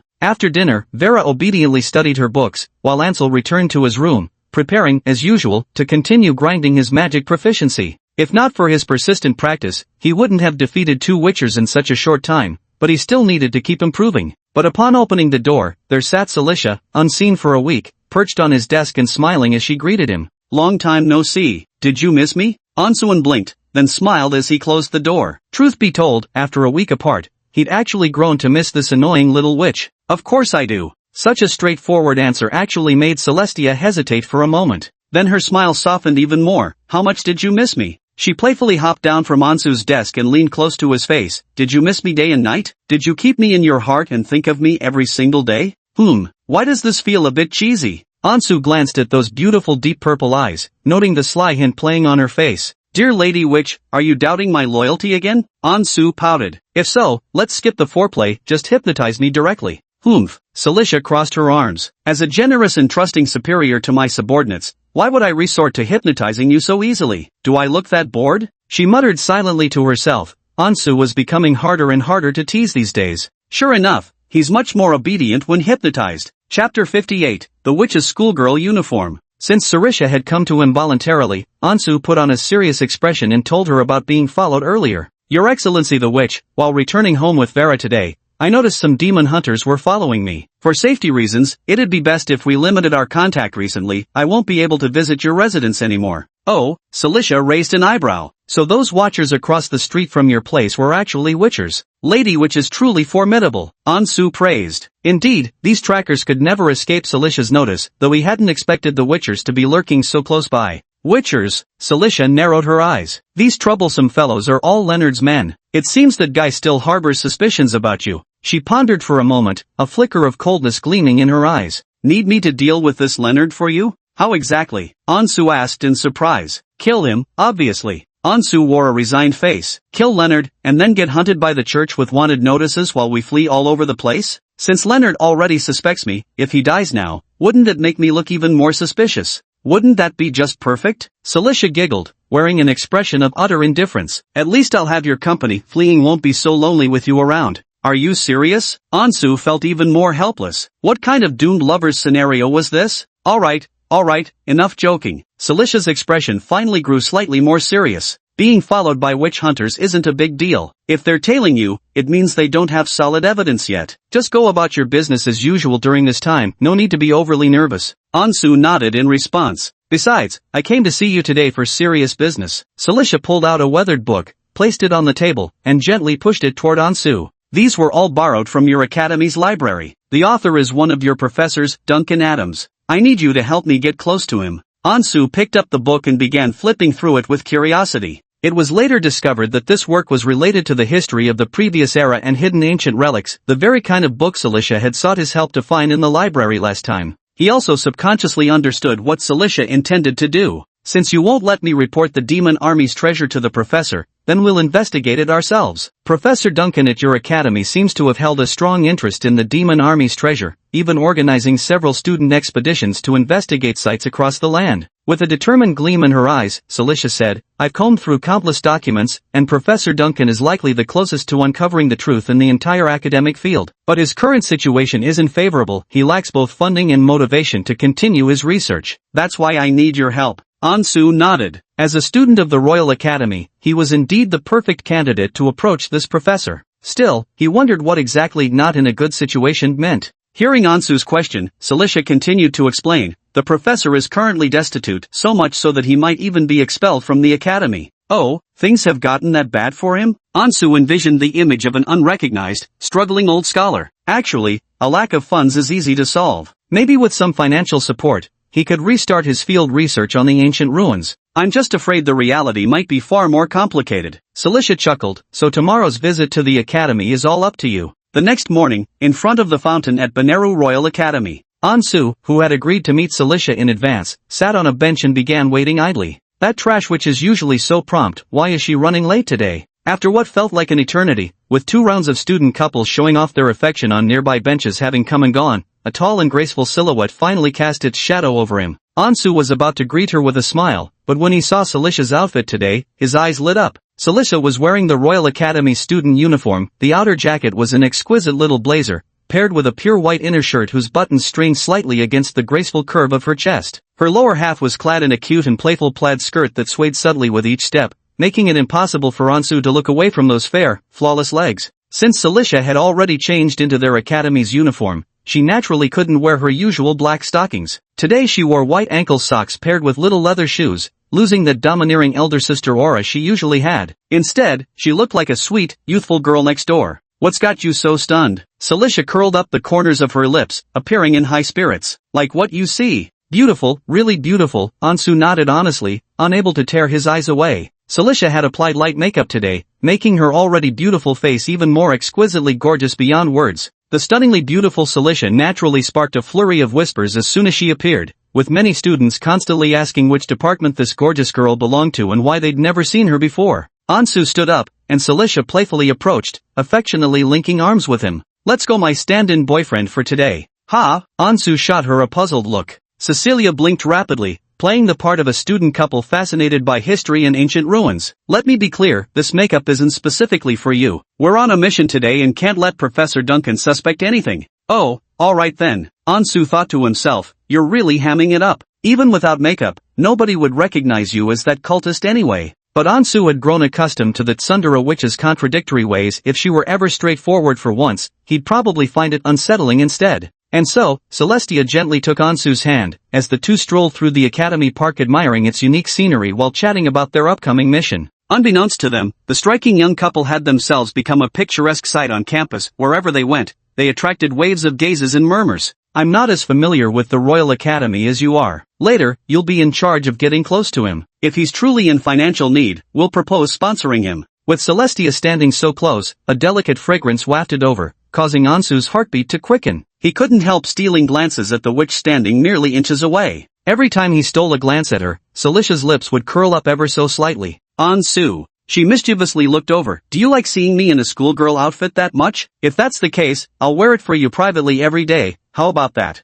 Great. Absolutely. Ansu blinked, thinking it'd be even better if the witch lady wore this outfit while punishing him. Cilicia suddenly snorted coldly and pinched Ansu's waist. Wishful thinking. This is a limited edition. Student Cilicia is today only. Ansu silently thought, then they could punish him today too. Just perfect, wouldn't even have to take off the stockings. Chapter 59, The Dwarf Professor and the Demon Ruins. The two of them walked through a shaded forest path, laughing and joking, until they arrived at the office building of the college's magical machinery department. We're here, Ansu said. Cilicia nodded. To be honest, the pleasant mood throughout the journey left her somewhat emotional. If not for her cursed lineage, she might have truly wished to become a student at the Royal Academy. Chatting daily about studies with this fellow by her side, going to the dining hall together, walking home after classes together, it seemed like such a beautiful life that remained forever beyond her reach. But unfortunately, there are no ifs. Her identity destined her to never have such a peaceful life. Cecilia sighed inwardly, suppressing the smile on her face. Let's go meet this Duncan Adams. Ansu led Cecilia straight up to the 5th floor of the office building. He had already learned the location of Professor Duncan's office on campus, but what surprised him was that Professor Duncan didn't belong to the history department. Instead, he was part of the Magitech engineering faculty at the academy. Despite being one of the two most prestigious programs at the Royal Academy,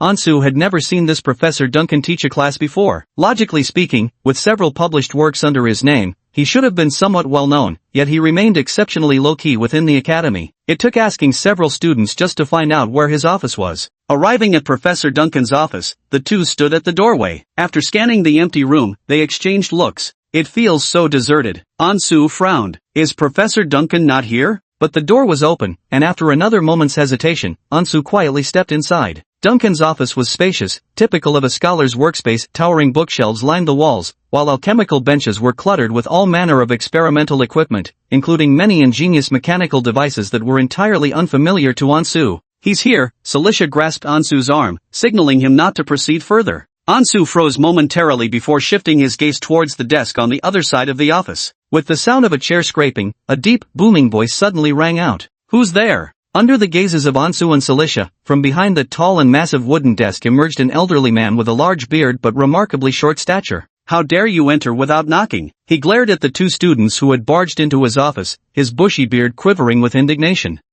Professor Duncan? Ansu realized this short, stout old man was the owner of the office. He put on a polite smile. Professor Duncan, we came to see you about something, but thought you weren't in your office. He truly hadn't expected Professor Duncan's appearance to be like this. The desk completely obscured him from view, making him invisible at first glance. This guy is way too short. Ansu instinctively glanced at Cilicia. Cilicia wore a thoughtful expression, her lips moving slightly without making a sound. Dwarves. Having received Cilicia's confirmation, Ansu thought to himself that it wasn't that Duncan was short, but rather that his entire race generally wasn't tall. In the lore of Sword of Eternal Night, elves, dwarves, demonkin, and humans were the four major races of the Second Era, holding far greater power and influence across the continent than any other ethnic groups. These four races each possessed glorious and magnificent histories. Yet because of that infamous war at the end of the Second Era, the first three races gradually declined, while humanity, once considered the most mediocre and ordinary, surprisingly rose to prominence, occupying nearly all ecological niches.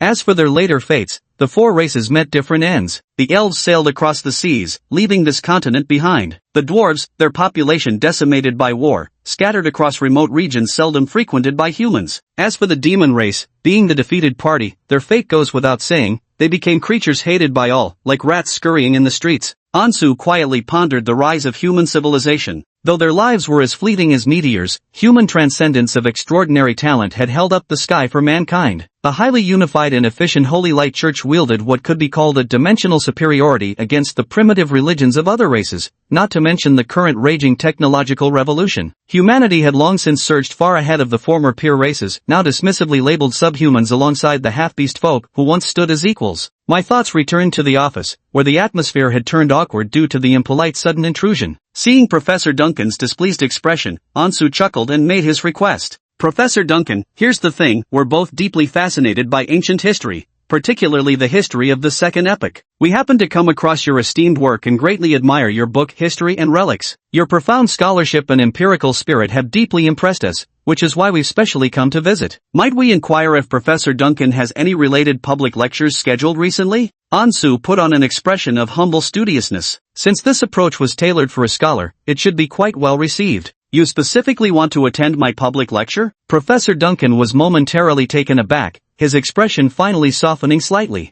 That's quite unusual. I thought no one would bother reading those shabby old books of mine. Duncan chuckled, smoothing his unkempt beard. But I'm afraid you're out of luck if you want to be my students. Historical research is just a hobby of mine. I'm actually a professor of magical machinery engineering. You've got the wrong person. That's no problem at all. Ansu responded immediately. I'm an alchemy major, but I also take some magical machinery courses. If Professor Duncan needs a research assistant, I'd be happy to help. Duncan looked Ansu up and down with a puzzled expression. Why are you so determined to seek me out? There are far more authoritative scholars than me when it comes to ancient history. Professor Duncan. Cilicia, who had remained silent until now, suddenly spoke up. In the book History and Relics, I noticed your remarkably unique perspectives on demonkind history. You even provided definitive analyses about the debated locations of the legendary treasure hoards left behind by the demon army. Your assertion that this so-called demon army treasure is buried in Solon province, not far from the royal capital, is truly astonishing. Ha! I've been saying it all along. Professor Duncan's face immediately twisted with disdain at the mention. The traditional spheres of demonkind weren't so different from humanity's. Our cities rise upon their ruins. That so-called demon army treasure could be buried right beneath our noses. But they just wouldn't believe it. They insisted on organizing an expedition into some godforsaken desert wilderness. Professor Duncan is truly remarkable. Ansu chimed in at the perfect moment. Save your flattery. Professor Duncan shifted his tone, eyeing the two young students with scrutiny. After all that talk, it turns out you're after the demon clan's treasures again. If that's your purpose, you might as well turn back now. He waved his hand impatiently. Because I have no interest in the demon army's riches. The only reason I seek that ancient ruin is because it contains long-lost magical devices from the previous epoch. Seeing the other party put on a face that practically said no visitors,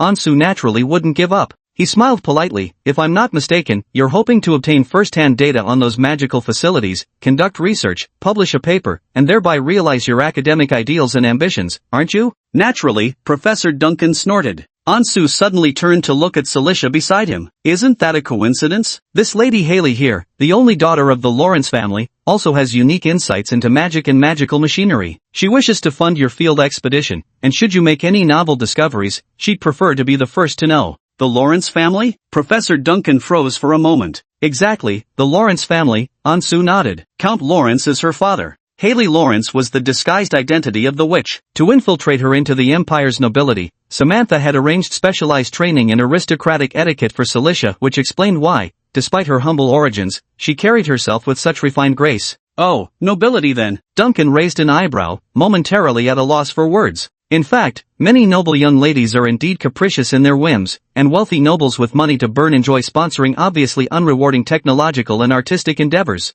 Ansu's smile grew much more genuine. Professor Duncan, you see, if your research funding falls short and you're unable to organize field expeditions, Miss Haley would be willing to provide you with some insignificant sponsorship. Money was the most important bargaining chip today. How much can you give me? Professor Duncan hastily inquired. Perhaps feeling it was somewhat improper to inquire about money so directly, Professor Duncan cleared his throat awkwardly. What I meant was, how much could this young lady sponsor for my research funding? 300,000 pounds, Celicia said slowly. How much? Professor Duncan's eyes widened instantly. Is this what they call a trivial sponsorship? Nobles sure are loaded. Well, money isn't really the issue anymore. Professor Duncan hesitated for a moment. Though clearly tempted, he ultimately voiced his predicament. I'm not against cooperating with you, but someone else already approached me about this. Chapter 60, Am I forming a villain alliance? Someone contacted you first? Ansu wondered if someone had beaten them to it. Did they also offer to sponsor you? Celicia raised an eyebrow,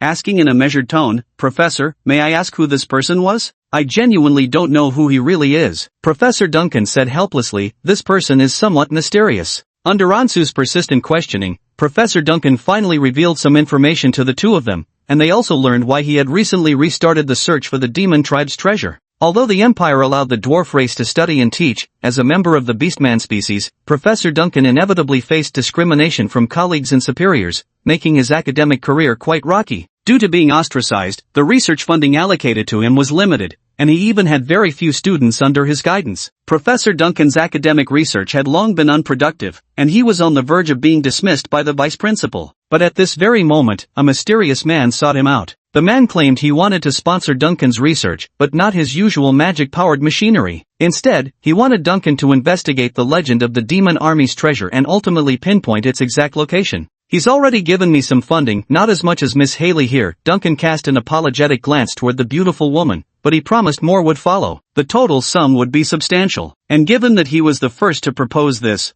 well, he scratched his already thinning hair in frustration. Sigh, why didn't you two come sooner? When you need money, it never comes, but these past few days, people have been lining up to throw it at you. Ansu and Celicia exchanged glances, and in her eyes, Ansu caught a flicker of coldness. It feels like if the old professor refuses again, the witch will just drag him back by force. How about this? Professor Duncan suddenly proposed excitedly. Since both sides are interested in the demon treasure, why not pool your resources? Let's form a joint expedition team. That way, we'll have more than enough funding and manpower. Wait.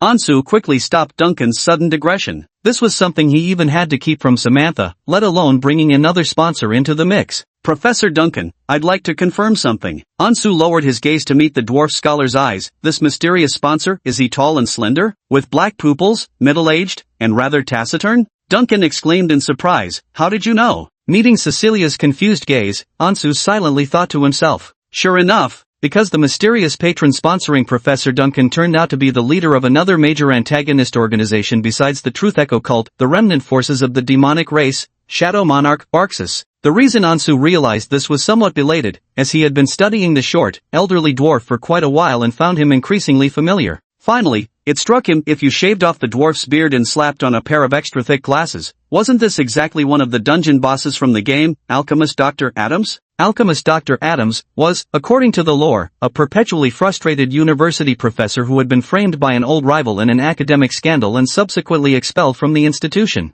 Adams could only drown his sorrows in the tavern day after day, his hatred for this unjust world growing ever fiercer. But because of his talent for crafting magitech machinery, he was chosen by Belkis to forge lethal weapons for the demon army. Finally free from societal judgment, Adams could indulge in researching sinister inventions, becoming a formidable asset to the demon forces. But Ansu never expected their encounter would happen so soon? Perhaps the flap of this butterfly's wings had altered the course of many events, transforming the world he once knew into something vaguely familiar yet fundamentally different. Thinking this, Ansu said earnestly to Professor Duncan regarding the matter, "Let's think of another way to handle this. I don't want our collaboration to end here, I'll come back to you." Building a friendly relationship with a future minor boss would definitely benefit his prospects. Though this dwarf scholar wasn't particularly gifted in magic, his clever mind excelled at invention and innovation. If he could somehow recruit him to his side. Ansu stole a glance at Celestia. If he followed this logic, was he essentially assembling some kind of league of villains? All you unlucky villains defeated by the protagonist's plot armor, unite. That works too. Duncan certainly didn't want to miss this golden opportunity from potential sponsors. After chatting for a while longer, he warmly escorted the two visitors to the door. "If it were any other research project,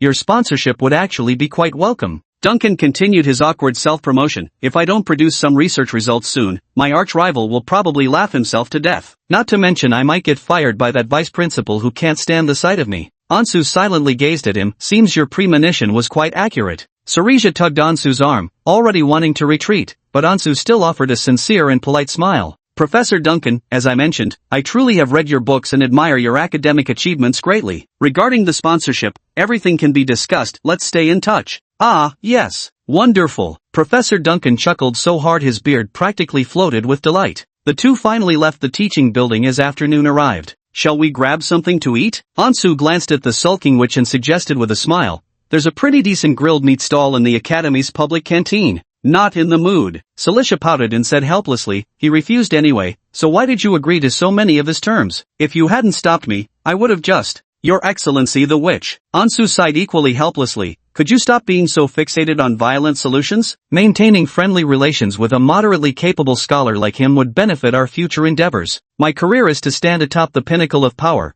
overlooking all living beings, free from any threats or constraints." Celestia glared at Ansu. "Why overthink it? All you need to do now is find that ancient magic from the ruins for me." "But humans are, after all, humans, they cannot exist detached from society," Ansu admonished. "Then I shall become a god." Celestia scoffed coldly. "And what if gods too have their weaknesses and strengths, their factions and conflicts?" Ansu countered with a smile. Celestia said calmly, "Then I'll just kill my way to the top and become the strongest god." Ansu silently watched the witch lady with her proud expression. "Good, very spirited." Celestia's goal remains consistent, but her current thinking is still quite straightforward, lacking the charismatic leadership she had in the original storyline. But Ansu truly didn't want her to become like how she was in the original story. This arrogant yet oddly endearing girl before him, who couldn't help sharing her joy with him despite her prickly attitude. This possessive witch with jealousy and monopolistic tendencies so strong they practically defined her. He actually quite liked it. Chapter 61 Good Girl, Don't Follow Me. By the time he left school, dusk had already fallen. Walking down the street, Ansu noticed that the atmosphere on several main avenues of Barnaul City felt unusually quiet today. The street that was usually bustling with pedestrians now had far fewer people, and many shops along the roadside were closed. Sarija clearly noticed these changes too, her gaze suddenly fixed on one of the shops. "I can sense it, the disgustingly familiar aura of holy light." Ansu followed her gaze and saw several armed personnel from the Holy Light Church emerging from that shop. They were escorting a panicked civilian into a carriage barred with metal grates. And such incidents weren't isolated occurrences. Walking down the street, the two noticed many church militias and police officers patrolling. With every household's gates tightly shut, Barnaul City suddenly felt like a place where every rustle might signal danger. Is the church planning some kind of operation? Ansu instinctively thought of something. His gaze swept over the already sparse passers-by, trying to pick out the two stalkers from among them. "That couple is still following us, in the corner cafe." Celicia sneered as she warned him. Ansel walked to the roadside and bent down to tie his shoelaces, using the motion to casually glance behind him. Sure enough, through the cafe's glass windows, Ansel spotted a man reading a newspaper and a woman sipping coffee. The two paid absolutely no attention to him, behaving perfectly normally. No one would ever suspect they'd been following him this entire time. But Ansu remembered the faces of those two witchers. Lady Witch, it seems better for us to each go our separate ways, Ansu murmured. I suspect the church is currently hunting for suspicious individuals in the city. For a heretical organization to operate so brazenly within the city, even colluding with a high-ranking bishop, once the initial chaos subsided, the Holy Light Church would undoubtedly seize the opportunity to crack down hard on cults and heretics. I figured as much, but my teacher has already made preparations. Sarisha suddenly turned to Ansu with a playful, tempting smile. So, aren't you coming to my place tonight to study magic? Ansu reluctantly looked at her. Truth be told, he really wouldn't mind. His gaze lingered once more on Celicia in her school uniform. He couldn't help but fantasize about having her punish him while dressed like that. But in the end, reason triumphed over desire. Your Excellency the Witch, I know you aren't afraid of being tailed, but if they investigate and discover you're not actually a member of the Lawrence family, that doesn't matter, Celicia explained with a smile, because I was indeed adopted under Count Lawrence's name. As for the Count Lawrence connection, the teacher has been secretly developing it for many years. Ansu nodded in understanding. It seemed the disguise of imperial nobility was quite useful after all, so useful that the Ashen Witch, who normally wouldn't need any disguise, could now walk openly through the streets of Bernal. But at that moment, Celicia's expression suddenly changed as she lightly touched her handbag. It's a magic communication. The pendant-like, communication talisman, could transmit very simple messages. Sarisha looked at Ansu with slight surprise. The teacher only contacts me through this during emergencies. The two entered a narrow alley. After Sarisha finished reading the message, Ansu quickly asked, what's wrong? The order seems to be in trouble. Sarisha frowned deeply. The teacher urgently summoned me for backup. I need to head to Blackport District immediately. As she spoke, she glanced at a rental carriage by the roadside. No time to chat, I must hurry there at once. I'm coming with you. Ansu immediately followed. No. Celicia's eyes filled with disagreement as she hurriedly said, if she's calling for my support, the scale of the conflict must be significant. For safety's sake, you shouldn't come with me. Ansu was about to protest further when Celicia turned back, staring at him with an icy expression. I told you, don't follow me. Be good. Ansu had no choice but to stay put reluctantly. Watching as she hailed a carriage and paid the fare, the carriage quickly sped away from the neighborhood. Ansu's gaze swept across the desolate street. The two witchers sat chatting on a bench by the roadside, maintaining an ambiguous distance from him all along. A sense of foreboding suddenly rose in his heart. Ansu still remembered the clues he'd obtained from his last simulation. You've noticed something amiss beneath the surface of peaceful life. A new conspiracy seems to be brewing. No matter what, he still had to follow. He felt something might happen to Celicia this time. Of course, it was just simulated contact with the past. Wanting to use 10 hours of simulation time, Ansu went to a bookstore, borrowed a book, and sat in a corner to read. He quietly took out his copy of Future Diary. Opening the notebook, Ansu quickly wrote down paragraphs of Chinese characters on the blank pages. Next, I'll hail a carriage and follow Celestia to the Black Harbor District to see what's really going on. Write down any unusual occurrences, even if it's just odd behavior, record it. After repeatedly reinforcing this mental reminder, Ansu tucked away his notebook and decisively activated the simulation. 10 hours later, May 5, 3:35, consuming 50 points. Begin simulation? Simulation commencing. Everything around him froze as darkness swiftly enveloped his vision. When the ornate countdown gradually faded, an immense transformation had already unfolded before Ansu's eyes. The quiet bookstore at dusk had turned into a rocky shoreline, where a dilapidated coastal winery was now engulfed in roaring flames. This place, the cult's headquarters in Bernaro City? Weren't we supposed to go to Darkport District? How did we end up here? Ansu immediately looked around, realizing he must have just arrived at the coastal winery. Nearby, a handful of curious fishermen were gossiping, all staring like him at the distant burning manor. What's going on? Why are there so many church and military personnel? Did the winery owner commit some crime? That winery owner was quite decent, wasn't he? My son even worked at that manor before. Ansu noticed numerous armed church enforcers and fully equipped imperial soldiers surrounding the winery's perimeter. Clearly a massive raid operation was underway.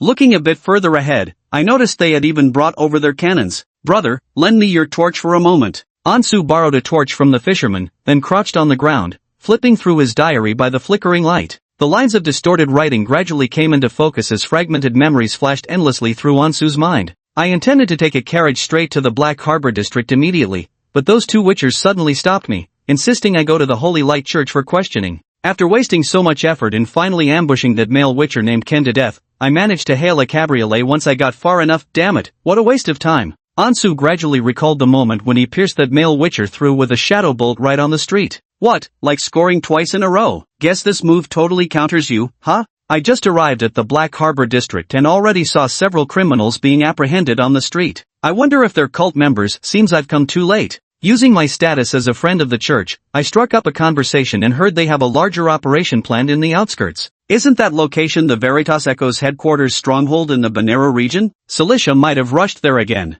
Saw an unusual number of Imperial soldiers on the road. Looks like this is a joint operation between the church and Imperial military. After bumping along for 4 hours, the carriage couldn't proceed further before reaching the abandoned fishing port because the road near the winery was blocked. Explosions echoed from the winery direction the military was bombarding, and the glow of holy light magic never ceased. It seems both sides were fiercely determined about this encirclement operation. I must move faster. The recording stops here, finally completing Ansu's fragmented memories. But frustratingly, most time was wasted on the long journey this time, which only deepened his resentment toward those two monster hunters who'd caused the delay. Closing his notebook, Ansu quickly grabbed a torch and hurried toward the tavern. Along the way, corpses littered the ground, mostly Imperial soldiers, with a few clergy and cultists among them. As Ansu ran, several vigilance soldiers stopped him. Who are you? Military operation ahead, no further advance. The dark muzzles of their guns all pointed straight at Ansu. Ansu had no time to concern himself with that, for he had already caught sight of the witch's figure. Chapter 62, The Witch Goes on a Killing Spree. From the burning ruins of the manor, a terrifying aura of forbidden magic continuously radiated outward.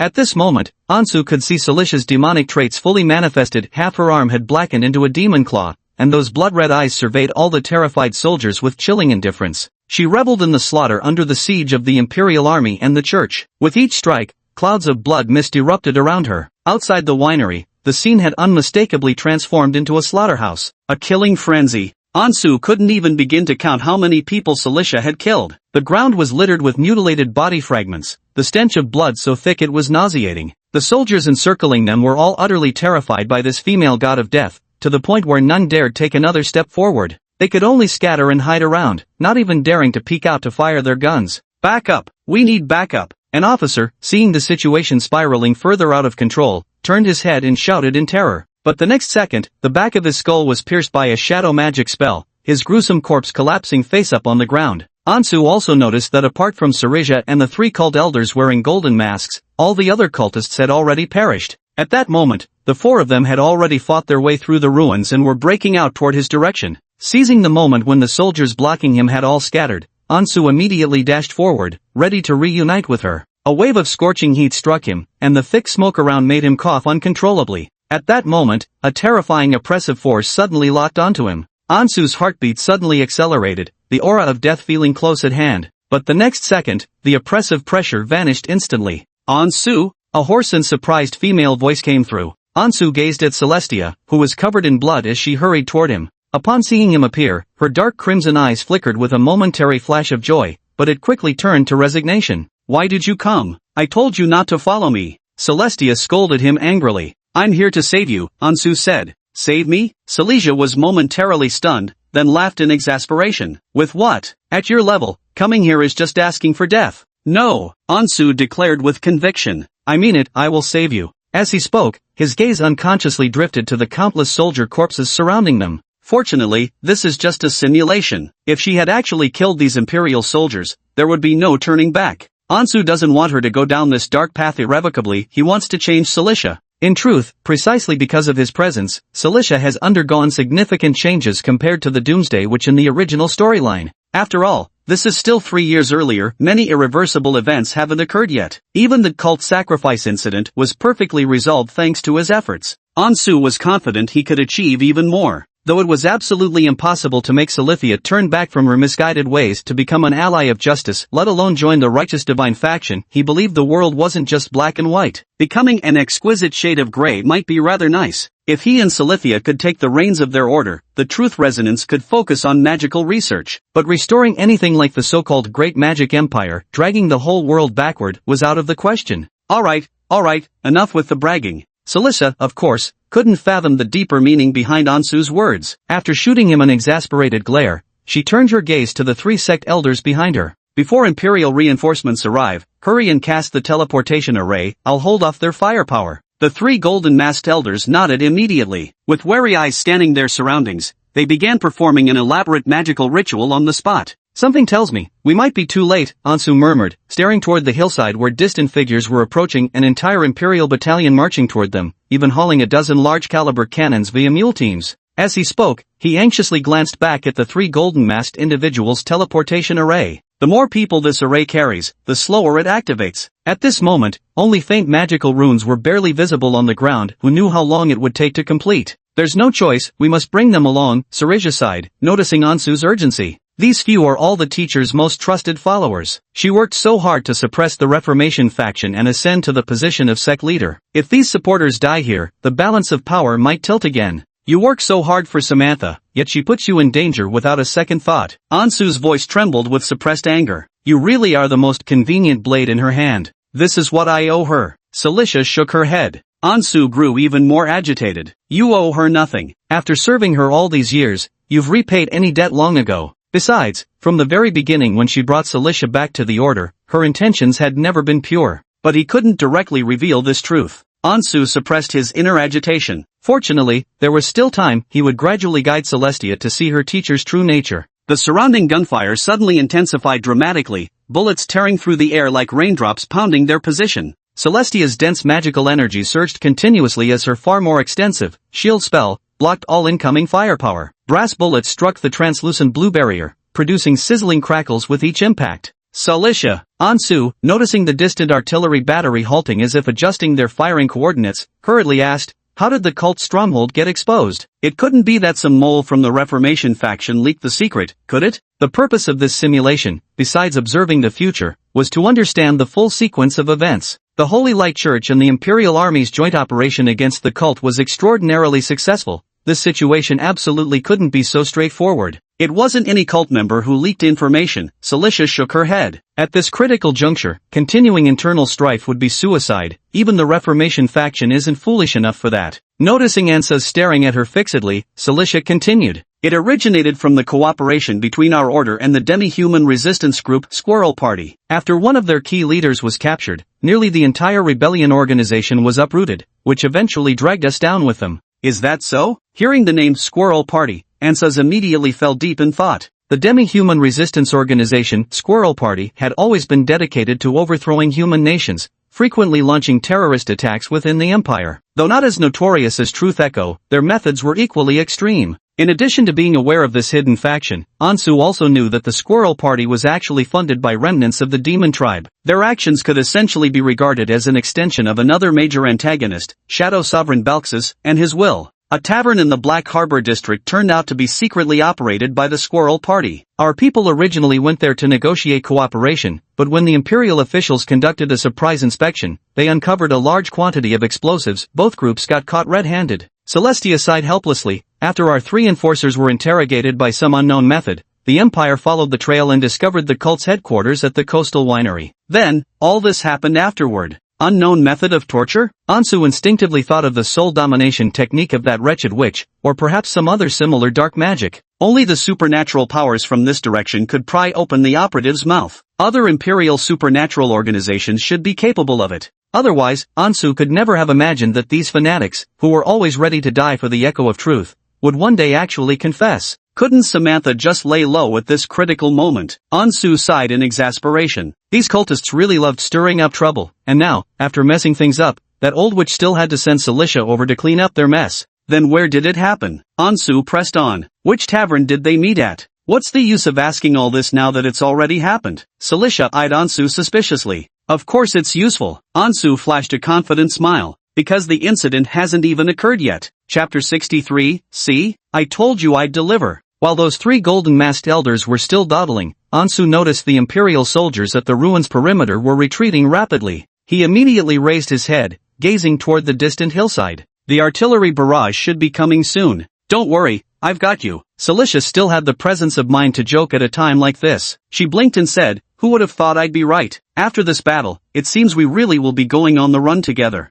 Ansu gave a bitter smile. Ms. Witch, you really are a jinx. Fortunately, this is just a simulation. If it happened in reality, even if I managed to escape, I'd definitely end up like her, wanted posters and all. My good days would truly be over. Afraid of what? Celicia chuckled lightly. I told you, as long as I'm here, no one can bully you. We'll lay low for a while, and once the storm blows over, I'll personally escort you back for revenge. Ansu gazed at Celicia's utterly carefree demeanor, feeling both touched and amused. Still thinking about revenge? Your bloodthirstiness knows no bounds. After about another minute, a dim blue glow suddenly lit up from the magic circle behind the two. A golden-masked elder excitedly shouted, "It's done! It's done!" Ansu and Celicia strode quickly toward the magic circle. At the same time, Ansu noticed sudden bursts of light flashing across the hillside. The artillery bombardment had finally begun. Within mere seconds, the cannon shells struck the manor ruins at flat trajectories. Deafening explosions erupted one after another, illuminating almost the entire night sky. The already dilapidated manor was completely flattened by the overwhelming force of this barrage. Even those who avoided direct hits were nearly sent flying by the terrifying shockwaves.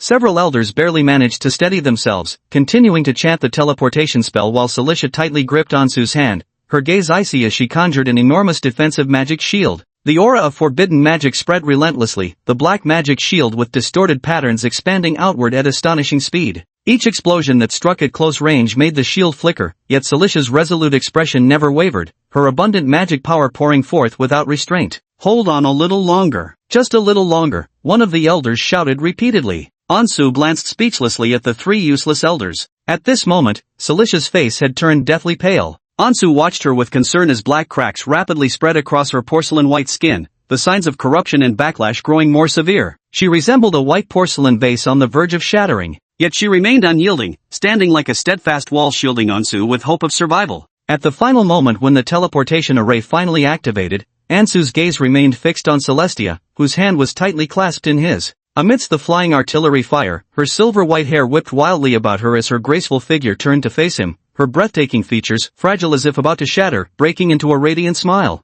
Her lips moved, and though the deafening explosions left Ansu unable to hear, he knew exactly what she was saying. "See, I kept my promise." At this very moment, Ansu's heart skipped a beat. Reality. Light Era 625, May 4, 1735. Comment, quite impressive, and rather romantic. Through this simulation, you've uncovered the truth behind the joint annihilation operation. Time isn't on your side, go change everything quickly. Rating, C. Reward, points *40. Remaining points, 98. Ansu abruptly opened his eyes. Outside the window, the street was bathed in the warm hues of the setting sun. He had returned to the quiet bookstore once again. 10 hours of simulation, with 12 hours spent stranded in the future, this had been Ansu's longest simulation yet. He silently recalled the final moments of this session. They hadn't been blown to pieces by the artillery barrage on the shore, but the half-baked teleportation spell cast by the incompetent elders hadn't taken them far. They were dumped in the wilderness north of the Bernaro city cluster. The massive magical disturbance soon drew another pursuit from the church. The fleeing party suffered heavy casualties along the way, some dead, others wounded, until only Ansu, Celicia, and a half-crippled elder remained. Ansu took a deep breath and slowly walked out of the bookstore. Now that he had returned to reality, he needed to figure out how to reverse the situation based on the intelligence he had gathered. As he pondered these thoughts, Ansu discreetly kept an eye on the two witch hunters in the street corner cafe. Perhaps not expecting his own abrupt emergence, when he looked at her, the female witcher was also watching him. Her reaction was natural, she merely cast a brief glance in his direction before continuing her coffee and conversation with another witcher. Ansu also pretended nothing had happened, strolling down the street with practiced nonchalance. After rounding 3 blocks, he leisurely arrived at a candy store. Pushing open the door, the crisp ring of a bell sounded. Behind the counter, a young man in his 20s warmly looked up at Ansu. "Welcome, what would you like to buy, sir?" Ansu instinctively glanced outside. The two witchers had followed him like persistent ghosts. One sat on a bench reading a newspaper, while the other casually smoked a cigarette. "Nothing." This was closest stronghold of the order near the Holy Dome Cathedral. Ansu had come here to inquire about something. He turned his head and looked seriously at the young shop assistant, softly uttering a coded phrase used by the cult to contact their network. "Luck hasn't been on my side today. Do you offer divination here?" The young man's eyes flashed with momentary surprise before he smiled and said, "You've come to the wrong place, sir. This is a candy store, not a fortune-telling parlor." Ansu thought to himself how troublesome these cultists' recognition codes were. Following standard procedure, he'd have to forcefully ask which tarot card the other preferred, to which the correct reply would be, the moon. Then they'd exchange a couple of pre-arranged divination results, topped off with some cringeworthy teenage battle cry along the lines of "long live such and such." Only then could it be considered a proper exchange between unfamiliar cultists. But Ansu's time was precious, so he cut straight to the final step. All right, long live the echo of truth, long live the god of magic. Carl, I have something to ask you today. My codename is the Hermit." The cultist going by Carl looked utterly bewildered, thinking to himself, since when did anyone skip the script like this? But upon hearing him announce his codename, Carl's expression instantly turned solemn and respectful. Is it the Hermit Chief Deacon? What brings you here? Carl certainly knew about this rising star of the order whose promotion had been extraordinarily rapid. Seeing that his direct superior had questions, he quickly glanced toward the door. Don't bother looking. Those two are monster hunters, Ansu said. Carl's eyebrows twitched involuntarily. His heart swelled with complaints about this direct superior. What on earth was the chief steward thinking? Was he afraid the cult wouldn't be exposed? This concerns the life and death of our order. We can't afford to hesitate now. Shut the shop immediately and return to the coastal winery. Ansu had no time to address his confusion and commanded directly, tell me, were the cult's enforcers scheduled to meet with the Squirrel Party members at the West Street Tavern today? Carl nodded honestly, that's correct. It was an order from the Elders' Council. 3 of our colleagues were indeed dealing with the other side today. Excellent. Ansu let out a sigh of relief. Tell me the rendezvous time and personnel arrangements. Chapter 64, Ansu operates again. After leaving the cult informant Carl's presence, Ansu carried a basket of exquisite candies, ready to pay Freya a visit. He already had the perfect plan in mind to resolve this matter. But just as he was about to hail a rental carriage, the female witcher approached him expressionlessly. They're not even bothering to disguise themselves anymore. They're showing up openly now. Ansu frowned and glanced behind him. A male witcher was leaning against the wall smoking, his gaze equally fixed on him. Ansu Morris, we belong to the law enforcement branch of the church, the Sacred Light Purification Department. Kayla stepped forward, presenting her church insignia to Ansu. You are suspected of practicing forbidden dark magic and engaging in illegal activities. Please come with us. Illegal activities? What illegal activities could I possibly have? Ansu looked the female witch hunter up and down, feigning bewilderment. As everyone knows, I'm a model citizen, a friend of the church, and recipient of the Silver Knight's Medal. By saying so, you're not only slandering me but also disgracing the church. Mr. Ansu, apologies, but we're just following orders from above, said Kyla, her tone carrying a hint of apology while her eyes remained fixed on Ansu's movements as if fearing he might suddenly resist arrest and flee. What exactly constitutes this illegal activity? Could you enlighten me? Ansu pressed further. Whether there's illegal activity or not, you know damn well in your heart. Ken scoffed, tossing aside his half-smoked cigarette before stomping it out and striding forward. A student who's never shown any talent for magic suddenly wielding formidable magical power, isn't that the most damning evidence? Ansu pondered silently. Judging by their tone, they only harbored initial suspicions of him, otherwise, they wouldn't be merely questioning him about dark magic. Enough, no more lingering here. Ken reached toward his waist, revealing a pair of gleaming silver handcuffs. Come with me to the Witcher's headquarters for interrogation. We'll find out soon enough whether you're guilty or not. Ansu had no intention of letting them take him to the Witcher's headquarters, nor did he want to waste time with them, so, he simply flashed a smile. The Witcher's headquarters is rather far, isn't it? If you could drop me off at the Holy Dome Cathedral instead, that'd be perfect. I'm in a bit of a hurry, so this works out nicely for both of us. Ken said coldly, cut the nonsense. You're a suspect now. Who are you to decide where we take you? Ansu sneered, I have critically important intelligence to report to several archbishops. If something happens and innocent civilians end up dead or injured, can you bear that responsibility? The two witchers exchanged glances. Kara asked suspiciously, what kind of intelligence? I want to report someone, Ansu suddenly declared. Report? Kayla paused for a moment, report whom? I want to report the terrorist organization Squirrel Party. Ansu clenched his fists indignantly.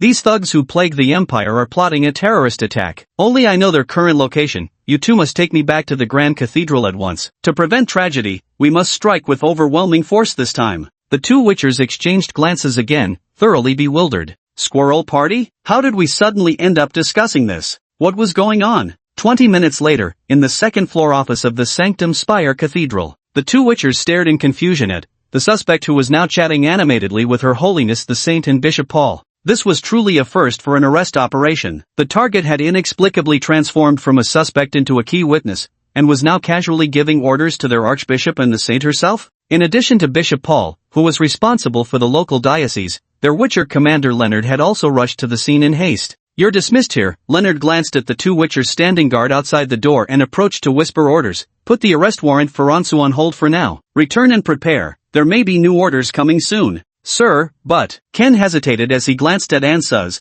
This guy's behavior today has indeed been suspicious. Didn't you specifically instruct us to arrest anyone acting abnormally immediately? Leonard turned his head, his gaze lingering deeply on Ansuz. Ha, Bishop Leonard, what are you two whispering about over there? Ansuz curled his lips in displeasure and glared at Leonard standing outside the door. The siege operation hinges on your presence. How could you arrive so late? Tardiness is hardly becoming for meetings. Bishop Leonard's gaze darkened imperceptibly. Since when did this brat think he could order him around? He took a deep breath, still managing to restrain himself from losing his temper. Fine, I'll be right there. In the office, Ansu had been talking for quite a while. His throat parched, he took a sip of water and casually slid the candies he'd bought toward Freya. Here, this is for you. Freya, who had been listening to Ansu speak, blinked her pale golden eyes in surprise as he pushed the delicate little flower basket he'd been carrying towards her. F for me? Yeah, happened to pass by a candy store today and picked some up on the way. Ansu remembered that Viera disliked sweets. She scorned all the treats ordinary girls her age enjoyed, so after some deliberation,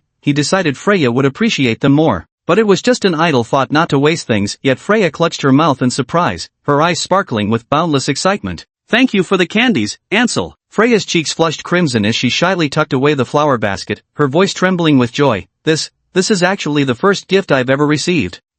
Really? Ansel couldn't hide his astonishment. Had Freya truly never gotten presents before at her age? But witnessing Freya's utterly delighted, childlike expression, it seemed this was indeed the honest truth. The holy maiden is truly pitiable, Ansu thought with sympathy as he looked at her, recalling how even during the hardest times with Vela, they would exchange modest yet heartfelt little gifts during holidays. So Freya has never received any gifts? Bishop Paul beside them also seemed astonished, but when he saw Freya nod shyly, his aged countenance suddenly clouded with remorse. Sorry, bringing you to the royal capital was my own selfish desire. All these years, I haven't fulfilled the promises I made to your mother back then. I've neglected your life too much. Truth be told, Freya had always been so sensible. From a very young age, she took on such sacred duties without ever making a single mistake, so much so that people overlooked just how young she really was. It's all right, Mr. Paul, Freya said with a gentle smile. You're simply too busy to spare any time for me. And honestly, I don't mind at all. Though she spoke these words, no one truly believed them. Ansu glanced at Paul, who looked as guilty as a fretful father, then turned his gaze to Freya's beaming face. Seeing that Bishop Leonard was still discussing matters in the hallway and noticing Ansu and Mr. Paul had fallen silent, she quietly reached for the flower basket and unwrapped a piece of candy. Freya popped the beautiful candy into her mouth, closing her eyes in blissful contentment as the sweet flavor melted on her tongue. So sweet. She loved the taste of this candy. What's more, this was candy specially given to her by Lord Ansel. Freya quietly opened her eyes and decided to take all the candy home to treasure it carefully. Meanwhile, Leonard and his subordinates deliberated in the corridor for quite some time before finally arriving late to the office, taking seats opposite Bishop Paul. If you want our church to follow your lead and raid the Black Harbor district to apprehend potential criminals, what you've presented so far isn't nearly enough. Bishop Leonard fixed his skeptical gaze on Ansu. How exactly did you come by this intelligence? Chapter 65. Don't underestimate my intelligence network. Inside the office, Ansu gazed at Bishop Leonard, who was expressing doubts about him, his face showing no trace of nervousness. Instead, he began fabricating his investigation into the terrorist organization with practiced ease. After all, this was a routine he knew all too well. The story was quite simple, since Freya had informed him that the city was teeming with lurking villains, including the Squirrel Party, which had been orchestrating terrorist attacks. Ansu, as a friend of the church with a heart full of justice and kindness, naturally couldn't stand idly by. Moreover, given his familiarity with the Black Harbor district, he made a point of keeping an eye on those establishments notorious for their shady clientele, especially gambling dens and taverns. One day, he noticed the West Street Tavern transporting barrel after barrel of oak casks covered with black cloth. An ordinary person would naturally assume it was alcohol, but as a top student in alchemical chemistry, Ansu immediately sensed something was wrong. The smell wasn't right, so he began frequenting that tavern as a customer while secretly investigating, until finally he made a shocking discovery. The tavern was secretly stockpiling large quantities of dangerous explosives. These scoundrels must be planning to cause a massive explosion in the city. After all, that's exactly what they've done before. Ansu indignantly scanned the faces around him. How can this be allowed? As a friend of the church, I absolutely cannot pretend nothing is happening. So today I planned to go to the school to meet Bishop Paul and Freya, but neither of them showed up. I had to wait until after classes ended, thinking I'd come personally to our Holy Dome Cathedral. But unexpectedly, right as I stepped out, I ran into these two kind-hearted witchers. Ansu gratefully turned his gaze toward the two unnoticed figures standing quietly by the door. Despite their busy schedules, they still took the time to give me a ride. Really, thank you both. The two witchers exchanged a weary glance, unsure of what to say anymore. After listening, Bishop Leonard's lips twitched unnaturally, thinking to himself that this kid was truly too skilled at twisting the truth. These past few days, apart from going to school and returning home, you haven't lingered anywhere else. He stared intently at Ansu, asking suspiciously, where did you find the time to investigate the Squirrel Party? Bishop Leonard, Ansu countered with a question of his own. How can you be so certain I haven't been anywhere apart from school and home? Have you been following me? Leonard immediately furrowed his brows, a sudden surge of irritation bubbling within him with no outlet. He was well aware of Ansu's whereabouts,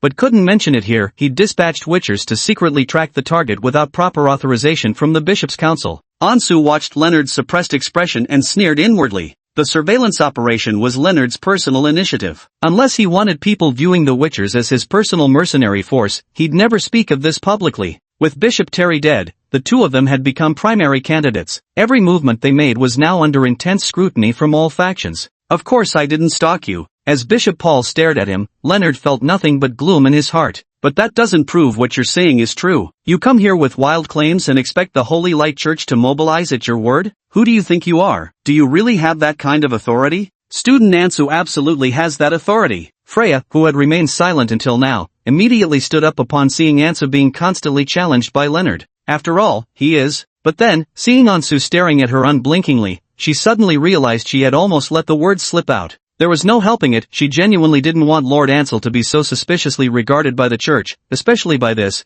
particularly vile Bishop Leonard. Under everyone's gaze, Freya let out an awkward laugh and said, Student Ansel is a friend of our church, an awardee of the Silver Knight Medal. After all, that was merely an honorary title. Leonard snapped coldly. At that moment, Bishop Paul spoke up slowly. Though the Silver Knight is an honorary title, it still represents the stance of our Holy Light Church. He smiled at Ansu and said, he once helped our church apprehend the traitor Terry, preventing a major conspiracy. That's why I believe in Ansu's virtuous character and trust that he wouldn't lie. With Freya and Paul's support, the tense atmosphere in the room noticeably eased. The high-ranking clergy who arrived later began to speak, most of them supporting Ansu's proposal. Watching the momentum shift against him, Leonard remained silent with a darkened expression, his gaze occasionally flickering toward the smiling Ansu. Ansu gratefully looked at Bishop Paul, who responded with a warm smile. As for the little saintess who almost spilled the beans, Ansu shot her a rather exasperated glance, while Freya giggled sheepishly, trying to weasel her way out with cuteness. After the meeting, the Sacred Dome Cathedral ultimately decided to follow Ansu's suggestion, dispatching armed personnel to the Black Harbor District immediately to surround the tavern suspected of harboring the Squirrel Party and explosives. This outcome was exactly what Ansu had wanted. He must strike first to gain the upper hand. As for the Squirrel Party, that pig teammate who harms others and themselves, Ansu naturally wouldn't hesitate to exploit them in the slightest. Not to mention remnant factions like the Demon Tribe, even the Truth Echo cult could be thrown under the bus if needed. After all, the only one he cared about in that entire heresy was just a single person. After setting out with the church, Ansu found himself sharing a carriage with Freya. Freya looked at Ansu, her lips parting slightly as if she clearly had something to say. Ansu, classmate. She glanced out the carriage window, then leaned in closer, lowering her voice. What you just told everyone, is it true? Is the Squirrel Party really planning a major explosion in the city? Because she hadn't mentioned anything about the Squirrel Party to Ansu before, so just now, Lord Ansu was clearly lying. Yet her trust in Lord Ansa's made her instinctively feel there must be deeper meaning behind his words, which is why she instinctively covered for him. One thing I'm certain of, the Squirrel Party is definitely planning a terrorist attack, Ansa's declared with conviction.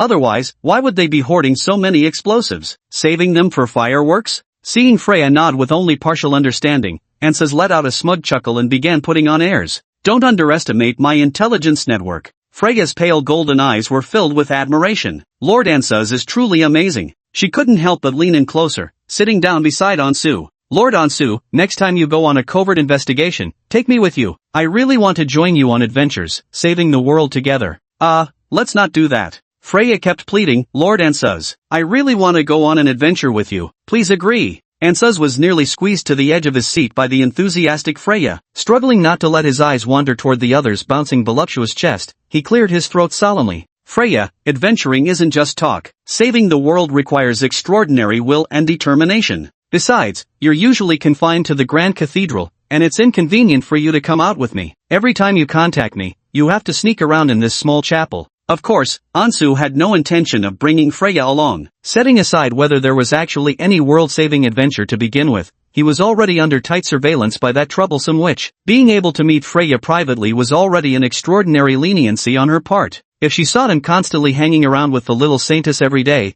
all hell would break loose, her jealousy would reach unimaginable heights. Yet suddenly, a sly glimmer flashed through Freya's eyes. She blinked playfully with a smile and said softly, Lord Ansu, I've been granted permission to leave the church alone now. Ha! Ansu was quite surprised, is that so? Freya nodded happily, yes. And to stay with you, Lord Ansu, I've already applied with Bishop Paul. I'm transferring to your Royal Academy so I can see you every day. Ansu widened his eyes, staring in amazement at the beaming Freya. Ha! Chapter 66, even the church's holy maiden has been turned? You're transferring to our school? Ansu repeated, wanting to confirm once more. That's right. Freya happily envisioned the future. Bishop Paul has already handled the formalities for me. Starting next Monday, I'll get to attend the same school as Lord Ansu, and we can see each other every day. No more sneaking around like before. Compared to Freya's overwhelming joy, Ansu was already drenched in sweat. Oh no! Freya, how could you not discuss such a major decision as transferring schools with me? This is way too sudden.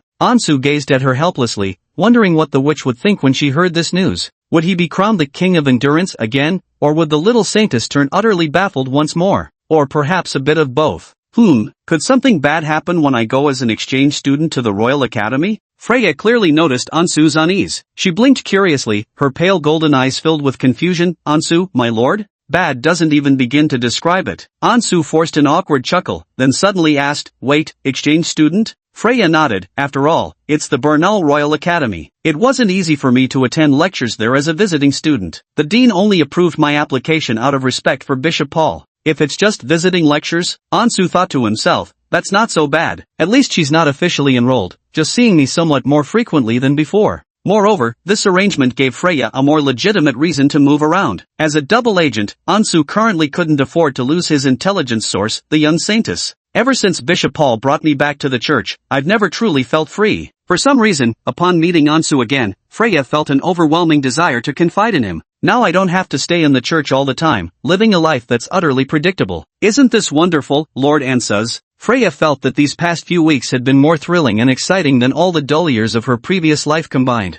She'd been bustling around non-stop for Lord Ansus, the chosen one, helping him expose the wicked villains within the church, saving countless lives. Though all this work had made her lose weight, every moment felt intensely fulfilling. For Freya had discovered something she'd never known before, her own purpose and worth. She wasn't just a bystander, she could help make a difference, an enormous difference at that. Rather than being a mascot saint enshrined in the cathedral, merely for believers to worship and pray to. All these changes came after meeting Lord Ansus. Thus, she cared deeply about Ansus's opinion. I think it's a good thing. Ansus truly couldn't bear to pour cold water on the little saint's enthusiasm, though more importantly, what's done is done. Then, Freya's eyes widened in pleasant surprise. Ansu pondered how to report this matter to Cilicia as he extended his hand, then, welcome to our Royal Academy as an exchange student, Miss Freya. He smiled at the delighted young saintess. This will surely cause another uproar at the academy. You're quite popular among the students. Am I? Freya seemed unaware of the sensation she had caused within the academy, nodding with only partial understanding.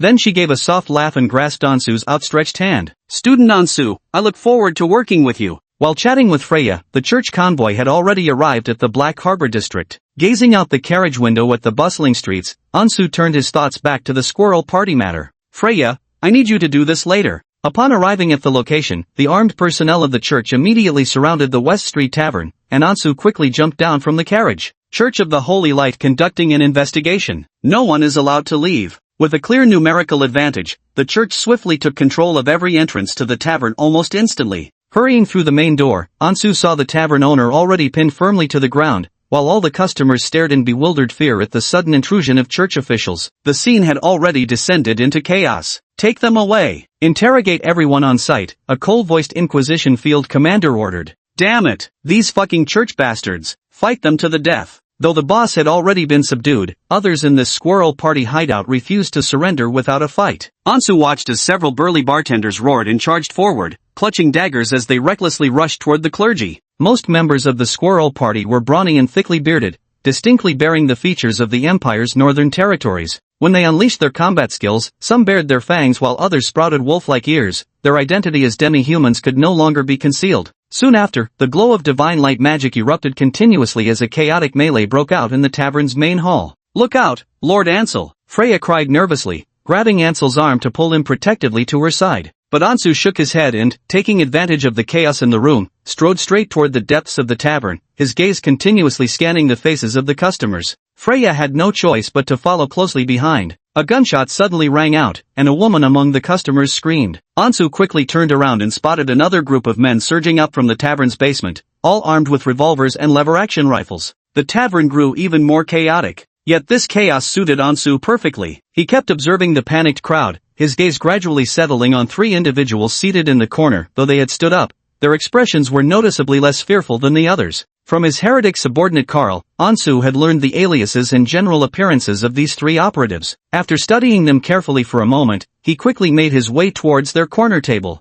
As they watched Ansu and the famously renowned church saint heading straight for their table, the heretics exchanged glances and immediately reached inside their overcoat pockets, where weapons were clearly concealed. "Don't get excited, we're on the same side." As Ansu approached them, he gave them a steady look. "And don't act so calm, what decent person wouldn't be scared seeing a scene like this?" The three cultists were taken aback. On the same side? The leading cultist wearing a flat cap shot a surprised glance at the church saintess standing beside Ansu. No matter how much they tried to disguise themselves, they couldn't maintain their composure now. "Bro, are you kidding me? How could a church saintess be one of us? Even entrapment shouldn't be this obvious." Ansu knew they wouldn't believe him, of course. He glanced at the chaotic brawl near the bar counter before turning his gaze back to them. Then lowering his voice, he proclaimed, "Long live the resonance of truth, long live the god of magic. My code name is the Hermit. You must have seen me at the Coastal Winery. Now, on behalf of the Order, I'm taking over all operations here." The eyes of the three cultists immediately shifted.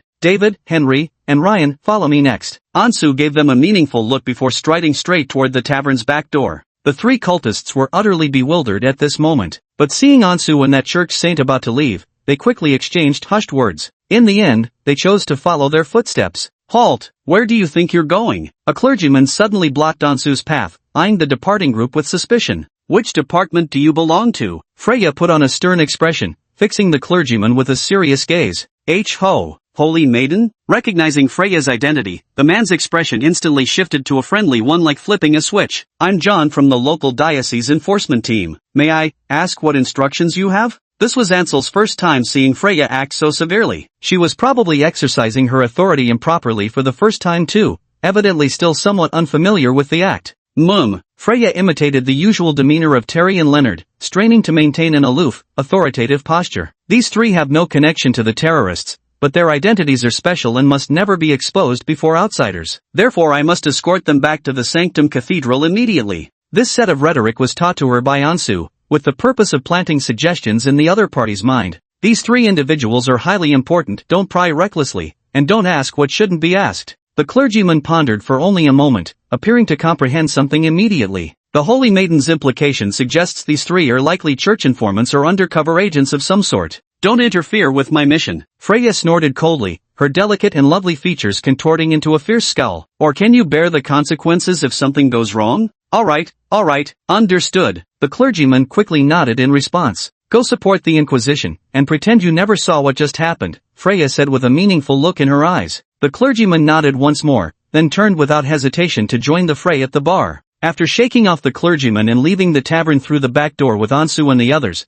Freya patted her chest and finally let out a sigh of relief. "That scared me to death. I thought he was going to see through us." "You did great." Ansu looked at Freya with approval and chuckled. "Just now, you really had the aura of those bishops." "Really?" Freya smiled softly. "I'm just glad I could be of help to Lord Ansu." Leading three bewildered cultists into a narrow alley, Ansu scrutinized them from head to toe, thinking this should do the trick. If these three unfortunate enforcers weren't caught by the church, the cult's hideout wouldn't be exposed, and that scene from the simulation wouldn't occur. Hermit Chief Deacon? David in the baseball cap gaped at Ansu in astonishment. No matter how suspicious he'd been before, everything seemed self-evident now that this man had rescued him and his comrades. Besides, not only did he know the password, but also the location of their headquarters at Seaside Winery. Aside from being accompanied by a church saintess, there truly wasn't anything questionable about him. "No, this isn't just some minor issue, it's an absolutely massive problem." David stared in shock at the saintess standing guard at the alleyway entrance. Had even the church's saintess been recruited into the cult? The recently promoted Grand Deacon's abilities were simply too formidable. Chapter 67, We Can Never Repay the Hidden One's Kindness.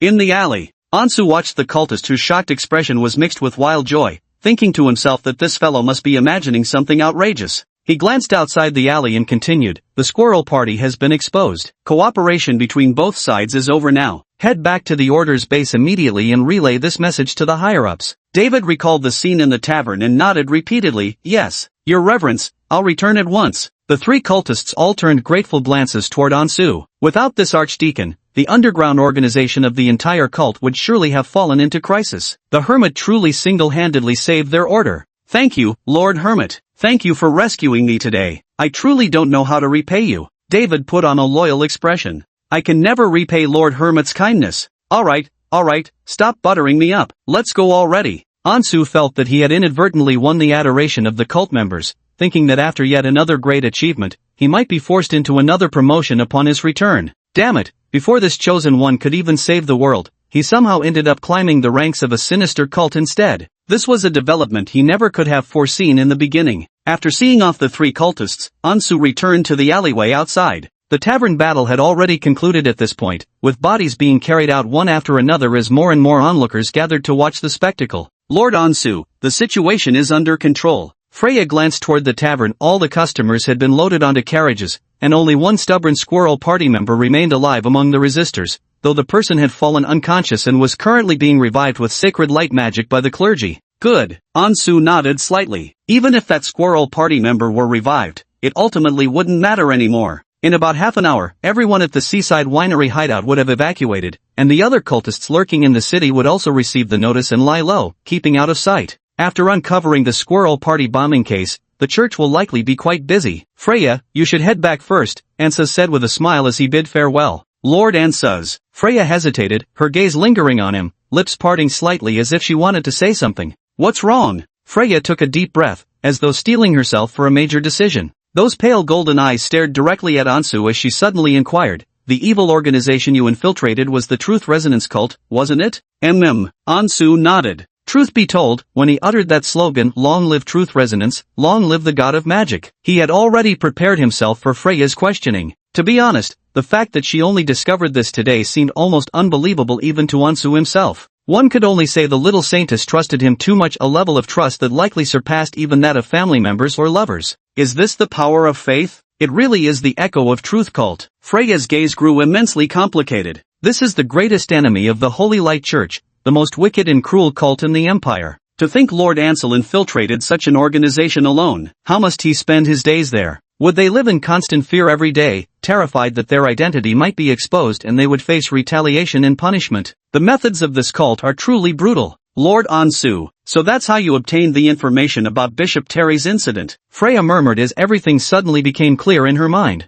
Why did he caution himself to pay attention to the three archbishops from the very beginning? Because he had infiltrated the Resonance of Truth sect all along and had long known about Terry's secret dealings with the cult elders. But, after everything is over, why does Lord Ansu still stay within the choir of Truth's echo? Is there some very important reason that can't be spoken of? Lord Ansu, Freya couldn't help but feel worried for him. Your life within that cult organization must be very unpleasant. Well, Ansu was momentarily at a loss. Truth be told, he himself didn't know whether it was pleasant or unpleasant. At least being stepped on by Cilicia was quite enjoyable. This can't go on like this. If you remain deeply entangled with the echoes of Truth cult, how will you ever break free in the future? Freya's voice carried a note of sadness. When would the chosen one return to the embrace of the Holy Light Church? Don't worry, there are plenty of ways to break free in the future. Ansu smiled mysteriously. For instance, dying in front of Cilicia as a means of fake death escape, or secretly moving to the southern continent with Vera and disappearing into a hidden paradise where no one could find them.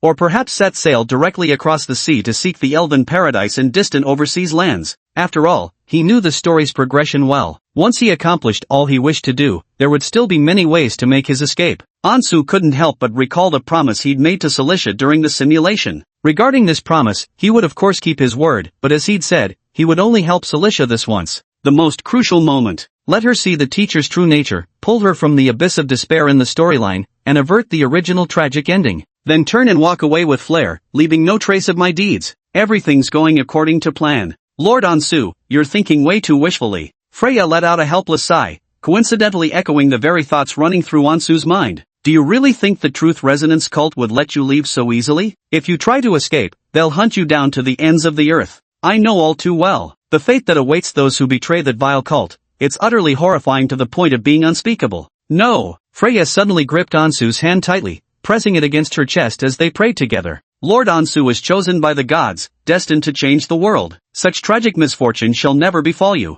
Ansu felt the overwhelming softness against the saintess's chest as he closed his eyes and followed her in prayer. Oh great goddess above, have mercy and just wipe out the echo of Truth cult already. so I don't have to worry about them every single day. After this is done, I'll make daily offerings to you, fresh fruits with no repeats. The two prayed briefly before opening their eyes together, with Freya's gaze still brimming with unease. So that means, that female boss of Lord Ansa's, that awful woman who ordered you around that day, she's actually a high-ranking cultist? Anson nodded, exactly. That wicked woman. Freya felt an indescribable revulsion whenever she thought of her. This aversion was very strange, because aside from verbally choking her a few times, the other party hadn't actually done anything outrageous. How strange, why exactly was this? Is it because she's being disrespectful to Lord Ansu, who's very important in her heart, and sometimes even friendly with him? Chapter 68, The Perceptive Freya, and What Came After. Wait, Lord Ansu. Freya gazed at the sky in contemplation for a moment, then suddenly seeming to recall something, she exclaimed with a look of surprise. The moment I saw her for the first time, I had this strange sense of déjà vu. Have I met that wicked woman before? Ha, you've seen him before? Ansu was even more surprised than she was, thinking that apart from the time in the simulation when she lost her head, the ambush against Bishop Terry should have been their first meeting. Let me think.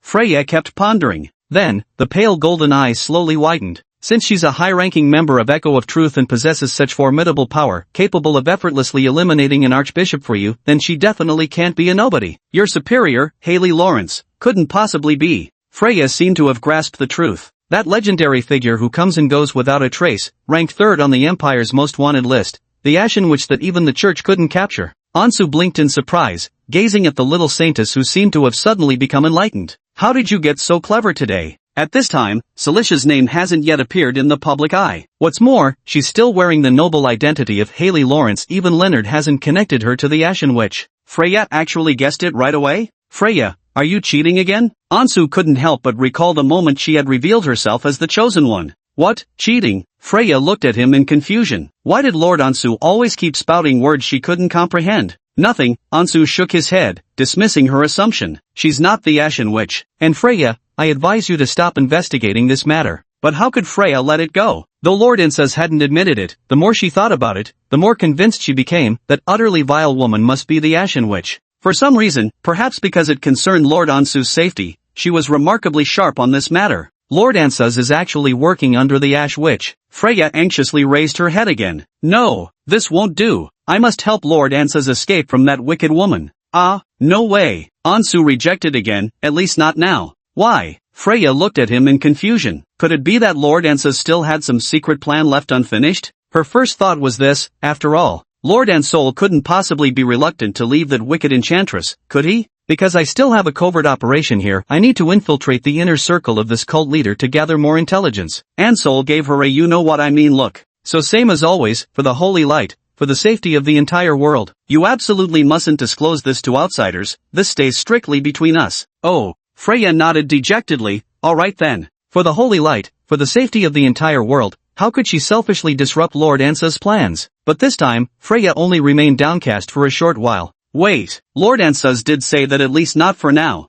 But, not now doesn't mean never. Freya suppressed her swirling emotions as she turned the thoughts over in her mind. Lord Ansol would one day break free from that vile woman. Until then, she ought to devise a plan to help him in advance. The next morning, Ansol woke with one thought, to monitor developments beyond his walls. The most obvious evidence was today's newspaper headlines. Ansu walked to the street corner and bought several papers from a newsboy. All of them featured reports about the beastfolk terrorist organization Squirrel Party. The church received anonymous tips from concerned citizens and decisively raided a key stronghold of this terrorist group, confiscating a staggering 3 tons of black powder and thwarting an attempted bombing plot. 3 tons? Ansu muttered while reading the newspaper at home. The Squirrel Party making such grand preparations made him wonder what their actual target might have been. He quietly recalled the original storyline. The explosive antics of the Squirrel Party terrorists should have occurred much later according to the plot. But whether it was Professor Duncan or the Squirrel Party, many events seem to be happening ahead of schedule. It seems my existence has already altered the original course of the world line significantly.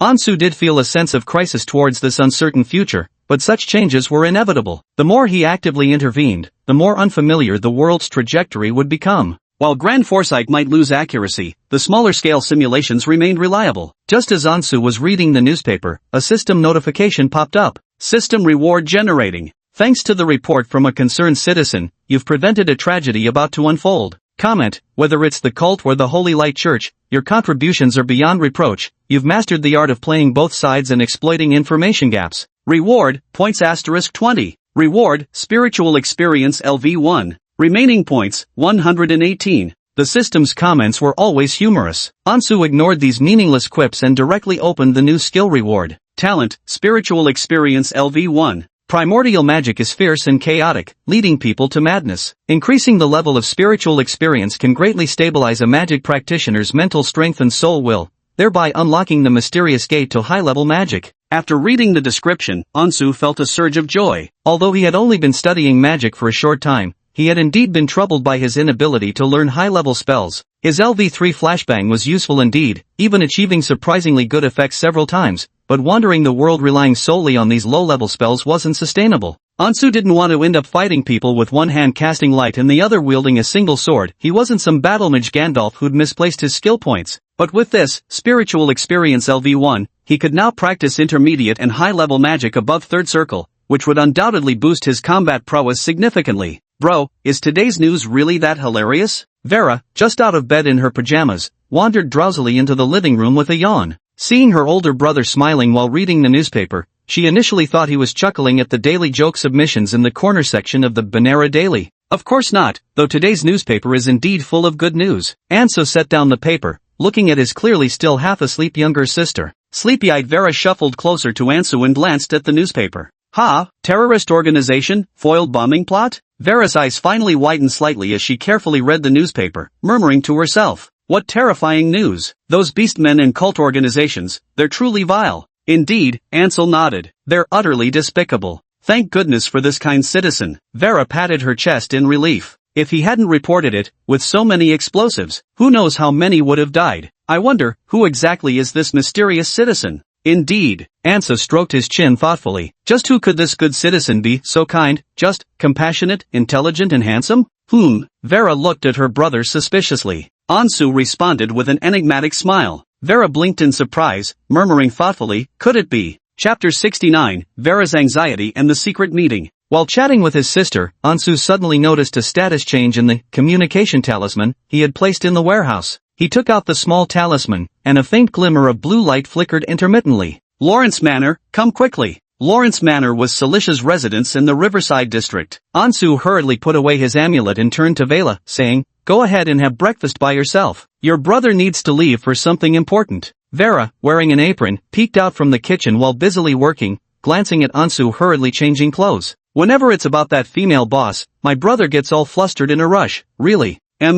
Bro, come back soon. Ansu smiled and waved, gently closing the front door. Vera gazed silently at the already fried eggs and the lavish breakfast prepared on the table, sighing helplessly. Life may have improved now, but for some reason, Vera actually quite liked those earlier years of hardship. Back then, her brother had always been by her side, unlike now, when their time alone together grew scarcer by the day. Vera turned off the stove and sank onto the sofa, her appetite for breakfast completely gone. Her emotions tangled into sudden, messy knots. During this time, my brother has changed tremendously, with more and more exceptional girls appearing around him. Vera couldn't shake the feeling that she was about to lose something important. It sounded almost laughable. All these years, Vera had believed she perfectly controlled her brother's social circle, keeping him focused on his studies and preventing him from entertaining ridiculous fantasies about those silly, passionate female students. In the end, no matter how much we guard against it, neither the kind and gentle sister Freya nor that breathtakingly beautiful yet malicious female boss belonged to my brother's school at all. On the sofa, Vera clenched her fists in frustration.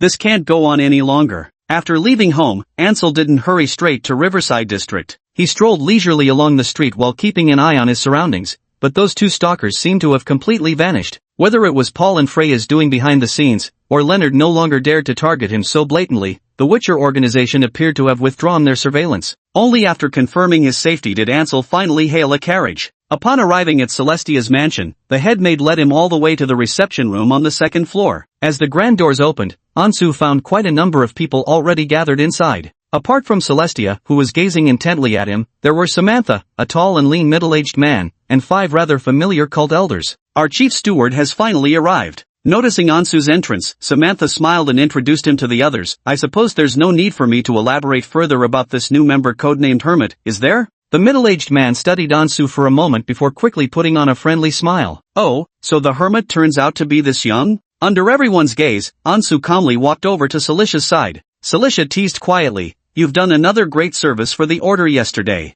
Not at all, not at all. Ansu could only put on a humble expression. I'm also a member of the order, contributing to it is my duty. Mr. Hermit is far too modest, the middle-aged man said with an ingratiating laugh. When the Empire and the Church suddenly launched their crackdown on the Squirrel Party, if not for the Hermit's quick thinking and the chaos yesterday managing to extract 3 of our operatives, the consequences would have been unthinkable. Several elders nodded in agreement, their gazes brimming with expectation for Ansu, this rising star of their order. If before, Samantha's promotion of this newcomer to the position of chief deacon of the Bernara district had drawn murmurs of dissent, after yesterday's events, no one would dare question his capabilities again. Flattered by all this unwarranted praise, Ansu promptly adopted an expression of overwhelmed humility. Silesia whispered in Ansis's ear, he's the scholar, recently promoted to High Inquisitor. The position you took over was originally his. They say he's quite talented, the mentor thinks highly of him. As for the others, they're all elders from the Truth faction. Their names are. Ansis nodded. 3 familiar faces were among the elders, the golden-masked trio who dawdled while activating the teleportation array. In his simulations, they'd ultimately been forced to reveal their true appearances. Clearly everyone present was among Samantha's most trusted lieutenants. He never expected to be included in such a secret meeting. The Old Witch truly considered him a promising protege worth grooming. After the greetings, several high-ranking members of the cult continued their discussion, and Ansel noticed they were debating whether to terminate their cooperation with the Squirrel Party. I heard even the Squirrel Party's leadership has been arrested. One elder frowned deeply. Never mind how terrible their intelligence network is after such an incident, they didn't even notify us immediately. This alone proves how disorganized they are. I suggest we cut ties with these people for good to avoid dragging us down. Subhumans will always be subhumans, another elder sneered. I hear their leader is a descendant of the demon clan that fled to the northern frontier. The intelligence of these half-breeds is practically on par with the yaks of the northern tundra. Is this what they call convergent evolution? Most members of the council looked down upon demi-humans, and with a few demi-human jokes, waves of derisive laughter rippled through the room. Ansu instinctively glanced at Silicia's expression. Her eyelids were lowered, revealing no trace of emotion whatsoever. Cooperation can be paused for now, Samantha suddenly interjected. But let's not forget, we are natural allies on many fronts. If the demi-human organizations are completely wiped out by the Empire, it would be extremely detrimental to our situation as well. Samantha, now the rightful head of the cult, naturally had to consider the bigger picture even more. Although several elders voiced their reservations, they ultimately agreed to Samantha's proposal. The cult would maintain friendly relations with the Squirrel Party. After settling these matters, Samantha turned her gaze to Ansu, who had remained silent all along, and suddenly inquired, Anchorite, how goes your search for that chosen one? I apologize, High Priestess Samantha. Ansu lowered his head. The church has been cracking down hard recently, so I've had to keep a low profile. That's why I haven't yet. I understand. A flicker of disappointment flashed in Samantha's eyes as she cut Ansu off, emphasizing once more, once this storm blows over, the chosen one's mission must become top priority. Ansu naturally nodded repeatedly in agreement. Should you require any assistance for the mission, everyone present here will support you. Samantha stepped closer, lowering her voice. Remember this, Hermit. This matter is crucial both to me and to our order. I've performed the divination magic again. Time is running dangerously short. Cilicia noticed a hint of urgency in the other's demeanor. Teacher, what did you divine this time? The divination result is. Samantha narrowed her eyes darkly. That chosen one is getting closer and closer to me. Ansu stared at the approaching Samantha and thought to himself, isn't that exactly me getting closer to you? A sense of crisis also arose in his heart. That old hag's divination magic really has something to it. Maybe 2 more attempts and she'll uncover me completely.